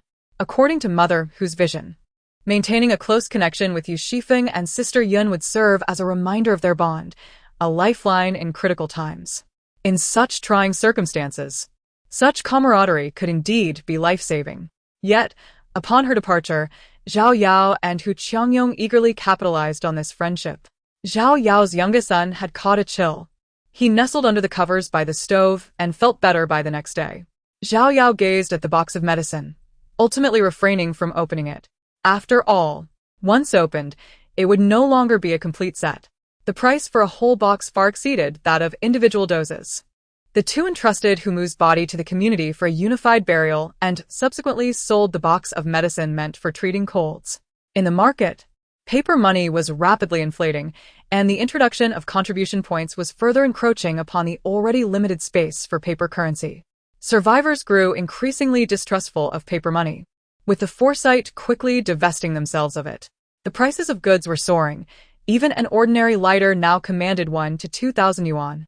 The box of medicine that Yu Xifeng sold to Hu Qiangyong fetched a staggering 6 figures, and both Zhao Yao and Hu Qiangyong were elated. Their household finances had been thoroughly depleted by the natural disaster. Though Hu Qiangyong said nothing, his expression softened as he gazed at the stack of money. "Let's go ask Yu Xifeng if she can spare us some warming patches. She has no shortage of such items. Just a little from her would suffice for our survival," Zhao Yao remarked, her tone tinged with bitterness. Today, she had to concede that Yu Xifeng, who could casually give away a box of medicine and afford air conditioning, was leading a more prosperous life than they were. Yet, what did it matter? Unlike her, Yu Xifeng lacked a business acumen. There was a saying, "Eating from the mountain will eventually leave one empty." It would be wiser for Yu Xifeng to give her goods in exchange for money, allowing her family to prosper and, in turn, support Yu Xifeng later on. The two arrived at Yu Xifeng's doorstep and knocked for an extended period, yet there was no response. Zhao Yao remarked, "On such a frigid day, what could Yu Xifeng possibly be doing outside? Is she not afraid of freezing to death? Let us inquire with Su Yun," Hu Qiangyong suggested. They proceeded to knock on Su Yun's door, only to find it empty. A sense of unease welled up within Hu Qiangyong. Where could they have gone? Zhao Yao felt an inexplicable discomfort, as if her heart had skipped a beat, leaving her feeling unwell all over. The two engaged in discussion for quite some time, but reached no conclusions. They are rather inconsiderate, conducting their affairs in such secrecy, lacking transparency entirely, Zhao Yao complained. Meanwhile, Yu Xifeng and Sister Yun were struggling with a tricycle. Their belongings were piled high upon it, resembling a mountain, and a thin layer of snow blanketed the top. The tricycle was laden with items they intended to transport to the underground shelter. Unfortunately, it had become stuck in a snowdrift, and in this biting cold, Sister Yun was perspiring profusely with anxiety. Wasn't this road supposed to be cleared? She fumed, kicking the truck in frustration. Yu Xifeng glanced up and pointed towards a nearby hillside. It must have slid down from there. There's no choice but to shovel it out. How long will this take? The shelter is not far from here. Little Yu, please keep an eye on the things while I fetch a few more people, Sister Yun instructed. Yu Xifeng complied. All right. I'll watch over the items. With that, Sister Yun dashed towards the shelter. Yu Xifeng, encased in a windproof cotton mask, felt stifled. Initially, she attempted to lift the tricycle. But due to Sister Yun's insufficient strength, she had to abandon the effort. With some space to maneuver, Yu Xifeng discreetly dragged the items, the heaviest being the generator. After all, many are aware that Yu Xifeng's family once owned an air conditioner. Sister Yun's belongings were quite scattered. She harbored a fear of being robbed, wishing she could pack up her entire house and take it away. Suddenly, behind the hillside, 6 figures emerged, masked and heavily clothed, resembling 6 rolling dumplings. Get lost. Leave the goods behind, and we might spare your life, they shouted menacingly. Yu Xifeng straightened his posture, hands behind his back amidst the clutter of the tricycle. Initially contemplating drawing his tang knife, he reconsidered and opted for a wooden stick instead. It appeared to be a clothing rod belonging to Sister Yun, a makeshift choice. He weighed it in his hand, finding it somewhat lacking in heft. Then I shall strike directly at their heads. Seeing Yu Xifeng remain steadfast, the leader gestured for an attack. All together, Yu Xifeng responded with a kick, swiftly bringing the wooden rod down upon the second assailant's head. None of these men wielded even a proper knife, likely having traded them for contribution points. The individual whom Yu Xifeng had knocked to the ground rolled twice, floundering like a turtle before finally rising. Damn, a tough nut, the leader lamented, eyeing the tricycle laden with goods behind Yu Xifeng. So much food, what a pity. Let's retreat. Yu Xifeng twisted his wrist and pinched his neck through his cold weather gear. How naive, did I say you could leave? Chapter 62. Unconventional, yet amusing. When Sister Yun arrived with several men, they were greeted by the sight of 6 men strung up behind the tricycle, much like candied hawthorns. Their own garments were used to bind them. Yu Xifeng crouched to one side, using the white snow on the ground to clean the pole. Sister Yun. Yu Xifeng pointed to a group behind them. These individuals intend to seize our belongings and exchange them for contribution points in the underground shelter.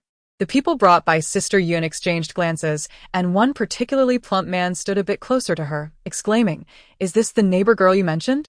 She hardly seems like a neighbor. She's quite formidable." Sister Yun replied, These 6 unfortunate souls were captured. The stout man, named Peng Luda, was instructed by Sister Yun to simply be referred to as Fatty. He pulled a small flask of liquor from his pocket, grinning foolishly. "There's nothing to help us out. Let us drink a bit to warm ourselves." Sister Yun brushed her hair aside, her eyes revealing a hint of delicate charm as she casually remarked, "This is my friend. We live together." Oh, so this person is Sister Yun's partner.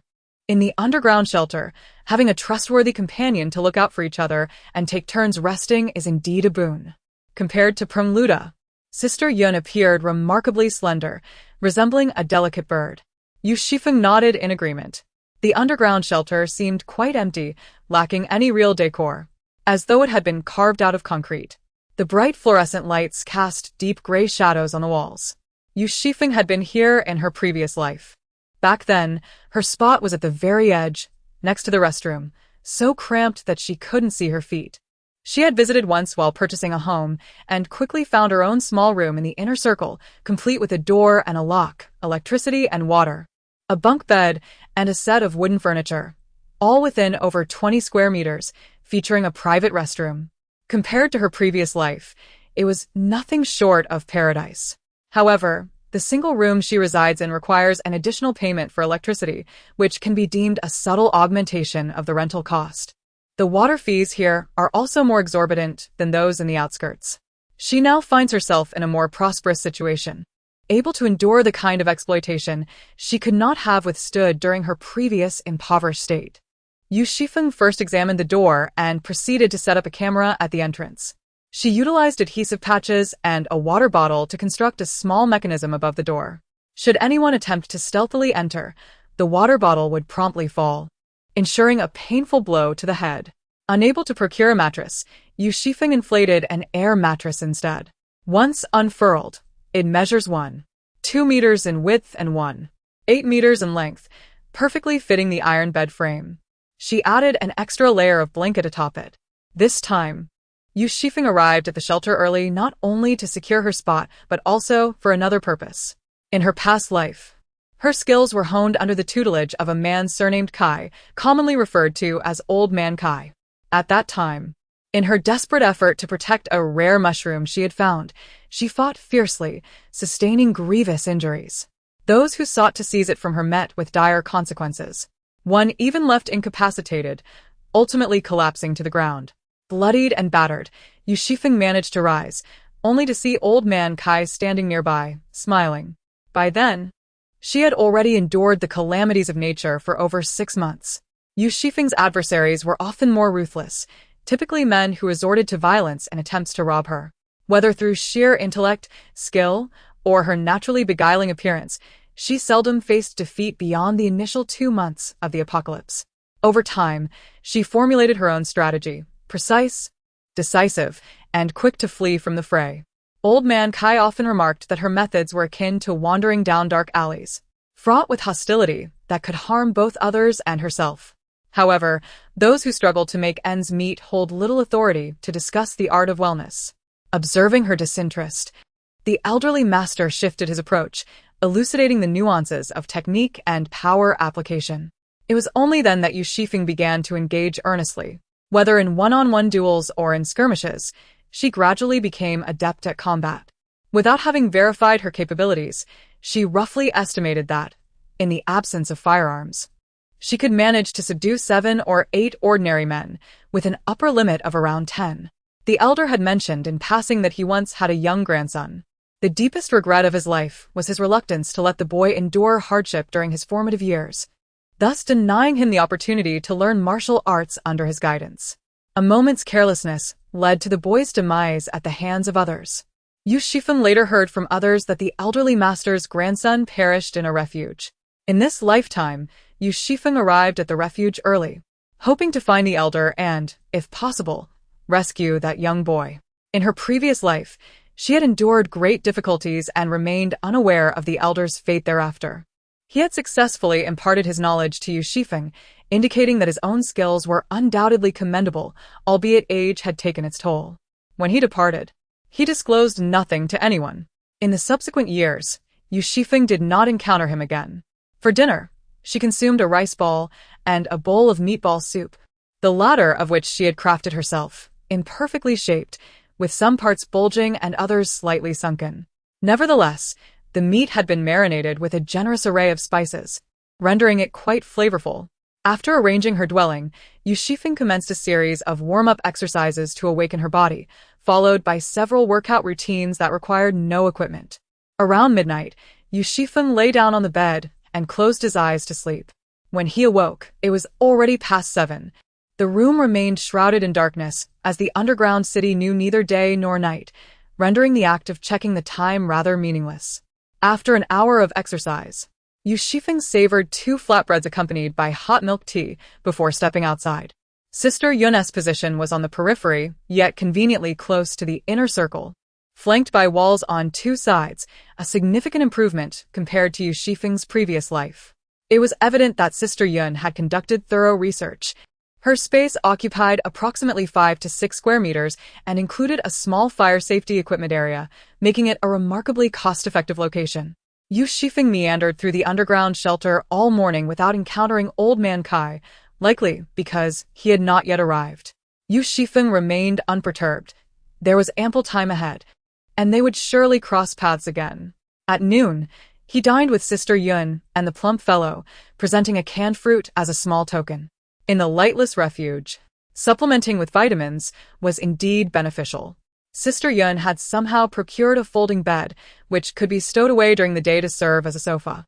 The space was partitioned with fabric curtains or clothing, each area adorned with vibrant decorations. The innermost part of the room housed a considerable stack of honeycomb coal. Sister Yun invited Yu Xifeng to take a seat on the sofa, while the plump fellow rummaged through a drawer, retrieving a folding stool, which he swiftly set up before sitting opposite Sister Yun. Beneath the table, a fire barrel simmered with hot water. Little Yu, the few individuals you captured have been handed over to the enforcement team, earning you 200 contribution points. You can check your account at the workstation with your living card later, the plump fellow remarked. The living card was issued to Yu Xifeng when he purchased his house, reminiscent of the meal cards from the campus canteen of yore. Yu Xifeng nodded in acknowledgement. In this area overseen by Sister Yun, the crowd was sparse. As it lay underground, where the temperature was significantly warmer than the surface, albeit still hovering around -20 degrees. The vast emptiness contributed to a palpable chill. The fruit preserves that Yu Xifeng had brought were divided into 3 bowls and placed upon the table. The stout man rubbed his hands together, remarking, "It has been ages since I savored this flavor." Yu Xifeng suggested, "It might be a bit cold to drink directly. Shall we heat it on the stove?" The stout man replied, "A little chill is inconsequential. If we boil the preserves, it will ruin the taste." Sister Yun chuckled. "Pay him no mind. His stomach is resilient. During the rainy season, I had some meat spoil, and rather than discard it, I cooked it and share it with him. I ended up rushing to the restroom for 2 days, while this fellow suffered no ill effects." She then took the canister in front of Yu Xifeng and said, "Let us heat up ours. We wouldn't want to tempt fate with a bellyache." As the stout man had mentioned, boiling the fruit preserves indeed diminished their flavor. Sister Yun took a taste and sighed. "It has been so long since I have indulged in the taste of fruit. The last time was at Zhao Yao's home. Although the tomatoes were sour, they still make my mouth water upon reflection." The stout man only took a few bites before transferring the remainder of the fruit preserves into Sister Yun's bowl, saying, "It's too sweet. You have it." Prior to the natural disaster, the stout man worked in the cafeteria of his workplace. After the torrential rains, his workplace was flooded, forcing him into a forced leave without pay. To make ends meet, he became involved in reselling goods. The items Sister Yun provided were sourced through his connections. Both had experienced loss, one a widower, the other in mourning, and thus their paths had intertwined. Not long ago, Sister Yun discovered news about an underground shelter and instructed Fatty to relocate his work there.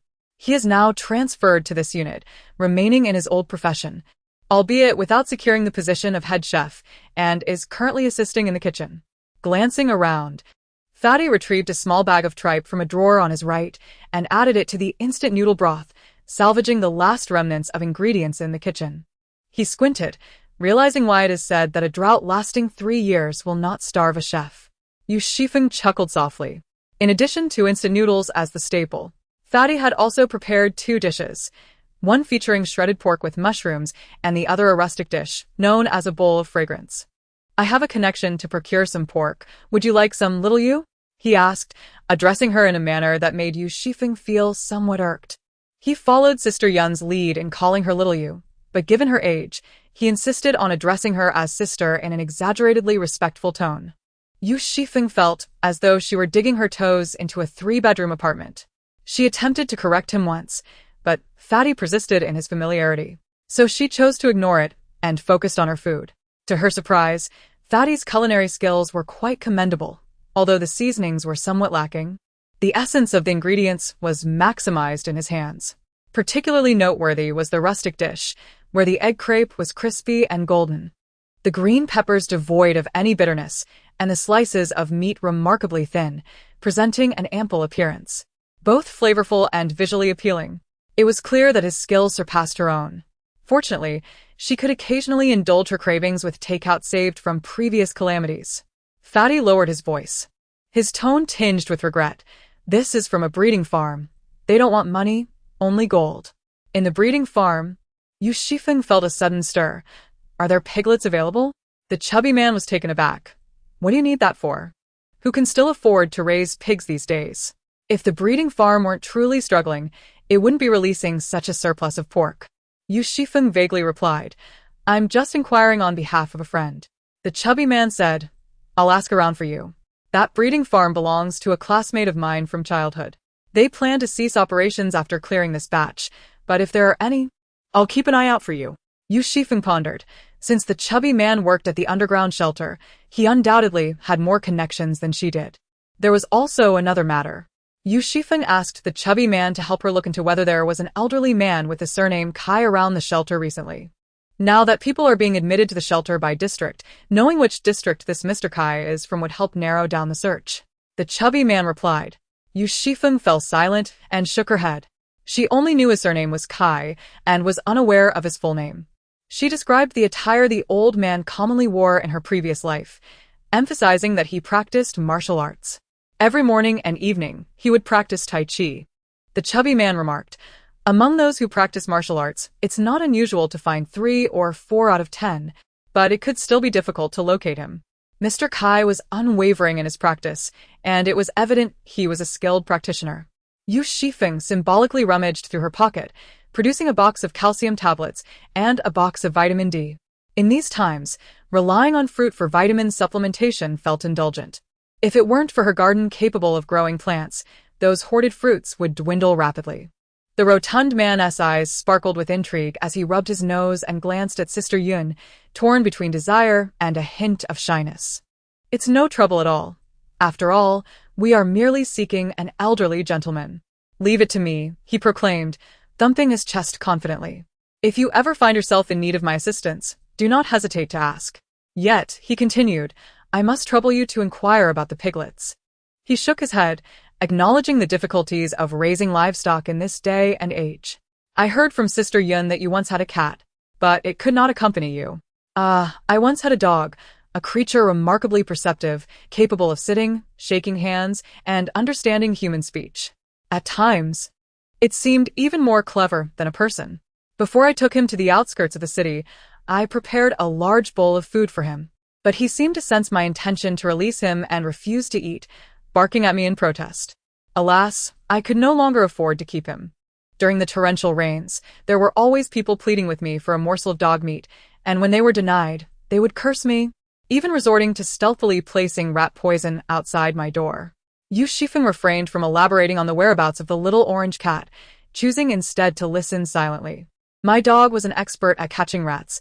Once outside, he should be able to fend for himself.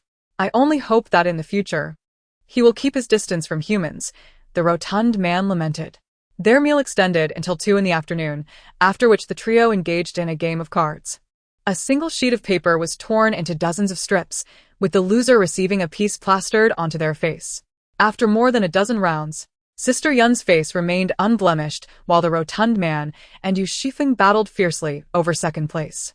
Sister Yun observed her hand, then surveyed the cards held by the 2 men, fully aware of their strategies. Chapter 64. How could there be wind? With a graceful demeanor, she began to tidy up the discarded cards, casually flipping over a beautifully arranged card display. The 2 of you, given your current level, should confine your antics to familiar company. Do not embarrass yourselves in public, leaving others with nothing but tattered remnants of dignity, Yun Jie remarked.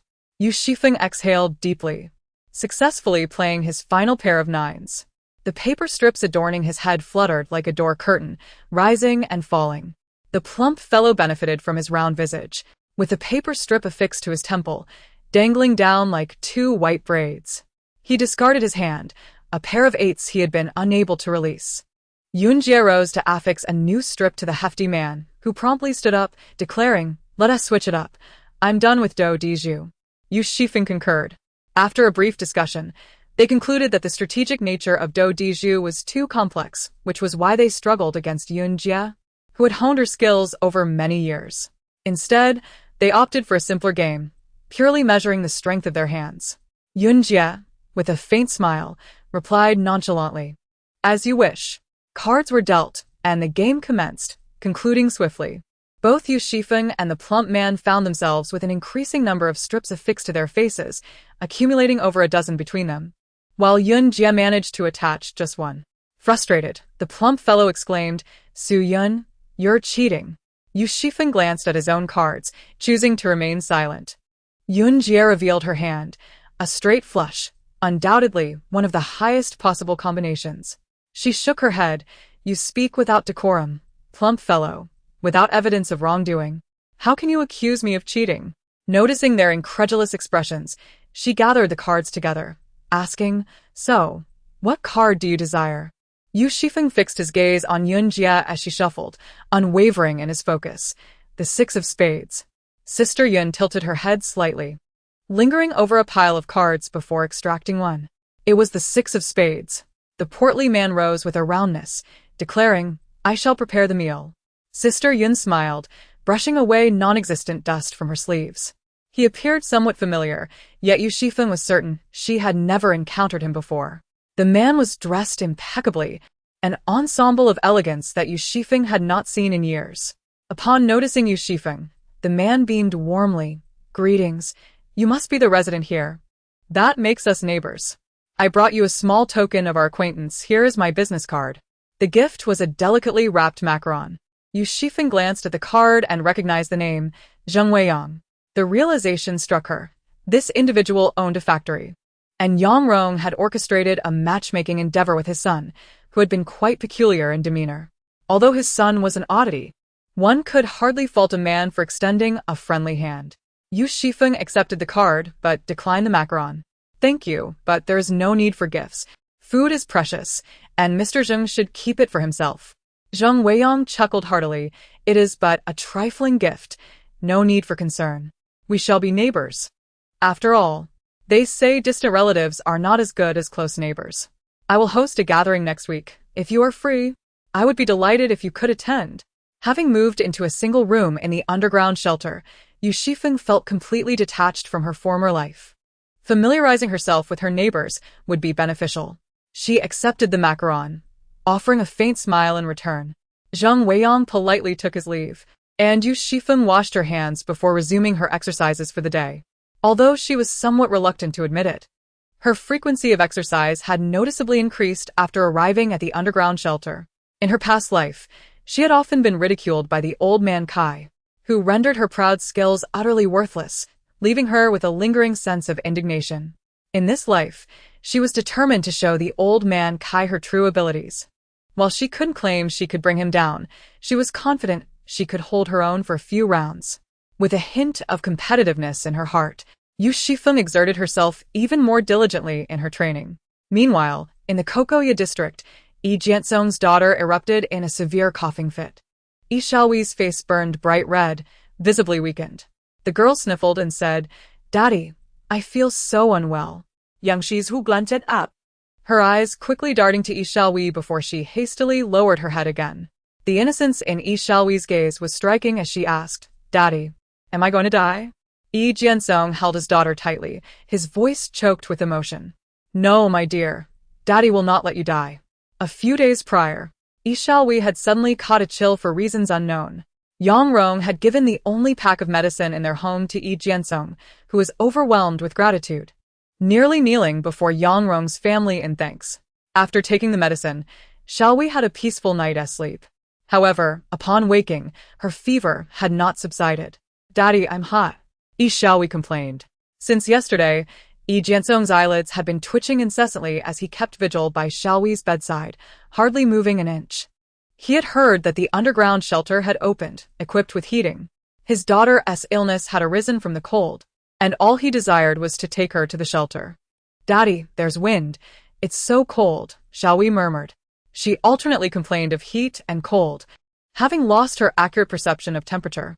Leaning against the covers, her eyes blinked slowly, her face gradually shifting from vibrant to dull, ultimately settling into a state of ashen numbness.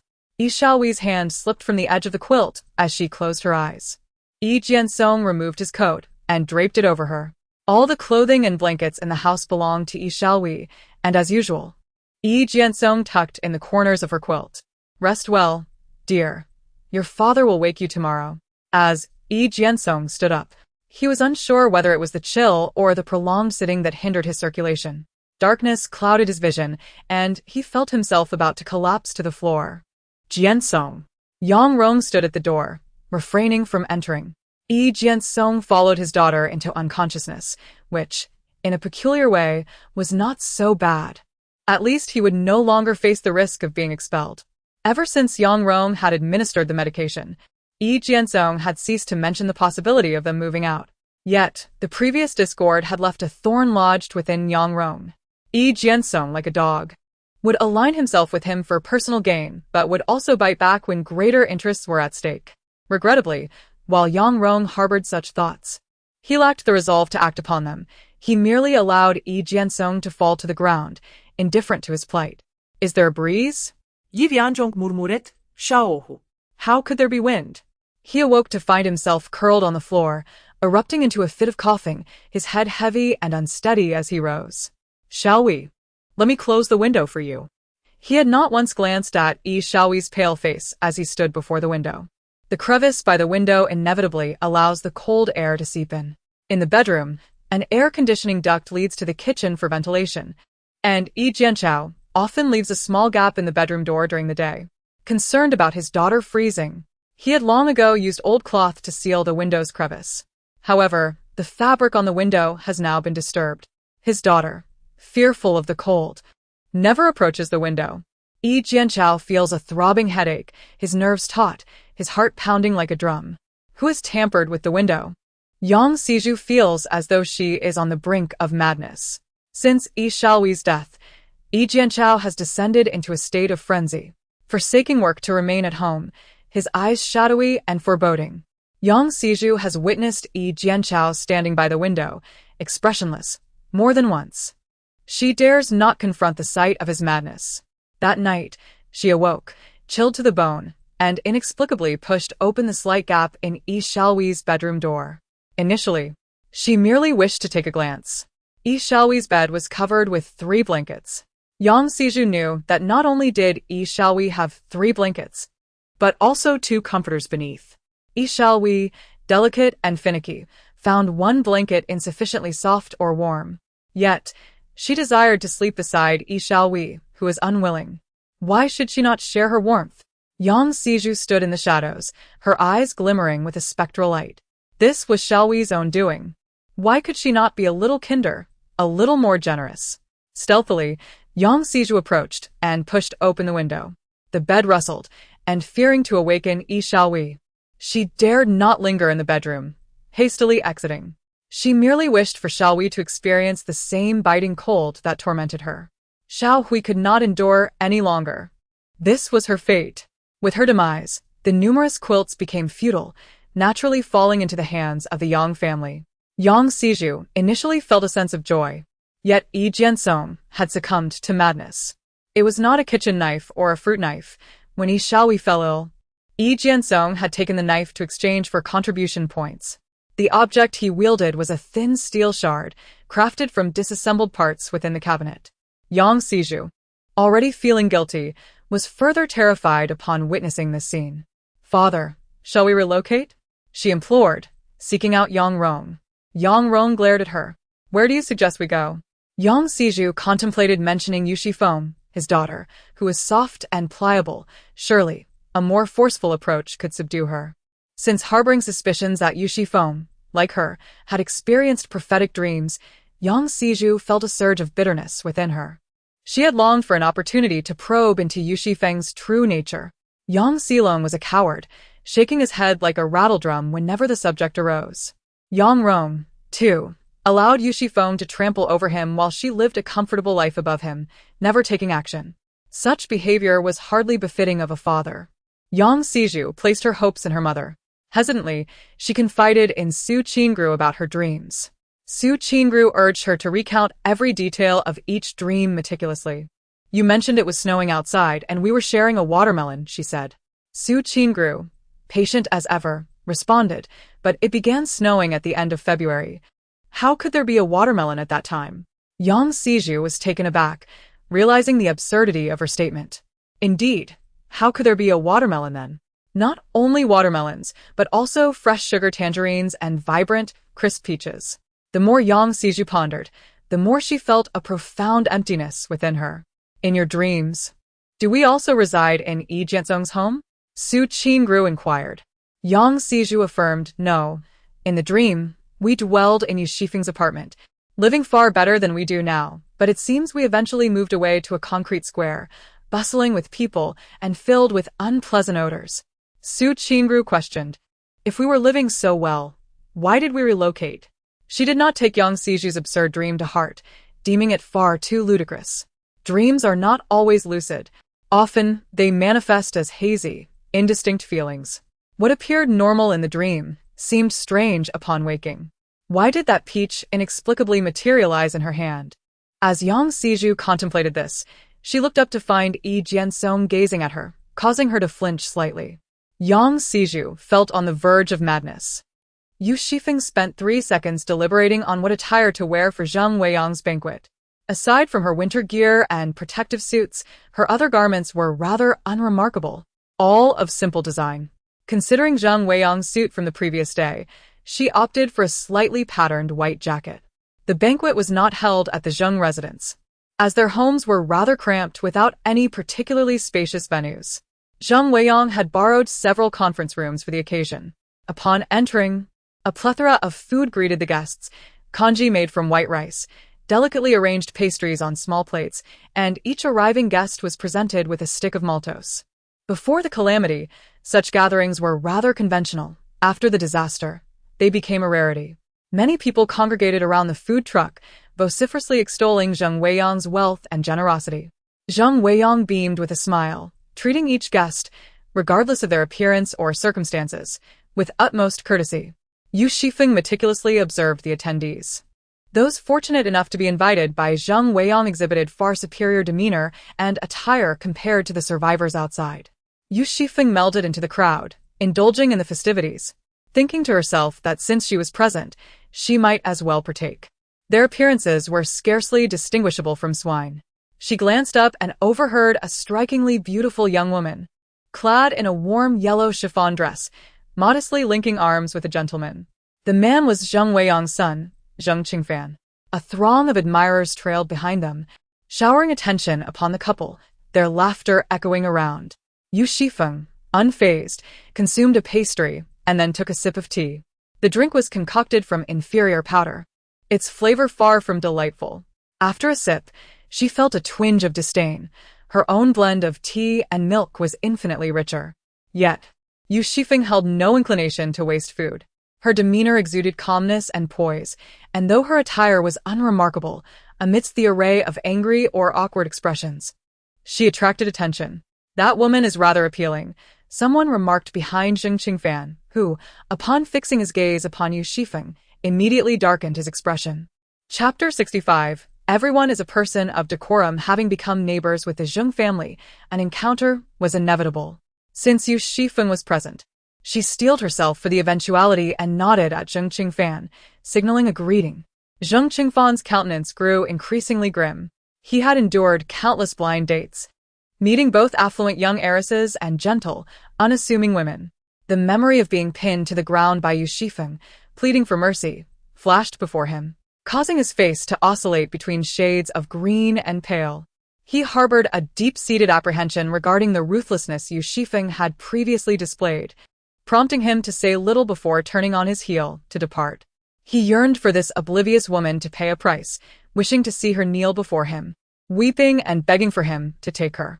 Today was the Zheng family's domain. Zheng Qingfan scrutinized the arrangements for a while, then beckoned to a nearby individual, whispering something into their ear. The Zheng family had thrived through their agricultural products factory, experiencing a bountiful harvest just before the natural disaster struck, which allowed them to procure a substantial quantity of agricultural goods. With this windfall, nearly everyone greeted them with beaming smiles. The Zheng family had ascended to a level of society they had once dared not dream of. Those eager to align themselves with the Zheng family were as numerous as the fish crossing a river. Noticing Yu Xifeng, who was casually indulging at the dining cart in her plain attire, Zheng Qingfan dismissed her as merely another opportunist seeking to benefit from their good fortune. He playfully wrapped an arm around the waist of his female companion, giving her a firm squeeze. The number of suitors vying for his current companion could stretch from here to the entrance of an underground shelter. Yu Xifeng, having finished her cup of milk tea, made no move to procure anything further. She stood quietly at the edge of the crowd, observing the ebb and flow of the gathering. Meanwhile, Zheng Chengfan continued to rise within the ranks of the logistics department. Who could forget his fortunate lineage? Rumor had it that Zheng Weiyang was campaigning to become a representative survivor. More often than not, those who held the grain held the power. Comparisons were futile. Yu Xifeng noticed that a waiter had been lingering around her, reluctant to depart. She remained silent, keen to observe the intentions of the individual before her. After a brief moment, the waiter approached, carrying a basin of water, heading straight towards her. Noticing the angle and force with which the waiter held the basin, it became clear that the water was aimed directly at her face. Zheng Qingfan's gaze was fixed on her, a cruel smile playing upon his lips. Yu Xifeng's expression turned icy. As the water threatened to drench her, Yu Xifeng took a step back, her toes slightly curling. The waiter slipped, propelling himself forward. His head plunging into the basin, steam rising and the scent of meat wafting through the air, followed by a heart-wrenching wail. To her horror, it was scalding hot water. Yu Xifeng swiftly turned to Zheng Qingfan, a murderous intent brewing within her. The scream pierced through the chaos, causing Zheng Qingfan's female companion to pale in fright. Retreating several steps, her skirt inadvertently snagging on the table, leaving her in disarray. The turmoil was not confined to this incident alone. His son hesitated, words caught in his throat. Zheng Weiyang ordered the waiter to be taken away and arranged for the scene to be cleaned, offering apologies to the guests and presenting each with a small token gift. The incident was deemed an accident and brushed aside. Yu Xifeng observed coldly as the gift turned out to be a petite cream cake. The Zheng family truly spared no expense. After the meal, Zheng Weiyang stepped into the center of the venue, delivering a speech centered on unity and collective strength in overcoming adversity, urging everyone to contribute their surplus provisions to aid the survivors still suffering. It was, astonishingly, a charitable gala. Clearly, this aspect had not been disclosed to the invited guests, many of whom exhibited expressions of shock and discomfort. The new waiter distributed cards bearing names to each individual, allowing them to inscribe their intended donation amounts. Meanwhile, another person maneuvered a cardboard box through the guests. Zheng Weiyang led the charge, pledging to donate 5,000 pounds of grain. Those present, compared to the majority of survivors, could be considered relatively well off. However, Zheng Qingfan's abrupt challenge left some visibly shaken. Nevertheless, decorum prevailed among the attendees. Zheng Weiyang was currently campaigning for a representative position, enjoying a surge in popularity. Many attendees, holding their breath, inscribed a modest sum on their cards. Yu Xifeng pondered for a moment before writing down 3 pounds of sweet potatoes, roughly equivalent to the cost of that evening's dinner. No one should take advantage of anyone else. The token gift was an act of apology and should not be counted. She had yet to settle accounts with Zheng Qingfan. As for Zheng Weiyang's motives behind the donation, whether he sought to exchange it for something or was purely noble, that was his concern. She saw no reason to donate grain to Zheng Weiyang. She had already contributed her share and lent her name to him. Zheng Weiyang was hardly a figure of significance in her eyes. The waiter, addressing her, remarked that the refugees outside were still awaiting her assistance, suggesting that each additional donation might help save another life from disaster. Approaching Yu Xifeng, the waiter did not collect her card, but instead raised his voice to draw the attention of those nearby. Yu Xifeng, unfazed by his expectations of embarrassment, replied earnestly and sincerely, "I can only offer this much." The waiter nearly lost his composure, standing there for a moment before bowing and departing. As Yu Xifeng ignored him completely, the low atmosphere created by Yu Xifeng alleviated the psychological burdens of those around her. Many attendees merely added a few extra contributions atop Yu Xifeng's generous offering. What should have been a delightful gathering transformed into a rather dismal charity event. Had they known, they might have chosen to abstain from attending. Most individuals harbored the thought that as long as they did not contribute the least, they would be fine. Zheng Weiyang quickly acquired the statistics of donations from various sectors. Some shared the happenings at the gathering with him, prompting Zheng Weiyang to utter a curse, calling someone a fool. He had promised the servers a commission from the donations, which explained their eager participation. However, Individuals who were reluctant to conform should have been discreetly silenced. It was unwise to expose such matters in public. People tend to follow the crowd. Once they realized others were donating significantly more, even the most unwilling would eventually reach into their pockets. Now, It seemed everyone was aware that some had contributed minimally, yet remained obstinate. The more one donated, the more it appeared as if they were at a disadvantage. He had not anticipated that the instigator was Yu Xifeng. She appeared so youthful and beautiful, embodying compassion and benevolence. In truth, the server, perceiving Yu Xifeng's youth, sought to assert dominance over her, but their attempt had backfired. Chapter 66. You were set up before opposite them sat a family of 5. The couple exuded an air of intellect, former university professors. Behind them was a pair of brothers, whose beer bellies had withstood even the ravages of natural disasters. This family, being numerous, found themselves cramped in a space of less than 20 square meters, alongside their 4 children. Further back resided the Zheng family. The Zheng family, comprising 3 generations and 5 members, resides within a space that also accommodates banquet waitstaff recruited from the outer circles of an underground shelter. This arrangement aligns with the housing regulations that Yu Xifeng had encountered, which stipulate that a household is permitted to purchase only 1 single room. No more than that. Much like the initial job positions, this policy aims to ensure family units are maintained, thereby maximizing survival rates. She and Yang Rong had long ceased to be a family. At that time, she merely hinted at her struggles and her desire to secure employment within the community. Yang Rong, however, hastily removed Yu Xifeng from the household registration. It is difficult to discern whether this act is tragic or laughable. A mutual satisfaction prevailed, as no one could leverage the household head status against Yu Xifeng's housing application. Have you two been on a blind date? That Yang Rong's daughter? Zheng Weiyang inquired, confirming with his son. Zheng Chengfan lounged on the sofa, casually remarking, "Is a woman really that intimidating?" He had never encountered Yang Rong in that vicinity, as she lived there alone. Zheng Weiyang pondered, sensing that this woman possessed a certain depth.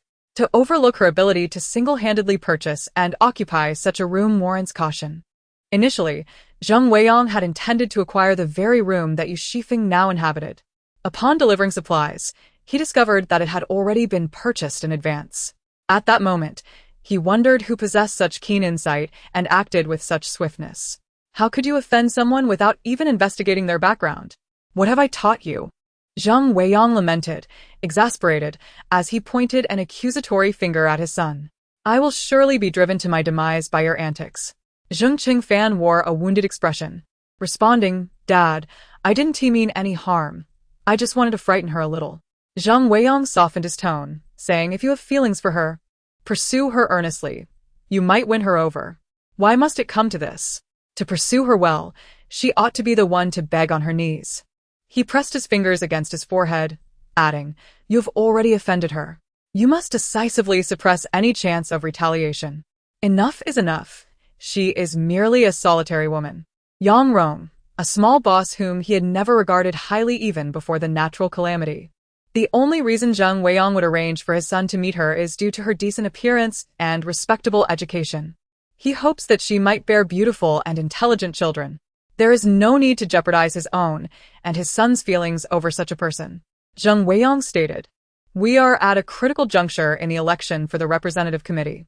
You need to keep a low profile. If any trouble arises now, you will pay dearly. Monitor the factory closely while this batch of grain is dispatched.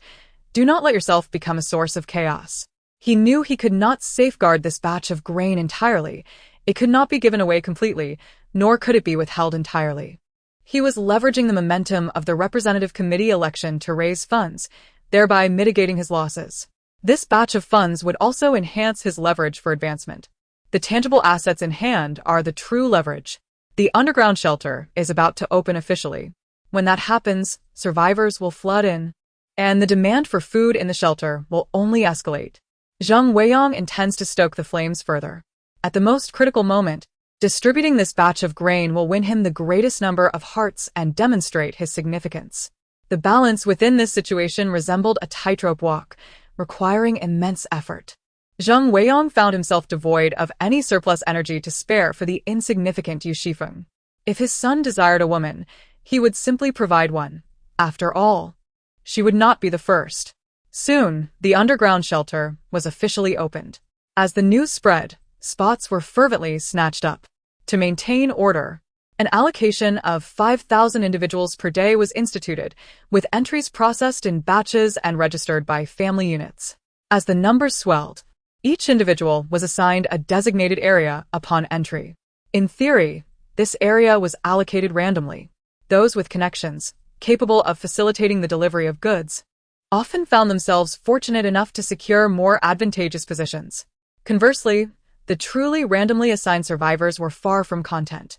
Their meager 2 or 3 square meters meant that merely shifting positions while sleeping could result in their feet encroaching upon another's space. Some, leveraging their status as early arrivals, audaciously seized prime locations. They adhered to their own set of rules, indifferent to the notion of randomness. To them, an empty space was simply an opportunity, waiting to be claimed. Others hastily set their belongings out to reserve space, cluttering up to 10 square meters with their odds and ends.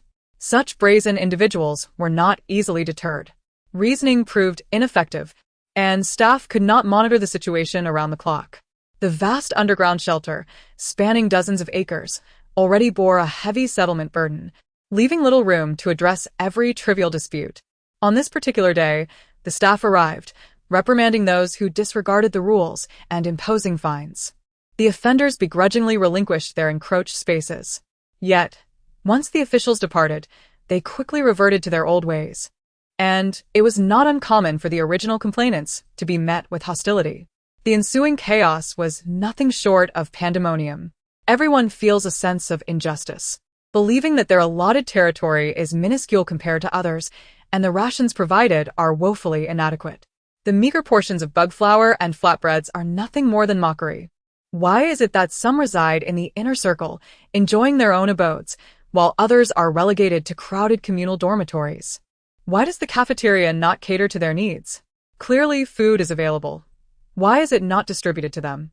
Daily, disturbances erupt, ranging from minor to major, with the largest insurrection involving over 200 individuals who plundered the supplies of those around them, only to rush into the contribution exchange center of the underground shelter. They were met with a forceful crackdown, and that day, blood flowed like rivers. Zhang Weiyang kept his promise and discreetly offered some compensation. Nowadays, human life is tragically cheap. With just a few packets of compressed biscuits, one can persuade individuals to undertake any task. On the day the deed was accomplished, Zhang Weiyang uncorked a bottle of red wine for himself. In every society, a hierarchy inevitably emerges. In this regard, there is little difference between humans and beasts. The alpha wolf invariably seizes the most resources, with the higher echelons clustering around it to obtain the second-best resources, while those at the very bottom serve as the resources themselves. Chapter 67. She is to be the one who raises pigs. During the most chaotic times in the underground shelter, Sister Yun sought refuge with Yu Xifeng. Her section of land, flanked by walls on 2 sides, even had a small storage area, which had undoubtedly sparked envy in many. From her, Yu Xifeng learned of the turmoil outside. Sister Yun was profoundly frightened, exclaiming, "They have gone mad. How dare they?" Logically, it should not have escalated to such a point. When Yu Xifeng first entered the underground shelter in a past life, each newcomer received provisions sufficient for approximately 3 days, including food and drinking water. The authorities have been actively gathering supplies, as evidenced by the long-implemented contribution point system. Yu Xifeng found this matter rather peculiar. Upon arriving in an unfamiliar place, one tends to act conservatively before acclimatizing to the surroundings. The underground shelter had been officially open for less than a week, yet tensions escalated alarmingly quickly. Something felt amiss. Sister Yun set up a tent at Yu Xifeng's place, bringing her own provisions, and the two cohabited for 3 days. Observing Yu Xifeng's daily exercises, Sister Yun wished to join in, but she could barely complete a single set, prompting Yu Xifeng to tease her relentlessly. Within the inner circle, a patrol team was present, while chaos reigned outside. The two sat cross-legged on the ground, and Yu Xifeng took out a handheld console, alternating with her in a game of Super Mario. The soundproofing of the building was inadequate. Amidst the game's background music, they could hear the roars from outside, the shouts of the patrol team, the screams, and the gunfire. Sister Yun bowed her head, her hand trembling as she held the gaming device. Yu Xifeng sighed and placed headphones on her. Do not dwell on it. It is futile. They merely wish to survive. Sister Yun replied, we can only take care of ourselves. At that moment, Zheng Weiyang stepped forward, announcing his generous intention to donate his entire fortune, 1,000 pounds of food, to the survivors entering the underground shelter. He was instantly lauded by countless admirers, nearly revered as a deity. The appointment of Zheng Weiyang as a representative was swiftly formalized. The portly man befriended a member of the Inner Circle S patrol team and arranged for a delivery of over half a pound of pork to Sister Yun, ensuring that someone would pass by her tent during the day. Her location was conveniently close to the Inner Circle, making it easy to step out for a brief stroll. Two groups attempting to seize territory from Sister Yun were apprehended by the patrol team and sentenced to labor. At last, there were no more intentions directed towards Sister Yun. The labor, however, does not come with meals. Once inside, one must endure hardships to emerge unscathed. Yu Xifeng, having taken Sister Yun in, had neglected her space for several days. Finally, one day, the house was devoid of visitors, and upon entering her space, Yu Xifeng was delighted to discover that her goose had hatched. Out of 5 eggs, only one precious little goose had emerged. Cradling the small creature in her hands, Yu Xifeng found the featherless little goose utterly charming.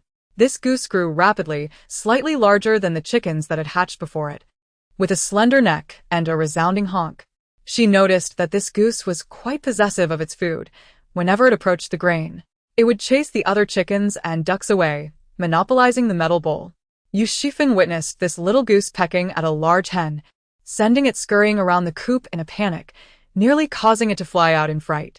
Little Orange perched atop the roof, half awake, observing the scene below.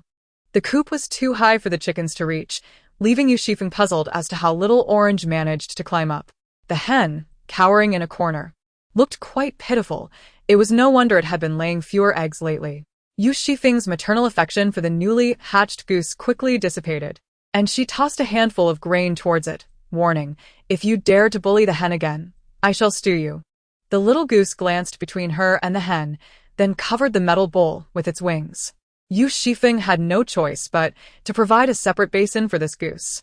It waddled over, seemingly understanding that the bowl was designated just for it, honking proudly with an exuberance that brought a smile to Yu Xifeng's face. The following day, Yu Xifeng set out as planned to seek out Old Man Kai, only to encounter Zheng Weiyang, who was on his way to work. Zheng Weiyang bestowed upon Yu Xifeng a benevolent smile characteristic of an elder. I just learned that you and Xiao Zheng were acquainted beforehand. My son has been led astray at home. If he has offended you in any way, I sincerely ask for your forgiveness. I have already reprimanded him at home. Yu Xifeng remained silent, standing still. Little Yu, since you've just moved in, do let me know if you lack anything at home. Whatever I have, I shall gladly bring to you. As a young lady, you ought to be cherished and pampered in my household. It truly must be a hardship for you. Were it anyone else, Zheng Weiyang's words might have struck a chord. However, Yu Xifeng locked her gaze onto Zheng Weiyang's eyes, perceiving that his smile was as fixed as a painted facade, unyielding amidst the winds. She watched his retreating figure, twisting her wrist thoughtfully.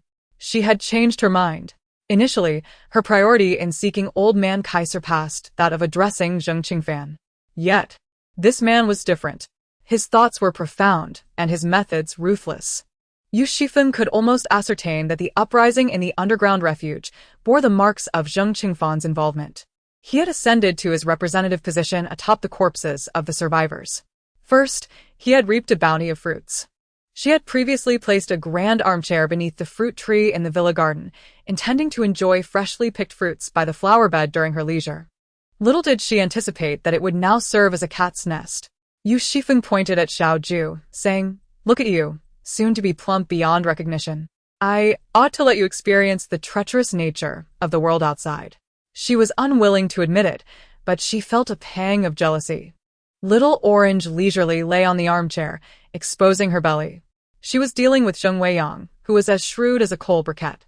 Yu Xifeng pushed the cat aside and leaned back in the armchair for a moment. Her entire fortune amounted to 10,000 jin. Yu Xifeng pondered the news from outside. The reputation of the Zheng family was widespread, and the outside world seemed eager to elevate Zheng Weiyang to a pedestal. According to Yu Xifeng's memories from her past life, the Zheng family's warehouse held far more than just 10,000 jin. She stroked her chin, contemplating her desires. The space she had was filled with chickens and ducks. With a family to support, her consumption was substantial. Now, with an additional goose, each day was filled with either bickering or feeding. That single goose could consume half a basin of grains and half a basin of vegetables daily. Although her own food supply was sufficient, with so many mouths to feed in her space, continuous consumption would inevitably deplete her resources. The pressure weighed heavily on her. Zheng Qinggong sought to mar her appearance, and a mere slice of cream cake could hardly compensate for the fright she experienced. Yu Xifeng made up her mind. Before taking action on her part, good news arrived from the fatty, who reported that he had secured piglets with the asking price of 500 grams of gold. Such commodities were difficult to appraise accurately in the current market, and prices were often speculative. Yu Xifeng refrained from negotiating herself, allowing Fatty to handle it, and ultimately secured the deal for 200 grams. She was now a pig farmer and needed to work harder. She could no longer remain idle. Chapter 68. Not understanding but respecting Yu Xifeng set up a pinhole camera outside the door. After adjusting the angle, the camera faced the Zheng family's location, clearly capturing the comings and goings of its members. She had followed Zheng Weiyang several times, who often visited the office building of the underground shelter center. Engrossed in his work, helplessly, Yu Xifeng shifted her focus to Zheng Qingfan. His activities were significantly more varied. The day after she began tailing him, he ventured into the outer circle of the shelter. Yu Xifeng was well acquainted with the flow of the outer shelter, and she found a secluded corner to change her attire swiftly. With dry, artificial hair, a pallid complexion enhanced by foundation, and highlighter sculpting her gaunt face, she altered her appearance. Her own eyes, naturally light brown, were concealed beneath pure black contact lenses, and fine, murky lines adorned the corners.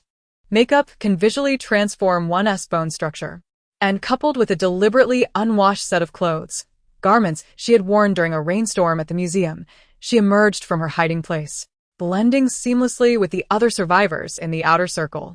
As she passed Zheng Qingfan, he disdainfully sidestepped her, not even granting her a glance. She languidly trailed behind him, observing as he pinched his nose and entered a shop, visibly impatient, extracting several packets of compressed biscuits and a can of meat from his bag. He distributed a few to others sporadically. The dead had perished, and those who remained had to live well, keeping their mouths sealed. There would be more next month. Or else. The atmosphere within the outer circle was chaotic, filled with an array of sounds, snoring, idle chatter, flushing toilets, and the clatter of cooking. Zheng Qingfan spoke in a hushed tone, and Yu Xifeng, leaning against the corner, could only catch a fragment of his words. The Zheng family has employed a group of individuals in the outer circle to carry out their tasks. The compensation offered resembles a form of indemnity. Yu Xifeng glanced at the electronic watch in her pocket. Despite accompanying Zheng Qingfan in the outer circle today, she still could not locate the Zheng family's factory. A small boy dashed toward her, heading straight for Yu Xifeng. With a swift motion, she restrained him, using her other hand to prevent the boy from reaching into her pocket. "Scram!" she uttered in a hushed voice. The boy lowered his head and timidly retreated. Zheng Weiyang announced his intention to donate his entire fortune of 10,000 pounds as he remained immersed in his work at the office daily. Someone had to manage the procurement of this grain for him. Yu Xifeng could afford to wait. After 3 consecutive days of surveillance, she witnessed the entertainment establishments of the post-apocalyptic world, including dance halls, billiard rooms, and risque parties. The manager inside emerged, casting a disdainful glance at Yu Xifeng. "Begone. Don't you see the kind of person you are? We have no need for someone like you." Yu Xifeng was on the verge of losing her temper before she could restrain Zheng Qingfan. At last, she observed him donning a thick wool coat, indicating his intent to venture to the surface. The two of them embraced, presenting an air of intimacy. The woman accompanying him wore stockings with knee-high boots, complemented by a chic short cape. The sight of her attire caused Yu Xifeng a pang of discomfort. The underground facilities were tolerable, given the heating, but venturing to the surface in temperatures plummeting to 50 or 60 degrees below zero was tantamount to courting death. Zheng Qingfan and his companion boarded a truck. Yu Xifeng, of course, possessed her own vehicle. Indeed, more than one. However, the off-road vehicles from the villa district were far too conspicuous, leaving her with a twinge of regret. She should have opted for Wuling Hongguang instead. The snowy road had already been cleared in advance. The direction of the road was not aligned with the original location of the Zheng family's factory. The path lay obstructed by snow. Even Zheng Qingfan, the scion of the Zheng family, was compelled to disembark, shivering as he trudged forward on foot. His female companion's legs were frozen stiff, moving awkwardly like those of a bamboo pole. Zheng Qingfan paid little heed to her plight. Even Yu Xifeng could not fathom why she had chosen to accompany him. Was there an unspoken allure that eluded her comprehension?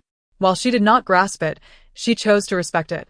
Yu Xifeng dared not draw too close, maintaining a distance that was neither too far nor too near, until she finally beheld a circle of fencing.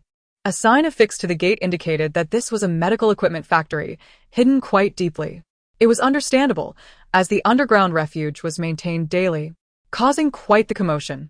If it were known that a flourishing agricultural processing plant existed here, the roof would have undoubtedly been raised long ago. Yu Xifeng circled the factory premises, and she surmised that this was indeed the place. Her efforts over the past few days to tail him, even foregoing proper meals to avoid detection, had not been in vain.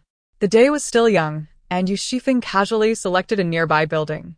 The majority of the structures outside were deserted. Upon entering, she secured the door from within and closed the windows before finally entering her space. The goose had grown considerably, now rivaling the plumpest hen. It strutted about with a proud demeanor. Yu Xifeng suspected that this goose had undergone a genetic mutation, as her recollection of geese did not suggest such rapid growth. However, she had no means to verify these matters and could only endeavor to care for it. At present, she remained oblivious to the goose's gender, having contemplated the notion of examining it closely several times. Fortunately, it no longer engaged in conflict with the hen. Having established his leading position, he traversed daily from east to west and then back again, accompanied by a flock of chickens and ducks. Yu Xifeng sat comfortably in a grand armchair, savoring a dish of stir-fried pork with green peppers, accompanied by braised potatoes and pork belly, complemented by a bowl of corn and rib soup. Once satiated, he gestured for the little orange cat to come down, gently stroking its fluffy fur, and rummaged through the pet treats to find a can of chicken breast. After finishing its meal, the little orange cat nuzzled against Yu Xifeng's hand. Leaning back in his armchair, he dozed off, only to be stirred by a gentle purring sound near his head. It was the little cat. This sound, akin to white noise, lulled Yu Xifeng into a state of unwitting relaxation. However, with matters weighing on his mind, his slumber was not particularly serene. Approximately 40 minutes later, he awakened, estimating that dusk was approaching, around 3 or 4 in the afternoon. Yu Xifeng sliced an orange for himself. The little orange cat approached to sniff, flicked its tail, and wandered away. After finishing, Yu Xifeng discarded the orange peel into the chicken coop and, after a brief wait, donned his attire and exited the space. The chill of the outside air enveloped him instantly, causing a sharp intake of breath that turned into a sudden cough. Indeed, being a thief was no simple task. Yu Xifeng navigated around the security room, resolutely making his way inside. Prior to entering, he skillfully shot down the surrounding cameras with a crossbow. In this temperature, electronic devices typically faltered. Yet, to be thorough, Yu Xifeng conducted a sweep of the area. The fencing in the production zone was nearly buried under snow, offering scant protection. Yet it was ensnared with a ring of iron thorns. Yu Xifeng found this item quite remarkable. She touched it and walked along the fence, collecting everything into her space. Stepping lightly on the snow, she effortlessly vaulted over the railing. The security room's dim lights cast elongated shadows on the snowy ground. Earlier, Yu Xifeng had circled the outside of the factory, memorizing the terrain, and she skillfully made her way to the main building. The lock on the front door posed no challenge. She entered without making a sound and thoughtfully closed the door behind her. Inside the building, numerous machines lined what resembled an assembly line. Yu Xifeng, unfamiliar with these contraptions, sought the warehouse. However, behind the assembly line, there was a temporary storage area. She deftly sliced open a box with her knife, revealing its contents: soybean dregs, husks, fragmented noodles, and a considerable amount of yellowing flour. This appeared to be the waste material area, designated for disposal or potential reuse. A surge of joy filled Yu Xifeng. While she had no use for this food herself, it could serve as sustenance for her chickens, ducks, and geese, not to mention the pigs soon to arrive. Every bit saved was a boon to her own provisions. She thoroughly explored the premises, collecting untransferred production waste from 2 additional production lines, amassing an impressive quantity that filled 2 rooms, roughly estimating 2 to 3 tons. Though labeled as waste, items like soybean dregs could easily serve as staple food if left outside. Emerging from the workshop, she traversed a curved hallway and stumbled upon a vast atrium, where she discovered a schematic map depicting the layout of the entire factory complex. With her flashlight set to the lowest setting, she studied the sign for a while. The main building stood 7 stories tall, symmetrically arranged. The structure is divided into 2 sections, with a grand hall in the center, where Yu Xifeng is presently situated. Having arrived from the west, she finds herself on the first floor of the eastern section, which serves as the production workshop. Approaching it feels as familiar as entering her own backyard. The entrance to the production workshop is excessively formidable, prompting Yu Xifeng to enter through a window instead. This space is filled with raw materials, the rooms soaring higher and wider. Rice, paddy rice. Her heart races with excitement. Conservatively estimated, there are around 50 to 60 tons. The fragrant aroma of rice wafts through the air, and Yu Xifeng inhales deeply, eagerly beginning to store it within her space. It feels as though her palms have transformed into insatiable voids, as rice flows in like quicksand, continuously slipping into her realm. After more than 3 hours, beneath her mask, she licks her parched lips, still yearning for more. Uncertain whether this area is indeed a warehouse, she notes that the sign reads Production Division 2. If the main building is where the rough processing occurs, then the truly refined food may very well reside in Production Division 2. Since she must make direct contact with the items to draw them into her space, her exposed fingertips are flushed crimson. Yet she feels no chill. Beneath her mask, her face radiates warmth. The surging adrenaline fills her with exhilaration, a light sheen of sweat forming on her neck and shoulders. After this experience, she no longer need worry about the feed for the chickens, ducks, and geese in her space. As long as it can accommodate, she can raise as many as she desires. Production Division 2, Yu Xifeng silently repeats to herself. Every sound seems amplified in this tense atmosphere. Suddenly, she is halted by a heavy fire door, which lacks any finesse and can only be pushed open with force. A creaking noise ensues, followed by a scream from the other side, startling Yu Xifeng. She called her to awaken from that intoxicating sense of achievement. The voice was sharp and thin, intermittent, sending shivers down one's spine. Yu Xifeng had initially intended to turn back, but the laughter of Zheng Qingfan caught her attention. "I beg you, please don't do this, help me," she thought, contemplating as she stealthily approached. There was another task at hand, to eliminate Zheng Qingfan. Following the production line, she entered deeper, ultimately finding herself in a brightly lit office. The woman within was covered in blood. Did Zheng Qingfan bring her here for this purpose? Perhaps being well-fed from running a factory had dulled his senses. Logically, Yu Xifeng should not have seen this so clearly. Yet it seemed that Zheng Qingfan, whether due to a peculiar obsession or a lapse in judgment, was conveniently positioned before the glass window. The last time Yu Xifeng encountered such a position was on a small website. One must admit, it was quite an eye-opener. As she focused her gaze, she soon realized that the woman, who had been so elegantly adorned that afternoon, was now missing an arm. The severed limb was wrapped in white gauze, blood seeping through. Yu Xifeng harbored no fondness for this woman. The last time they met, she had scorned those at the table, snatching food like a pig. This scene evoked a visceral discomfort, as if the metallic scent of blood had infiltrated her mind. Reluctant to torment herself further, Yu Xifeng drew closer. Each passing second felt like a mental assault. Compared to psychological trauma, she would rather waste a bullet. The sound of gunfire shattered the window, striking true to the center of his forehead. Zheng Qingfan shuddered, collapsing against the window, his face frozen in a grotesque mix of shock and desire. Blood trickling from his forehead onto the woman's face. Kang Nuan was bewildered as to why Jing Qingfan had come to a halt. She felt a release from her constraints and, with her remaining hand, forcefully pushed Jing Qingfan away. He collapsed to the ground. As Kang Nuan discerned the gunshot wound, a sense of shock washed over her, and she finally grasped the gravity of the situation. She yearned to scream but instinctively covered her mouth. Yu Xifeng cast a fleeting glance before holstering his weapon. "Please, take me with you." Kang Nuan limped after him. Her leg had suffered frostbite earlier that afternoon, and instead of offering her aid, Zhang Qingfan had, in fact, betrayed her. Zhang Qingfan was a demon, a malevolent spirit risen from the depths of hell. The previous splendor now seemed but a fleeting illusion. Regret consumed Kang Nuan. She should never have taken this shortcut. At the very least, she ought not to have chosen this fiend. Her pace faltered, and she fell heavily to the ground. "Please, Zheng Weiyang will kill me. Don't leave me here," she wished to say. Yet, her clarity was shrouded in darkness, as if her voice had been silenced. This man, so composed, had dispatched Zheng Qingfan with a single shot. Could he be a more ruthless entity, a demon masquerading in human guise? Kang Nuan's desperate strides faltered.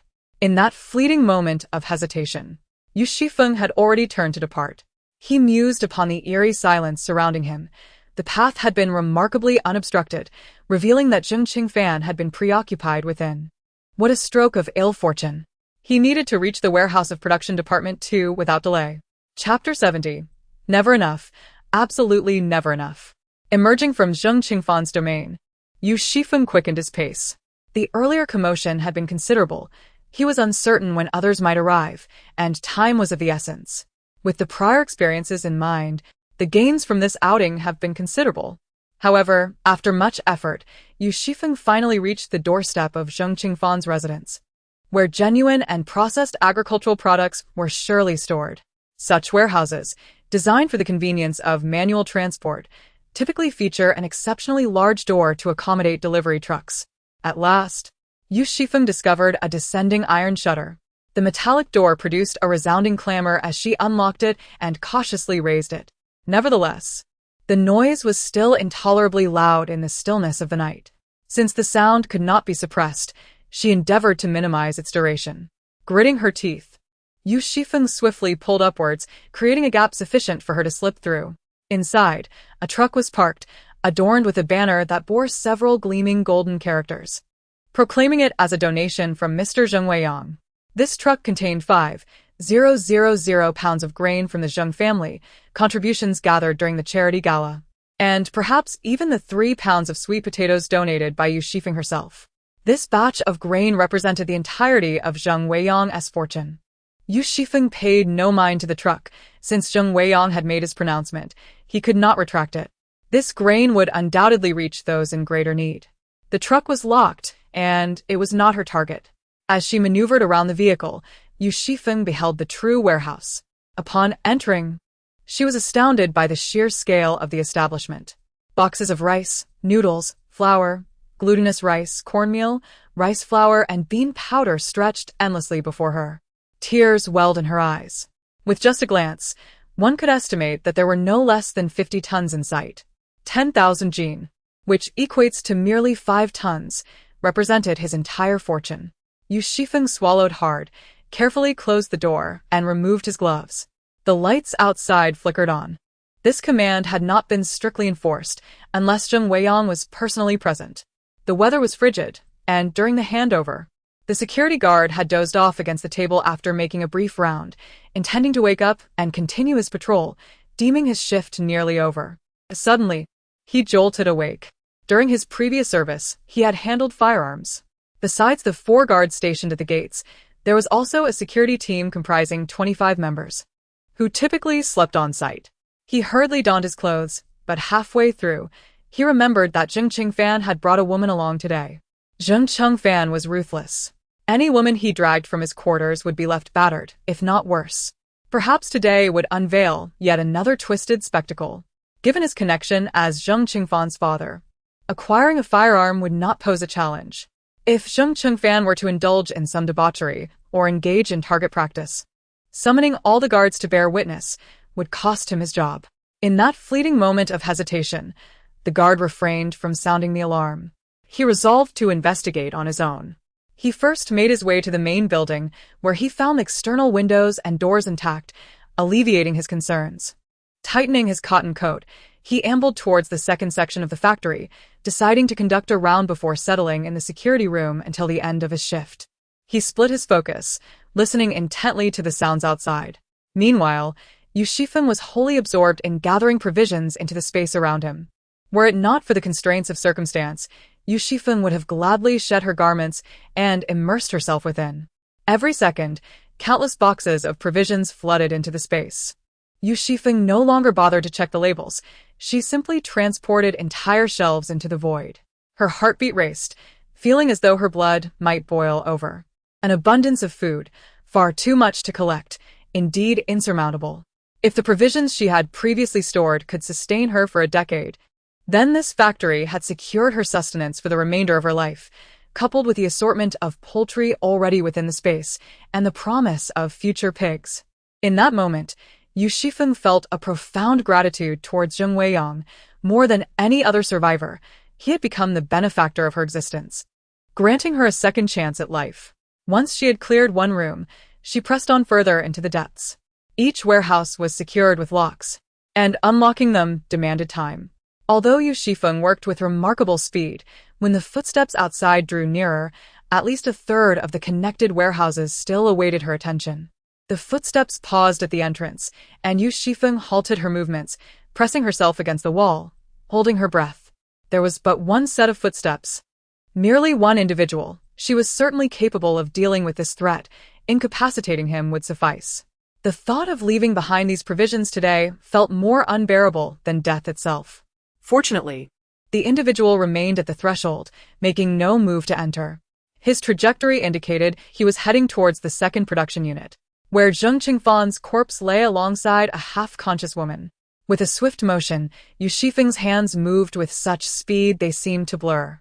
In her quest for haste, she even removed her outermost coat, as it hindered her movements. The security guard, upon discovering Zheng Qingfan's lifeless body, felt a chill in his heart that surpassed even that of the deceased. Alas, the factory manager's son has perished. It is no longer merely the manager's offspring. He is also the progeny of a representative. This representative possesses the authority to mobilize the patrol team of the underground shelter. Now, this tragedy has unfolded within the factory premises. What a farce it is! Should that woman meet her demise, the burden of blame would rest squarely upon his shoulders. Fortunately, she still clings to life. The security guard even tore his own shirt to fashion a makeshift bandage for her. Ensuring that Kong Wan remains alive, the guard finally freed his hands to sound the whistle. At this moment, Yu Xifeng despairs that she is not endowed with the multitude of hands like the Bodhisattva Avalokiteshvara. Even the arms of an octopus would suffice. Some storerooms contain unpackaged bulk food. Yu Xifeng must relinquish her hopes. In the same time frame, there must be boxes and bags, neatly arranged on the shelves, yielding far more. Yu Xifeng cannot even spare a thought to assess how much her own space has already amassed. She fixates on the remaining provisions, and as the footsteps of the security team draw near, scattered lights emerge outside the window. Yu Xifeng lunges forward, seizing the last two fully stocked shelves. The instant the guard pushes open the door, her figure disappears from sight. She has done her utmost, scavenging nearly 80 to 90% of Zheng Qingfan's rations. The warehouse stands unprecedentedly vacant. The members of the security team exchange glances, their flashlight beams casting shadows upon the ground as they disperse to seek the intruder's trail. Their voices rise in loud exchanges and reprimands, the lights flickering chaotically, seemingly attempting to burn a hole in the ground to uncover whether the food is concealed within. Everyone is busily occupied, yet none truly comprehend the nature of their endeavors. A faint dust lingers in the air, mingling with the fragrant aromas of flour, rice, and beans, creating a most delightful scent. Someone discreetly slips a handful of noodles into their pocket. Some individuals discreetly grasped a handful of rice. And an unspoken understanding enveloped the crowd as everyone chose to turn a blind eye. The head of the security team dispatched someone to convey a message to the Zheng family, but upon noticing the man's plump waistline, he cast a furious glare. The man fled, scattering rice from the seams of his trousers as he ran. The surplus grain that Yu Xifeng had been unable to take was gradually gathered by the subsequent security team. After all, Yu Xifeng had even disabled the surveillance cameras for their benefit. Chapter 71. The joy of many over one. Zheng Weiyang shattered his teacup upon the floor. This set of purple clay teaware had long been his most cherished possession, meticulously cared for over the years. The teapot lay in fragments, its violet clay stained with tea, resembling deep crimson. His son was dead. Who was responsible? Who could it be? Zheng Weiyang trembled with rage. Investigate. Discover where my son has gone, what he said, what he did, and unearth every individual who entered the factory. I demand to find them, even if it requires digging to the very depths. The secretary bowed and exited. In less than half an hour, Zheng Weiyang summoned the secretary back. Upon the secretary's return, only the burnt remnant of a cigarette remained between Zheng Weiyang's fingers, its ember quietly glowing. He had long since quit smoking, and though he no longer indulged, the scent of tobacco provided a modicum of solace. Request the patrol team to investigate how my son met his demise and discreetly trace the whereabouts of the grain, ensuring to tread carefully, he instructed, his voice heavy with exhaustion. The secretary retrieved the ashtray, and Zheng Weiyang, with a dark expression, extinguished the last remnants of ash. The grain in his factory had vanished, which was his greatest reliance for advancement and the foundation of his confidence. If it were known that he possessed no grain, who would pay him any heed? His secretary consoled him, stating that the promised £10,000 had been loaded onto the vehicle and there had been no losses. Should they simply let it go? This £10,000 represented his last reserves, yet Zheng Weiyang was reluctant to part with it. He had previously made grand claims, and countless eyes were now upon him. To intercept this batch of grain would be akin to slapping himself in the face.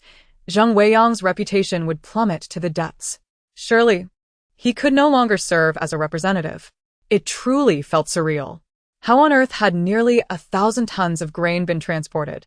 Even if it were by truck, it would require a convoy, wouldn't it? Could it have sprouted wings and flown away? Zheng Weiyang began to doubt whether he had perhaps brought this upon himself. Now, his entire fortune indeed rested on this mere £10,000. This thought flickered momentarily in his mind. He could not investigate too ostentatiously. To the survivors, he would promote the narrative of merely possessing £10,000. To the upper echelons, he must not reveal that he had no grain left, for that would signify a loss of his utility. Zheng Weiyang's heart brimmed with resentment. Orders continued to be issued in an orderly manner. As long as he stood firm, the Zheng family would not falter. It was Yu Xifeng's first time spending such an extended period in the space. When collecting the grain, the sheer volume overwhelmed her, and she recognized that the limited area of the space could not accommodate it all. She designated the grain's location to a desolate mountain. Upon entering, Yu Xifeng beheld the boxes of grain scattered as far as the eye could see, leaving her momentarily bewildered. All of this was now hers.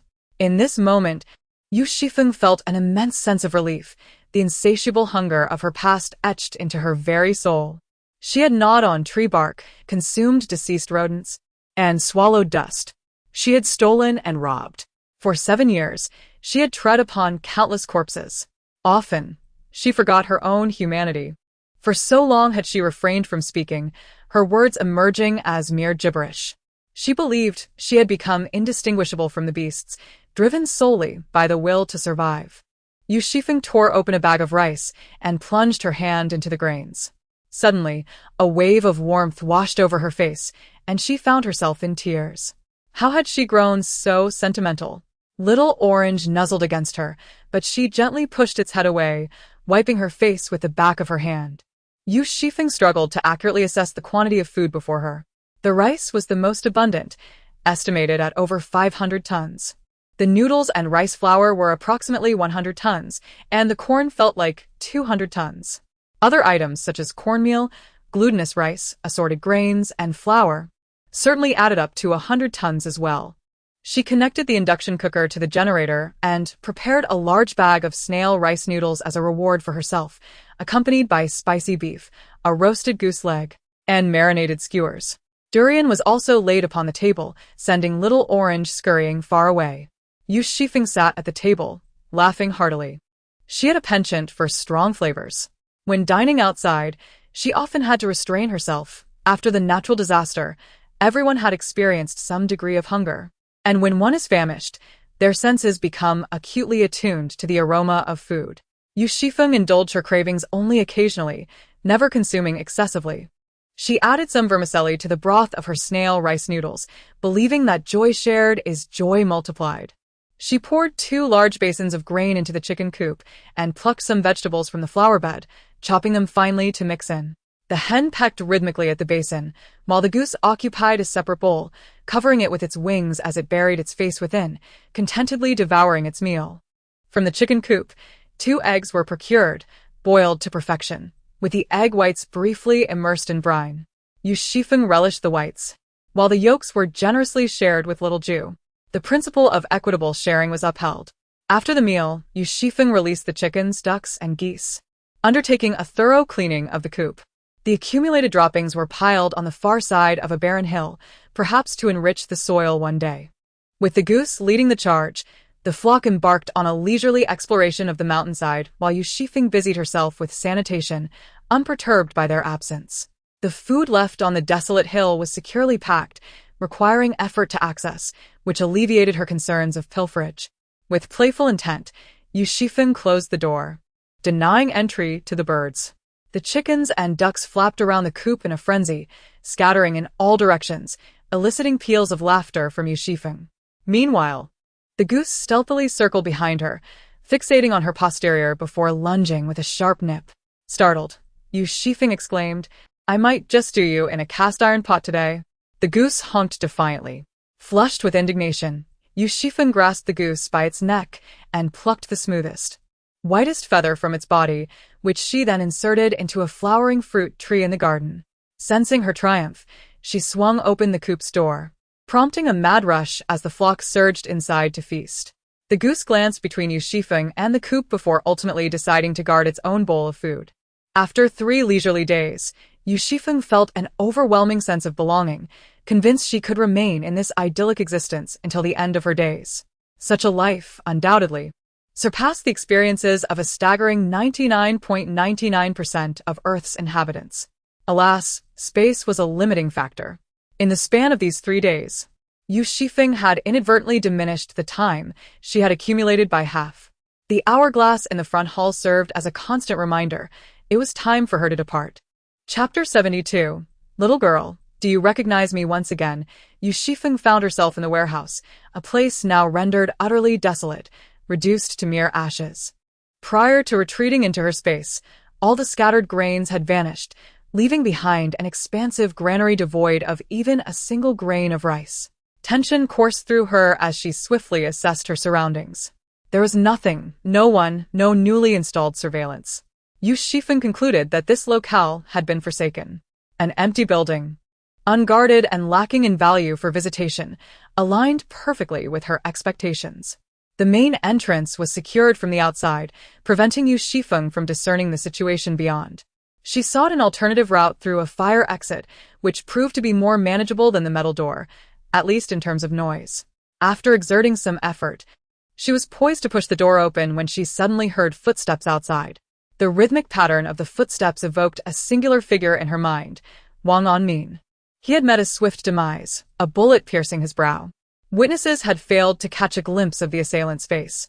Yet the footprints indicated a height ranging between 165 to 172 centimeters. Considering the thickness of the winter attire, the perpetrator was likely a slender young woman. The young female's report was succinct and efficient, causing Yu Xifeng to inwardly gasp. She had been careless. What of the surveillance outside? That was Wang Anmin's voice.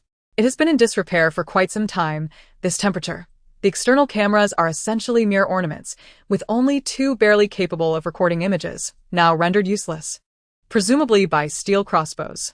The sound of approaching footsteps grows increasingly pronounced. Yu Xifeng, unwilling to listen any longer, retreats into the space. Outside, Wang Anmin seems to sense something, glancing momentarily in the direction of Yu Xifeng. This situation is decidedly suspicious. According to the security personnel, a protective railing, composed of iron spikes, had been in place until 4 o'clock in the afternoon, yet by 11, it had completely vanished. The underground shelter's patrol team is critically understaffed, resorting to drawing personnel from the grassroots level. Wang Onmin is not particularly pleased. Death lurks everywhere. What significance does a debauched air hold? As described by Kong Nuan, had it not been for Zheng Qingfan's demise that day, she would have been the one to perish. The current scarcity of manpower is palpable, yet it continues to be squandered on such futile endeavors. The orders from above remain unyielding to his will. Wang Onmin remarks, "It seems that the security guard is concealing something.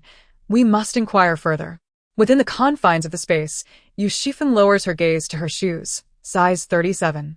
After rummaging through the room for half an hour, she finally discovers a pair of size 39 shoes. Silently, she dons 3 pairs of cotton socks before slipping her feet inside. She takes a few steps. Yes, they fit adequately. The warehouse has been devoid of any visitors. Wang Onmin has come to investigate the cause of Zheng Qingfan's death, yet he has failed to connect the dots regarding the loss of supplies in the warehouse. There exists but one possibility. Zheng Weiyang did not report this. This is fortuitous for Yu Xifeng. The fewer individuals who are aware, the lesser the chance of exposing the space. As for the perpetrator responsible for the murder of Zheng Qingfan and the potential evidence that may implicate him, Yu Xifeng refrained from rushing to fill in the gaps. The more one does, the more mistakes one makes. Her priority was to swiftly vacate the factory and escape their scrutiny. A faint dawn broke on the horizon, and visibility outside was quite low. Yu Xifeng calculated her timing meticulously. Battling against the biting wind, she made her way along the edge of the building. Behind her, Wang Onmin had just inquired at the security post about the theft of grain. The guard stuttered, unable to provide a specific quantity. Wang Onmin, accompanied by his team, proceeded to inspect the warehouse of the second production department, still shrouded in confusion. The traces at the scene failed to elucidate any issues. Meanwhile, Yu Xifeng had already departed. Yu Xifeng spotted Old Man Kai and felt a surge of excitement, eager to approach him. However, upon surveying his surroundings, she noticed the absence of his little grandson. A wave of dismay washed over her. Could it be that Old Man Kai's grandson had encountered misfortune prematurely in this life? Just as she prepared to seize the opportunity to strike up a conversation, she felt a tap on her shoulder. "Hey, young lady, why are you staring at my grandpa? He's old. What could possibly be interesting?" Yu Xifeng was momentarily taken aback, turning to see a tall man, bundled up like a bear. He possessed strikingly handsome eyes, so captivating that one would be tempted to remove his hat and mask to delve deeper. Initially, Yu Xifeng felt slightly offended, but upon realizing he was merely a handsome young man, she dismissed her irritation. "Wait," Yu Xifeng said, "he's your grandfather?" The man's voice was muffled beneath his homemade mask. "Yes, he is my grandpa." It turned out that this young man was indeed the late grandson of Old Man Kai. There was also the elderly man, Kai, holding his grandson's feet aloft, while the little boy crawled on the ground, a moment of brilliance. The old man, steeped in nostalgia, misjudged his grandson's age due to his lack of inquiry. For a moment, she found it difficult to meet the gaze of the tall man before her. Yu Xifeng quietly averted her eyes. After a brief pause, she spoke. "Has your family been assigned a residence?" "In which district?" The man replied, "District 8. Yu Xifeng remarked, "The district number you have is located on the outskirts, where heating is inadequate and security is poor. If you trust me, please provide your name and registered residence, and I will find someone to help you secure a better location." She glanced at Elder Kai, who, despite his white hair and somewhat tattered clothing, still exuded vitality, with a glimmer of spirit in his eyes. He was far superior to the apathetic Elder Kai of her previous life. "Young lady, you recognize me," Elder Kai stated. "You resemble a relative of mine." Yu Xifeng softly replied, her tone tinged with nostalgia. Elder Kai reassured her. "At my age, I should have already passed on. One must look forward." Yu Xifeng smiled and nodded. "Indeed, one must look forward." Elder Kai then asked, "If you help us secure a better location, what do you desire in return?" Yu Xifeng chuckled lightly and articulated a reason she had devised earlier. "I wish for you to pose as my distant relatives. If anyone inquires, simply state that I have been with you for the past 3 days." Elder Kai agreed. "Oh, my mother is an only child, so I carry her surname." "And Elder Kai?" Zhang Qiu responded. "He is my father's father. What are the other members of your family?" Zhang Qiu replied with a faint smile. Most have passed away. Chapter 73. Is she interested in me? With a hint of reluctance to speak, Yu Xifeng decisively fell silent. She sought out the portly man, offering him a bottle of Debanjiang and 2 packets of instant noodles, successfully persuading him to relocate Old Man Kai's territory to Area 2, which was under Sister Yun's jurisdiction. Area 1 refers to the inner circle, where the properties are currently not for sale. The number of available houses is few, easily counted on one hand. In exchange, Yu Xifeng presented the portly man with a pound of rice. He chuckled, stating, "At market price, I only take a 2% cut. You're being overly generous." Yu Xifeng replied, "I aim to shift them to that area to benefit from Sister Yun's influence. A pound is hardly excessive." The patrols in that vicinity occurred at irregular intervals, providing greater security compared to other areas. After a moment's contemplation, she suggested, "The day after tomorrow." As they traversed the path, they passed through Area 8.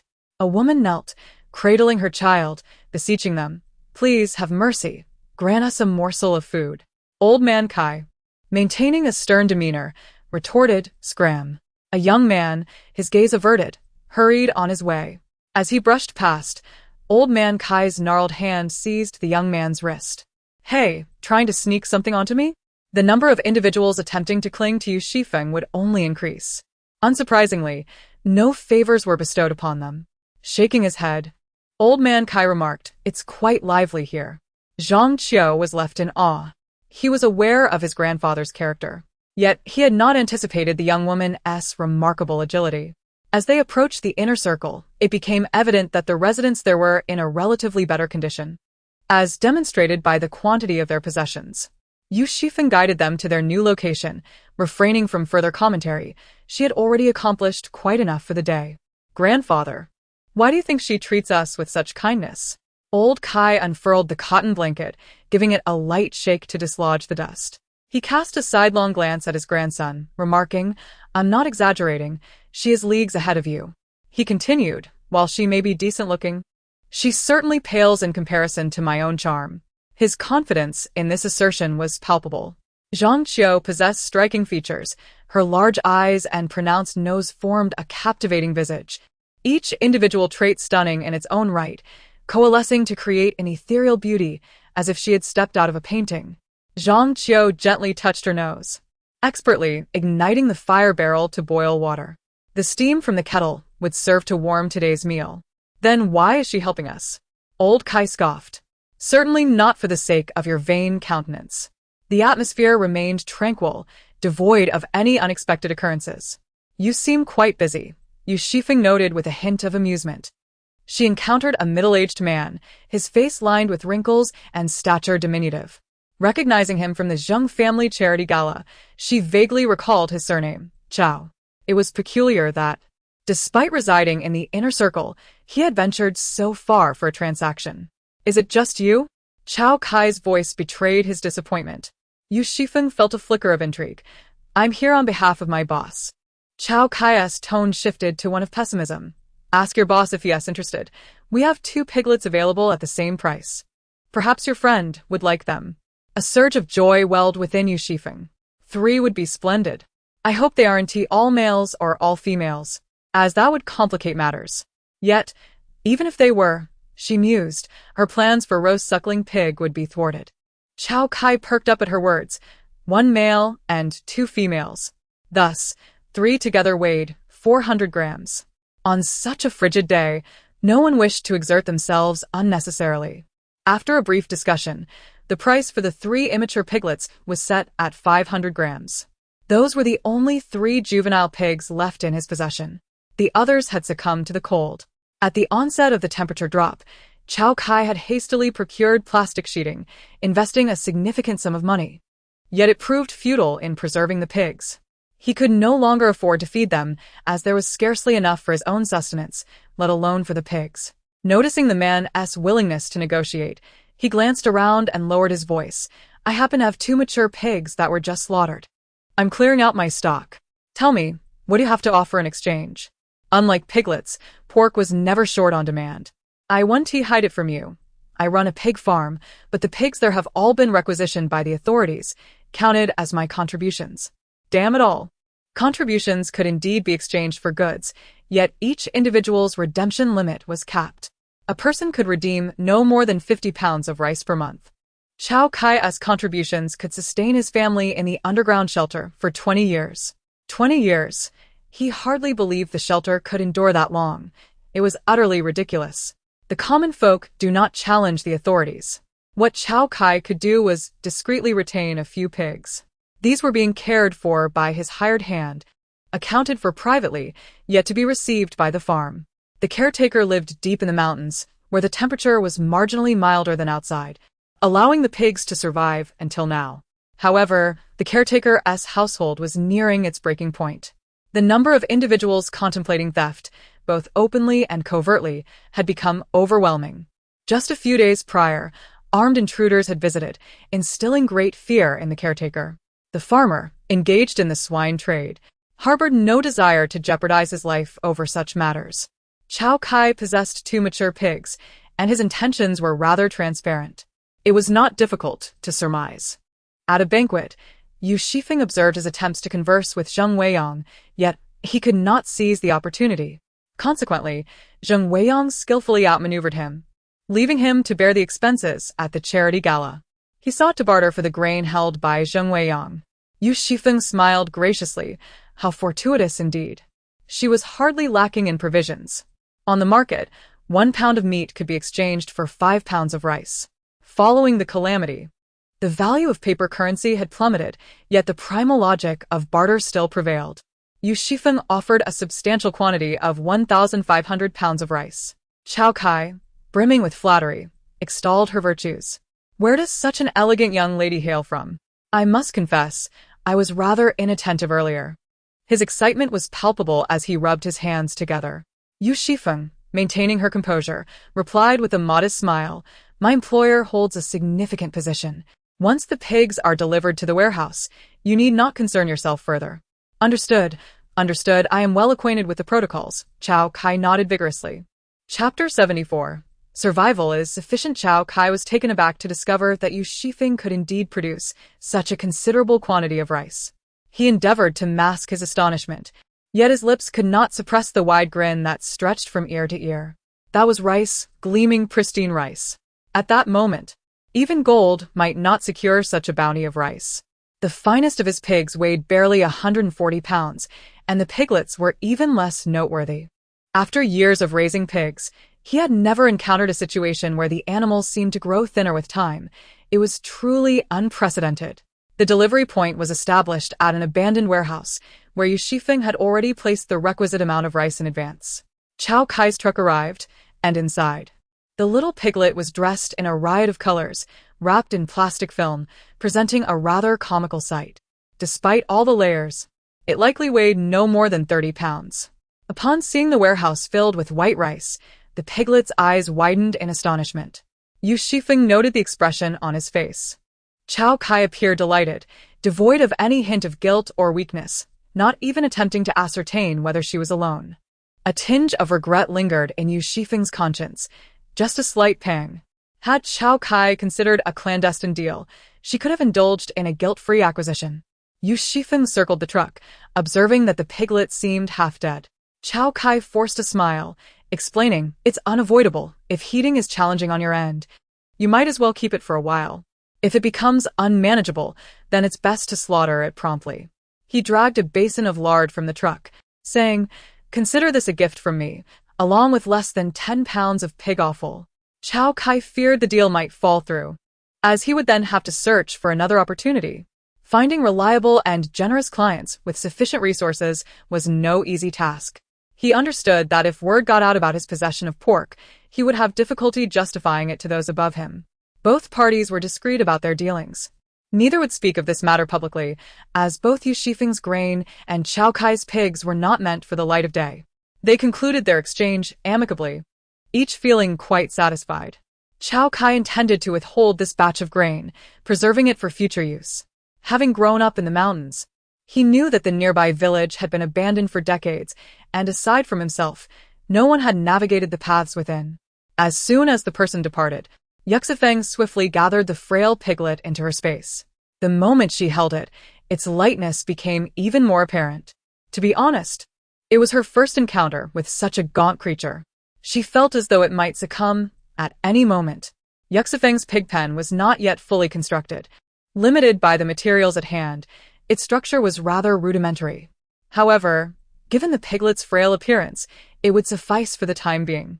Yu Xifeng chopped sweet potatoes and corn cobs, even adding 2 packets of milk, and mixed it all together before presenting it to the piglets. The 3 of them eagerly buried their faces in the bowl, and Yu Xifeng felt a surge of satisfaction. Their hearty appetite suggested that they had not been fundamentally harmed, and that there was hope for them to gain weight. She envisioned dishes of pig trotter rice, barbecued tenderloin, glistening lard, braised pig ears, and stir-fried pig stomach. A warm smile spread across her face as she encouraged, "Good, eat more." She fetched a basin to collect spring water. Concerned that the pigs might suffer from the cold outside, she thoughtfully mixed in some warm water. The temperature in her space was just right, not too high nor too low. After a short while, Yu Xifeng removed the plastic wrap from the piglet and dismantled the chaotic fabrics within. Bathing was not urgent. She decided to let the piglets acclimate for a couple of days. With a gentle clap of her hands, she fed the chickens, ducks, and geese. There was little worry regarding the little orange cat. The pet supplies she had gathered earlier included an automatic feeder. After charging it and setting the appropriate mode, it would dispense food at designated times and quantities. Occasionally, she would provide extra treats, ensuring that the little orange cat lived quite comfortably. Before stepping outside, Yu Xifeng enjoyed a bowl of lamb vermicelli soup in her space. As for the fresh meat she had stockpiled, there was no rush. She still had half a goat she had found and plenty of frozen meat purchased before the natural disaster that remained unprocessed. Handling meat is a rather labor-intensive endeavor. Yu Xifeng currently lacks an adequate space, and her access to it is also limited. Occasionally, preparing a meal with a couple of pots is manageable. But to produce meat in substantial quantities, she must wait a while longer. A cold sweat broke out on her brow. Yu Xifeng crouched on the ground, taking a moment to regain her composure. Upon inspection, she realized that her menstrual cycle had commenced. Perhaps it was due to her frequent outings and prolonged stays outdoors recently. Her body had succumbed to the chill, resulting in an especially painful episode this time. Yu Xifeng reclined on her bed, torn between relief and helplessness. Her cycle was irregular, and she had never bothered to track it. Fortunately, when she visited Zheng Weiyang's factory, her period did not arrive. Similarly, when purchasing pork, she was spared. Now that her affairs were nearly resolved, she could finally rest. The warmth and softness of the bedding were unparalleled. Yu Xifeng fumbled to prepare herself a cup of ginger tea with brown sugar. The warmth seemed to ascend to her abdomen, providing her with some solace. As she turned over in bed, she was inexplicably struck by a craving for ice. Closing her eyes, she delved into her inner space, envisioning her icy milk tea, popsicles, and ice cream. Despite the chilly weather, she seldom yearned for such treats. Yet, curiously, the more she was forbidden to indulge, the stronger the desire grew. It felt as though a rebellious spirit had taken root within her. Donning a single earbud with soft instrumental music playing, she applied a heating pad to her abdomen and sought distraction through a novel. The night drifted by in a haze. The following day, Yu Xifeng was roused from her slumber by the sound of knocking at the door. In the fleeting moment of awakening, the commotion outside sent a jolt of tension through Yu Xifeng's entire being. She swiftly sat upright, her instinctive vigilance overshadowing any discomfort. Rising from her bed, she grasped a crossbow and then proceeded to check the surveillance outside her door. As long as Kai Lauta's grandson was alive, it was tolerable. The incessant knocking at the door continued unabated. After a prolonged period, Yu Xifeng, exasperated, hurled her pillow at the door. Chapter 75. Regret so deep it turns one's intestines green. Yu Xifeng, are you in there? My grandfather sent me to bring you some items, specialty tea from our region, along with some bean and sesame ginger strips. They are quite fragrant, came the voice from the other side.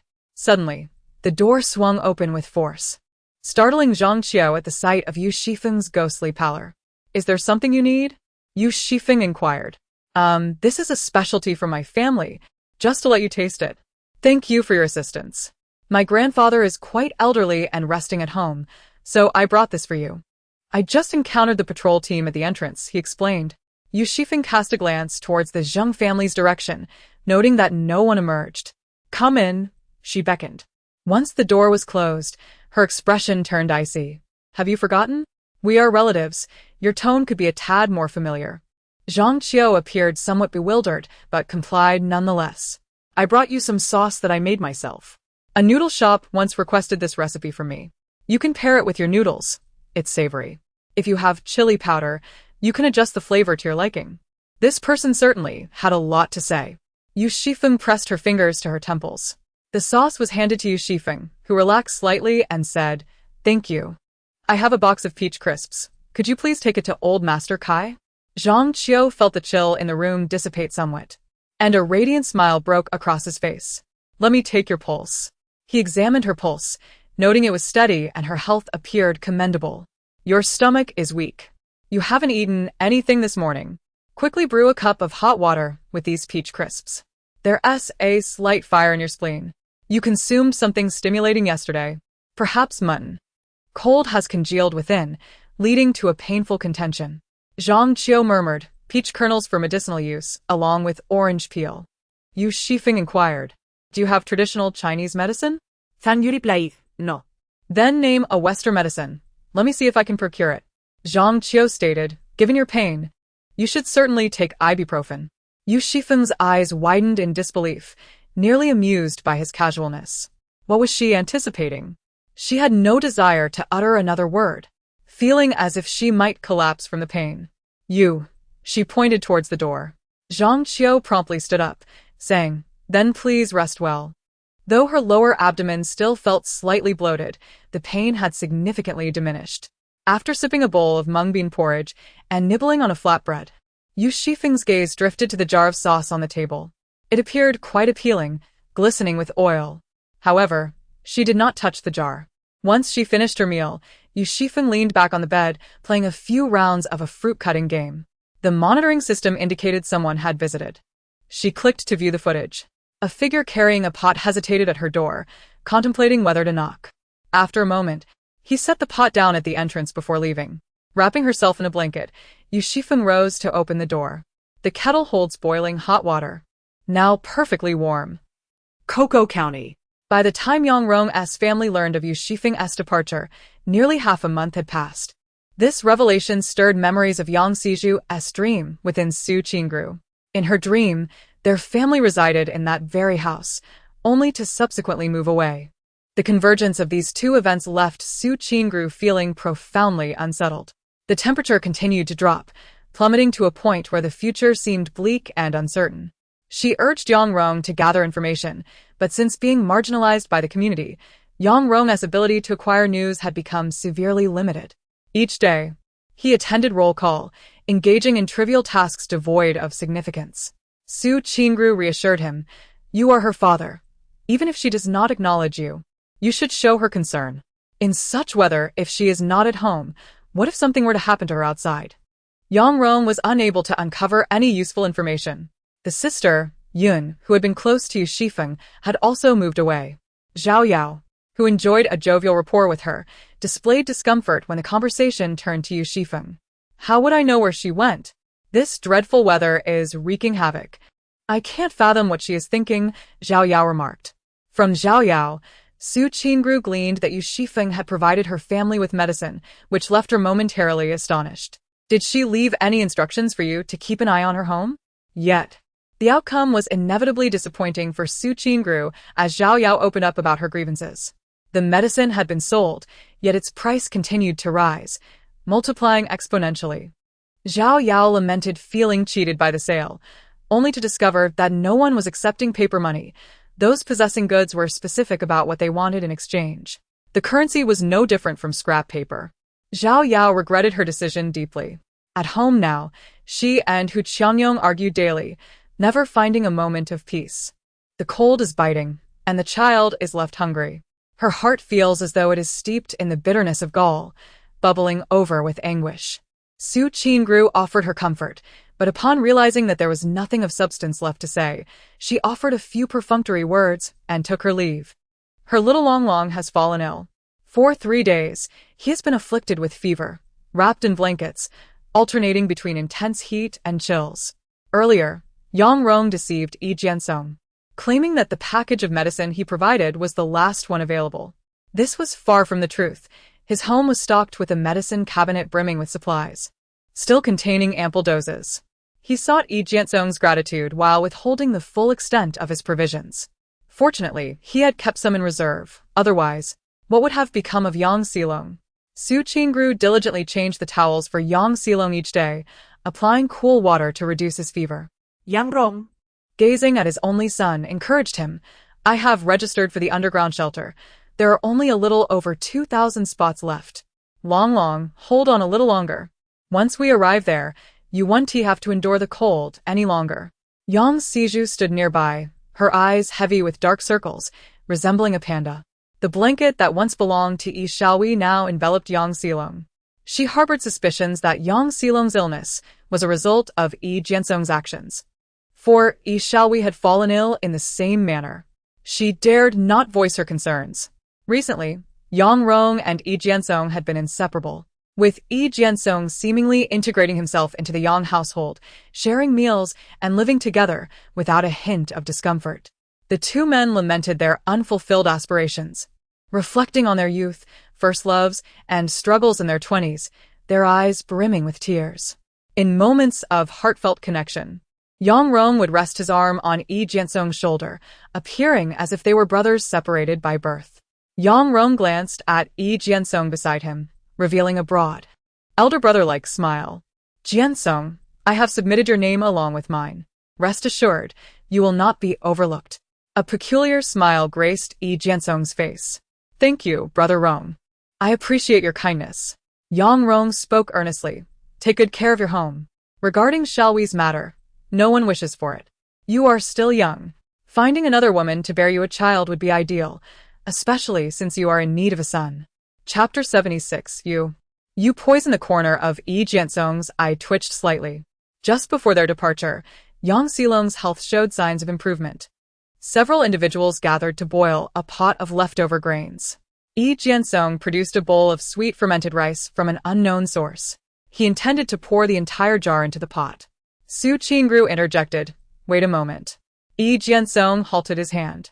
Su Qingru smiled at him and scooped out a generous portion with a spoon, saying, since Long is recovering, I will feed him a spoonful first. Yi Jiansong obediently handed over the jar, which was about the size of his palm. Yang Sizuli cat hair dry lips. The sweet fermented rice emitted an enticing aroma, and perhaps it had been brewed a tad too long, as it faintly carried a hint of fragrant solvent. The warm steam dulled the senses. Yang Rong followed closely behind Yang Xilong, scooping out another large spoonful. Yang Siju sensed something amiss but could not articulate it, soon overshadowed by her discontent over receiving too little. Jiansong, you should eat too, Su Qingru urged. Yi Jiansong smiled. It's all right, you all enjoy it. I have already eaten. The sweet rice was consumed. Yang Siju sensed an odd taste lingering in her mouth. Yet, this was of little consequence. In recent days, they had consumed their fair share of spoiled food. A burning sensation ignited within her abdomen.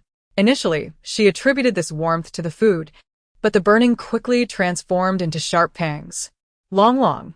Su Qingru's hand trembled, causing a bowl to crash to the floor. Yang Xilong's body convulsed violently, wrapped in blankets like a writhing serpent. The pot toppled, spilling soup across the ground. Just as Yang Rong was about to rise and check on his son, he doubled over, clutching his abdomen. Yi Jiansong continued to laugh. Yang Rong gazed at him in terror. You poisoned us. Yang Siju dashed to the side, desperately clawing at her throat. Yi Jiansong tore away his facade of amiability, his face contorting with intense loathing. He spat venomously. My child is dead. What right do you have to seek refuge in the underground shelter? You should all stay here and die together. Yang Rong, consumed by pain and fury, retorted. Your daughter's death has nothing to do with me. Yi Jiansong's voice turned icy. You opened her window. She was warm in her thermal underwear, covered by a blanket, with a fire burning in the room. How could she freeze to death? At first, I wondered who had opened the window. Yang Siju felt as though Yi Jiansong cast a glance her way, causing her to recoil in fear, trembling uncontrollably. But then I realized it is of no importance. Not at all. After all, your family is no good. May you all perish, perish, perish. Yi Jiansong gripped a shard of metal, unhesitatingly thrusting it toward Yang Rong. Yang Rong, suffering another grievous blow, spat through clenched teeth. You are insane. Yang Xilong, having just recovered from a severe illness, lay beneath the covers, silent after a violent convulsion. Su Qingru rushed to him, calling out Long Long. Yang Rong was bleeding profusely from his side. Yi Jiansong was grinning maliciously, while Yang Xiju cowered in the corner, screaming. The fire bucket crackled as water sizzled upon the red-hot coal, producing a series of explosive sounds. Yi Jiansong brandished a shard of steel and approached Yang Xiju. He tilted his head to scrutinize her face, his expression a mix of confusion. He murmured, "You bear a certain resemblance to my daughter. I once contemplated whether she might grow to resemble you." His demeanor shifted, alternating between a fierce snarl and a gentle softness. Ultimately, he raised his hand, gritting his teeth, "But you caused her death." With a resounding thud, Yi Jiansong collapsed, a gaping wound the size of a bowl on his head. Su Qingru seized a pot from the ground and struck him with it, pot and water included. Yang Rong had already lost consciousness. Trembling with shock, Su Qingru directed the only other person still capable of movement, Yang Xiju, to hurry outside for help. Yang Xiju scrambled out in a frantic tumble. As an employee of the community center, Yang Rong was attended to within half an hour, with a doctor even summoned to the scene. He was carried away. Su Qingru wept over Yang Xilong, who had already succumbed. The community's mortuary had taken him away. He did not die from poisoning but rather from asphyxiation due to his vomit. Su Qingru was pulled to her feet, her spirit numbed.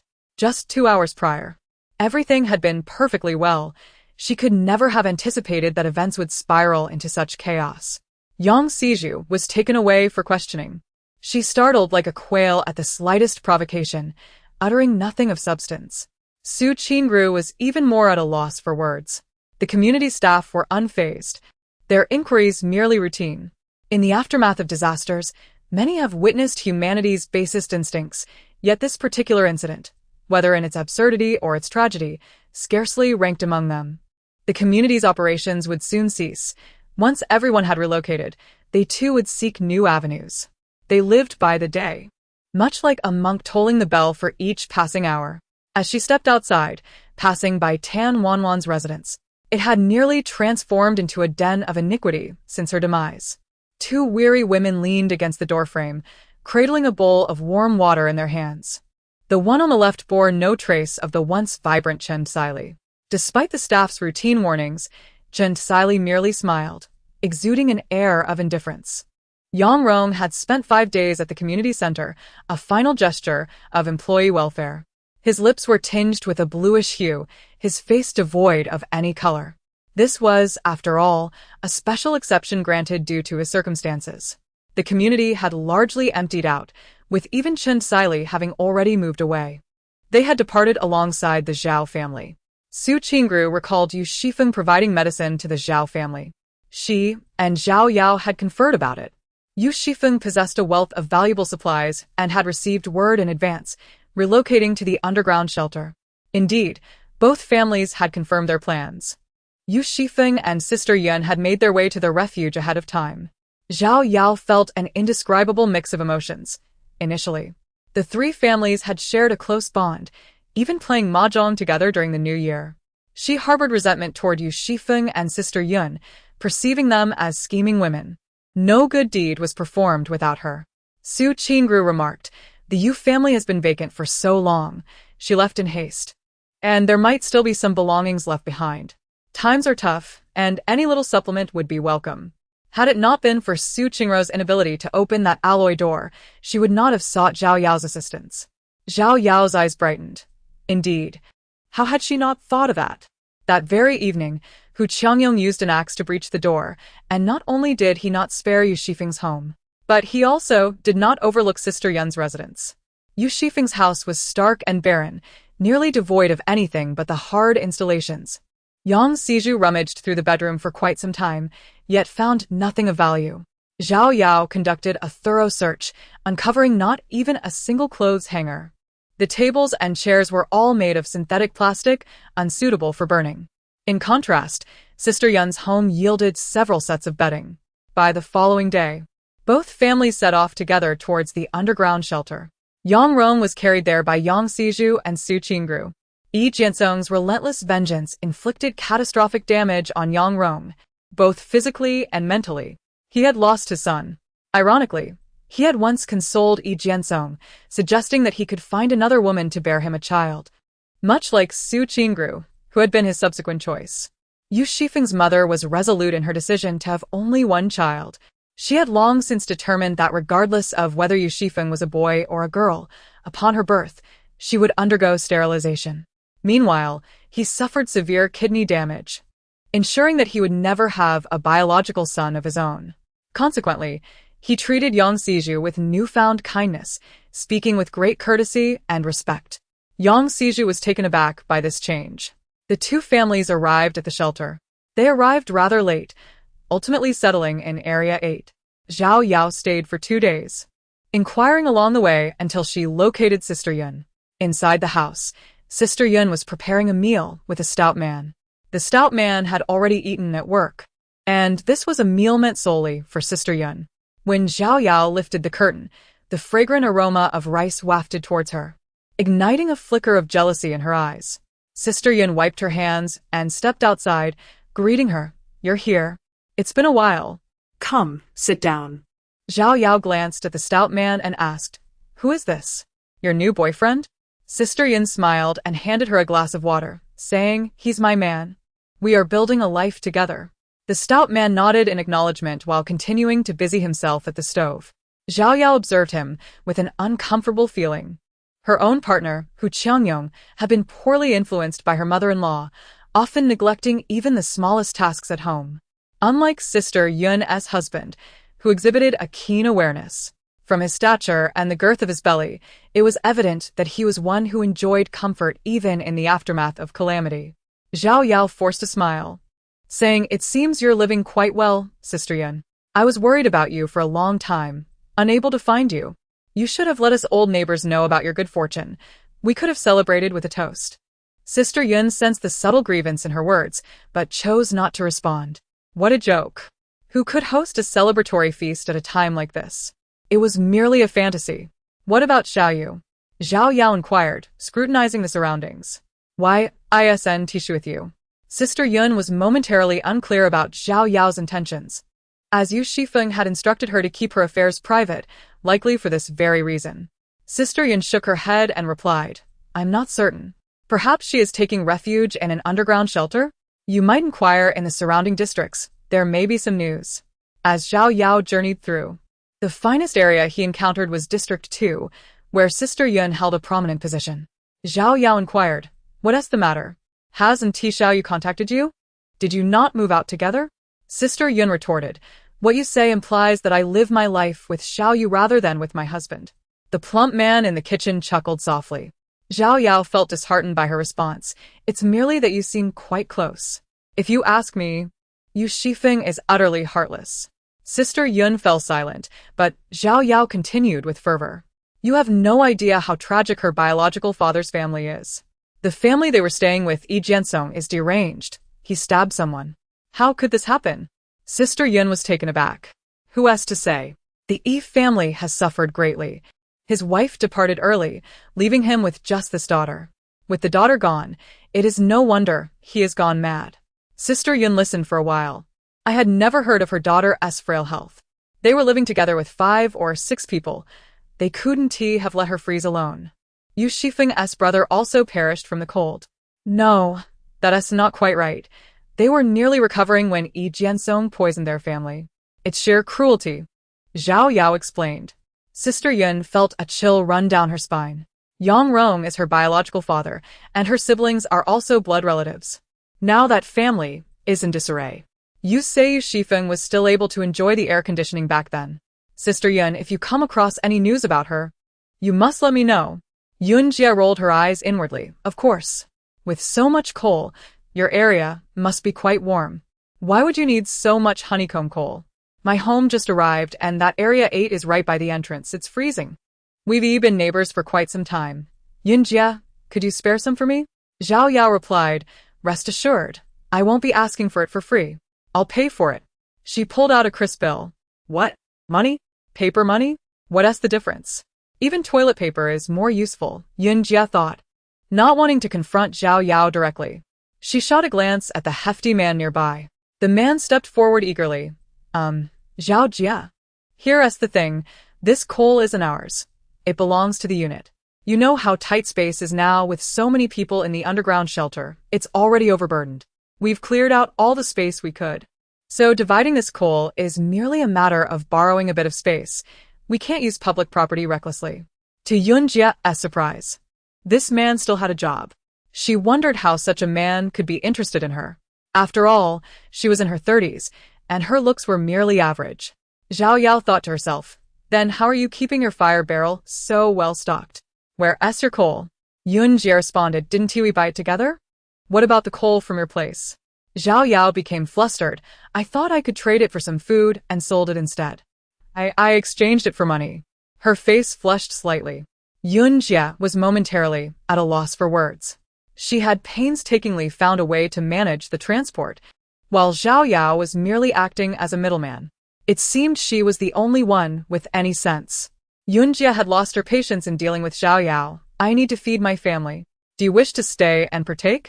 If Zhao Yao truly had the audacity to remain and consume her provisions, Yunjia would promptly expel her with a broom. There was not a complete set of bowls and chopsticks on the table. The hefty man wiped the table with a rag and poured a glass of plain water. Drink well, drink well. Zhao Yao was skeptical.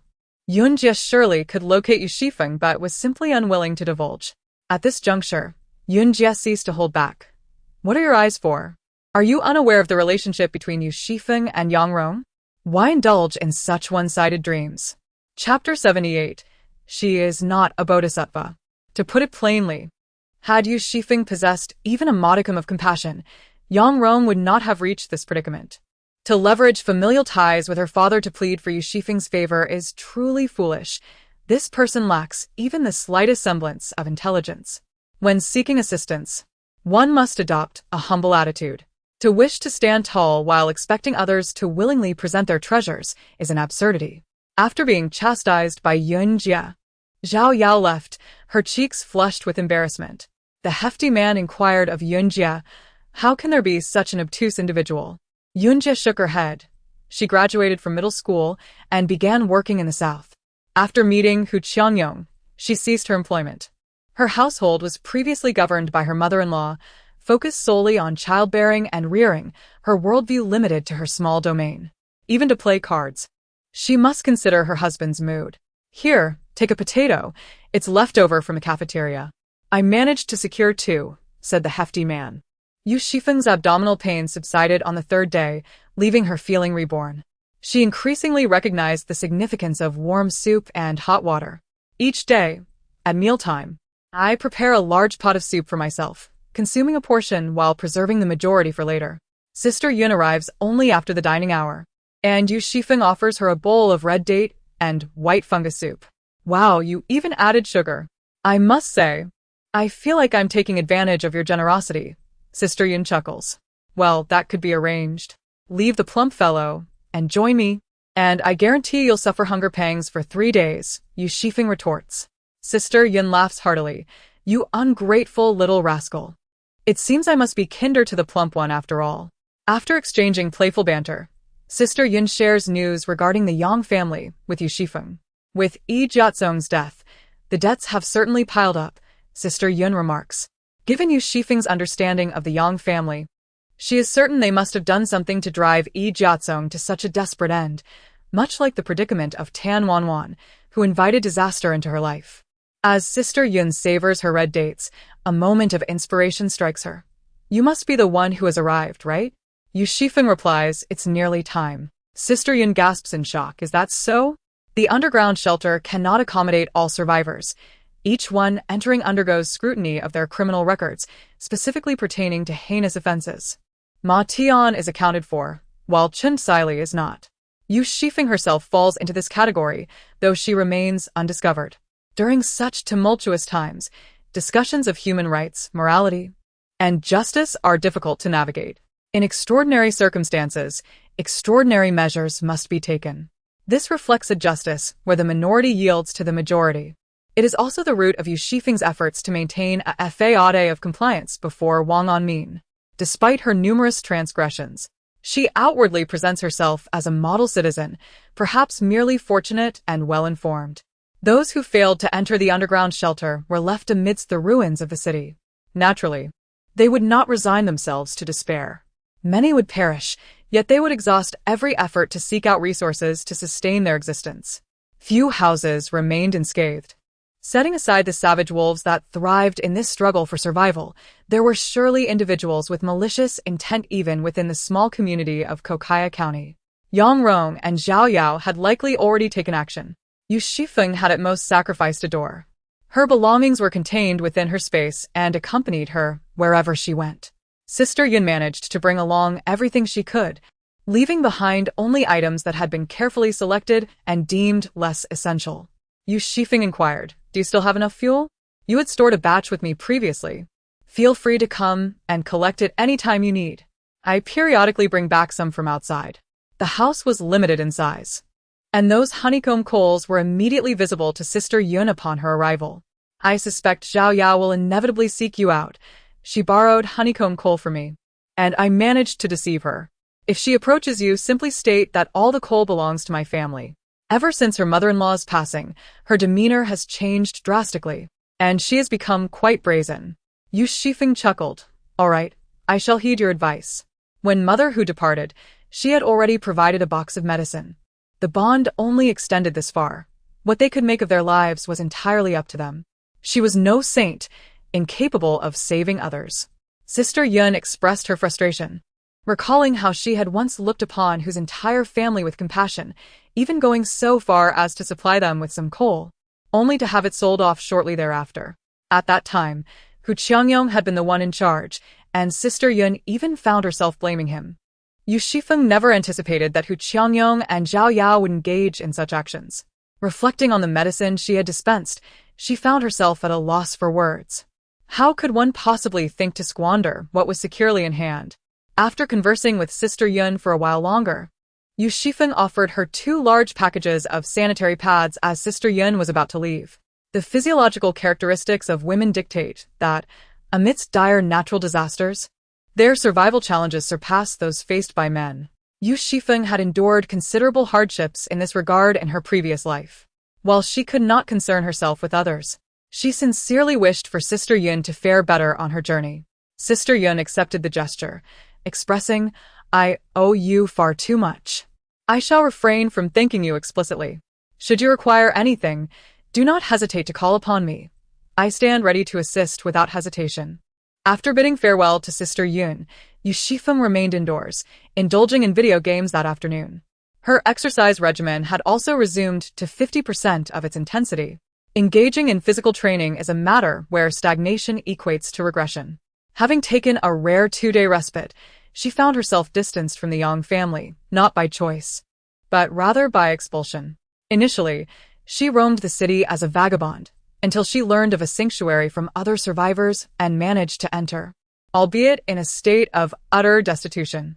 Each day was a struggle against hunger, fraught with anxiety over the next day's sustenance. To make ends meet, she had no choice but to accompany the rescue teams on scavenging missions. With their larger numbers and superior equipment, the rescue teams forged ahead, claiming the lion's share of the finds, while the scattered individuals followed suit, collecting the lesser spoils. Materials such as wood, steel, and plastic could be exchanged for contribution points. Some fortunate souls stumbled upon a packet of crop seeds, which they turned in for enough contribution points to sustain them for 2 months. This tale was widely circulated among the survivors. After completing her exercises, Yu Xifeng quenched her thirst with some water and indulged in a mangosteen. The seeds of the mangosteen are remarkable. When cultivated, they yield fruits with thin skins, abundant pulp, and small seeds, exuding a delightful sweet and sour flavor. The exceptional quality of the pulp is perhaps a result of the enhancement from the spatial realm. Yu Xifeng found her hands stained with a deep crimson hue as she scrutinized the seed.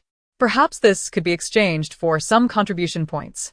However, upon this contemplation, She discarded both the pulp and the skin into her spatial realm. She certainly had no intention of trading such a fresh seed, as it might invite unnecessary troubles. After 7 days of seclusion, her monthly cycle finally concluded, leaving her feeling refreshed and significantly improving her mood. Yet, she found herself frustrated with a particularly challenging level in Super Mario that she could not seem to conquer, repeatedly meeting her demise. In hindsight, she regretted not considering a game strategy guide while downloading the files. Occasionally, a couple of jujubes would float in the water, stirring a sense of gratitude within her. Although old Kai did not voice his concerns, he still held her in his thoughts. Chapter 79. The dowry of Zhangqiu Yu Xifeng paid a visit. In just over a week, old Kai's home had been tidied up. The duo, an elderly man and his granddaughter, maintained an immaculate space. The entrance was so pristine that rolling on the floor would surely soil it. Yu Xifeng was taken aback. In her past life, old Kai was as disheveled as one from a beggar's clan. Despite the survivor's general disheveled appearance, old Kai's untidiness had been unparalleled. Even dogs would shake their heads in disapproval. Yu Xifeng felt a tinge of regret. Her first outing was met with a chill of the air. Yet, she vividly recalled that he possessed an exceptionally beautiful and striking visage. Before the apocalypse, one could rely on their appearance to make a living. My grandson is rather inept, and I apologize for the spectacle he presents. Let us not dwell on that. At the very least, he possesses a commendable appearance and a decent demeanor. Upon hearing this, old Kai became increasingly convinced of his assumptions, feeling as though he had lost all dignity. He rose from his seat and rummaged through a basket by the bed for a considerable time, eventually retrieving a square mirror stand intricately carved from Wangwali wood, adorned with floral motifs. Its design was archaic, and the patterns exuded a sense of grandeur. Since acquiring his spatial abilities, Yu Xifeng had come across numerous antiques, and upon inspection, she could readily estimate their value. This was indeed a remarkable piece, on par with the jewelry left behind by her mother. Old Kai opened the mirror case, revealing an array of items within. Nostalgically, he caressed a translucent jade bracelet. This has been passed down through generations in my family. Yu Xifeng examined it, sensing a thrill from the space. This was an antique with significant history and remarkable quality. In her villa, she seldom encountered objects of such caliber. She also touched a golden phoenix pendant, no larger than a coin, its tail exquisitely lifelike, as if it might take flight from its jade base. Merely holding it was a delight to the eye. If it were hers, she might hesitate to offer it to the space. Despite having relocated to an underground shelter, old Kai still carried these treasures with him, indicating their precious nature. Yu Xifeng chose not to voice her thoughts. With so many valuable items at old Kai's disposal and the family's relocation to the underground refuge, it was certain that truly valuable possessions would be kept close. Perhaps it was an opportune moment to exchange some food for a few items. Yu Xifeng was also curious about the surprises that awaited as her spatial abilities continued to evolve. It was originally an extraordinary object. Perhaps in the future it may bring unexpected surprises beyond imagination. Currently, the resources and territory of living beings in this space are sufficient. Yu Xifeng desires to cultivate more flower beds. She wishes to grow additional vegetables to enhance the diet of the piglets, as well as to plant more fruits. Yu Shitsu assumed that old man Kai intended to present it for her admiration, or perhaps to showcase his fine goods. To her astonishment, old man Kai declared that it was a gift for her. While she did not entirely reject the idea, it felt rather unreasonable. After all, they had only met twice, including today. Even in her past life, her relationship with old man Kai had never reached a point where such a generous gift would be warranted. She was merely a wild apprentice, receiving a few pointers when encountered, and left to fend for herself otherwise. Yu Xifeng fell silent.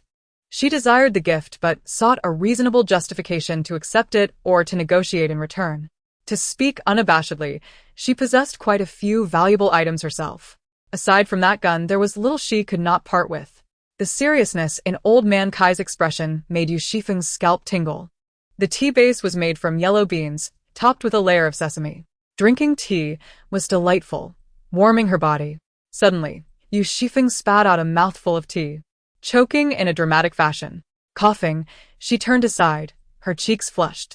She had never realized before how much Old Man Kai. She struggled to find the words. Old Man Kai cast a worried glance at his grandson. He was aging, and who knew when he might depart from this world? One could tell just by looking at this underground refuge that men of his age were few and far between. In the past, the elderly he, who practiced martial arts with him, starved himself to save a morsel of food for his children. His grandson, frail from birth, spent the first 2 months of his life in a sterile environment. He is allergic to a multitude of substances, including those he has already identified: aspergillus mold, poplar pollen, walnuts, hazelnuts, mangoes, and almonds. More often than not, he experiences inexplicable difficulties in breathing, unable to pinpoint the allergen. Due to a disordered immune system, he has suffered from colds every change of season, and for many years, he has scarcely been free from medication.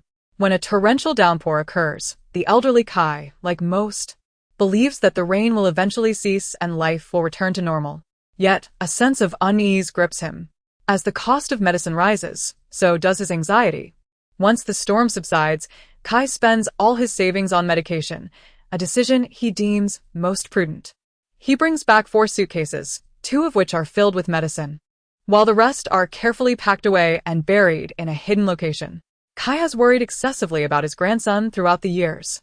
His gaze towards Yu Xifeng is imbued with hope, pity for the unwitting victim, and a tinge of shame, leaving Yu Xifeng feeling as if he were seated on pins and needles. Was it possible that, in a past life, he had suffered from allergies and succumbed due to a lack of medicine? Is there still medicine at home? Yu Xifeng inquires. Yes, yes, yes. Rest assured. Old man here is never short of medicine. Consider this as dowry, Kai replies.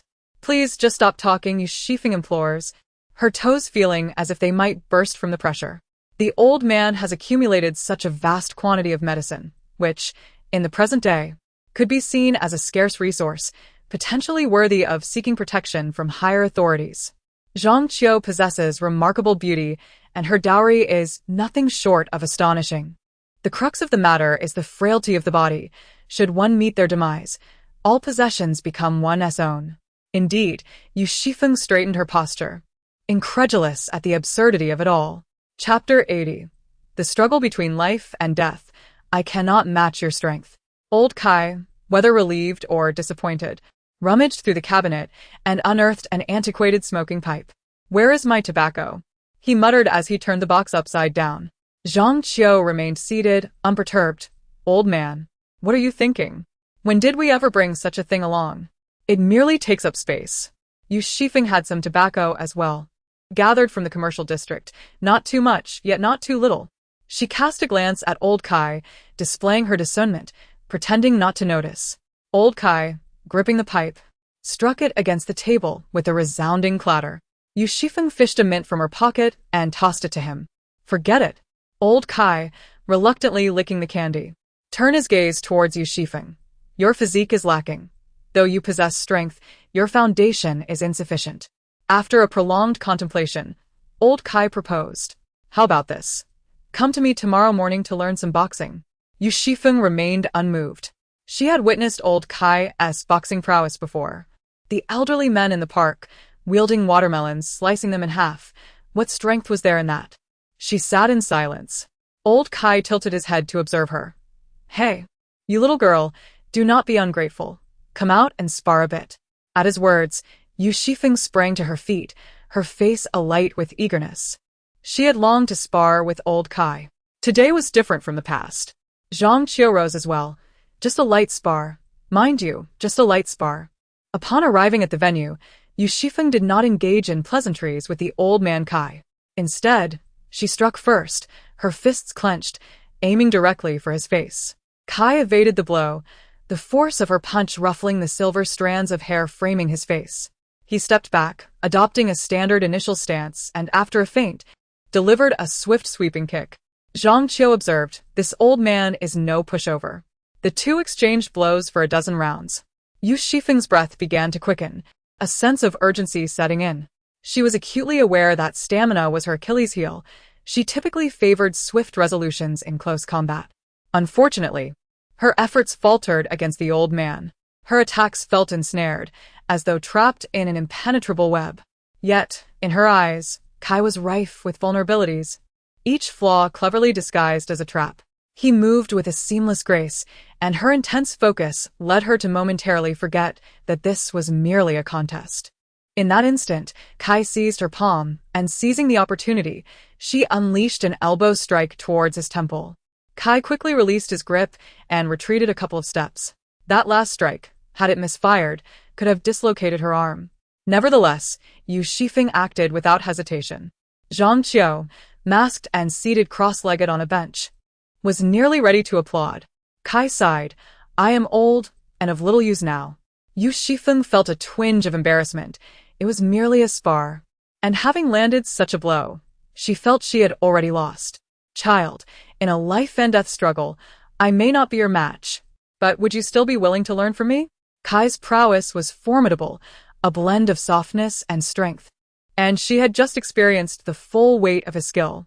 Otherwise, one would not be compelled to resort to such self-destructive tactics that harm both oneself and the enemy. The following day, Yu Xifeng brought 2 pounds of meat along with a basket of sweet potatoes and potatoes as a token of apprenticeship. Old Kai glanced at the meat, then at Yu Xifeng, and spoke in a solemn tone. My instruction is not without ulterior motives. Zhang Qiu, standing with arms crossed, remarked, Are you truly prepared to associate with an old man? He has never endured hardship. Get lost. Old Kai waved his hand. Today, as time is up. Come back tomorrow at 6 in the morning. Yu Xifeng had an inkling of what old Kai was hinting at. In the depths of his mind, he harbored a vague suspicion regarding Zhang Qiu's past calamity. Old Kai possessed medicine. Zhang Qiu did not perish from an allergic reaction, but it was not beyond the realm of possibility for him to have succumbed to that batch of medicine. It was also true that he was genuinely impoverished. If that batch of medicine still existed, old Kai should not be in such straits. Neither of them had utilized any medicine during this interval. Yu Xifeng arrived punctually the next day. Old Kai instructed him to assume a horse-riding stance. Occasionally, old Kai's speech would reveal an old-fashioned sense of propriety. Initially, Yu Xifeng struggled to comprehend, gritting his teeth to endure for half an hour, believing the ordeal had concluded. Old Kai reclined in his chair, savoring the rice cakes brought by Yu Xifeng. Not bad. You're halfway through. There is still half an hour left. Help. Zhang Qiu was preparing the meat that Yu Xifeng had brought the previous day. Consider yourself fortunate. Had you been outside early this morning, he would undoubtedly have taken you to climb a mountain ravine first, claiming it was to absorb the essence of heaven and earth, but in reality, it was merely to torment you until you were no longer human. What did you add to the meat? It smells exquisite. Yu Xifeng craned his neck to inquire. It bore a resemblance to marinated delicacies, infused with the aroma of timber, an oddly pleasant scent. Old Kai, resembling a figure with eyes on the back of his head, cast a glance over. Yu Xifeng promptly adjusted her posture with utmost propriety. With a blend of herbs like grass thief and fragrant sand, along with others beneficial for the stomach and dispelling dampness, such fine meat ought not to be squandered.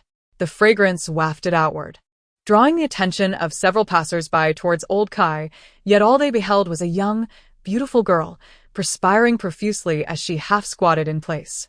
Yu Xifeng inhaled deeply, the aroma of the meat intensifying her hunger, rendering the passage of time even more arduous.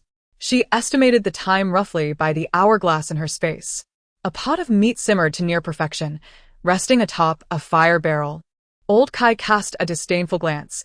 Whose family indulges in such greasy fare so early in the morning?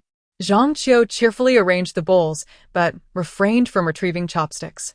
The grandfather and granddaughter exchanged glances, their eyes locked in silent communication. Chapter 81. A bride who forgets her mother. Their gazes fell upon Yu Xifeng outside, and old Kai remarked with irritation, All right, get up. He scrutinized the meat, noting, Your technique is flawed. The blood isn't circulating properly. Standing so rigidly, do you think you're squatting over a latrine? It felt as though ants were crawling up her feet. Once that surge subsided, Yu Xifeng felt the gnawing hunger that made her stomach cling to her back. She chewed the braised pork with clenched teeth. Old Kai inquired, Will you return tomorrow? Yu Xifeng decisively placed her chopsticks down. I will. She departed with a straight and proper posture, a commendable specimen. Old Kai gazed at her retreating figure, momentarily lost in thought. Sitting in his place, He seemed to recall something, letting out a wistful sigh. Zhang Chuo lowered her head, and silence enveloped the room.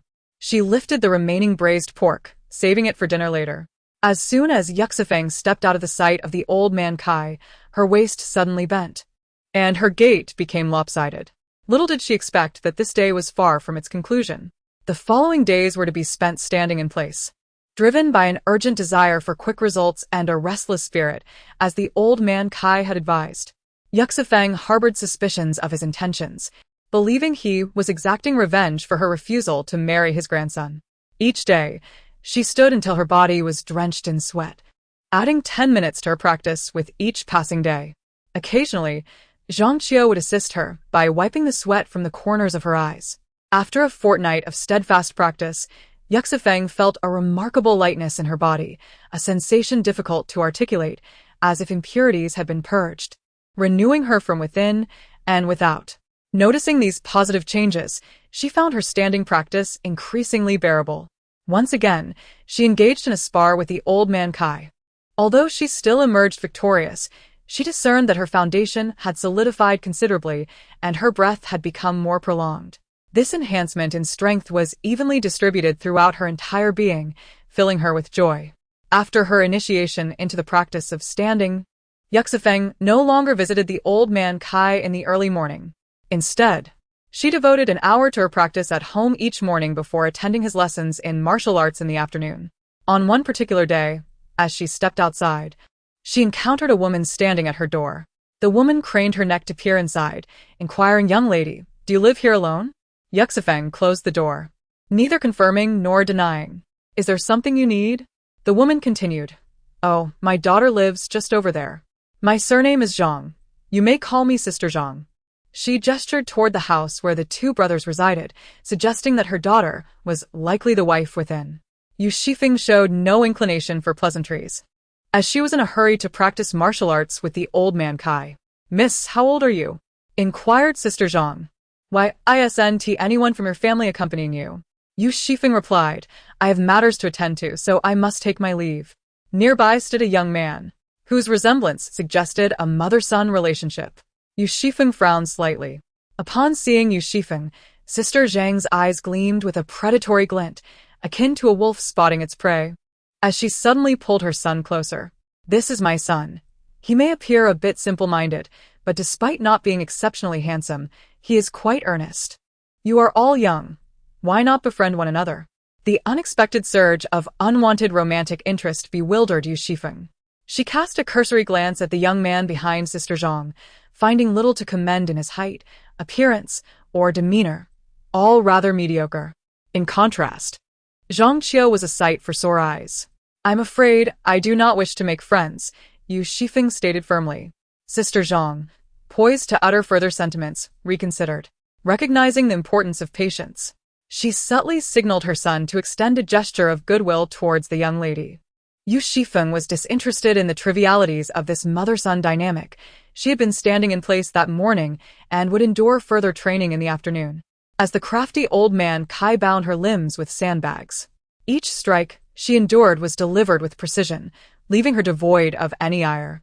Meanwhile, Deng Feiyu revealed a bashful smile, his cheeks flushing a deep crimson. Observing this, Sister Zhang felt a twinge of discomfort. Once Yu Xifeng had departed, she chided her son. "You haven't even begun to make your intentions clear, and I fear you will forget your mother once you find a wife." Deng Feiyu attempted to change the subject. "Mother? How long are we to stay here with a sister? What are you in such a hurry for?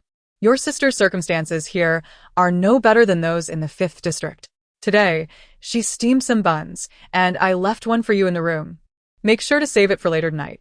Yu Xifeng took a shower and collapsed onto her bed, utterly exhausted. Gradually, she began to perceive the exquisite intricacies of this duality boxing technique. These past few days had been tiring, yet Yu Xifeng could sense her progress. Her body, forged through relentless effort, remained invigorated. Moreover, her sleep had significantly improved. Previously, she would occasionally awaken in fright from dreams of her past life or become instinctively alert at the slightest rustle.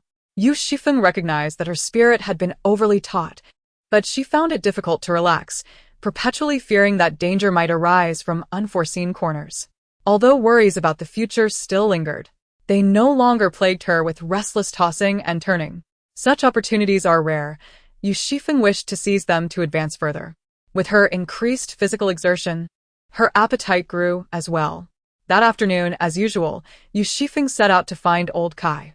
She brought along her provisions, 1/2 kilogram of rice and a handful of sweet potato vines. With sweet potatoes growing in her room, gathering some green leaves felt entirely appropriate. The surplus could also be considered a form of tuition for old Kai. Yu Xifeng called out Zhao Yao, who was searching for Sister Yun and unexpectedly encountered Yu Xifeng, who was about to face old Kai's rigorous training. Zhao Yao's gaze fell upon the bag in Yu Xifeng's hands, brimming with eagerness. It had been quite some time since they last met. Little Yu, I knew you would be here. Chapter 82. What could possibly concern you? Yu Xifeng watched as Zhao Yao approached with enthusiasm. As Zhao Yao was about to depart, she said, Don't go. Let's have a chat with Sister Yun. No, I have matters to attend to, Yu Xifeng declined.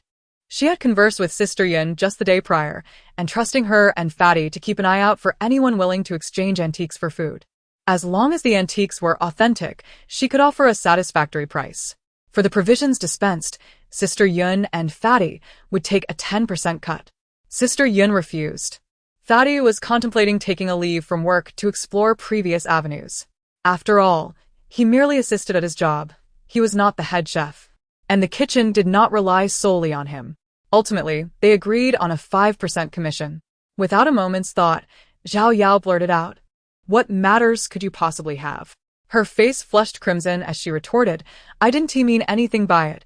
I merely stated a fact. Is that so unreasonable?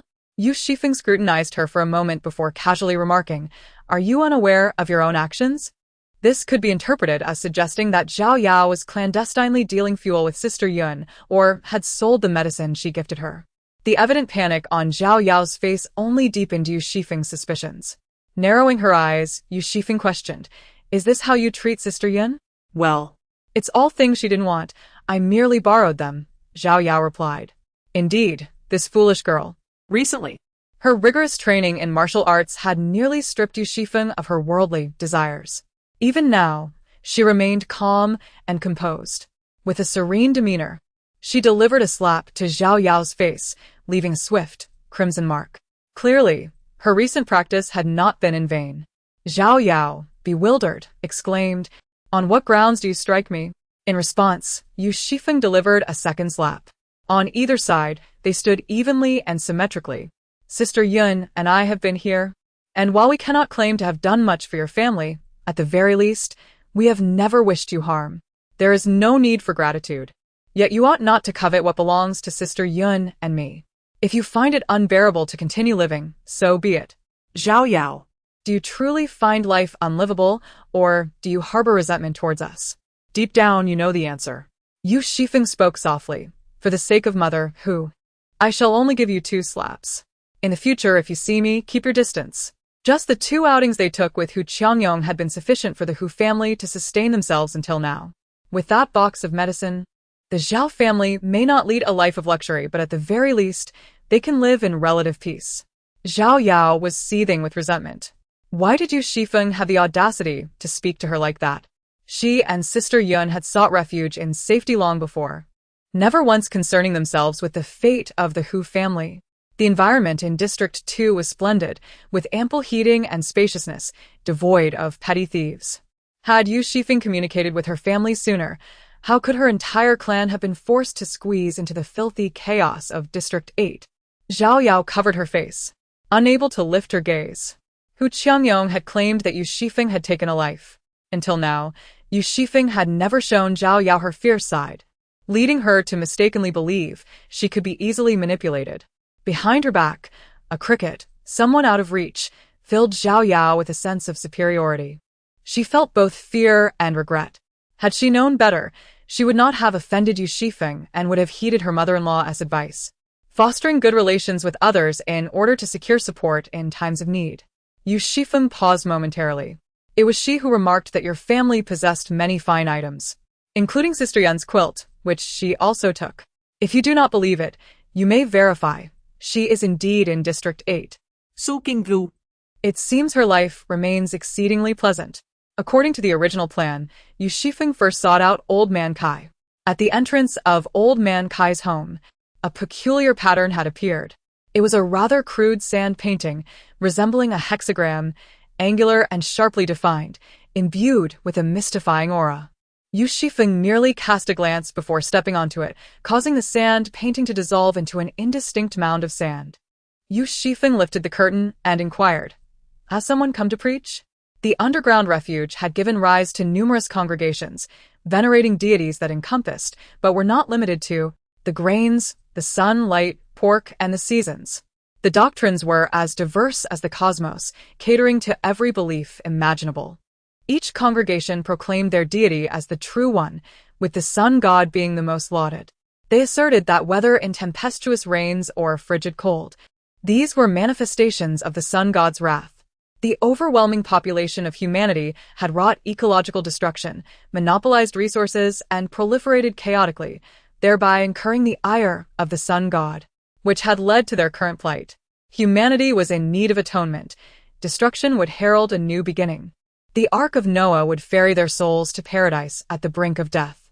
This patchwork doctrine spread widely, not necessarily due to its logical coherence, nor because it purified the spirits of its followers or elevated their souls. Rather, it was because those who heeded the divine teachings were rewarded with a portion of the Holy Communion, a bowl of thin, sandy rice porridge. With such generous offerings, the gatherings for sacred proclamations held every 3 days were always overflowing with participants. Yu Xifeng remarked, "Keep your distance from them." Some individuals appeared human, yet beneath their skin, they bore no distinction from malevolent spirits. In the subterranean refuge, skirmishes often erupt over trivial disagreements, a phenomenon that has long ceased to astonish the inhabitants. Prolonged exposure to an absence of sunlight has rendered many faces pallid and sickly, exuding an air of withered despondency. The oppressive gloom pervades every nook and cranny, akin to a virulent contagion, silently nurturing madness. It resembles a space laden with dust, awaiting but a single spark to ignite chaos. Zhang Qiu remarked, "Next time you come, allow me to fetch you." The situation has become increasingly chaotic, with certain individuals behaving like rabid dogs, attacking anyone in sight. With her face swollen from a recent slap, she earnestly traced a cross over her chest, cursing Yu Xifeng to suffer the wrath of the sun god. Hu Qiangyong interjected from within, "Enough of this nonsense. Come inside quickly." Zhao Yao, a devotee of the sun god, had been involved from the outset, often securing a front-row position. She recounted her encounter with Yu Xifeng to Hu Qiangyong. "She struck me twice as if she were unhinged. I heard that Yang Rong was once a respectable businessman. How could he have such a deranged daughter? What woman behaves like her, resorting to violence at the slightest provocation?" Hu Qiangyong remained silent, merely turning over to stifle a yawn. Zhao Yao lingered for a moment longer, still unable to quell her indignation, before venturing out to seek a conversation with Su Qingru. Chapter 83. I do not require your benevolence. Yu Xifeng emerged from Old Kai's domain, having been granted a day of respite. The elder had advised her that practicing martial arts necessitates a balance between tension and relaxation, warning that excess in either direction could be detrimental. Yu Xifeng had neglected her space for several days, only managing to hastily tend to her provisions before retreating to slumber. Little Ju approached, unable to muster the strength to reach out for affection. Seizing the opportunity, Yu Xifeng entered her space to tidy up the chicken coop and pigsty. She excavated a pit of approximately 3 square meters in the desolate mountains, reaching a depth of 1 meter. With cement, she meticulously plastered the interior and exterior. If only she had tiles, she would have constructed a proper swimming pool for herself. Although the design was rather rudimentary, it could certainly be considered an open-air hot spring. Yu Xifeng heated the water herself, submerging into the warmth, comfortably closing her eyes, unsure whether it was the heat or the herbal infusion that brought her such relief. Soaking in it indeed eased her muscles and alleviated fatigue. Regrettably, she was not well versed in traditional Chinese medicine and had failed to stockpile herbs before the apocalypse, having only gathered Western medications. After about 20 minutes, Yu Xifeng emerged from the pool, wrapped in a towel, with remnants of the herbs still clinging to her. She rinsed herself with clean water, The chickens and ducks were once again let out for a stroll by the goose, which she had named Daba. Daba circled around Yu Xifeng, and while she was distracted putting on her clothes, the goose suddenly leaped into the pool with a splash. One by one, the chickens and ducks followed suit, jumping into the water. The herbs, simmered in the hot water, released a dark brown hue, resembling a dye. Within moments, every one of them transformed into brown-feathered ducks, geese, and chickens. Yu Xifeng's mind went blank for a second, overwhelmed by the fragrant confusion. Should she send Daba over to handle them now? Amidst the chaotic flapping of the birds, they finally managed to regroup. Resigned, Yu Xifeng began to clean up the scattered remnants. Meanwhile, Mrs. Zhang next door was earnestly advising her daughter. I have observed the young lady next door for several days. It seems her parents have likely passed away, leaving only a distant relative residing in the second district.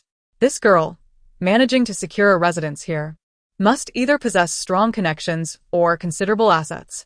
Your elder brother, not a child anymore, has finally taken a liking to a girl. You ought to assist him. Deng Mifan replied, troubled. I am not familiar with her. What good does it do to have born such a dullard as you, given that our families live so close? You don't even know which way her door swings open. You merely consume meals without a thought for your brother, admonished Sister Zhang, striking Deng Mifan on the head.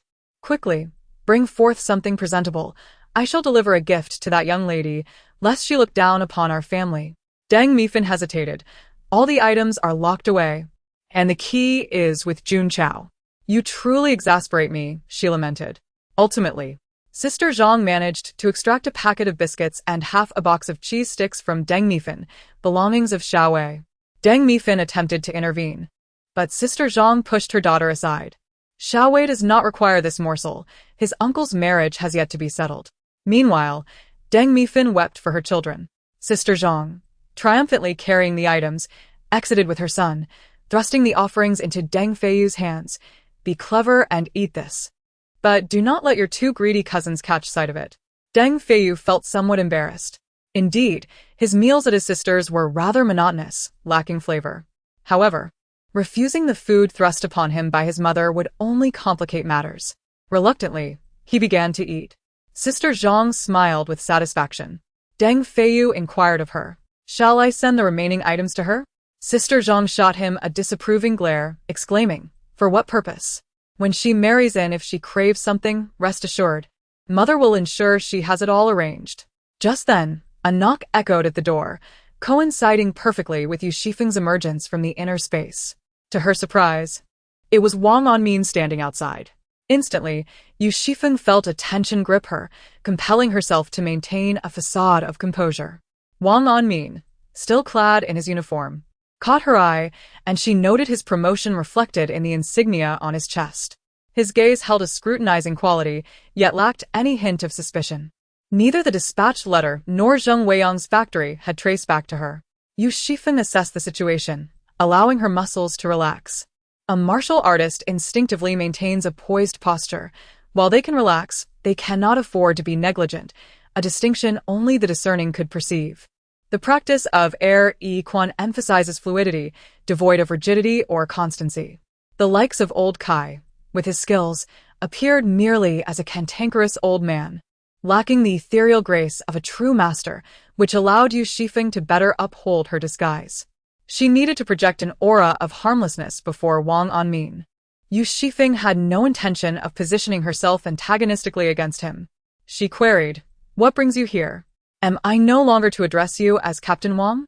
Wang Onmin extended a can of meat towards Yu Xifeng, who declined to take it, prompting him to squat and place it on the ground. Gazing at her petite face, a wave of tenderness washed over him as he softly replied, just call me Wang Onmin. I was quite worried when you moved from the community. The outside world is too chaotic now. I'm sorry. I looked into your whereabouts and discovered you had come here. You are quite perceptive. Yu Xifeng was taken aback. When had their relationship grown to the point of necessitating contact? Wang Onmin remarked, recently, there will be turmoil outside. Unless absolutely necessary, it is best not to leave the inner circle. Thank you for your reminder. I will be cautious, Yu Xifeng replied. Wang Onmin stood at the door, his gaze intense. Would you like a cup of tea? Yu Xifeng offered. The room contained only a single chair. Wang Onmin did not sit. Yu Xifeng considered taking a seat, but felt it would be inappropriate. Wang Onmin remained standing, finishing his tea. Upon finishing, it was time for him to depart. You seem to have never wanted to come find me. Have I done something wrong? Yu Xifeng looked up and met his unwavering, earnest eyes.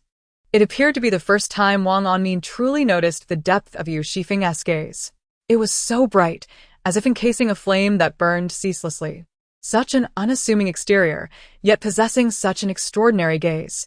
Who was she? The one who occupied his thoughts. For the first time in his life, Wang Onmin felt a sense of bewilderment.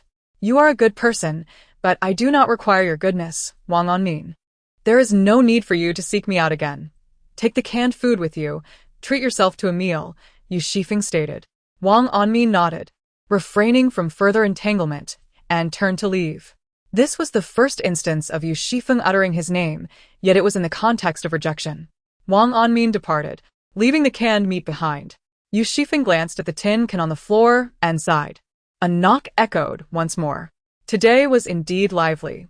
Outside stood Sister Zhang, who, upon seeing the door open, attempted to push her way in. Yu Xifeng was not inclined to indulge her and promptly kicked the intruding meat back outside. Ouch. Sister Zhang was kicked and rolled into a ball at the door, exclaiming, It's me, it's me. It was you who kicked me. Yu Xifeng feigned shock. Oh dear, Sister Zhang. How could it be you? I thought it was some thief barging into my house, without even a word of greeting. My apologies. Chapter 80. Are you alright? Despite her words, Yu Xifeng grasped the doorknob firmly, showing no intention of yielding. Sister Zhang managed to rise from the ground, her keen eyes spotting a tin can in the bag. What is this? Was it sent by that man just now? Goodness, could it be meat? With a swift motion, Yu Xifeng slammed the door shut, catching Sister Zhang's outstretched hand, which emitted a wail akin to that of a slaughtered pig. Yu Xifeng smiled sweetly. My apologies. I slipped a bit. What were you saying? I didn't quite catch that. She felt no embarrassment, simply dusted off her clothes and stood up. Deng Feiyu rushed over. How dare you treat my mother this way? Yu Xifeng retorted mockingly. You're at my doorstep. How dare you speak to me like that? Deng Feiyu was momentarily taken aback by Yu Xifeng's smile, his prepared scolding stuck in his throat, unable to escape. Sister Zhang intervened. It's all a misunderstanding. You are Yu Xifeng, right? Auntie meant no harm. Seeing you live alone without anyone to talk to, I just wanted to drop by for a chat and pay a visit. Sister Zhang winked at Deng Feiyu. This is for you. If you finish this, I have more. My mother is actually very nice. You'll understand once you get to know her. Sister Zhang's eyes sparkled with excitement, her brows dancing with enthusiasm. Her son is quite something. Why not just take out a biscuit instead of bringing out the cheese? Later in the evening, he will want to eat for himself. She shoved the remaining half-pack of biscuits into Yu Xifeng's arms, remarking that they were neighbors and often visited one another. Her gaze frequently darted to the ground, eyeing the tin can in the bag. Such packaging must at least contain canned yellow croaker, perhaps even beef or lamb, or possibly pork belly. She couldn't discern the relationship between that man and Yu Xifeng, but he certainly appeared quite composed and spirited. The top biscuit even bore a bite mark. Yu Xifeng made no move to take it. Gripping the door, she resolutely prevented Aunt Zhang from pushing her way inside. You, young lady, have no manners at all. I am significantly older than you, standing at your doorstep for ages, yet you haven't even invited me in for a cup of tea. Yu Xifeng replied, I must confess, I lack decorum, perhaps slightly better than your son. Do take the time to educate your child. At his age, he behaves like a colossal infant, needing his mother to prod him just to speak. It is quite unbecoming. As she spoke, her focus remained solely on Aunt Zhang, not even sparing a glance for Deng Feiyu. He resembled a deflated balloon, bursting forth in indignation. He charged out, waving his hands in an attempt to grasp Yu Xifeng by the neck, demanding, Say that again. Yu Xifeng seized his wrist, dragging his head back inside, gently shutting the door. With a resounding thud, she demonstrated the unfortunate fate of having one's head caught in the door. Deng Feiyu was left in tears and snot, curled up on the floor, wailing for his parents. Yu Xifeng, disgusted by the mess he had made on her floor, gave him an additional kick, sending him sprawling outside. You dared to strike my son. I will not let this go. Sister Zhang charged forward. Yu Xifeng, having entertained guests all day, swiftly shut the door, causing Sister Zhang to bump her head against it, eliciting a wail of despair. Despite the commotion, her daughter and son-in-law, residing next door, remained unperturbed. After all these years, to be belittled by a mere harlot, I find life unbearable. Such a vengeful heart, may you never find peace in this life. My fate is a cruel one, raising a daughter who turns against her own mother, allowing others to trample upon me while she enjoys her comforts indoors. Perhaps death would be preferable. What is the purpose of my existence? She lamented in a circular fashion. Deng Feiyu, feeling ashamed, silently slipped away. Sister Zhang, intimidated, refrained from knocking on the door. If her son could not prevail against Yu Xifeng, she certainly stood no chance. Her perception of Yu Xifeng had shifted. Once viewing her as an orphaned woman, she now regarded her with disdain, realizing that the house within the inner circle rightfully belonged to her son. Although he currently resided there, it was under the guise of living with his daughter, rendering it a dubious arrangement. She contemplated feigning madness to extort some compensation, hoping for at least a couple of tin cans. Meanwhile, Yu Xifeng closed the door and reclined on her bed, engrossed in a handheld gaming device. Once again navigating through Mario. After a series of fervent, agile, and clever maneuvers, she triumphantly surpassed yet another level. Occasionally, she could hear Sister Zhang outside, lamenting and cursing Yu Xifeng for her perceived injustices, but she paid it no mind, not even lifting her gaze. After countless deaths in the new level, Yu Xifeng finally set aside her device, only to find that Aunt Zhang had grown weary of the situation and departed.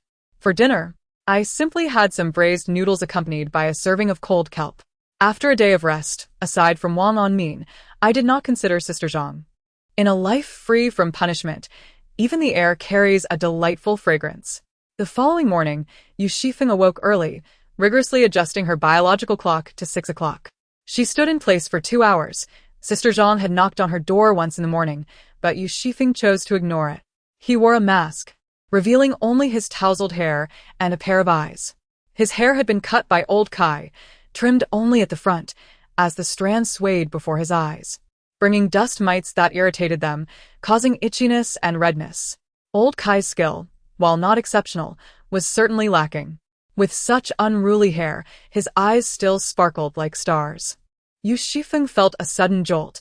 Could he possibly harbor feelings for her as well? She was indeed frightened by Wang Onmin and Sister Zhang Sun, seeing affection as a potential delusion in everyone she encountered. Yu Xifeng touched her chin, pondering whether she had pampered herself too much in this lifetime. Men were continually drawn to her. In her past life, she had rummaged through garbage, where those who approached her either wished to purchase her or sought to impose themselves upon her. Or, failing to acquire her, they would resort to force. Such encounters rarely ended well, often resulting in either death or severe injury. She never showed leniency toward those who desired her. Thus, she lacked experience in handling earnest pursuits. Her efforts to dissuade Wang Onmin yesterday had exhausted her capabilities. Fortunately, Wang Onmin possessed an inherent pride that made him accept rejection with grace. Yu Xifeng briefly contemplated this before dismissing it. Such matters were inconsequential. She would address them when they arose. Inside Sister Zhang's house, a cacophony ensued. Sister Zhang reproached her daughter for not standing up for her, allowing herself to be bullied by Yu Xifeng. Meanwhile, her son-in-law's family had endured Sister Zhang's behavior for quite some time. It was inappropriate for Deng Feiyu, at his age, to share a bed with his niece, and his audacity in snatching food from her mouth was unbecoming. Sister Zhang, having single-handedly raised Deng Mifan from gestation to adulthood, traced her lineage back through generations without conceding defeat. The son-in-law, unable to tolerate any longer, refrained from confronting his mother-in-law directly. Instead, he took out his frustrations on Deng Feiyu. In Chapter 85, titled The Scourge of Graffiti, Deng Feiyu emerged in a state of disarray, calling out, "Yu Xifeng. Xifeng." His stammering revealed a tender affection that startled Yu Xifeng into an upright posture. Could it be that he had suffered a blow to the head yesterday? Zhang Qiu, with a slight frown, concealed his face with a mask, rendering him unrecognizable. "Who is he?" Deng Feiyu inquired, his tone tinged with a sense of grievance. Was this a hint of jealousy? Are you alright? Yu Xifeng lowered her arms, poised to pull Deng Feiyu closer for another reprimand. Zhang Qiu, removing his mask, approached first, casually draping an arm around Deng Feiyu's shoulders and leading him away. Sister Zhang's tirades ceased momentarily. Deng Feiyu fled, his defenses utterly shattered. Yu Xifeng mused. Men truly understand men. She then asked, how did you discern that? The breath, there's a subtle difference, Yu Xifeng pondered, slightly puzzled. As she believed, she breathed the same way each day. Upon arriving at Old Man Kai's place, Yu Xifeng engaged in nearly 4 hours of boxing. Old Man Kai, hands clasped behind his back and eyes half closed, wielded a gnarled tree branch scavenged from who knows where. When the correction was made, the sensation was indescribably exhilarating. With each point struck, the Old Man Kai would inform Yu Xifeng of the acupoints he had just targeted: Qi Shi, Zhong Fu, Jing Men, Tiao Ko. As someone entered from outside, Yu Xifeng exchanged a glance, noticing a glimmer of gold upon the person's forehead. This was a mark of the sun god, signifying that the individual was a minor leader among the faithful, tasked with the duty of spreading the faith. Old Kai remarked, do not concern yourself.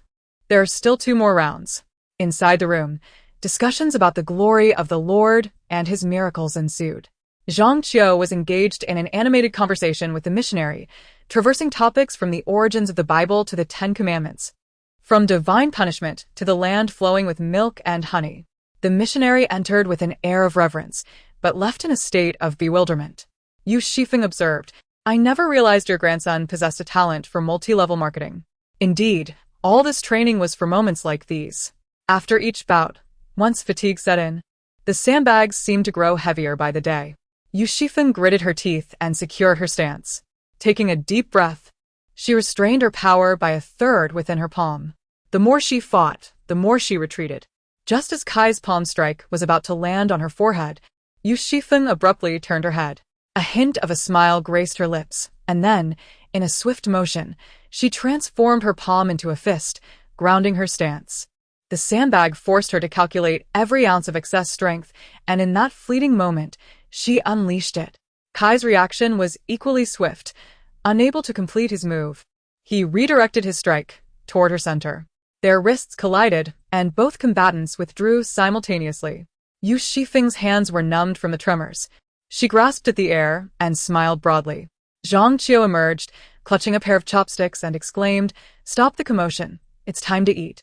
The Old Man Kai gazed incredulously at Yu Xifeng, and after a moment, chuckled. This girl learns quite swiftly. After leaving Kai's place, Yu Xifeng decided to visit Sister Yun, with Zhang Qiu in tow. Along the way, they encountered numerous hexagrams, akin to the haphazardly posted and painted flyers that littered the streets. Sister Yun greeted them with a smile. I was just about to seek you out. The chubby fellow has recently acquired quite a collection. She mentioned several items, a few stones, a striking piece of blue and white porcelain, 2 chipped bowls for bracelets, and a pendant. Yu Xifeng reached for the most exquisite blue and white porcelain piece, only to discover, as expected, that it was a counterfeit. Lacking the ability to discern authenticity, she relied on the feedback from her spatial perception. Rising to her feet, she selected 2 bracelets, 1 bowl, and the pendant. The pendant was a simple piece of jade, warm to the touch and with a clear, translucent hue. Despite the blue and white porcelain being fake, Yu Xifeng decided to keep it, for its beauty was undeniable. Do they truly trust you with these items? Aren't they afraid of you taking advantage? She inquired. The chubby fellow replied, that would be impossible. My reputation speaks for itself. A few inquiries around town would confirm it. The items Yu Xifeng chose weighed less than 8 jin of rice. The chubby fellow added if it were sweet potatoes, they would need to give a couple more jin, as those are mostly water and hardly filling. All right, bring them over tomorrow, Yu Xifeng responded. The chubby fellow continued. There are plenty more. This is just the first batch. I've heard whispers of some premium goods. Sister Yun retrieved a small box from beside the bed. This is a string of wooden beads I acquired some time ago. I'm uncertain what type of wood it is, but it possesses a rather fragrant aroma. Would you take a look? The wooden string exhibited a dark hue and a subtly sandy texture, indicative of its quality. Its origins remained a mystery, lost to the annals of time. Although Sister Yun lacked profound knowledge of antiques, she certainly possessed a touch of fortune. The last copper coin she gifted to Yu Xifeng was indeed a treasure. Were it not for the frequent calamities of this apocalyptic era, Yu Xifeng, with such a space at her disposal, might have ventured into the antique trade, amassing wealth while unearthing forgotten gems of the past. Such a life would surely be intriguing. Yu Xifeng mused aimlessly for a moment. She had left without a bag today, making it difficult to offer anything in return. This item is undoubtedly valuable. I genuinely require it. Sister Yun, please name your price. Sister Yun replied, if this is of use to you, then take it. It serves no purpose for me. And who knows, one day I might find myself in need of firewood to stave off the cold. Chapter 86. This is also your dowry. This was, of course, yes. the fact that Sister Yun could bring this out of her home, despite her uncertainty about its identity, indicated her vague awareness of the wooden string's worth. The stout fellow remarked, it seems Sister Yun surpasses me. I've toiled for several days and still cannot compare to her single gesture. If I were to accept this for free, I would feel too embarrassed to seek her assistance in the future. Yu Xifeng responded, others exchange grain for such items. It cannot be that when it comes to Sister Yun, she must incur a loss. One cannot take advantage of a single person indefinitely. After all this time, I still consider myself a friend. Sister Yun cast a sharp glance at Yu Xifeng, asserting that this item was beneficial to her, and advised her to refrain from uttering nonsensical remarks. With that, Sister Yun turned to replace the charcoal in the fire bucket. Yu Xifeng remained in her spot, observing the plump fellow scratching his head, and instinctively tousled her own hair. The plump man remarked, what are you staring at? It was given to you by Sister Yun. I have no authority over it. Yu Xifeng chuckled softly. All right then, with the Dragon Boat Festival approaching in a few days, I shall bring you some sweet treats. Time had slipped away unnoticed, each day becoming more bewildering, and the festival was nearly upon them. The plump man lifted the boiling water from the fire bucket. Yu Xifeng recounted the incident of her home being burglarized. Instantly, Sister Yun and the plump man could no longer remain seated. They were eager to confront Zhao Yao. I've already dealt with her. This is most likely the scheme of my stepmother. It takes courage to breach one's own limits.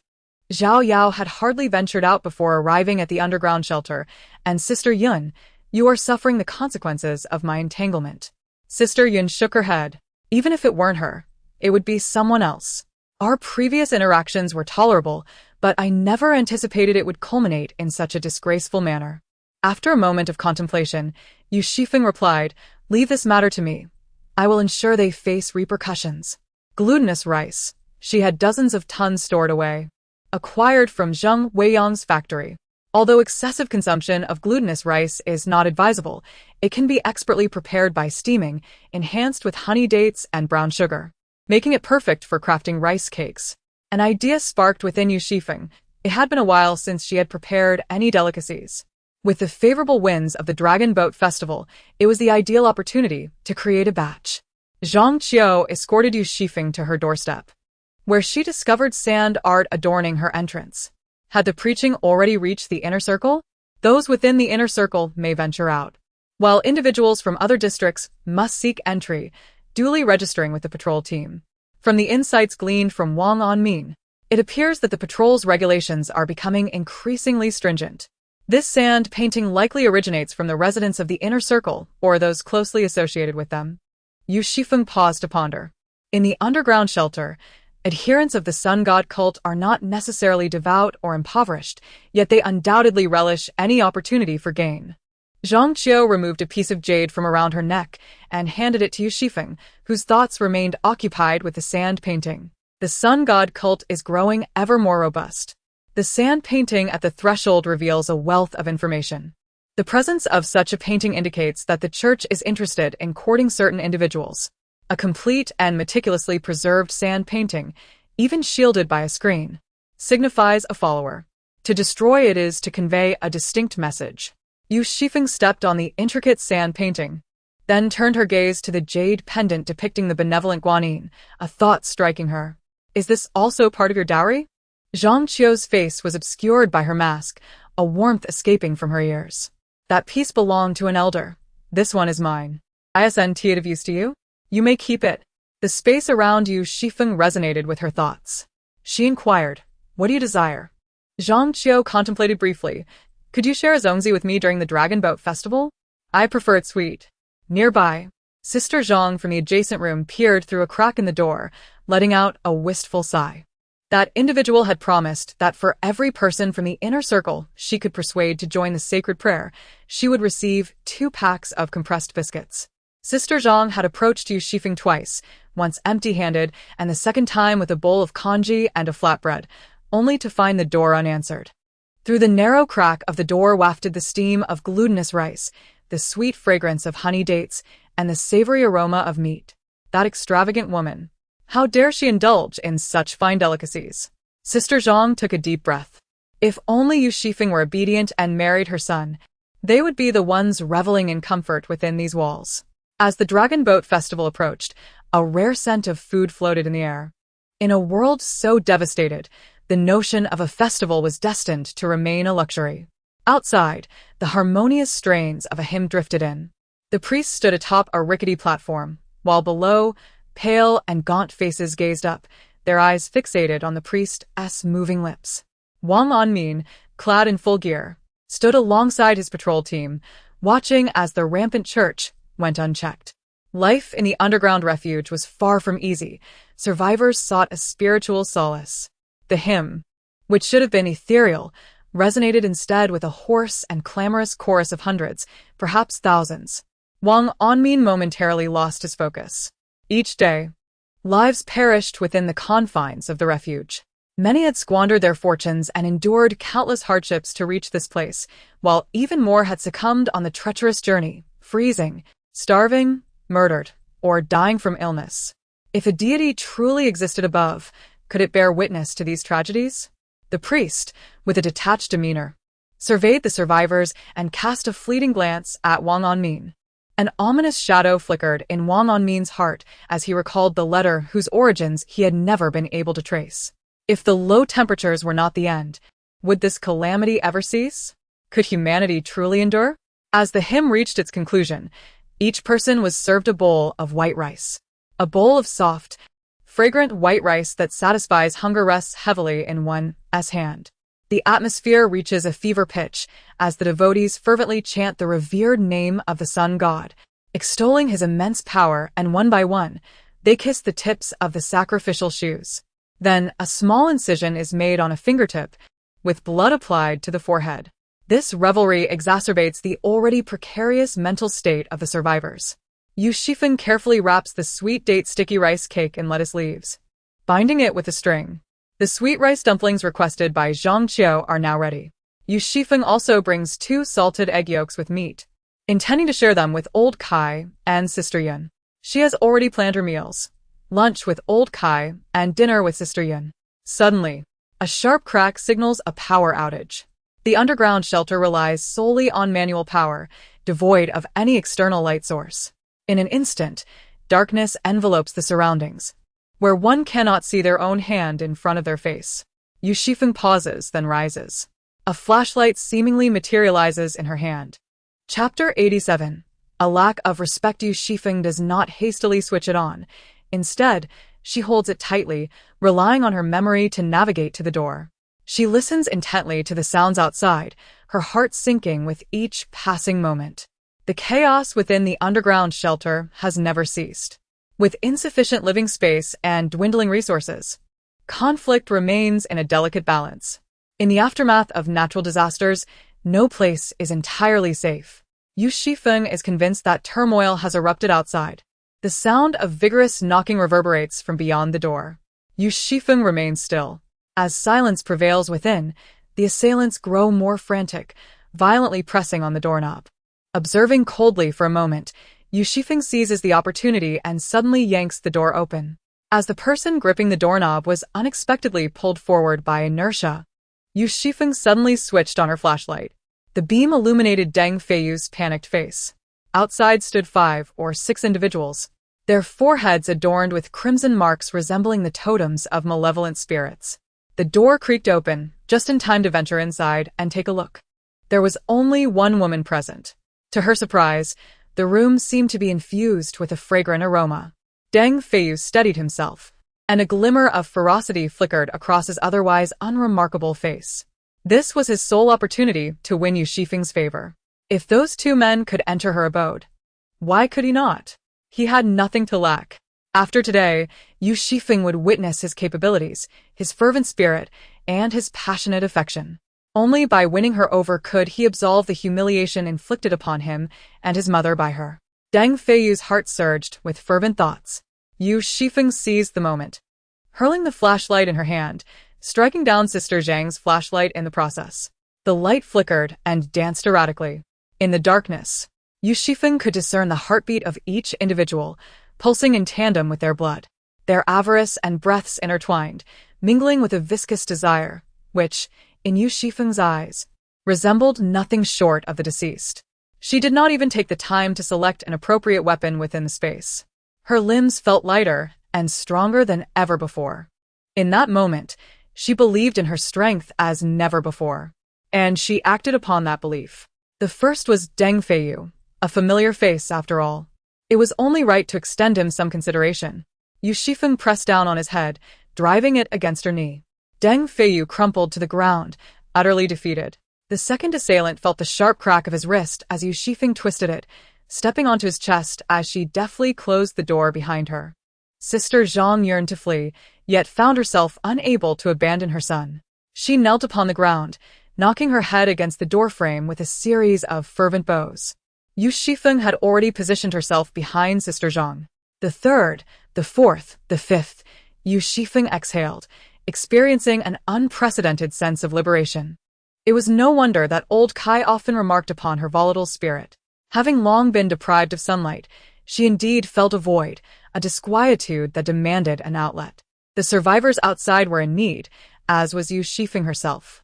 Regrettably, she mused, this was the inner circle, and she would need to remain for several more months.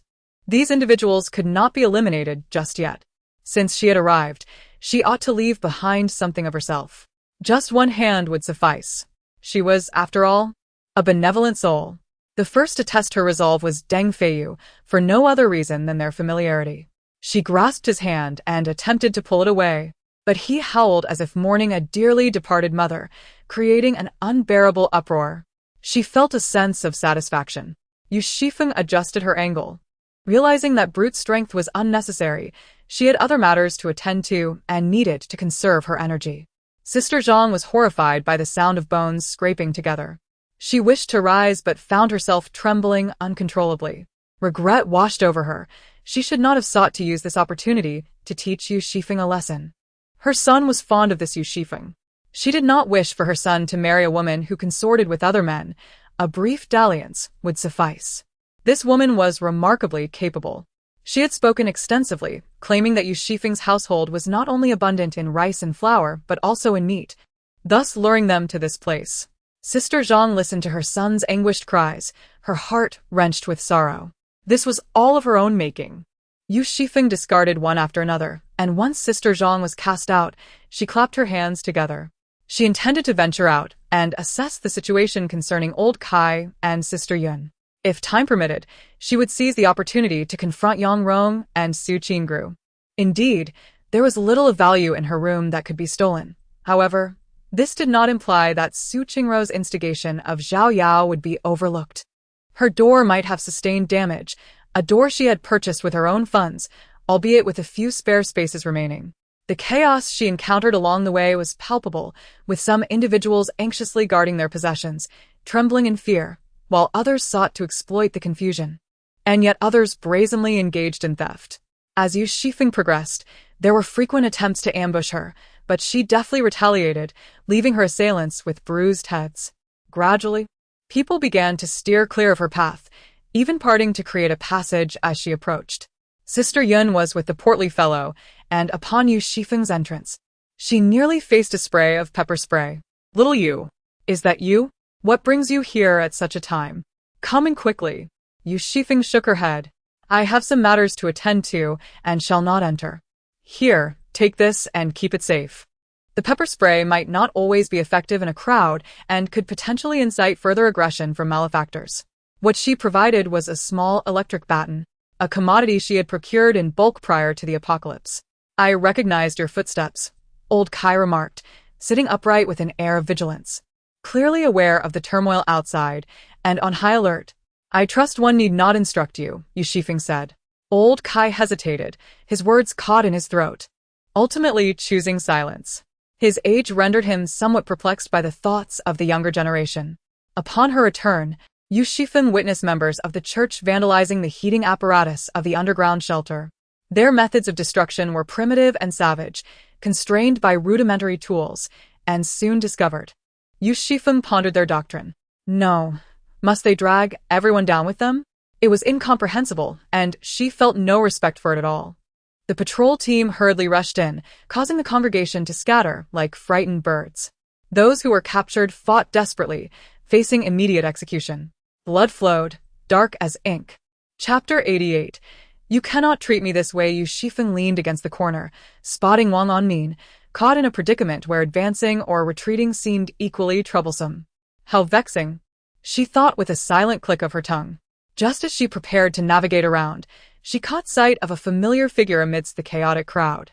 Well, they had delivered themselves, conveniently packaged. Zhao Yao and Yang Rong were unexpectedly together. As Zhao Yao ran, he wiped his forehead, attempting to erase a telltale mark. Previously, it had secured him a meal. Now it could lead to a bullet. Realizing the situation was unfavorable, the duo bolted for the exit. The patrol team had limited manpower, only managing to apprehend a handful of the nearest individuals. The followers of the Sun God sect were dispersed across various districts, igniting fires everywhere, leaving Wang Onmin in a precarious position. Had Yu Xifeng not been present, it was likely that Yang Rong would have escaped. The pairing of Yang Rong and Zhao Yao was hardly a surprise. It was undoubtedly a bridge built by Su Qingru. The benefits of the Sun God sect were tangible and substantial. Su Qingru was unwilling to engage in such risky endeavors herself, while still desiring the rewards. Previously, she had incited Yu Xifeng to take on such roles. Now, without Yu Xifeng, it fell to Yang Rong, a clear pawn in the game. It was evident that these individuals aimed to push into the inner circle. However, the patrol team had fortified their defenses there, forcing the assailants to settle on District 2 as their objective. In comparison to other districts, the damage in District 2 is the most severe. It seems to be a misguided belief that by destroying these facilities, more heating would be available for other areas. One can only say that such thoughts are rather naive.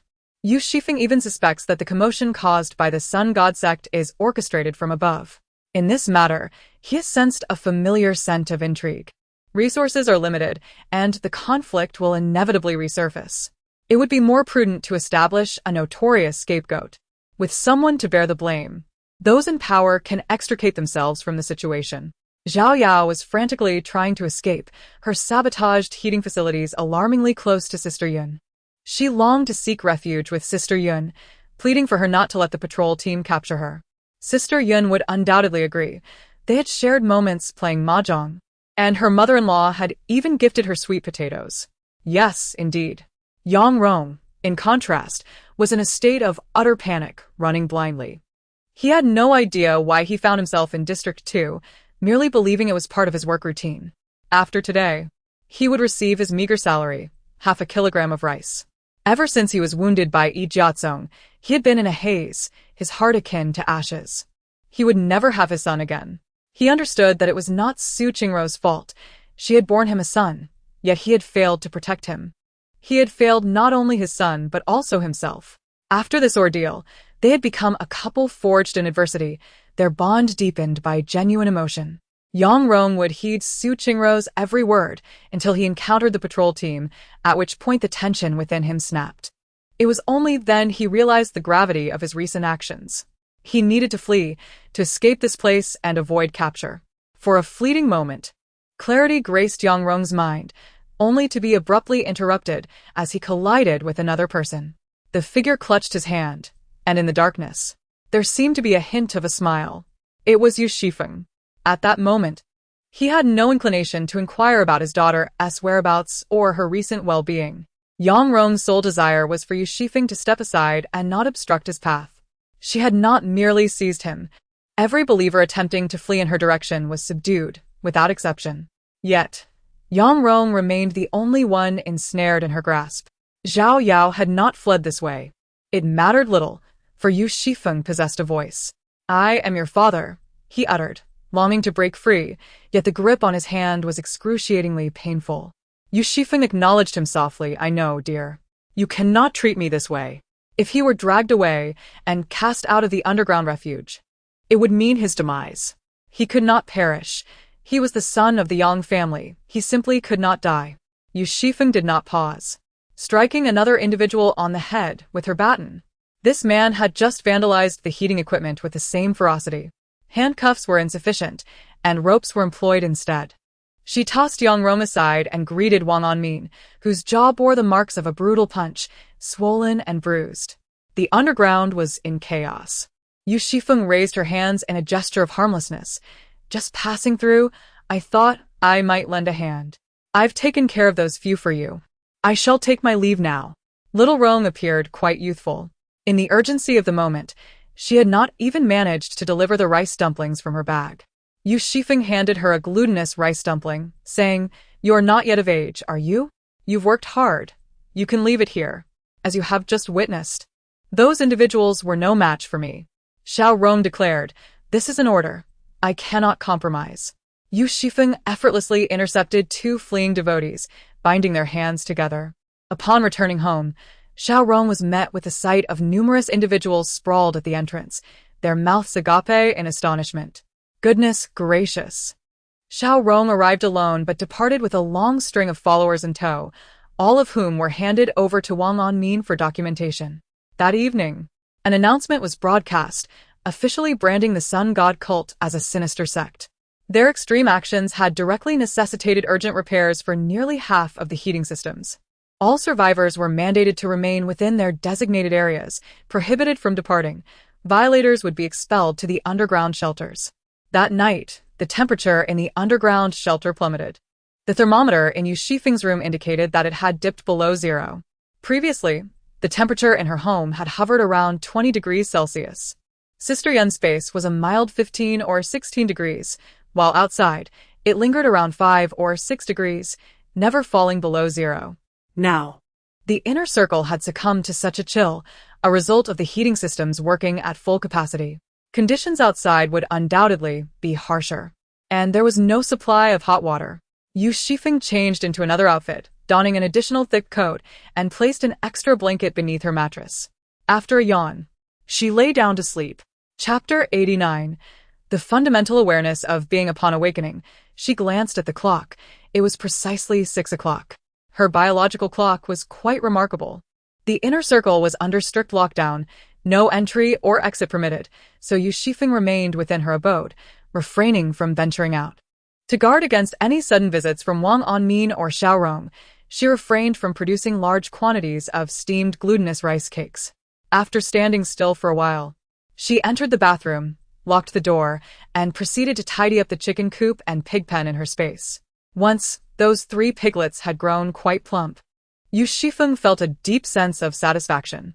She gently patted the large head of the chubby pig, appreciating its pleasingly soft texture, and imagined the delightful flavor it might possess. Xiao Ju approached her affectionately, nuzzling close.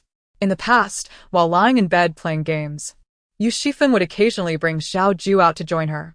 The little creature would quietly rest beside her hand, almost as if it possessed a certain understanding, neither running about nor making a fuss.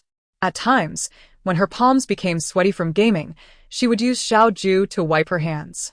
For lunch, she enjoyed a portion of rice topped with a savory chicken leg. Yu Xifeng opened a bottle of yogurt and shared the lid with Xiao Ju. That night, as the clock struck midnight, Yu Xifeng had already drifted into a drowsy slumber when a knock at the door jolted her awake. She quickly regained her clarity upon opening her eyes, finding herself fully dressed and ready to rise. After reviewing the surveillance footage, she waited a moment before appearing at the door with a sleepy expression. Wang Anmin stood at the threshold with Xiao Rong by his side. Wang Anmin's eyes were bloodshot, and Xiao Rong stepped forward, apologizing. "I'm sorry for coming at this hour, but we need to take a statement. The situation over there is untenable, and there's south no suitable place, so we'll have to do it here." Xiao Rong inquired, and Yu Xifeng responded. They asked when they had started knocking. who had made the first move, and why they had come to her. Wang Anmin took a seat on the only stool available, his gaze fixed on the cup resting on the table.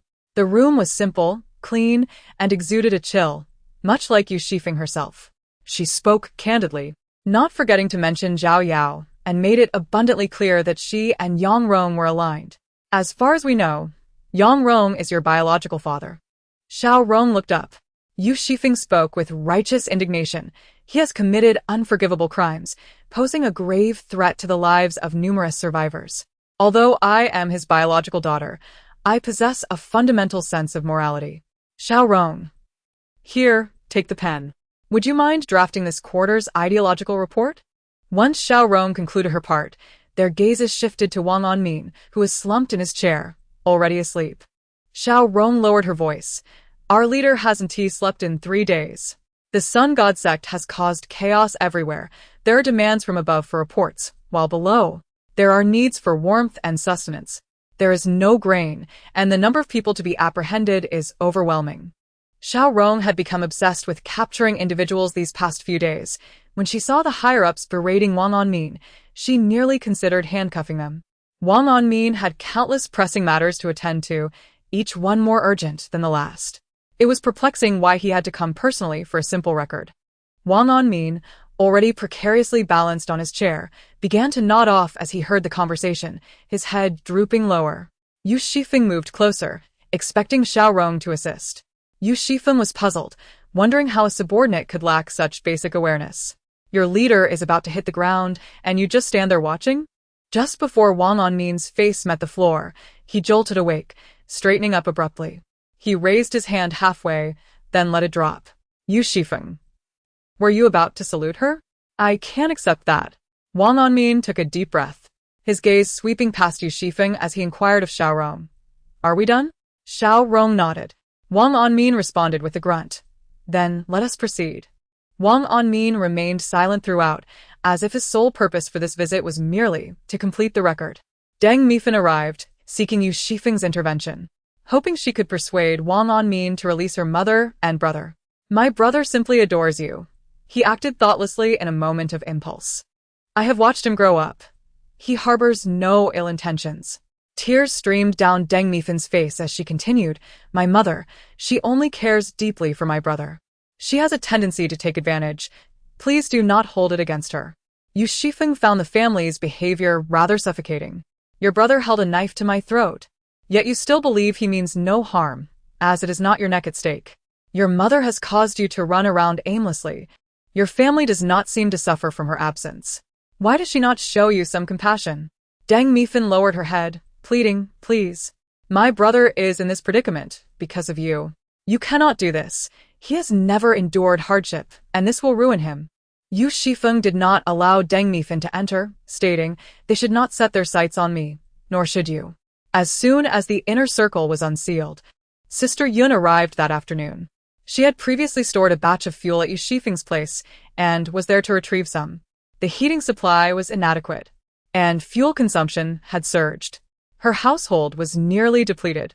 Sister Yun felt fortunate to have purchased that batch earlier, otherwise, she would be faced with either starvation or freezing. A difficult choice to reconcile. Yu Xifeng gathered some honeycomb coal, intending to visit Old Man Kai. Have you caught a cold? Yu Xifeng inquired. Zhang Qiu sneezed once more. Her peach blossom eyes tinged with red, likely a result of an allergic reaction to the cold air. It was rather abstract. Old Kai wore a look of indifference, as if such occurrences were commonplace. Zhang Qiu grasped the hot water bottle, revealing patches of crimson on her pale hands, which stood out strikingly, reminiscent of alcohol intoxication. Yu Xifeng found himself at a loss for words. The salted egg was golden and glistening. As the chopsticks pinched it, oil oozed forth, making it quite appetizing. Over at the square, where hymns had once been sung, a priest was to be executed. Would you care to witness it? Yu Xifeng shook his head, deeming it of little interest. Upon the high platform, the priest appeared remarkably composed, his expression unchanged from when he had led the hymns. His hands were shackled to his chest, his gaze devoid of emotion. He was forced to kneel, followed by the ominous sound of a bullet being chambered.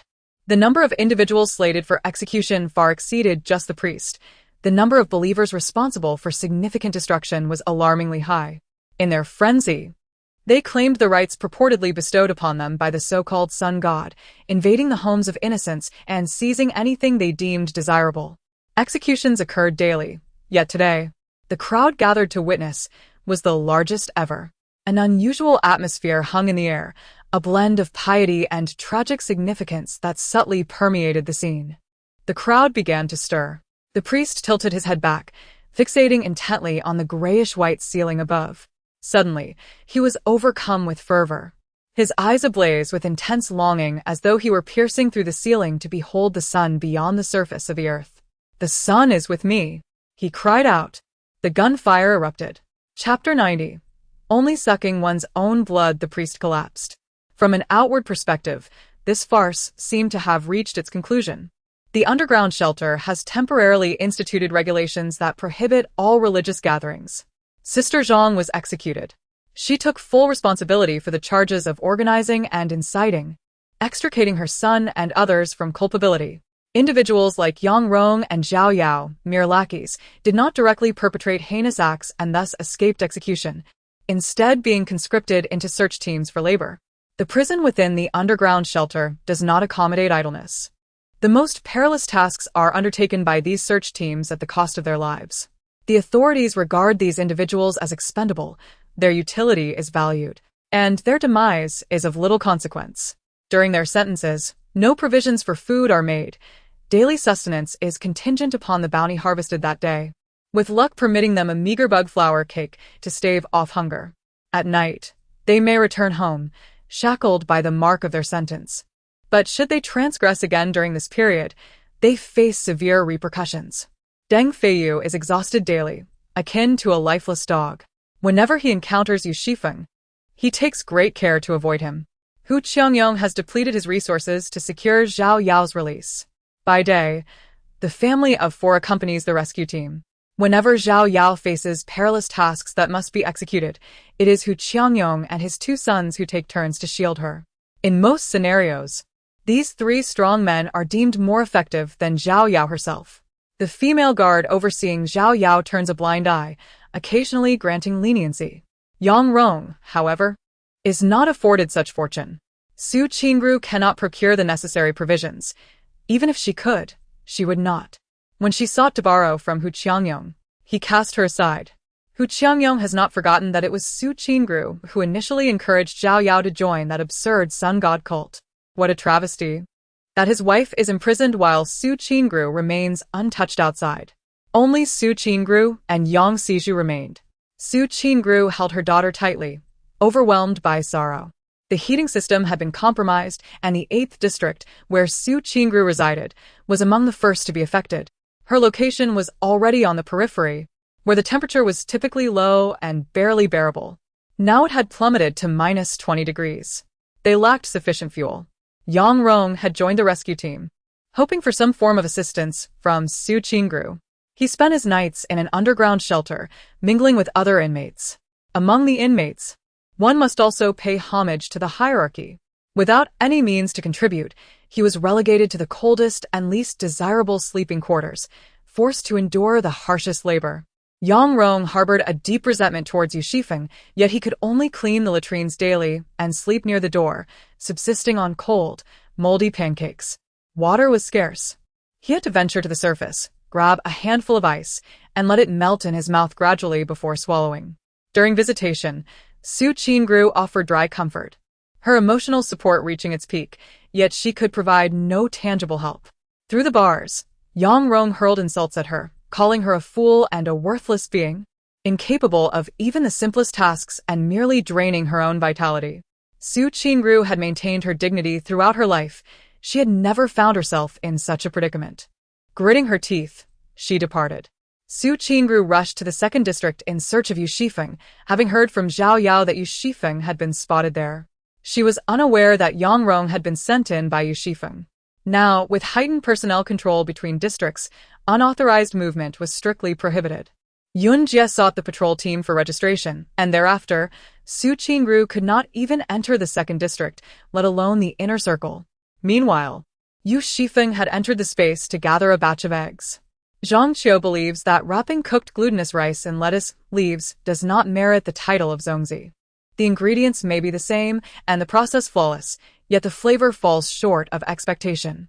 At Yun Jia's place, there exists a rotund chef, whose mastery of ordinary ingredients imbues them with an extra hint of flavor. Although Yu Xifeng's culinary skills are rather modest, the mere availability of food and the means to heat and cook it elevate her above 99% of survivors. Furthermore, she has a stockpile of takeout, freshly picked fruits, and an array of snacks from the supermarket to appease her cravings. One day, while Yu Xifeng was in her space gathering eggs, she was pleasantly surprised to discover that her large white goose had laid an egg. The good news: the goose is female and has laid an egg. The bad news: the goose refuses to relinquish it. After laying the egg, the goose no longer mingled with the chickens and ducks, instead retreating to a corner to rest. Observing this behavior over several days, Yu Xifeng sensed something was amiss. Upon investigating, she found that the goose was brooding over the egg. In the entire chicken coop, only the goose remained, and even if it continued to brood, the egg would not hatch into a gosling. Yu Xifeng attempted to gently pry the goose away. The goose reluctantly shifted from atop the egg, yet its wings remained firmly protective, refusing to yield an inch. A standoff ensued between Yu Xifeng and the goose. Eventually, Xiaoju leaped down from the rooftop, delivering a playful swat to the goose. The ensuing tussle between the cat and the goose was fierce, feathers and fur flying, with the passing chickens receiving their share of ruffled feathers. It was only then that Yu Xifeng seized the opportunity to collect the goose egg, while the goose squawked in a heart-wrenching manner behind her. With a swift motion, Yu Xifeng made her escape. The goose egg was substantial, requiring both hands to cradle it. Its shell smooth and pristine. It was indeed a beautiful egg. Yu Xifeng examined it closely, feeling a sense of satisfaction as she carefully stored it away. There was no rush to consume it. She decided to wait and gather more. 3 days later, the goose laid another egg. The Bai, who had a strong attachment to the first egg, found the second one less remarkable. After laying the egg, it waddled over to the food bowl to eat. Just then, Yu Xifeng arrived to collect the eggs and effortlessly took the second goose egg. With the second egg in hand, she decided to boil the first one she had collected. Having rarely tasted goose eggs before, she was filled with anticipation for a generous helping of egg white. Boiled egg whites are so delicious, and with this large portion, it promised to be quite delightful. Considering the egg size, Yu Xifeng thoughtfully boiled it for an extra 10 minutes. With eager anticipation, she peeled away the shell. The soft egg white released a fragrant aroma, and the yolk was as large as 3 typical chicken egg yolks. However, upon tasting a bite, she fell silent. Such a large egg, yet the flavor was disappointing. Perhaps Yu Xifeng's palate had become too discerning. She found the entire egg tasteless and regrettably wasted. It was too fishy. Who knew a goose egg could possess such a strong odor? After just one bite, she abandoned the thought of hatching the remaining goose egg. the Bai, Meanwhile, basked in its dominance within the chicken coop, almost resembling a revered ancestor. Goose eggs were indeed unpalatable. Undeterred, Yu Xifeng decided to fry the second goose egg, using chives and adding an extra spoonful of soy sauce. Yet, the fishy aroma clung stubbornly to the dish, refusing to dissipate. Chapter 91. There is no such thing as the most unappetizing dish, only dishes that are even less palatable. Yu Xifeng did not believe in wasting food. Thus, she stored the boiled and fried eggs in her space. Whenever her supplies ran low, she would eventually eat them. It was no wonder that before the apocalypse, chicken eggs remained the staple in the market. Braised eggs, tea eggs, soy sauce and vinegar egg yolks, tiger skin eggs, and the fragrant bowls of farm-fresh eggs. Chicken eggs truly are the cherished gems of culinary arts. No matter how it is prepared, it is always delectable. Boiled in plain water, the eggs emerge fragrant and tender. Yu Xifeng intends to allow the hens in her coop to incubate the eggs, though she possesses an incubator capable of hatching them. Entrusting the task to the hens is evidently more convenient. The incubator can only be placed in the flower bed, requiring regular turning at specific intervals. With the passage of time in the flower bed occurring at a 20-fold rate, a moment of inattention could render an entire batch of fertilized eggs useless. A previous batch had already met such a fate, causing her considerable heartache. Initially, the white hen laid an egg every 3 to 4 days, but as time progressed, it stabilized to 1 egg every 2 days. Concerned about the possibility of breakage, Yu Xifeng repurposed a rice box to store the eggs. In less than a month, she had accumulated 2 boxes. Yu Xifeng gazed at the goose eggs, which were neither particularly appetizing nor easily discarded. She tucked 4 into her bag and delivered 2 to Sister Yun. At Sister Yun's place, she savored scrambled goose eggs, enhanced with cooking wine and cumin to mask the gamey flavor. It was a mystery how the plump cook managed to make them so much more tender than her own attempts. The cook remarked, "I can't remember the last time I had meat in my kitchen. This 1 goose egg is enough for 3 meals. Where did you acquire it?" The cooking wine was a cherished possession of the cook, rarely utilized lightly. "Some people in the inner circle are secretly raising them. I exchanged for it," he added. "What's the price? Can you procure more?" The cook, who had been engaged in a side business, understood better than anyone the significance of resources and clientele. Thus, he merely hinted at the possibility without pressing further. He produced the exquisite items he had mentioned previously, a complete set of jeweled hairpieces adorned with cloud patterns, radiating the brilliance of gemstones. Yu Xifeng was taken aback. The sheer opulence of these creations, coupled with the visual impact of the actual objects, left her in a state of lingering astonishment. It turns out that the color cyan can be so captivating.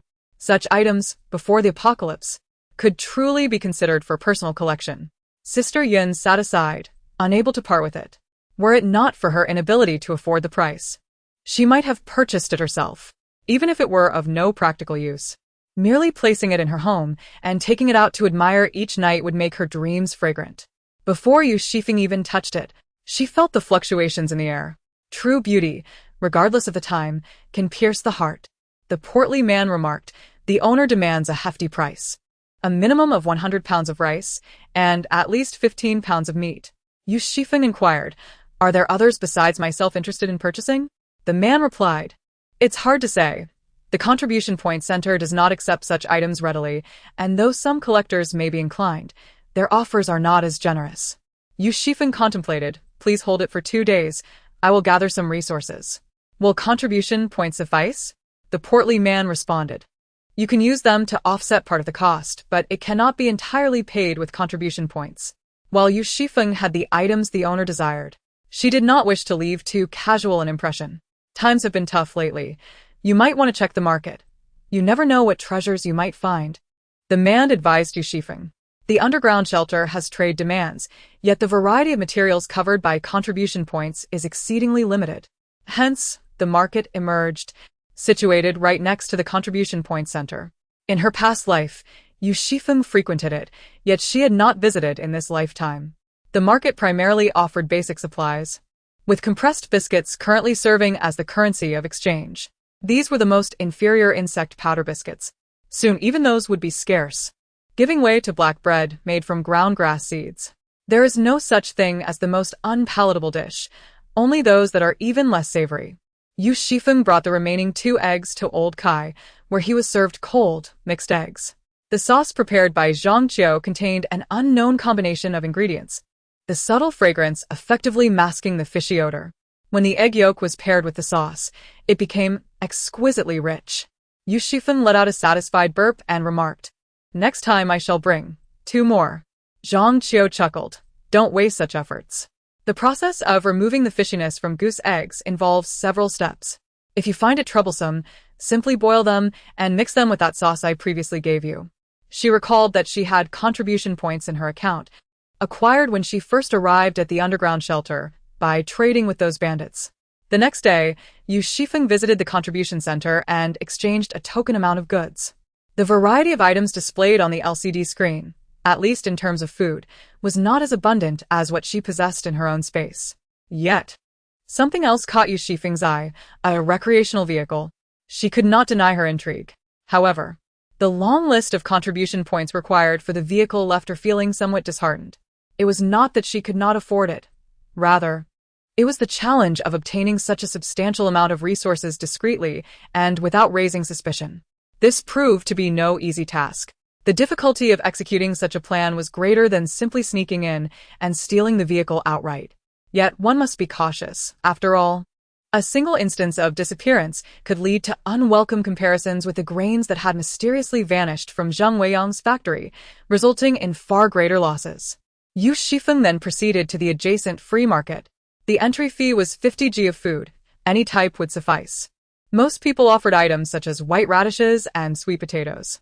Yu Xifeng handed over a sweet potato of similar weight. To refer to this place as a market is indeed somewhat of a stretch.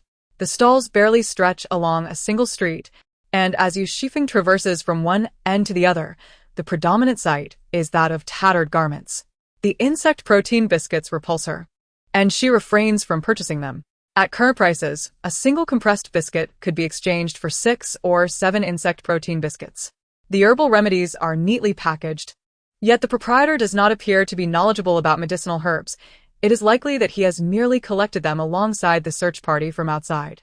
Pausing momentarily, Yu Xifeng casually inquires, "Where do these come from?"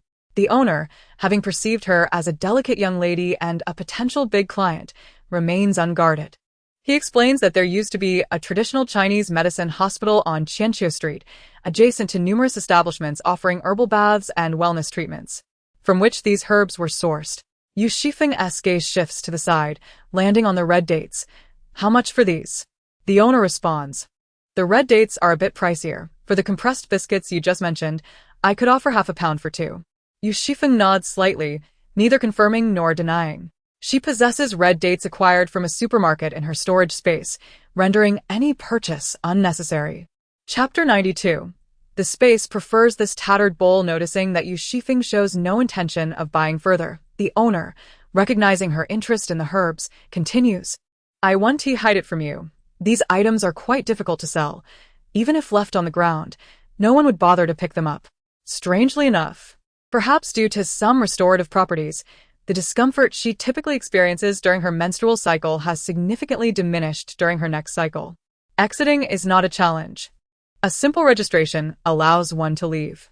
One may choose to accompany the search and rescue team or venture out alone, although the latter option entails a lower degree of safety. Yu Xifeng turned around and noticed a stall selling some protective clothing, sunscreen, and various secondhand bags, which seemed to attract no interest. At the contribution point center, she observed that sunscreen could be exchanged for contribution points. Perhaps this was influenced by the note she had given to Wang Anmin. The seller likely found the prices at the contribution point center unsatisfactory and sought private buyers to sell at a higher rate. Items like sun protective clothing and sunscreen could be held onto for a time, potentially fetching exorbitant prices in the future. Yu Xifeng already possessed such items. She chose not to offer a reminder or make a purchase, walking past with a composed demeanor. Truly scarce goods such as fuel, food, warm clothing, bedding, and medicine never appeared in this market. As long as there was supply, buyers would inevitably emerge. Yu Xifeng spotted a stunning jade bracelet with a delicate lavender hue. Its exquisite clarity and charm captured the attention of onlookers, even if they did not intend to buy. The seller demanded 50 yuan for the bracelet. Among the crowd, there were those who appreciated its beauty and others who mocked the seller's aspirations. For most, this bracelet held no more value than the sun-protective clothing at that moment. At least the latter could serve a practical purpose. After obtaining consent, Yu Xifeng picked up the bracelet for inspection. It was genuine and resonated with her space. She purchased it with 7 pieces of compressed biscuits. Upon payment, the young girl's eyes reddened, and she hurriedly began packing her belongings, fleeing as if her rear were ablaze, fearing that lingering for even a moment would attract unwanted attention. With those 7 pieces of compressed biscuits, she would no longer need to accompany the rescue team. Yu Xifeng accepted the bracelet, seemingly oblivious to the gazes lingering on her and the tail following behind. This stall was selling glass cups. It belonged to that category of items that seem somewhat useful, yet remain largely unutilized. What halted Yu Xifeng was the earthen bowl held by the vendor. Upon closer inspection, Yu Xifeng discerned that the object eliciting a reaction from the space was indeed this bowl. The street market business was rather lackluster. A glass cup lay abandoned, while the vendor idly scanned the surroundings. Yu Xifeng lowered her gaze, casually picking up 2 cups. "How much?" she inquired. A smile spread across the vendor's face. "Just an entry fee will suffice. At least today won't be a wasted trip." 50 grams of food. The price was modest, Yu Xifeng then noticed 2 patterned cups, and the vendor eagerly offered his introduction. After paying, Yu Xifeng shifted her attention to the bowl the vendor had carelessly placed down. How much for this? Ah, this one? It's for my personal use, the vendor replied. Yu Xifeng remarked, it looks rather intriguing. My father used to buy me a similar one. Would you consider selling it? My father has been gone for many years, and I would like to keep it as a memento. The vendor nodded. Of course it's for sale. This bowl is quite sturdy. If you could offer 80 grams, that would be acceptable. Upon acquiring the earthen bowl, Yu Xifeng noted its rough texture. She pondered, somewhat perplexed, as it appeared to be merely an ordinary, battered bowl. Her expression remained neutral, seemingly uttering her inquiry casually while compensating the vendor. This earthen bowl bore no apparent significance to Yu Xifeng. It appeared dull and dusty, with a layer of grime obscuring the bottom, rendering the base color indistinguishable. The rim bore scratches. Yet, in contrast to the ice-purple jade bracelet she had purchased at a substantial price, the space exhibited a greater affinity for this humble bowl. Yu Xifeng meandered through the entire market and purchased a jade Buddha, accumulating quite an assortment of items. She filled a large bag with a cabinet full of medicinal herbs, several glass cups, a clay bowl that reacted to changes in its environment, the jade Buddha, and the most extravagant ice-purple flowered jade bracelet. The bag was brimming with her acquisitions. As Yu Xifeng organized her belongings and prepared to leave the market, she cast a glance at the followers trailing behind her, who exhibited considerable patience. Yu Xifeng touched her face, pondering whether she appeared too youthful. The items she bought seemed rather insignificant, rendering her an unwitting target, her naivety and affluence evident upon her countenance. However, Yu Xifeng remained unperturbed, strolling leisurely forward. To her astonishment, those individuals brazenly followed her into the second district. Did they possess acquaintances there, or were they in collusion with higher authorities? A fleeting question crossed Yu Xifeng's mind, which she contemplated resolving on the spot, yet hesitated momentarily. Ultimately, the abundance of her possessions made it impractical to discreetly store them away amidst the crowd. If any were to break, particularly the bracelet she had invested a fortune in, it would cause her heartache. Zhang Qiu laid out the items Yu Xifeng had taken out. Yu Xifeng, feeling overwhelmed, decided to leave. Perhaps she could still confront the vendor and give him a piece of her mind. There were indeed useful items: honeysuckle, wild chrysanthemum, and white yarrow. Next time, do invite me along when you purchase these. Some of them were not preserved well and have lost their efficacy, she remarked. Yu Xifeng inquired, is it possible to prepare the last herbal package? Zhang Qiu shook her head. The herbs are vastly different. That was the very last package I provided you. Yu Xifeng remained silent, confident that solutions would eventually present themselves. Zhang Qiu presented 2 tea bags as a makeshift remedy, suggesting they suffice in lieu of a proper medicinal bath. The family erupted in vehement indignation, nearly overturning the roof in their fury. Deng Feiyu, increasingly gaunt with each passing day, returned home late every night, his hands marred by frostbite, swollen and inflamed. Deng Mifan, having lost her mother, was consumed by guilt towards her sole brother. Shedding tears daily from the depths of her sorrow, she felt an overwhelming sense of indebtedness to her mother, yearning to compensate Deng Feiyu with anything of value. Her husband, however, held a different perspective. Zhang Taoming, Deng Mifan's spouse, believed they had already extended their kindness to its limits. Initially, after her mother-in-law's departure, he refrained